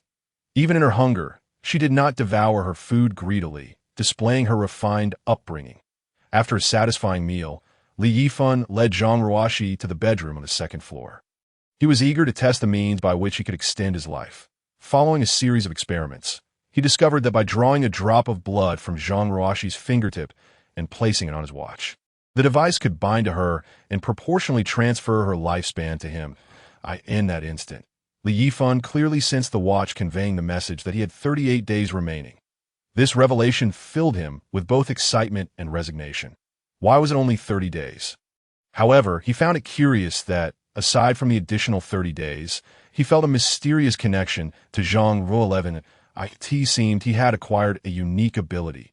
Typically, such powers would awaken after several days. Yet his intuition suggested that Zhang Ruoxi possessed a psychic ability, which he could now share.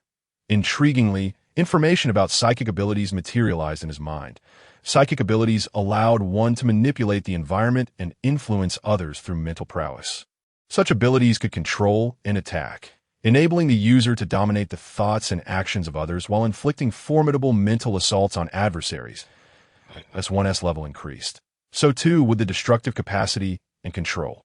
First-tier psychic ability, illusion technique, creates deceptive illusions that disorient targets, causing them to lose their sense of direction and discernment of reality.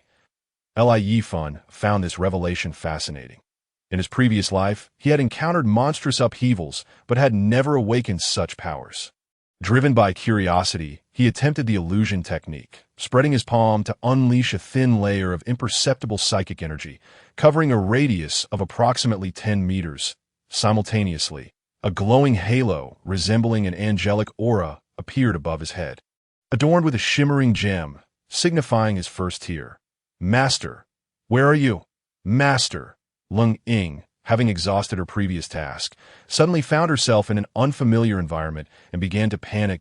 Yifan. She appeared to be spinning aimlessly within a 1-meter radius, as if disoriented. Fascinating.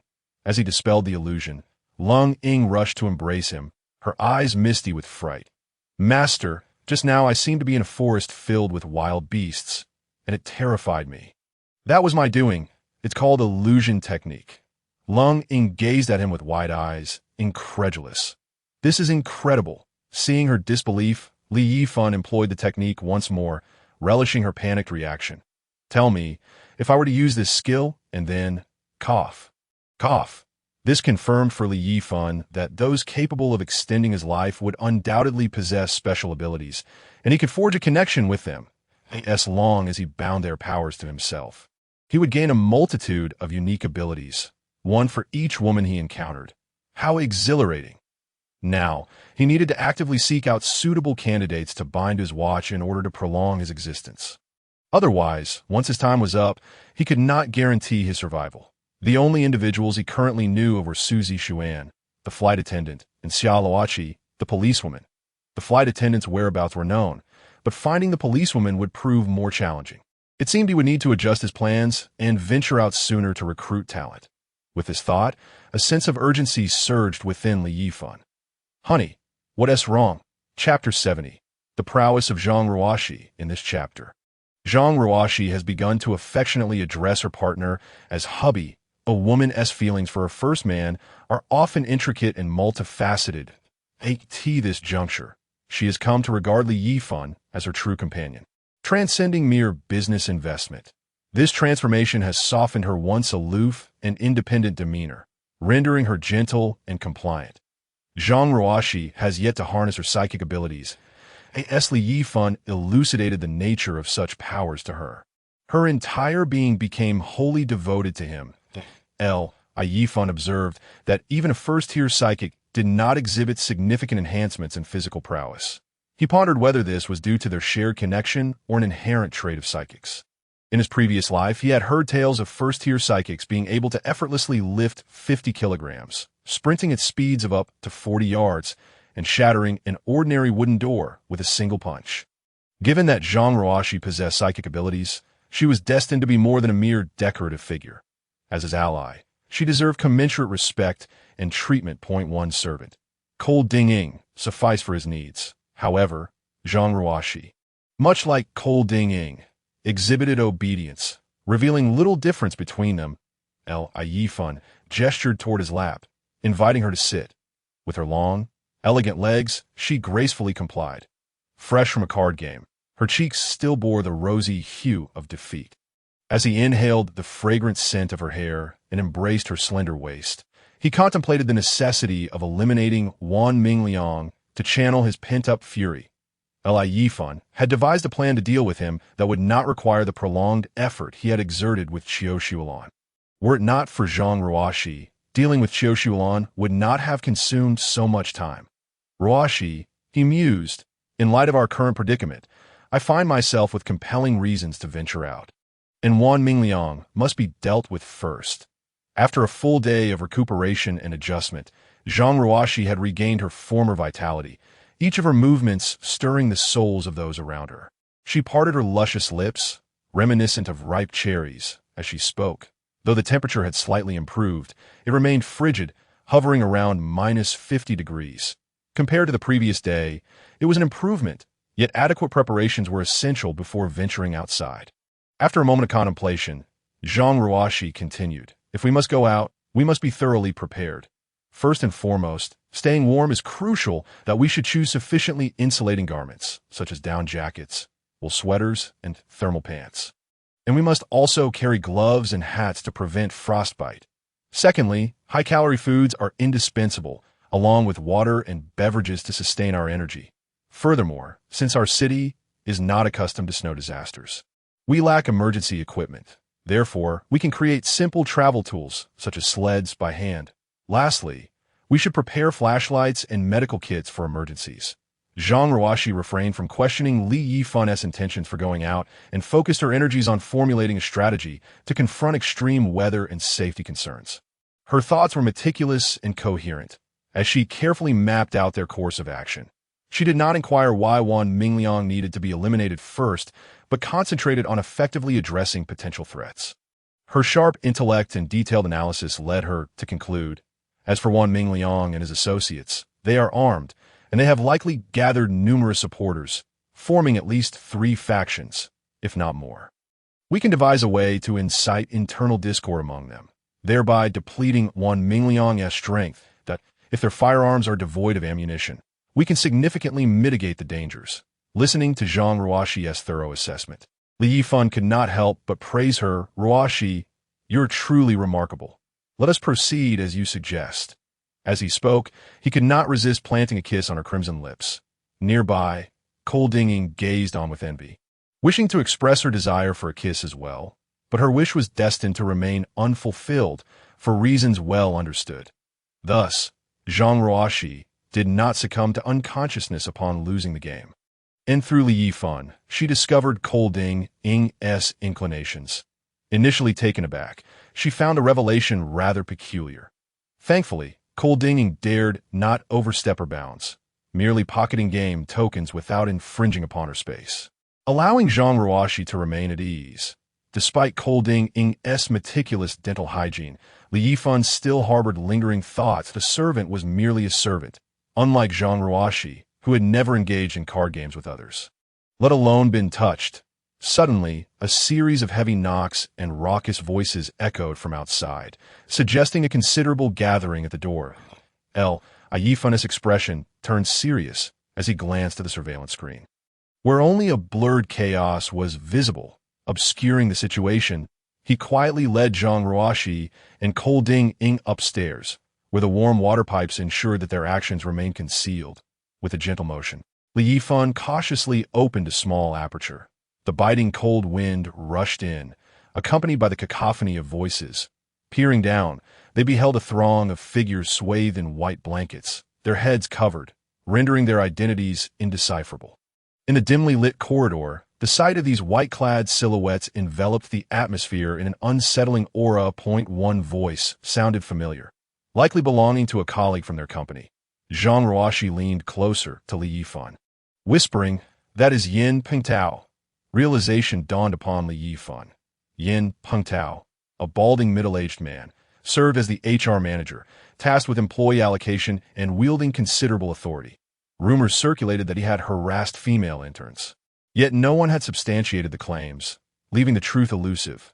"BRR, it's freezing. You think Li Yifan has already perished inside?" One voice questioned. "Humph, if he is dead, it's for the best. It saves us from wasting our resources." "What? Our resources? Aren't those supplies purchased by Li Yifan himself? Are you brainless? Once we break down the door, those supplies will rightfully belong to us. Does he dare resist?" "Oh, I see. Yin manager truly is astute." Greed gleamed in the eyes of all present as they fixated on the door, unashamedly exhibiting their desires. Even in the face of the bitter cold, their avarice blazed fiercely, undeterred by the chill. Bang bang, one robust individual wielded a fire axe, its handle wrapped in a blanket, and struck the door with relentless force. Each collision sent painful jolts through his hands. Suddenly, a more astute individual noticed something amiss. "Yin manager, this door seems off. It appears to be a reinforced alloy door designed to withstand C-grade explosives." He retrieved his phone's flashlight to inspect further, confirming his assessment. Indeed, it's an alloy door. Pounding on it will yield no results. Even if we struck it for a decade, we wouldn't break through. What shall we do then? The crowd stomped their feet, attempting to warm themselves, their gazes fixed on Yin Pengtao. Seeking direction. Chapter 71. Mosquito repellent tablets. Observing the anxious expressions of the crowd, Yin Pengtao's fleshy face quivered slightly as he directed his gaze toward the white wall beside the door. "Let us break through the wall," he shouted. Instantly, the group experienced a moment of clarity, chastising themselves for their own folly. Unable to breach the door, they would instead assault the walled Yifan, however, would not allow them to continue their futile efforts. not out of fear of damage, but due to the urgency of the situation. The corridor below stretched over 10 meters, while they inhaled deeply, confirming the acrid scent of smoke, and soon thereafter found themselves coughing violently. Yet, there was no visible fire. Why was the smoke so suffocating? The mosquito repellent tablets had enveloped the entire corridor in mere seconds. Had they promptly covered their mouths and noses and fled together through the pitch-black passage, there might have been a glimmer of hope for escape. Alas, it was already too late. A single second is no trivial matter.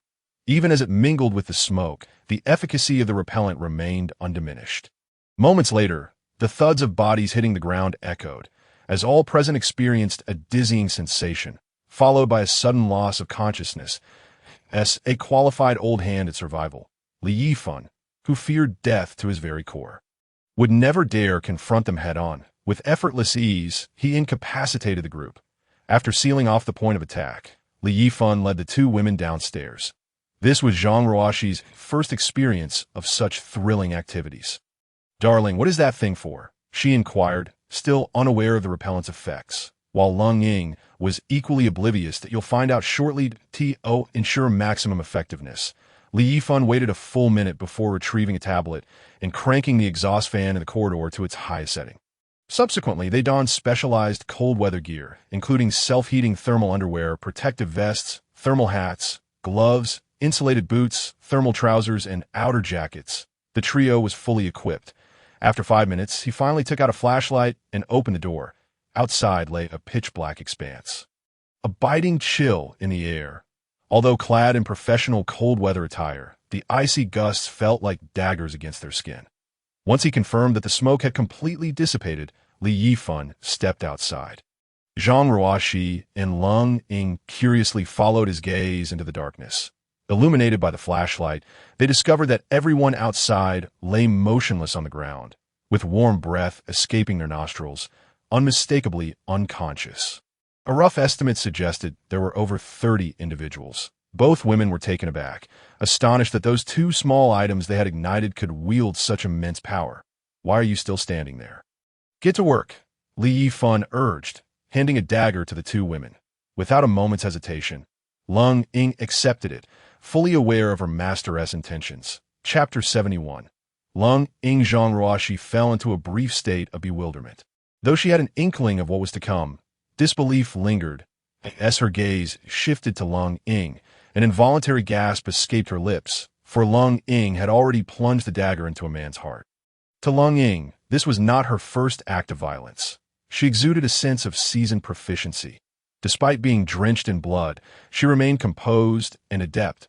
Witnessing this scene, Zhang Ruoxi was seized by terror, instinctively covering her mouth to stifle a scream. Lung Ying was actually killing someone, and she appeared so skilled.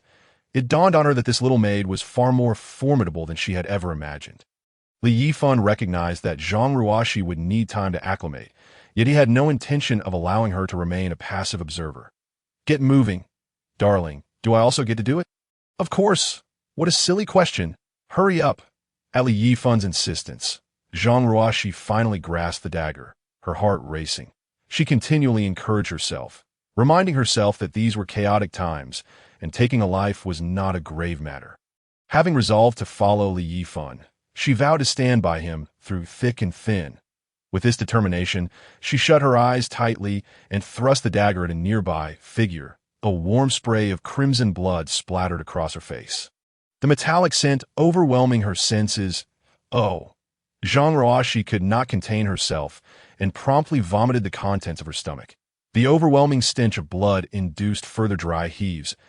In stark contrast, Lung Ying calmly dispatched the fallen individuals one after another. Showing no signs of discomfort whatsoever, Zhang Ruoxi felt a wave of shame wash over her, questioning her own worth. Was she truly so inadequate? Was she less capable than a mere servant? Would Yifan come to despise her? This thought ignited her competitive spirit. "You are Zhang Ruoxi. You must not concede defeat." Yifan merely wished to expose her to the harsh realities of bloodshed. He was not surprised by her reaction, nor did he deem her useless. "You may take a break. No, darling. I can do this." Zhang Ruoxi resolutely rejected Yifan's well-meaning offer, suppressing her discomfort as she diligently eliminated one foe after another.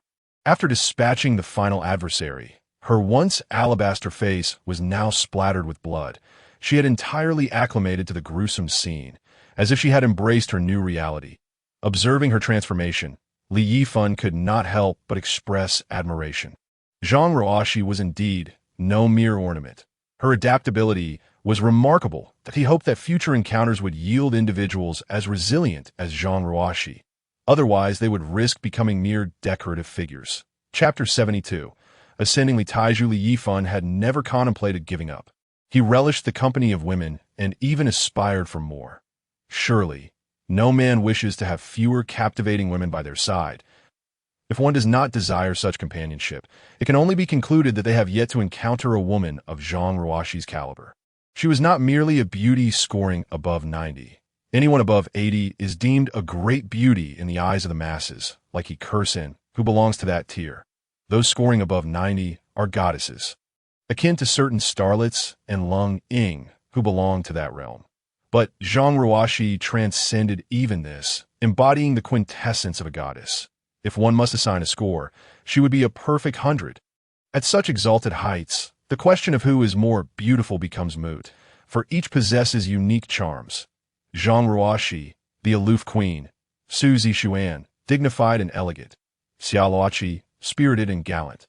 Thus, for these women, Li Yifan had never considered, nor would he ever forsake. He was not one to abandon his commitments.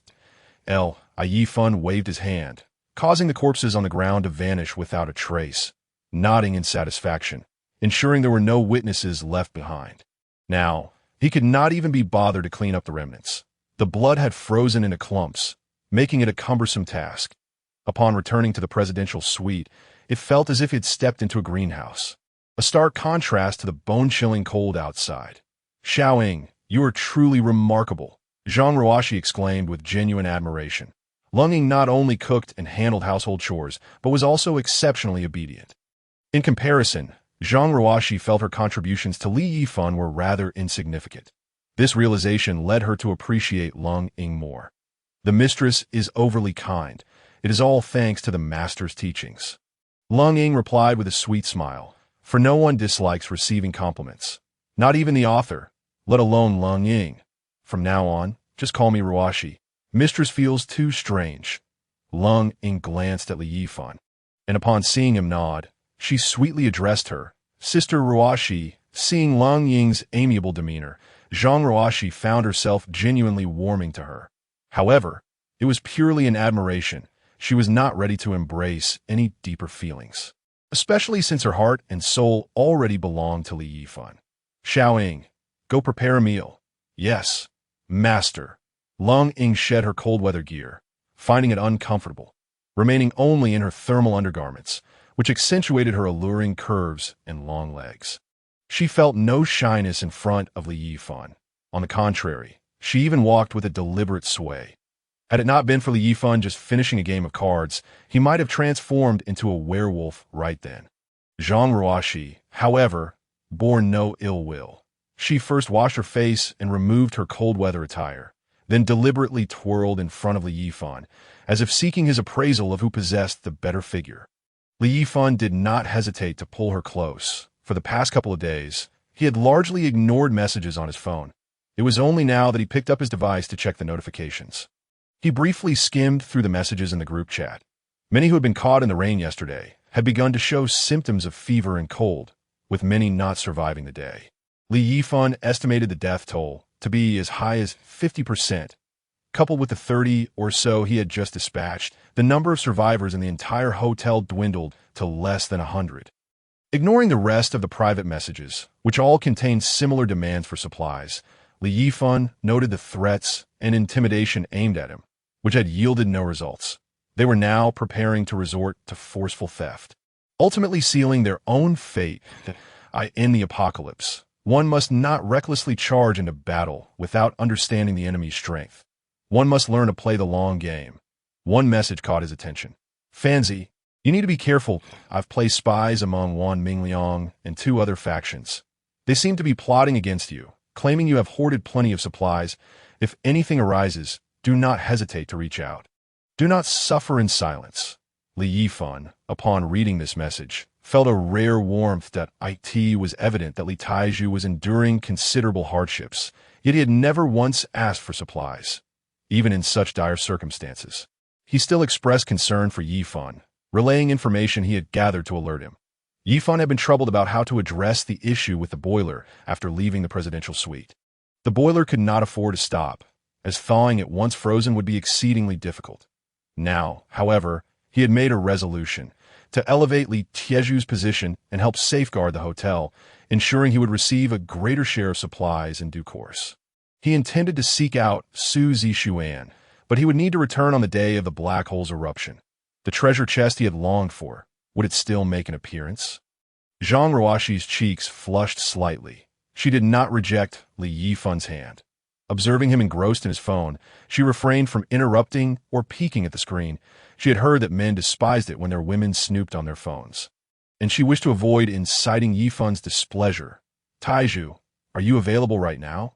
Yifan, I've been worried that you might be in danger. Are you all right? I heard someone has gone up, but I don't know how many. It's too cold and too dark that, if you need help, just say the word, and I will bring people to rescue you. Li Tieju's tone was filled with concern, and I'm fine. I merely wanted to ask if you have any plans for the future. Nothing particularly special. In this cursed weather. Survival is the best plan. It's just a pity that my lineage has come to an end with me, that if I were to think of the future, it would be to have a son and carry on the family line. Li Tieju's tone grew somber. I'll be frank with you. I don't regard Wan Mingliang and his ilk as a threat at all.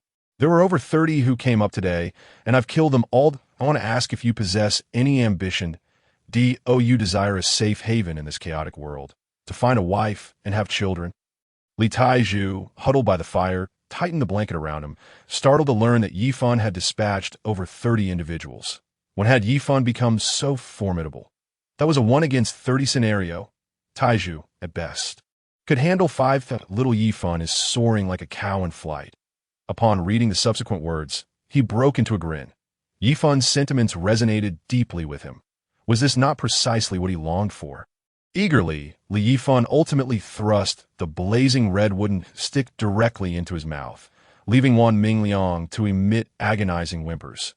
His tongue had already been seared, and even his throat suffered burns, rendering him utterly speechless. Despite the frigid temperatures, beads of sweat the size of peas trickled down his forehead, giving his face an extremely pallid appearance. How delightful! In his previous life, Li Yifan had sworn that if he were to be reborn, he would ensure that those who tormented him would experience 100-fold or even 1,000-fold of his own suffering. Now, he had personally fulfilled his vow of vengeance, and an indescribable sense of exhilaration surged within him. Yet, this was merely the beginning. He had declared that he would not allow Wan Mingliang to perish so easily. Gazing at the terrified Wan Mingliang, he revealed a chilling smile. I sent it rather peculiar. The desolate sounds of weeping and sobbing intertwined as Wan Mingliang could only nod in agony, utterly bewildered as to when he had offended Li Yifan. Perhaps in the next life he would discover the answer. If you could experience what I have, then I shall gladly accompany you. Upon finishing his words, Li Yifan retrieved an electric impact drill from his spatial storage and began boring holes into the floor, creating a total of 20. He meticulously inserted expansion screws into each hole, securing Wan Mingliang with cables to render him immobile. Then he encircled him with coal and arranged charcoal outside the coal ring. Was this to keep Wan Mingliang warm? To prevent him from freezing to death? No. Li Yifan certainly harbored no such kindness. He intended for Wan Mingliang to slowly roast to death, allowing him to experience the torment of waiting in despair for death. This process bore a striking resemblance to how Qiu Xuelan had met her demise. Having completed all this, Li Yifan thoughtfully opened a window to ensure he would not succumb to poisoning. Li Yifan exhaled deeply. From this moment forth, he had completely bid farewell to his former self. Chapter 74. An unexpected situation next on his agenda were those despicable colleagues, particularly Yuan Hua and his ilk. Li Yifan would not spare them. Yuan Hua proved to be quite resourceful, and when Li Yifan found him, he had gathered 10 more accomplices. He promptly sent them a message of death. He systematically eliminated all 11 individuals associated with Yuan Hua. As for those following Li Taiju, Li Yifan decided to let them be for the time being. In his recollection, virtually everyone who had been by Qiu Shue's side in his previous life had already perished. The individuals harboring ill intentions in this life had also been eradicated. The resentment in his heart had dissipated entirely, and further killing seemed futile. For now, he would leave a few underlings for Taiju as a foundation to combat external threats. Once he located Suzy Xuan, he would return to deal with these individuals. Having accomplished all this, Li Yifan instantaneously teleported back to the second floor of the presidential suite, unbeknownst to Zhang Ruoxi and Lung Ying downstairs. He had already ventured out and killed over 30 people. As Li Yifan descended the stairs, the two women were seated in chairs, engrossed in conversation, seemingly quite cheerful.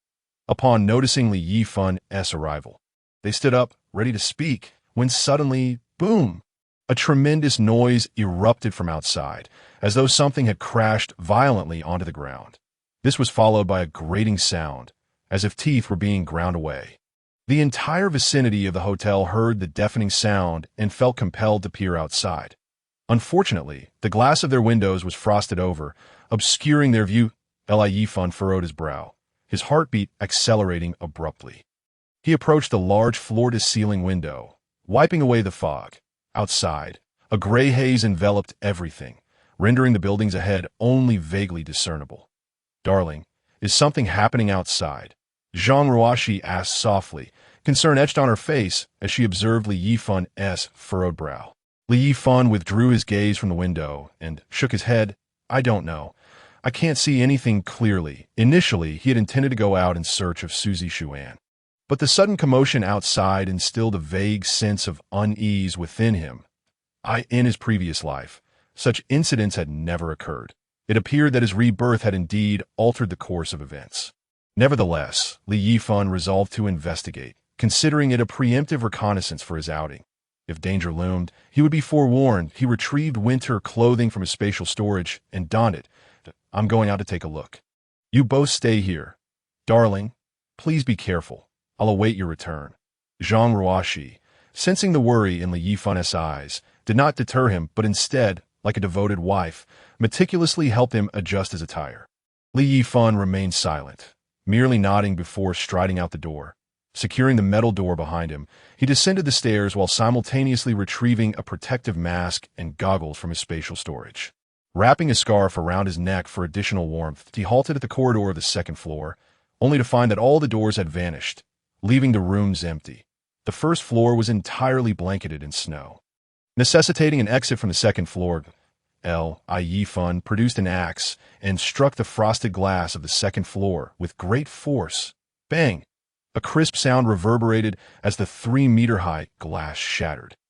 The cold wind howled outside, and icy air rushed through the window, slicing against his face like a knife. Outside, darkness enveloped everything, leaving him unable to discern anything. Li Yifan retrieved a powerful flashlight and directed it toward the source of the sound. Under the beam of the flashlight, snowflakes continued to drift through the air. Approximately 20 meters away, a military green helicopter lay crashed in the snow, with more than half of its fuselage embedded in the ground. The snow at the tail of the helicopter had piled high, evidently propelled upward by the immense inertia of the crash. Realization dawned upon Li Yifan. So that was the source of the earlier thunderous noise. The helicopter had crashed directly facing him. Peering through the glass, he could make out 3 silhouettes within. They sat motionless in their seats, seemingly unconscious, all clad in thick winter gear, their identities obscured. Air on the side of caution. He drew his gun and instantaneously teleported into the helicopter. As he entered, a jolt of shock coursed through him. Shining the flashlight onto the passenger seat, Li Yifan's heart raced. He recognized the occupant, the petite policewoman from the special security team. Xiaoluoqi, Chapter 75. Xiaoluoqi, however, her condition was far from ideal. She sat immobile in her seat, blood trickling from the corner of her mouth, and her right arm was unnaturally bent, clearly broken. Checking for breath at her nostrils, he noted that while she was still alive, her breathing was faint. Immediate medical attention was imperative. Given Xiaoluoqi's condition, it was evident that her internal organs were compromised. And with a fractured arm, Surgery was necessary. Performing surgery required a hospital, and within the hotel, there were neither surgical facilities nor even a doctor. Whether any doctors were still alive at the hospital was a question Yifan didn't even contemplate. He simply had to take a chance. The nearest hospital was 10 kilometers away from the hotel, and crucially, it was located to the south, while Xuan was to the north. After a brief moment of contemplation, Yifan decisively resolved to save Xiaoluoqi first. Individuals capable of extending his life were exceedingly rare. He could not afford to lose a single one, that the situation regarding Xuan remained uncertain, and he had no assurance of locating her. First, he would rescue the confirmed individual before addressing the rest. Yifan cautiously unbuckled Xiaoluoqi's seatbelt. Reclining her chair for easier breathing, he retrieved a pair of soft pants from his spatial storage to cushion her arm, securing it with a wooden board to prevent further injury during transport. Having done all this, Yifan exhaled deeply. Time was of the essence, and every second counted. The longer he delayed, the greater the likelihood of Xiaoluoqi succumbing. He unlocked the door of the helicopter, saving himself the trouble of having to teleport again. Initially, he had intended to reserve his teleportation ability as a last resort, refraining from disclosing it to anyone unless absolutely necessary. However, he could no longer afford to be circumspect. He instantly teleported back into the presidential suite, startling Zhang Ruoxi and Lung Ying. The two women's expressions shifted dramatically as they gazed at the sudden figure. "Who are you?" "It's me." Yifan removed his protective gear and goggles, prompting the two women to breathe a sigh of relief. Before they could utter a word, Yifan directly commanded, "Put on your winter clothes." Leaving immediately. Both women felt a tightening in their chests, refraining from inquiring about the reason, and swiftly began donning their winter gear. Seizing the opportunity while the two women dressed, Yifan sent a message to Li Taiju. "Brother Taiju, Wan Mingliang is dead. I am about to leave. Remember to head to the 20th floor on your own first. There's a gun and a box of bullets in the washing machine. And food in the kitchen. The control panel for the door is on the dining table. You'll figure out how to use it." Yifan did not divulge the password to him. He merely permitted him to perform basic operations. After sending this message, Yifan promptly stowed away his phone, lacking even a moment to glance at Li Taiju's reply. Having owed Li Taiju a debt of gratitude from a previous life, he now provided him with ample supplies and even equipped him with a firearm to instill fear in those beneath him. As long as one was not excessively foolish, they could thrive remarkably well in the coming days. The debt was thus considered repaid, and he felt no inclination to concern himself further with subsequent matters. Chapter 75. Transport to the hospital, he swiftly made his way to the warehouse, leaving behind 2 barrels of diesel and another 2 tons of coal outside the boiler room. Upon reaching the kitchen, he filled the refrigerator to capacity, leaving only a couple of bags of rice, and placed the gun inside the washing machine. Having completed these tasks, Yifan finally turned his attention to the 2 women, only to find them already dressed and ready. "Let us go," Yifan called out as he descended the stairs, leaving the door wide open behind him. The 2 women exchanged glances, sensing Yifan's urgency, and felt a wave of anxiety wash over them. What was the matter?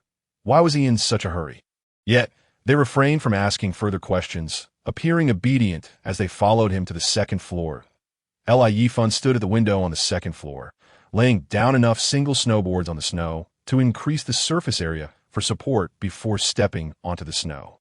He then retrieved a snowmobile, specially modified with track-style tires designed to traverse snowy terrain without sinking.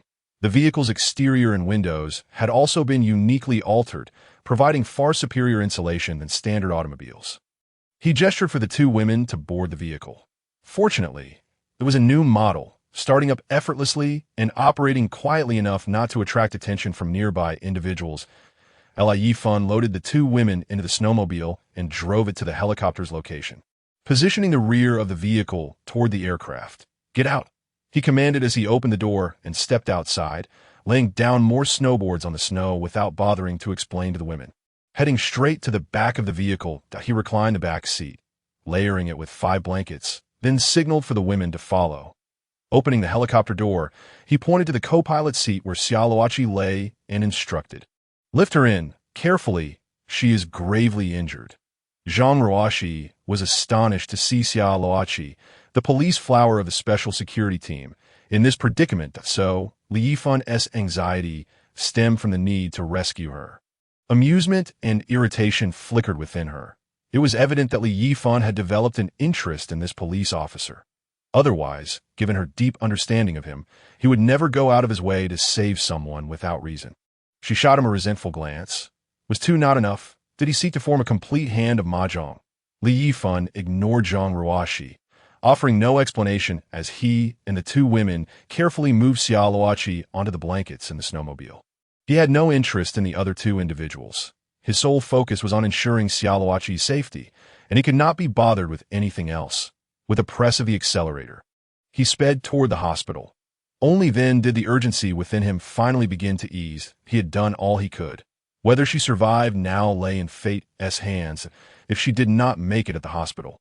He could always turn to Suzy Xuan later. The outside world was enveloped in darkness. Even with the high beams on, visibility remained poor. Despite his anxiety, he dared not drive too quickly, maintaining a speed of around 30 miles per hour. Considering the road conditions, they should reach the hospital in about an hour. Now, it was a matter of whether any doctors were available to save her. The landscape was a blinding white, the light reflecting off the snow, painfully stinging his eyes. Ruoxi, please check the car's navigation for directions to the People's Hospital. We are heading south. The satellite had lost connection, leaving Li Yifan to rely on his memory to navigate toward the hospital. The snow had piled up over 3 meters thick, rendering the road invisible, relying solely on signage for guidance. Thus, Zhang Ruoxi was needed to assist him in discerning their direction and position. Understanding Li Yifan's demeanor, Zhang Ruoxi refrained from asking questions and began operating the vehicle screen. Within 10 seconds, she pinpointed their location relative to the hotel. Darling, turn right at the upcoming intersection. It will shorten our distance.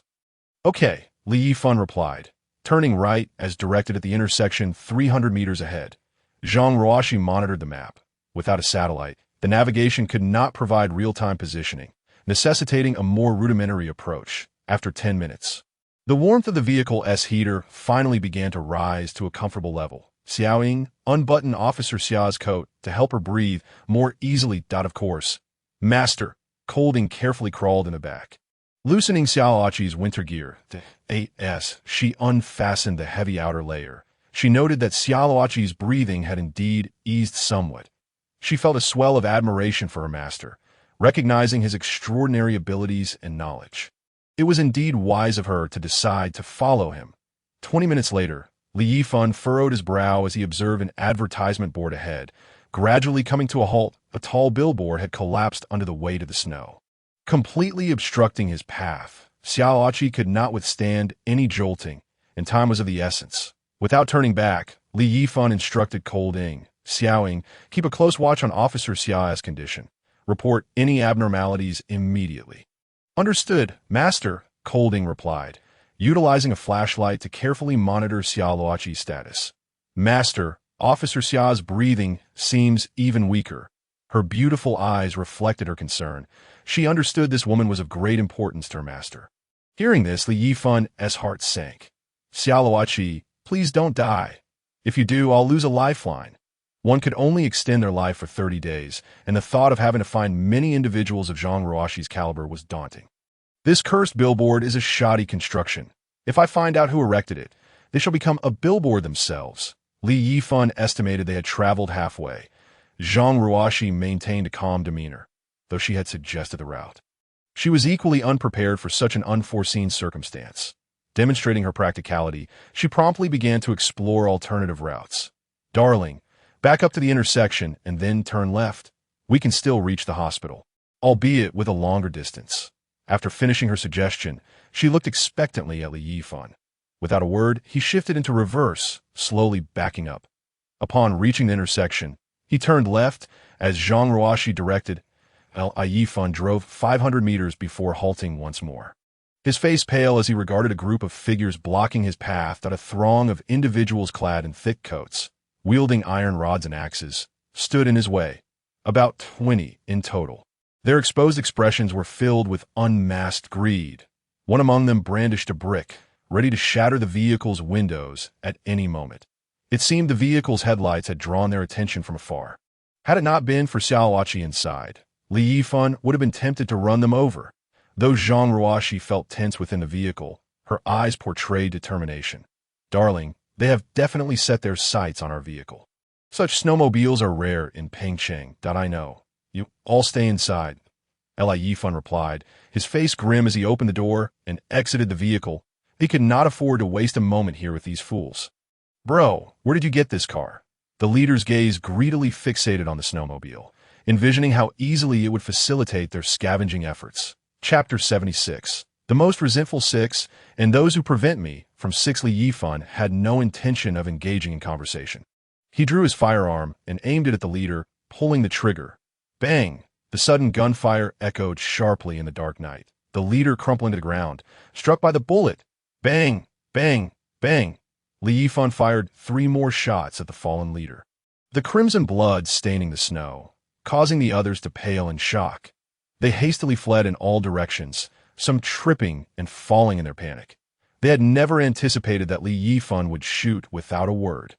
Coldly observing the fleeing figures, Li Yifan made no move to pursue. Rescuing Xiaoqi was his priority, and scaring them off would suffice. He resumed his journey toward the hospital, the remainder of the route proceeding smoothly. Aside from a few large trucks protruding from the snow, which he navigated around cautiously, and no further incidents occurred, and he parked the vehicle directly at the emergency room's second-floor window, inside the hospital. Darkness prevailed. Yifan stepped out and laid down more snowboards on the snow before shattering the glass. The cold wind, laden with snowflakes, swept into the second floor as he shone his flashlight inside. The crunch of broken glass beneath his feet echoing in the silence, he needed to locate a movable stretcher to facilitate Xiaoqi's transfer. Fortunately, such stretchers were commonplace in hospitals, and he quickly spotted one in a corner. Without a second thought, he attempted to drag it away, only to find it locked with chains. Puzzled by the hospital's procedures, he wondered why they needed to secure a stretcher, much like a public restroom at night. What could possibly be stolen from a restroom? Is it possible to steal excrement? After severing the chains, he dragged the sickbed to the side of the vehicle and transferred Xiaoqi down. As expected, her breathing was faint, just as Lung Ying had described, and her complexion was pale. Yifan felt an increasing sense of urgency. "Please don't die. If worse comes to worst, can't I just play poker with you alone?" He covered her with 2 down blankets to keep her warm and stuffed several electric hand warmers inside the covers. With no one in sight at the hospital, Li Yifan was frantic. Disregarding the possibility of a stealthy attack, that he pulled out a loudspeaker and began to shout, "Yes there, doctor. Help!"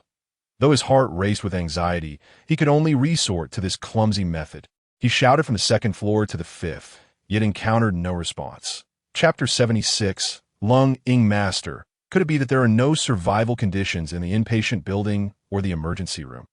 Noticing Li Yifan's anxious demeanor, Lung incautiously offered this reminder.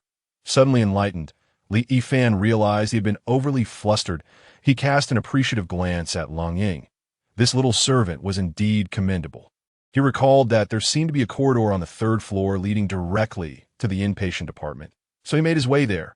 "Husband, I believe people should be in the cafeteria. Why not try our luck there first?" Zhang Ruoxi's beautiful eyes turned towards Li Yifan, presenting a perspective distinct from Lung Ying's. Given the frigid temperature, the cafeteria was likely a more promising source for warmth and sustenance. Upon hearing Zhang Ruoxi's suggestion, Li Yifan hesitated for a moment, then thought her idea seemed more plausible. Lung Ying also had a moment of realization, casting a grateful look at Zhang Ruoxi, and promptly said to Li Yifan, "I think Sister Ruoxi is right. I didn't consider it thoroughly. My apologies." "Master." Li Yifan bore no resentment toward her, since no one was present in the emergency room. He decided to temporarily leave the 2 women there. It would pose no danger. He randomly selected a room for them and Xiaoqi to stay in. For safety, he provided each woman with a short blade, 2 flashlights, and left a crossbow for Zhang Ruo. He did not forget to give them a few cautions that I will return shortly. If any strangers force their way in, do not hesitate that I will. "Husband, hurry back." "Zhang Ruo," she replied gently, her beautiful eyes betraying her anxiety. Yifan refrained from leaving them a firearm, fearing they might inadvertently harm themselves. It seemed he would need to find time later for the two women to practice shooting. His marksmanship was impeccable. He always hit his target. Alone, he headed towards the cafeteria. Indeed, this time he discovered signs of life there, though regrettably, they were only cold corpses. Nonetheless, it was a good sign, confirming that people had been present. Yifan again shouted into the loudspeaker. Yet he remained vigilant, gripping his gun tightly, ready to fire at a moment's notice. Upon reaching the third floor, he noticed a room emitting light. This indicated that someone was definitely inside. And there was electricity. Yifan was overjoyed, concealing his gun behind him, and resolutely approached the door to knock. Yes, there, doctor? Help! Who is it? A man's voice came from within the room. Are you a doctor? My friend is injured and in urgent need of treatment. The door swung open, releasing a strange odor. A figure wrapped in blankets appeared before Yifan, looking to be in his 30s.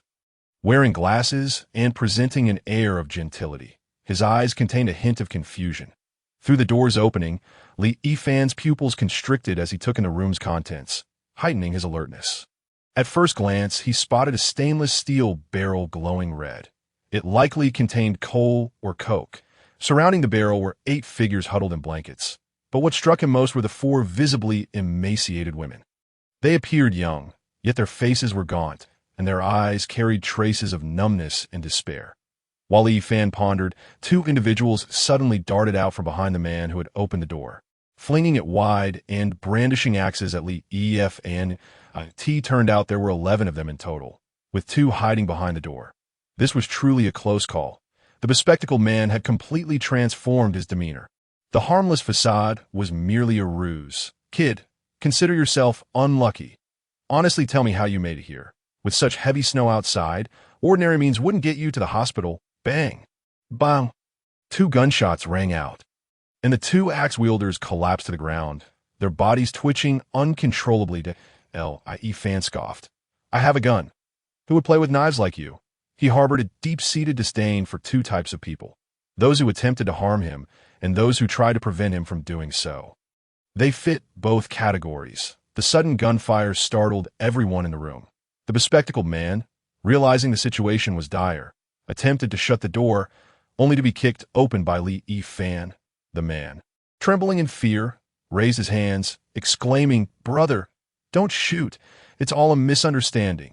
Yifan had no time for idle chatter. Coldly, he demanded, Is there a doctor? Brother, how is your friend injured? Let me take a look first. He stammered. Bang! Another gunshot echoed. Yifan's gaze was icy as he regarded the fallen corpse. Xia Luoqi's condition was critical, and there was no time for dialogue, judging by the hollowed eyes and numb expressions of the girls. It was evident they were not good people. Even if they once were, they certainly were not now. Yifan turned his gaze back to the room's occupants and once more coldly inquired. Is there a doctor? Big brother, we aren't doctors. We're patients, we don't know where to find a doctor. The men in the room pleaded, collapsing to the ground in fear, observing the chilling look in Yifan's eyes. They were drenched in sweat despite the frigid weather.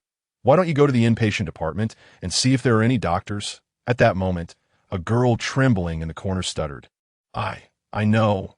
Chapter 77. A chance encounter. All eyes turned to the girl, and Yifan noticed that despite her pallor, she was still quite pretty, likely scoring around an 80 as the attention shifted to her. A look of panic crossed her face, especially upon meeting Yifan's emotionless gaze. The sense of inexplicable fear washed over her. Yet, this was her only opportunity to escape from these demons. She had to seize it, suppressing her terror. She spoke without stuttering this time, addressing Yifan. Big brother, I can take you there. Yes, she spoke. Her eyes flickered nervously towards the men, revealing her fear of them. It was clear she perceived the gun-wielding Yifan as a good person. Yifan observed all of this without hesitation, stating, Take me to find a doctor. Big brother, can we all go with you? We are nurses. The other 3 girls, who had appeared numb until now, regained a spark of hope in their eyes as they looked at Yifan. Yifan was not a good person and had no intention of saving those who were unimportant. However, considering Xia Luoqi's injury might require extensive care, he recognized the need for professional nurses. Thus, allowing them to accompany him posed no issue. He could always provide them with supplies as a reward once Xia Luoqi had recovered. As for keeping them close, that was out of the question. All of you come with me, Li Yifan stated coldly, and the four girls eagerly approached him. The 8 men, though reluctant, were primarily driven by fear of the gun, rendering them incapable of dissent. Yifan took in their expressions, and as the girls drew nearer, he realized they were all without clothing, merely wrapped in blankets, their fair skin exposed as they walked. Li Yifan raised his gun, signaling the girls to step aside. Bang! Bang! The 8 shots rang out, and Li Yifan gazed at the 8 lifeless bodies with an expression devoid of emotion. He then turned his attention back to the 4 girls. The initial fear in their eyes began to wane, replaced by a sense of vindication and relief. Thank you, big brother. Thank you. The 4 girls bowed in gratitude. Li Yifan's expression remained unchanged as he addressed the 4 girls flatly. Put on your clothes and follow me. You have 20 seconds. The 4 girls' expressions tightened as they hastily retrieved their garments, disregarding the presence of Li Yifan, and promptly donned their clothing beneath the covers. Thus, the 4 girls presented themselves before Li Yifan, showcasing an impromptu fashion display. Li Yifan's gaze remained unchanged as he observed the scars upon their bodies. He was acutely aware that he had not erred in identifying the culprits. Once the girls had dressed, they wrapped themselves in 2 layers of blankets before following Li Yifan outside. Turning to the first girl who had spoken, Li Yifan inquired, "Where is the doctor?" "Big brother, the doctor is in the inpatient department. However, most others are dead. Some were slain by those ruffians. Yet I believe Dr. Su is still alive, that if your friend is injured." Dr. Su is quite adept in both surgery and orthopedics, she replied, her gratitude evident for having escaped the clutches of the villains. Li Yifan accompanied the 4 nurses toward the inpatient department, stopping only at the 10th floor. Upon reaching the nurses' station, they found the door firmly shut. The girl knocked vigorously on the door, calling out, "Dr. Su, are you there? It's Wei Ting. Open up." Silence ensued, but eventually there was a cacophony of sound from within. The occupants were clearly on edge, and Li Yifan felt a surge of relief, grateful that he had rescued these nurses from the cafeteria. Otherwise, had he called out with a bullhorn, they would likely have pretended not to hear. Before long, the door swung open, and Li Yifan directed his flashlight towards the figure inside, illuminating her chest rather than her face to avoid any perceived rudeness. In the beam of light, he discerned a figure swathed in an unknown number of white coats, wrapped in a white blanket. However, the half-exposed visage startled him. It was marred with pus, which had dried and crusted over, exuding a foul odor that was quite nauseating. Strangely, her eyes were strikingly beautiful. This perplexed Li Yifan. Upon first laying eyes on this woman, his watch had transmitted a clear sensation to him. This woman could grant him more life. The thought was astonishing. Had his initial hypothesis been mistaken, curiosity compelled him to glance behind Dr. Su. Indeed, there was another figure. A breath of relief escaped him. It seemed the sensation from his watch was related to the person behind her. However, when the individual behind Dr. Su stepped forward, he was truly taken aback. Both women were in a similarly dire state, reeking and covered in pus, yet both transmitted the same life-giving sensation from his watch. He was rooted in place, bewildered. What was happening? This made him deeply question his assumptions. Was it possible that Zhang Ruoxi, Su Zixuan, and Xiaoluoqi were merely exceptions? Did not only beautiful women possess the ability to extend his life? The mere thought left him feeling overwhelmed. Beautiful women. He could still define within a certain range, but if he remained ignorant of the criteria, how would he proceed with the search? At that moment, Dr. Su's voice pulled him from his reverie. "Are you the one here to rescue us? Are you a police officer or a soldier?" Dr. Su directed her gaze towards Li Yifan, who was enveloped in his cold-weather attire. Her tone was somewhat weak, but her eyes held a glimmer of hope as they sought his response. Hearing her words, Li Yifan set aside his thoughts and focused on Dr. Su. Observing her condition, he once again fell in his self-doubt. However, now was not the time for such musings. Saving Xiaoluoqi was paramount. Should circumstances dictate, he would have to consider other options later. Turning off the light was not an unacceptable outcome. Yifan felt a swell of indignation within him, yet mindful of the need for her assistance. He tempered his tone, speaking calmly. I am neither. I am just an ordinary person that a friend of mine has sustained injuries and urgently requires medical attention. I implore you to assist us, and I am willing to offer any compensation you deem necessary. Upon hearing his words, disappointment flickered in Dr. Su's eyes. Nevertheless, upon learning of a patient in need, she nodded and replied, "Where is the patient?" "In the emergency room. Please, lead me to assess the situation. If it is severe, I cannot guarantee anything. Under the current conditions, only a simple procedure can be performed. Fortunately, we have tools available there. We can discuss compensation later. Saving a life is the priority." Yifan nodded, recognizing that Dr.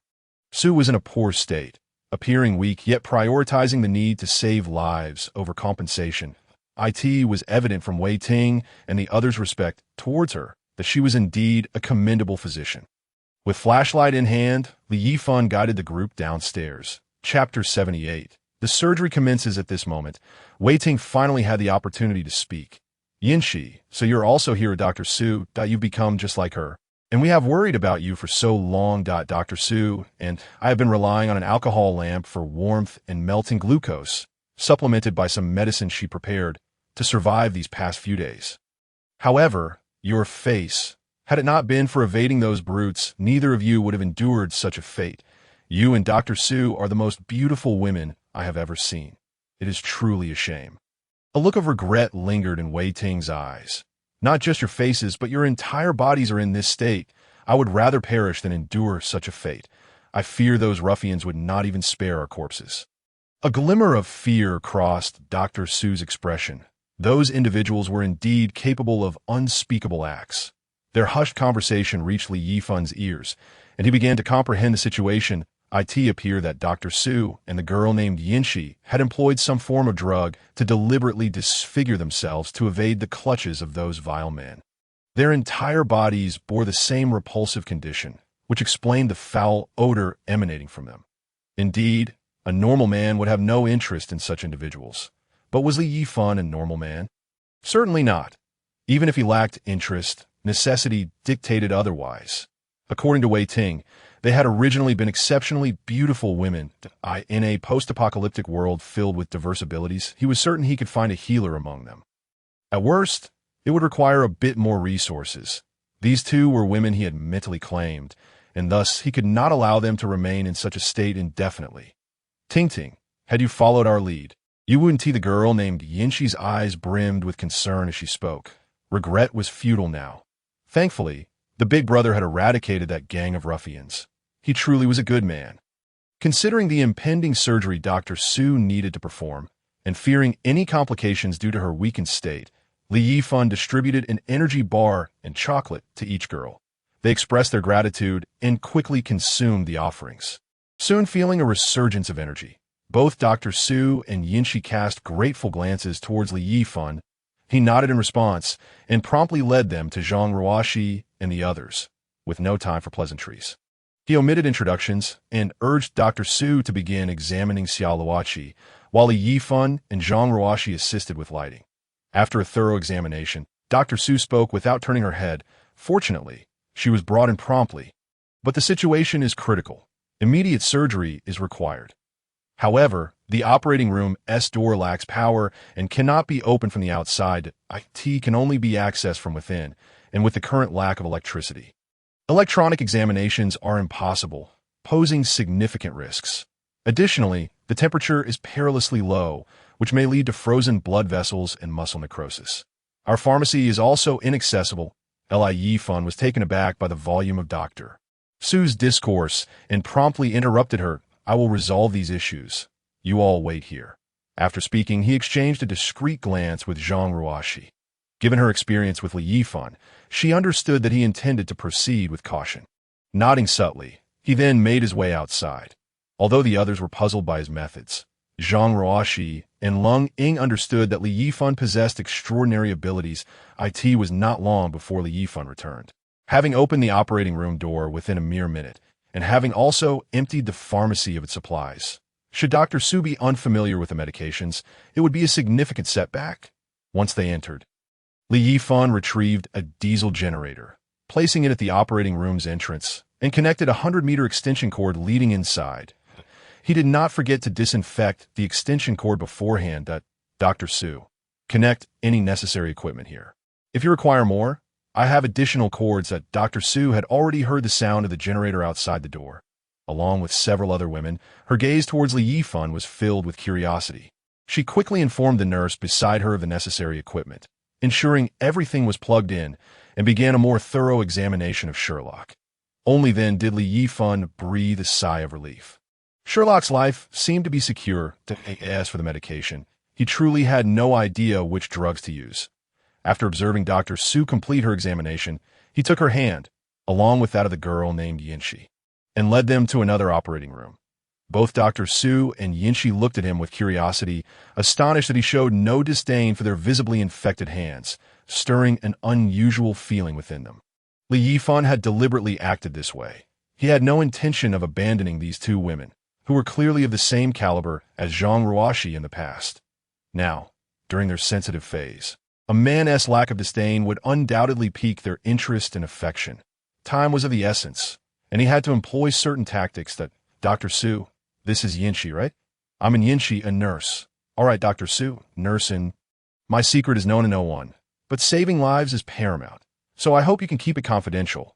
With that, Li Yifan laid out an array of medications on the empty floor of the operating room.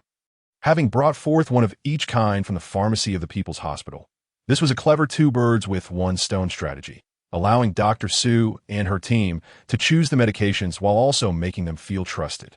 Revealing a secret meant to be kept hidden would surely move them to tears. Indeed, as they beheld this miraculous scene, both women's eyes widened in disbelief, genuinely touched by Li Yifan's trust in them despite their current state. They saw him as their savior, their eyes filled with gratitude. However, given the urgency of the situation, both women wisely refrained from asking further questions and promptly began selecting medications from the floor. Dr. Su quickly chose her medications and requested additional supplies from Li Yifan. Casting a curious yet grateful glance his way, she hurried back to the operating room with the medications.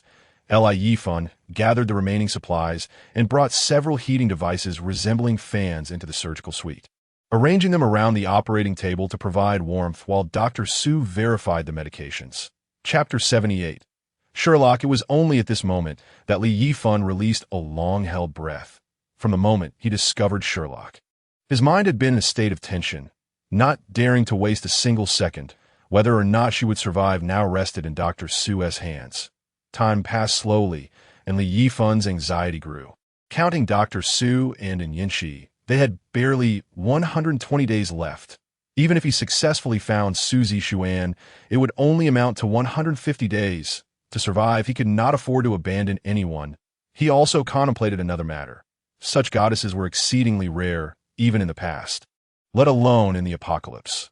Coincidentally, these divine beings were the objects of men's desires in such dire times that it was difficult for such individuals to survive intact. He needed to act swiftly to find allies, or he would not have enough time to ensure his own survival. Chapter 79. Successful surgery. Li Yifan had given careful thought to the matter of his lifespan, that if each person had only 30 days, it would be impossible for him to find so many extraordinary women. After extending his life through Zhang Ruoxi, he had formed a peculiar bond with her, evidenced by his ability to utilize psychic powers in advance. Therefore, could the question of lifespan also be shared subsequently? Or, after awakening her powers, could Zhang Ruoxi's lifespan be further extended? These were merely speculations he could not verify at present. He would have to wait for future confirmation. With only 5 days remaining until the black hole's eruption. In summary, the more individuals he could find to extend his life, the more time he would have for experimentation. Li Yifan had already devised several locations to explore, such as the Art Performance University in Pengcheng, film studios, and financial commercial centers. Although most university students had already succumbed to despair by their first year, those as beautiful as Zhang Ruoxi, with admirable character, would not easily give in to hopelessness. Thus, it was more prudent to take chances in such places rather than searching aimlessly. Darling, don't worry. Officer Xiao will be fine. Observing Li Yifan's furrowed brow, Zhang Ruoxi gently reassured him. Her beautiful eyes, filled with tenderness, contrasted sharply with her past demeanor as a "but I'm fine," Li Yifan replied, regaining his composure as he watched Dr. Su and her team operate on Sherlock. He noticed that Dr. Su had donned a pair of glasses, indicating she was likely nearsighted. Since surgery required her to remove her blanket, Li Yifan realized that Dr. Su had quite an impressive figure, albeit marred by scars on her hands and neck. Chapter 79. Su lying after 3 hours of intense rescue efforts. Dr. Su finally exhaled deeply and addressed Li Yifan. The surgery went smoothly. Now, we just need to ensure she receives proper nutrition and can recover in peace. Li Yifan's eyes lit up at her words, filled with joy as he looked at Dr. Su. Thank you for your hard work. Dr. Su, I am truly grateful and no need for thanks. This is my duty as a doctor. My name is Su Lying. You can simply call me by my name. No need for formalities. Meeting under such circumstances is a kind of fate. Dr. Su's loquacious nature left Li Yifan both amused and exasperated. Conversely, Zhang Ruoxi found Su Lying's personality quite endearing. She shot a questioning glance at Li Yifan, and upon receiving a slight nod, she smiled radiantly, leaving Wei Ting and the others awestruck, as if the entire room had brightened. Lying, I hope you don't mind me calling you that. I'm Zhang Ruoxi, and I appreciate you saving our friend. You can call me Ruoxi. Unlike with Li Yifan, Zhang Ruoxi did not exhibit her usual warmth towards others. Her authoritative demeanor resurfaced. Nevertheless, she showed no distaste for the unpleasant odor emanating from Dr. Su and Yanxi. Instead, she extended her fair hand. Su Lying gazed at Zhang Ruoxi's delicate hand, feeling a tinge of sadness at her own appearance. Once, she had been as stunning as Zhang Ruoxi. Yet now she found herself in a state she found repugnant. She shook her head, repeatedly apologizing. I'm sorry, Ruoxi. I can't be seen with you in this condition. To her surprise, Zhang Ruoxi abruptly took hold of her hand, and Su Lying found herself unable to pull away. Reluctantly, she allowed Zhang Ruoxi to grip her hand, feeling deeply moved. Neither Zhang Ruoxi nor Li Yifan had shown disdain for a foul odor or unsightly appearance. Zhang Ruoxi looked at Su Lying with a gentle smile. Her thoughts were simple. In such chaotic times, injuries were inevitable. Having a doctor like her was tantamount to gaining another life. She was already beginning to strategize for Li Yifan's future, ensuring that every available talent could support him in managing the members below. Zhang Ruoxi's gaze shifted towards Yanxi, observing her similarly scarred visage. With graceful strides, she approached her, taking her hand and sitting down to engage in friendly conversation. At this moment, the women began to introduce themselves, gathering around the heating devices to exchange stories. Yifan watched all of this unfold, silently admiring Zhang Ruoxi's commanding presence. Indeed, she was a true leader. The other women found themselves overshadowed by Zhang Ruoxi, making the space feel like her domain. Not wishing to interrupt, Li Yifan shifted his focus, searching for a place to sit. The thoughtful Lung Ying moved a chair over for him, even before he could speak.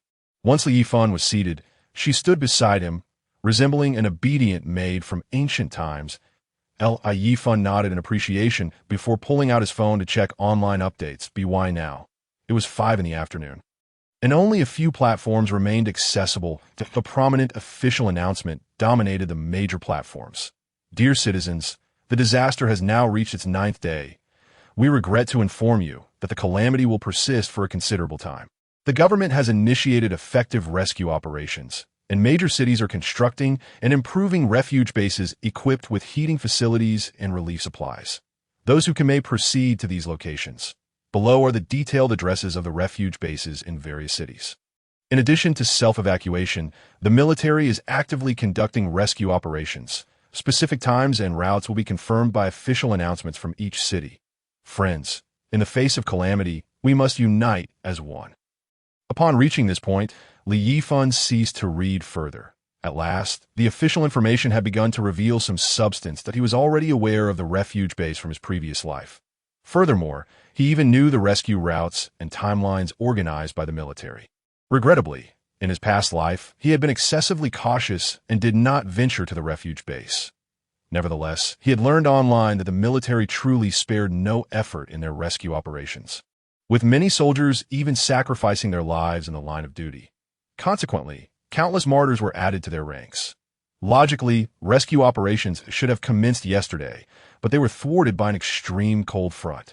It was only today, as temperatures finally began to rise, that the military hurriedly organized their rescue efforts. Point one cannot deny that, at all times, soldiers serve as the most steadfast support for ordinary citizens.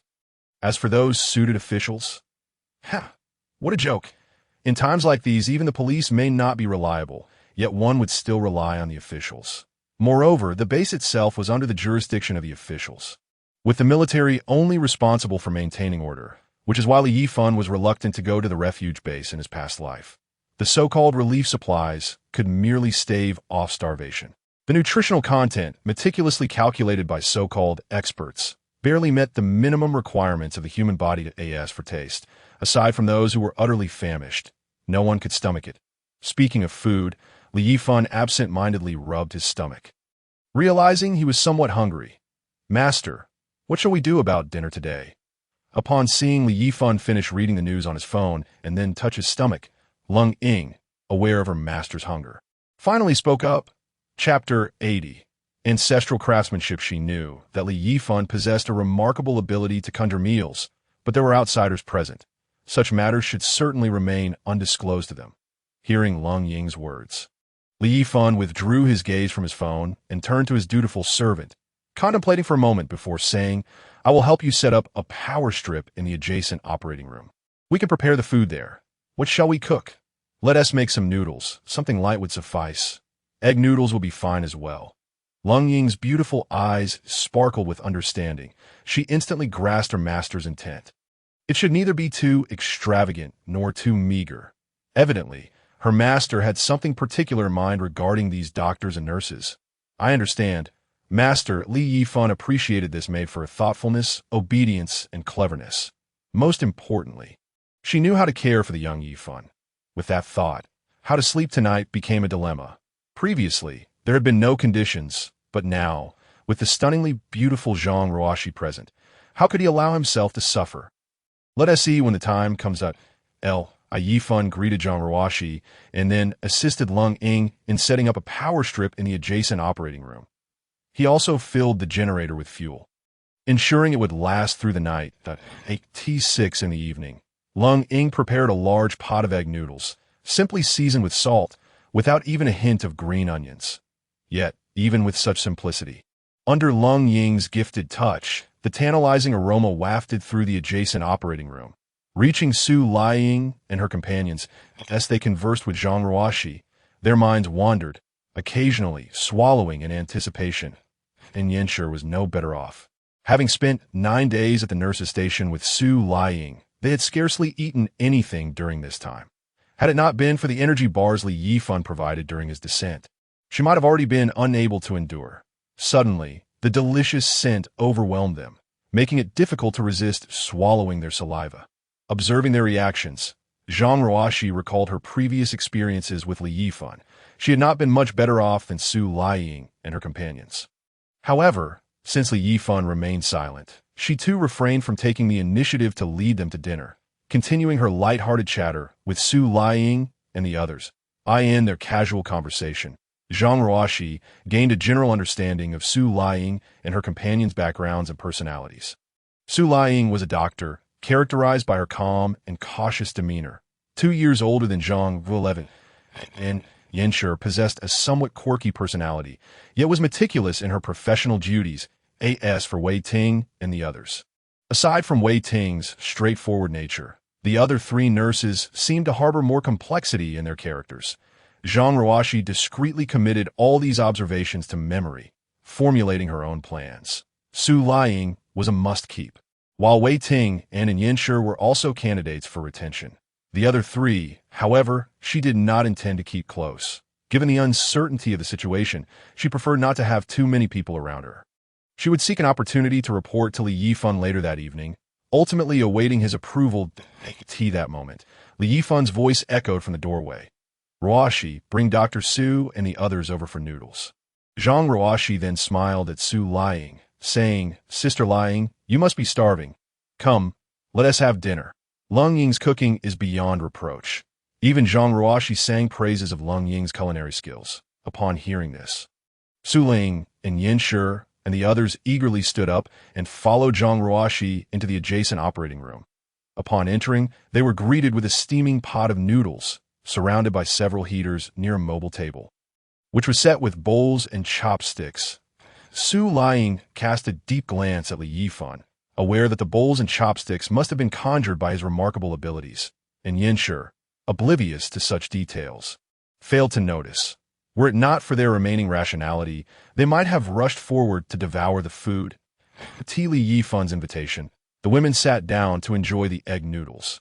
Fortunately, as medical professionals, they understood that after so many days of hunger, indulging excessively could lead to complications. Thus, they ate at a measured pace. When they had finished, everyone sat back, satisfied, and let out contented belches. "These noodles are exquisite. This is the best I have ever tasted," Su Lying exclaimed, rubbing her stomach, finally relishing a hearty meal after so many days. Li Yifan chuckled. "My noodles are even better, a family recipe. You must try them sometime." Su Lying and in Yin Shi's eyes sparkled with intrigue. "Really? We must have a chance to sample your culinary skills." Their curiosity towards this mysterious and extraordinary man was evident. However, they failed to notice the peculiar and resentful glimmer in Lung Ying's beautiful eyes as she overheard their conversation. "Master, are these noodles truly authentic? Are you sure it's a family recipe? I wonder when Master will finally be able to face me directly." At T8 in the evening, Li Yifan arranged for Su Lying and the others to spend the night in the operating room designated for Xiaoluoqi. Since Xiaoluoqi was still attached to N4, they needed to monitor her and change her dressings throughout the night, making it more convenient for them to stay here. The blankets were to be fetched by the nurses from the inpatient building, and the beds were the operating tables, which they would have to make do with for now. Fortunately, with heaters present, it wouldn't be too cold, although the discomfort of overheated skin was inevitable. Li Yifan, however, would not compromise on his own comfort. He laid out 3 2-meter mattresses on the floor, the kind with springs, each 20 centimeters thick. Stacked together, they resembled a proper bed. The blankets and bedding were of high quality, and Lung Ying meticulously prepared the sleeping arrangements. She even set up 100 electric kettles to boil water simultaneously, allowing for a thorough bath. After Lung Ying finished all these tasks, she smiled sweetly and prepared to curl up beside Xiaoluoqi for the night. With the electric heater, she would be safe from the cold. Lung Ying's obedient and considerate nature was endearing, and this time, Li Yifan did not require her to set up a separate bed. They would share. Lung Ying was thrilled, jumping with joy. What a handsome man and a beautiful woman.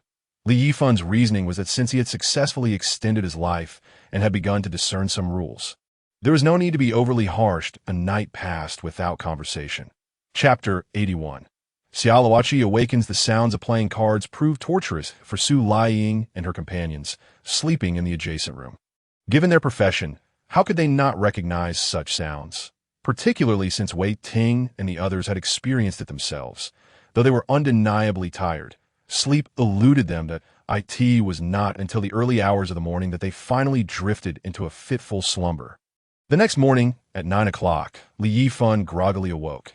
Upon opening his eyes, he realized that the heater had mysteriously turned off at some point during the night, snapping him to attention. The heaters were all connected to the same generator, and although he had slept comfortably, he couldn't risk letting Xiaoluoqi freeze to death. Li Yifan hurriedly got up, which startled Zhang Ruoxi and Lung Ying awake. The darkness enveloped them, leaving them unaware of the time. The eternal night slowly revealed its torment upon humanity. People could hardly distinguish between day and night, their biological clocks thrown into disarray. "Darling, Master," they both called out simultaneously. "The generator has stopped. I'll go check." "Lung Ying, please prepare breakfast." "Yes, Master." Lung Ying soon awakened, swiftly reaching for her clothes. Li Yifan retrieved a rechargeable desk lamp to illuminate the space for the two women. The sudden brightness caused Zhang Ruoxi to blush. The previous night's competition had been utterly wild. Now, reflecting on it, she couldn't fathom how she had agreed to such madness. Yet, Lung Ying smiled sweetly, her gaze towards Zhang Ruoxi brimming with excitement. even if Li Yifan were to threaten her with a knife at her throat. She would refuse to leave, let alone betray him. However, without Li Yifan's permission, she would never dare to lay a hand on Zhang Ruoxi, shouting, "Hurry and brush your teeth. What you did to me yesterday could make you sick." Zhang Ruoxi instructed. "Yes, Ruoxi Jia." Lung Ying replied obediently. This was also why Zhang Ruoxi felt somewhat helpless. Lung Ying's compliance made it difficult for her to express anger. Li Yifan added fuel to the generator and restarted it before heading towards the operating room, where Xiao Luoqi was located. Upon entering, he found Yinxi and her companions examining Xiao Luoqi. "Dr. Su, how is my friend doing? I slept so deeply last night that I forgot to refuel the generator. I didn't even notice when the power went out." Li Yifan inquired. Upon seeing him, Su Liying's gaze held an indescribable significance, though she still greeted him with a smile. "It hasn't been long, only a few dozen minutes. The patient has already woken up, and we are currently conducting an examination." Su Liying leaned closer to Xiao Luoqi and whispered, "This is the person who saved you. Without his timely intervention, you would have lost your life." Xiao Luoqi opened her eyes. Curiosity piqued about who had rescued her, but her weakness prevented her from sitting up. As Li Yifan approached her side, she recognized him in an instant, disbelief washing over her. During the plane crash, she had no awareness of where she had landed. What a coincidence it was that she had been saved by Li Yifan. Receiving a directive from higher-ups, she and two teammates had set out to rescue a pivotal talent. However, their helicopter lost control en route, and they had assumed they were doomed. Unexpectedly, she had survived. "Officer Xia, it's been a long time," Li Yifan said, and Xiao Luoqi's beautiful eyes reflected a complex mix of emotions. Su Liying and the others looked on in astonishment, realizing for the first time that Xiao Luoqi was a police officer. It was their first encounter with such a strikingly beautiful officer. At that moment, Yinxi approached Xiao Luoqi to check her blood pressure. Xiao Luoqi gazed at Yinxi, her eyes filled with confusion and intrigue. She felt as though she had seen Yinxi somewhere before. Someone familiar and significant, yet she couldn't recall where. Shaking off her thoughts, she turned her attention back to Li Yifan, her expression intricate as she said, "Li Yifan, thank you for saving me. Can I speak to you privately?" Just then, Zhang Ruoxi, with her long, graceful legs, entered the room and overheard Xiao Luoqi's words. She had always been curious as to why Xiao Luoqi, a member of the special security team, sought out Li Yifan and was surprised that she had not given up. "Darling, has Officer Xiao awakened?" Zhang Ruoxi approached Li Yifan, naturally linking her arm with his, her beautiful eyes turning towards Xiao Luoqi. Only then did she carefully scrutinize Xiao Luoqi, confirming her beauty. This woman, as Zhang Ruoxi suspected, would undoubtedly be someone Li Yifan would want to keep close. Hence, she clung to Li Yifan's arm, asserting her position as the rightful partner.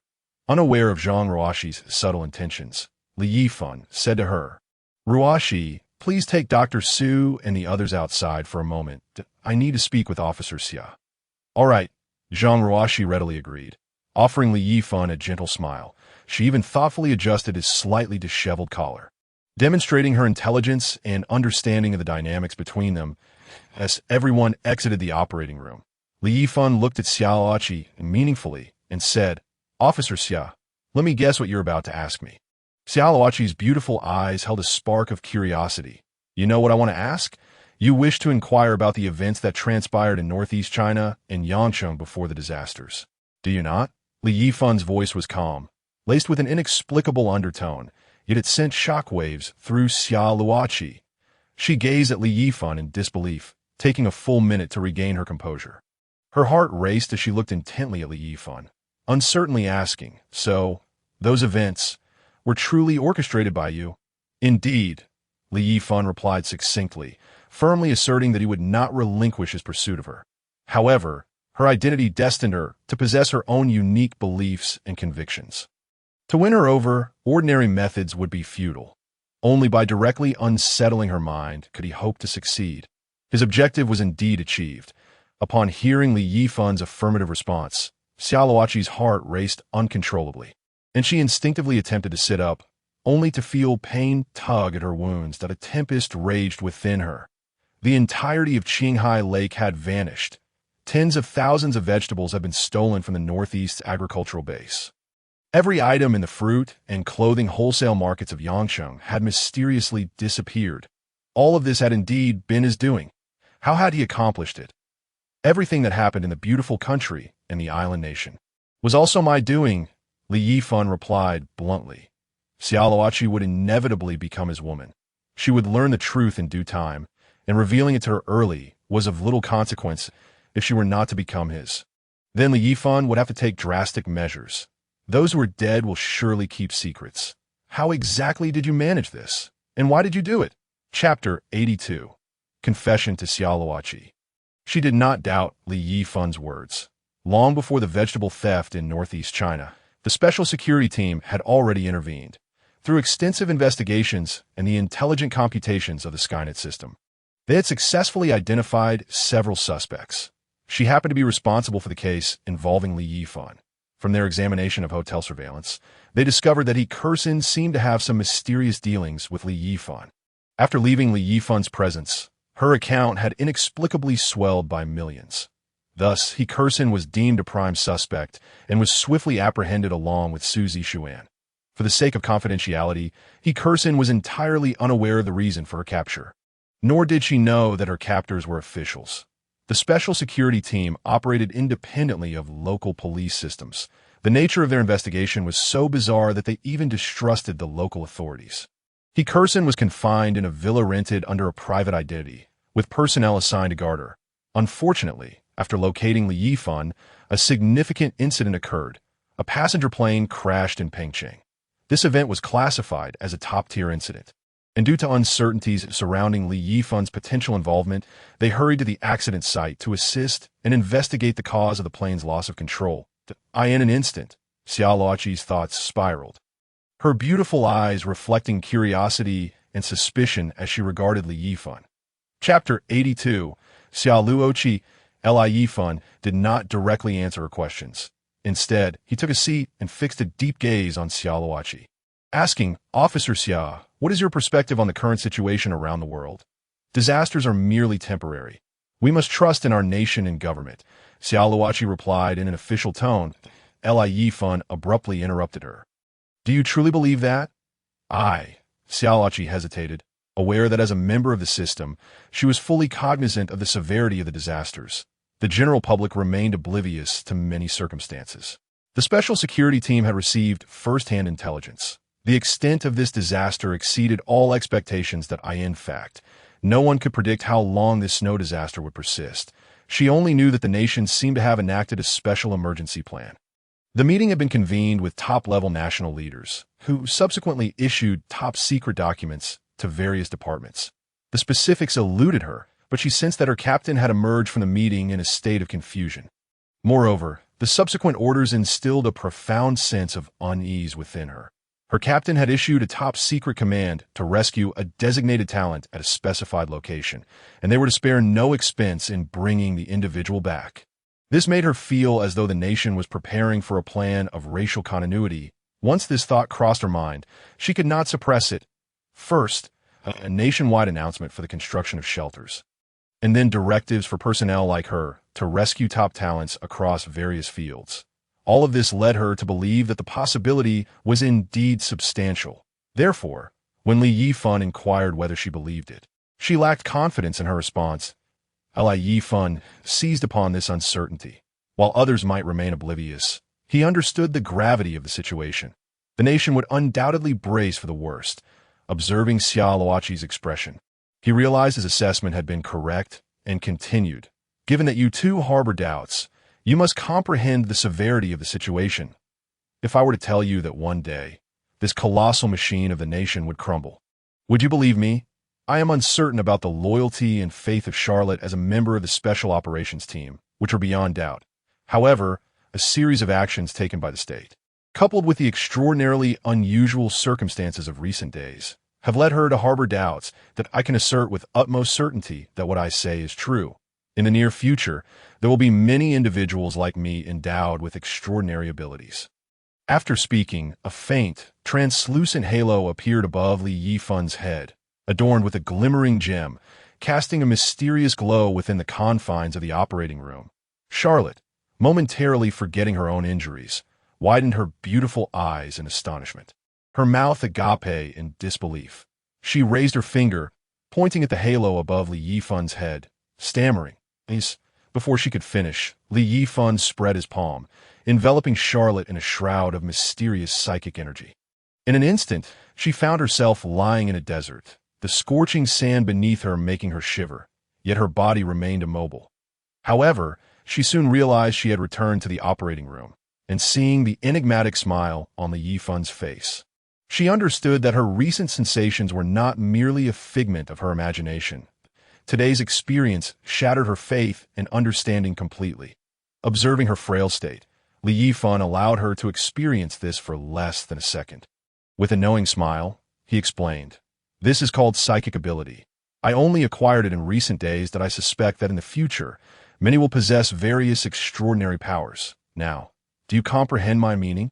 Charlotte nodded, partially understanding. "So, you achieved those feats through some remarkable ability. Is that correct?" Li Yifan non-committally nodded, his gaze still fixated on Charlotte. She looked at him with a mixture of emotions. "If what you say is true, the world will undergo a significant transformation. Why did you not inform the state of this situation beforehand?" Li Yifan regarded her with a peculiar expression, akin to one observing a fool, causing her to blush instantly. She realized she had posed a rather foolish question. "Now, tell me, why did you save me? Initially, I thought you were merely acting as a savior, but it seems your intentions are far from simple." Upon hearing this, Li Yifan felt a surge of delight. After such a lengthy conversation, this police officer had finally caught on that it appeared that his life could be extended yet again, though he maintained an outward demeanor of indifference. "I am not driven by great ambitions. I simply desire to live well and not be bullied. Therefore, I need reliable partners, and I require you to join my team, adhering to my every command." "Remember, it is any command," Li Yifan stated with utmost seriousness. Charlotte smiled brightly, unabashedly retorting, "What if I refuse? Then I will kill you without hesitation." Li Yifan's tone turned icy, and Charlotte did not doubt his words. Should she decline, he would undoubtedly take her life. He was a cautious man, deeply fearful of death, determined not to allow her to divulge his secrets to the state. The two locked eyes, remaining silent for a protracted moment. Finally, Charlotte sighed. "It seems I have no choice but to acquiesce. Officer Charlotte, I must remind you that I only extend my trust to my own people. I trust you understand my meaning." Upon hearing this, Charlotte's face flushed that moment. She recalled her initial encounter, having only glimpsed the photographs. Li Yifan felt that the situation was almost certain. The police records were far from the deceptive images found online. They were authentic, verifiable identities. After stowing away the communicator in the space of his watch, Li Yifan finally turned and exited the operating room to partake in breakfast. The meal was as simple as ever: egg noodles. Once breakfast was concluded, under the pretext of examining Sherlock, Li Yifan once again brought Su Liang and Yinshi to Sherlock's operating room, undergoing a process akin to that which Sherlock had experienced. Upon learning that the world was on the brink of monumental change, the two women, alongside the officer Sherlock, expressed their willingness to join the cause. Li Yifan, undeterred by their current appearances, confided his secrets to them. Deeply moved, both women resolved to follow this extraordinary man. Thus, Li Yifan successfully gathered 3 goddesses who could extend his life. From Zhang Ruoxi, he acquired psychic abilities that were undeniably exhilarating, far less laborious than any strategy or explanation could ever be. Nothing compared to the efficacy of an illusion spell. As noon approached, Zhang Ruoxi discreetly discussed with Li Yifan the matter of Wei Ting and the remaining nurses' decisions. Li Yifan too noticed that Wei Ting and her companions seemed to harbor ulterior motives. Upon their liberation, they had learned of the official establishment of a sanctuary, subtly implying a desire for Li Yifan to escort them there. In contrast to Li Yifan, they placed greater trust in the authorities. Observing Wei Ting, he sensed her reluctance to go to the refuge, yet she was unable to resist the persuasion of the other 3 nurses. Embarrassed, she sought Li Yifan's assistance for their journey. He readily acquiesced. The military's rescue route was not far from the hospital, and by midday, Li Yifan had delivered Wei Ting and the others to the designated location. leaving them with a modest supply of provisions. In doing so, he felt he had repaid their guidance, and from that point on, their fate was no longer his concern. Chapter 84. Return to the Imperial Hotel on August 25, 2025, the 14th day since the apocalypse began. At 9 in the morning, after 5 days of recuperation, Sherlock was able to walk with relative ease, provided he avoided strenuous activity. There were no significant issues, had it not been for his worry over Zhang Ruoxi and the others. Fearing for their safety in his absence, he would have sought out Su Zixuan the very next day. Ultimately, he managed to suppress his impulsive desire to depart. However, during these few days, Lung Ying and Zhang Ruoxi had learned to shoot. With Sherlock as their instructor, all three had made remarkable improvements in their marksmanship, especially Zhang Ruoxi, who seemed to possess a natural talent for firearms, prompting Sherlock to exclaim in admiration at her genius. Li Yifan, feeling competitive, questioned the merit of her talent against his own, having practiced one-handed shooting for 26 years. That evening, he engaged in a friendly spar with Zhang Ruoxi, the outcome being a decisive victory for Li Yifan. Zhang Ruoxi scolded him under her breath for his unscrupulous tactics, as she lacked a firearm and thus stood little chance of winning. During these days, whether Su Liying or Yinxi, each underwent a process similar to that of Long Ying. According to Li Yifan, only those who were entirely trustworthy could earn his complete confidence. Fortunately, with the presence of the enchanting Zhang Ruoxi and Lung Ying, despite their shyness, both women chose to accept this transformation, especially when they recalled Li Yifan's unwavering trust in them. Though their figures were undeniably striking, they were marred by festering wounds that emitted a foul odor. It turned out that Yinxi's resilience surpassed that of anyone else, leaving Li Yifan silently astonished. Su Liying remarked that this process was irreversible and that she could not remedy it herself. Yet thankfully, after bathing, the stench had finally dissipated. Li Yifan did not spare Sherlock. Believing that to gain trust, one must be entirely open to, of course, the three merely underwent a necessary transformation. Now, he intended to return to the Imperial Hotel, for beyond midnight lay the eruption of the black hole. There, he needed to unravel certain critical mysteries, the enigmatic treasure chest. After a quick breakfast, Li Yifan loaded Sherlock into the back of the snow-covered off-road vehicle. The 7-seater allowed for the middle and rear rows to be folded down, providing ample space for Sherlock. Zhang Ruoxi occupied the passenger seat, continuing to assist Li Yifan with navigation. Lung Ying and Yinxi settled into the middle row, while Su Liying took the rear, ensuring she could monitor Sherlock's injuries. The snowfall had ceased by the 5th day, with the accumulation reaching only the 2nd story of the buildings. Some road signs had become mere ground markers, while distinctive structures and large advertisements served as references. Navigating was not overly difficult. The biting wind howled as the vehicle slowly traversed the snowy terrain, its engine's roar piercing the stillness of the dark surroundings. The headlights illuminated the pristine white snow, creating a blinding glare. Zhang Ruoxi, her beautiful eyes fixed on the GPS, meticulously identified the nearby signs and buildings. "Darling, take a right in 200 meters. It's south the road obscured by the billboard when we came." Li Yifan remained silent, and after covering the distance, he deftly turned the steering wheel to the right. The billboard, now buried under snow, left only the tips of the ornamental trees flanking the road visible. The journey progressed smoothly, and by 10:30 a.m., they arrived at the Imperial Hotel. From the outside, the 20-story building glowed with light, standing out prominently against the pitch-black night. Li Yifan's heart raced with sudden realization. How could he have overlooked this detail? A widespread blackout. Yet here was illumination. One did not need to be a fool to deduce the implications. He usually kept the curtains drawn and rarely turned on so many lights. In his haste to rescue Sherlock, he had neglected to inform Li Taiju of this critical detail.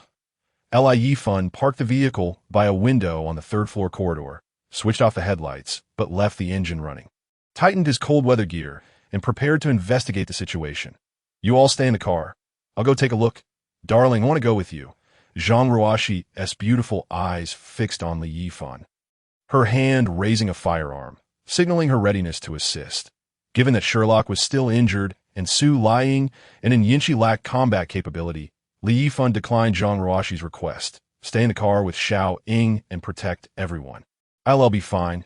Don't worry. With that, Yifan exited the vehicle and ascended the stairs step by step, drawing out his phone to message Li Taiju, only to discover that he had lost signal entirely. He had not checked his messages during the past few days, spending his days training Zhang Ruoxi and Lung Ying in marksmanship and his nights helping them refine their skills. Only now did he realize that his phone had inexplicably lost reception. With no other choice, he pocketed the phone, retrieved a powerful flashlight, and clipped it to his handgun, cautiously making his way upstairs. As he ascended, his heart grew heavier. The staircase bore signs of struggle, with bloodstains and debris that he was certain had not been present when he left. The higher he climbed, the more clutter he encountered, including fragments of concrete. Upon reaching the 20th floor, he found the walls in disarray, exposing the steel framework beneath in many places. Furrowing his brow, he carefully approached the door. Testing the doorbell, which he hoped would still function to be safe, he retrieved a stick to press the button. The moment the bell rang, a string of curses erupted from within. "Are you all done yet? Didn't I tell you I have hardly anything left? I absolutely will not open the door." Upon hearing that voice, Li Yifan's face paled, and his heart plummeted. It was a woman's voice. "Li Taiju, something has happened?" After a brief moment of contemplation, he switched off the flashlight and instantaneously teleported to the second-floor bedroom of the presidential suite. The second floor was empty, and he stealthily made his way downstairs. Li Yifan slowed his pace, even his breathing becoming deliberate as he cautiously listened for sounds from the first floor. Approaching the staircase, he peered outside, near the bar area.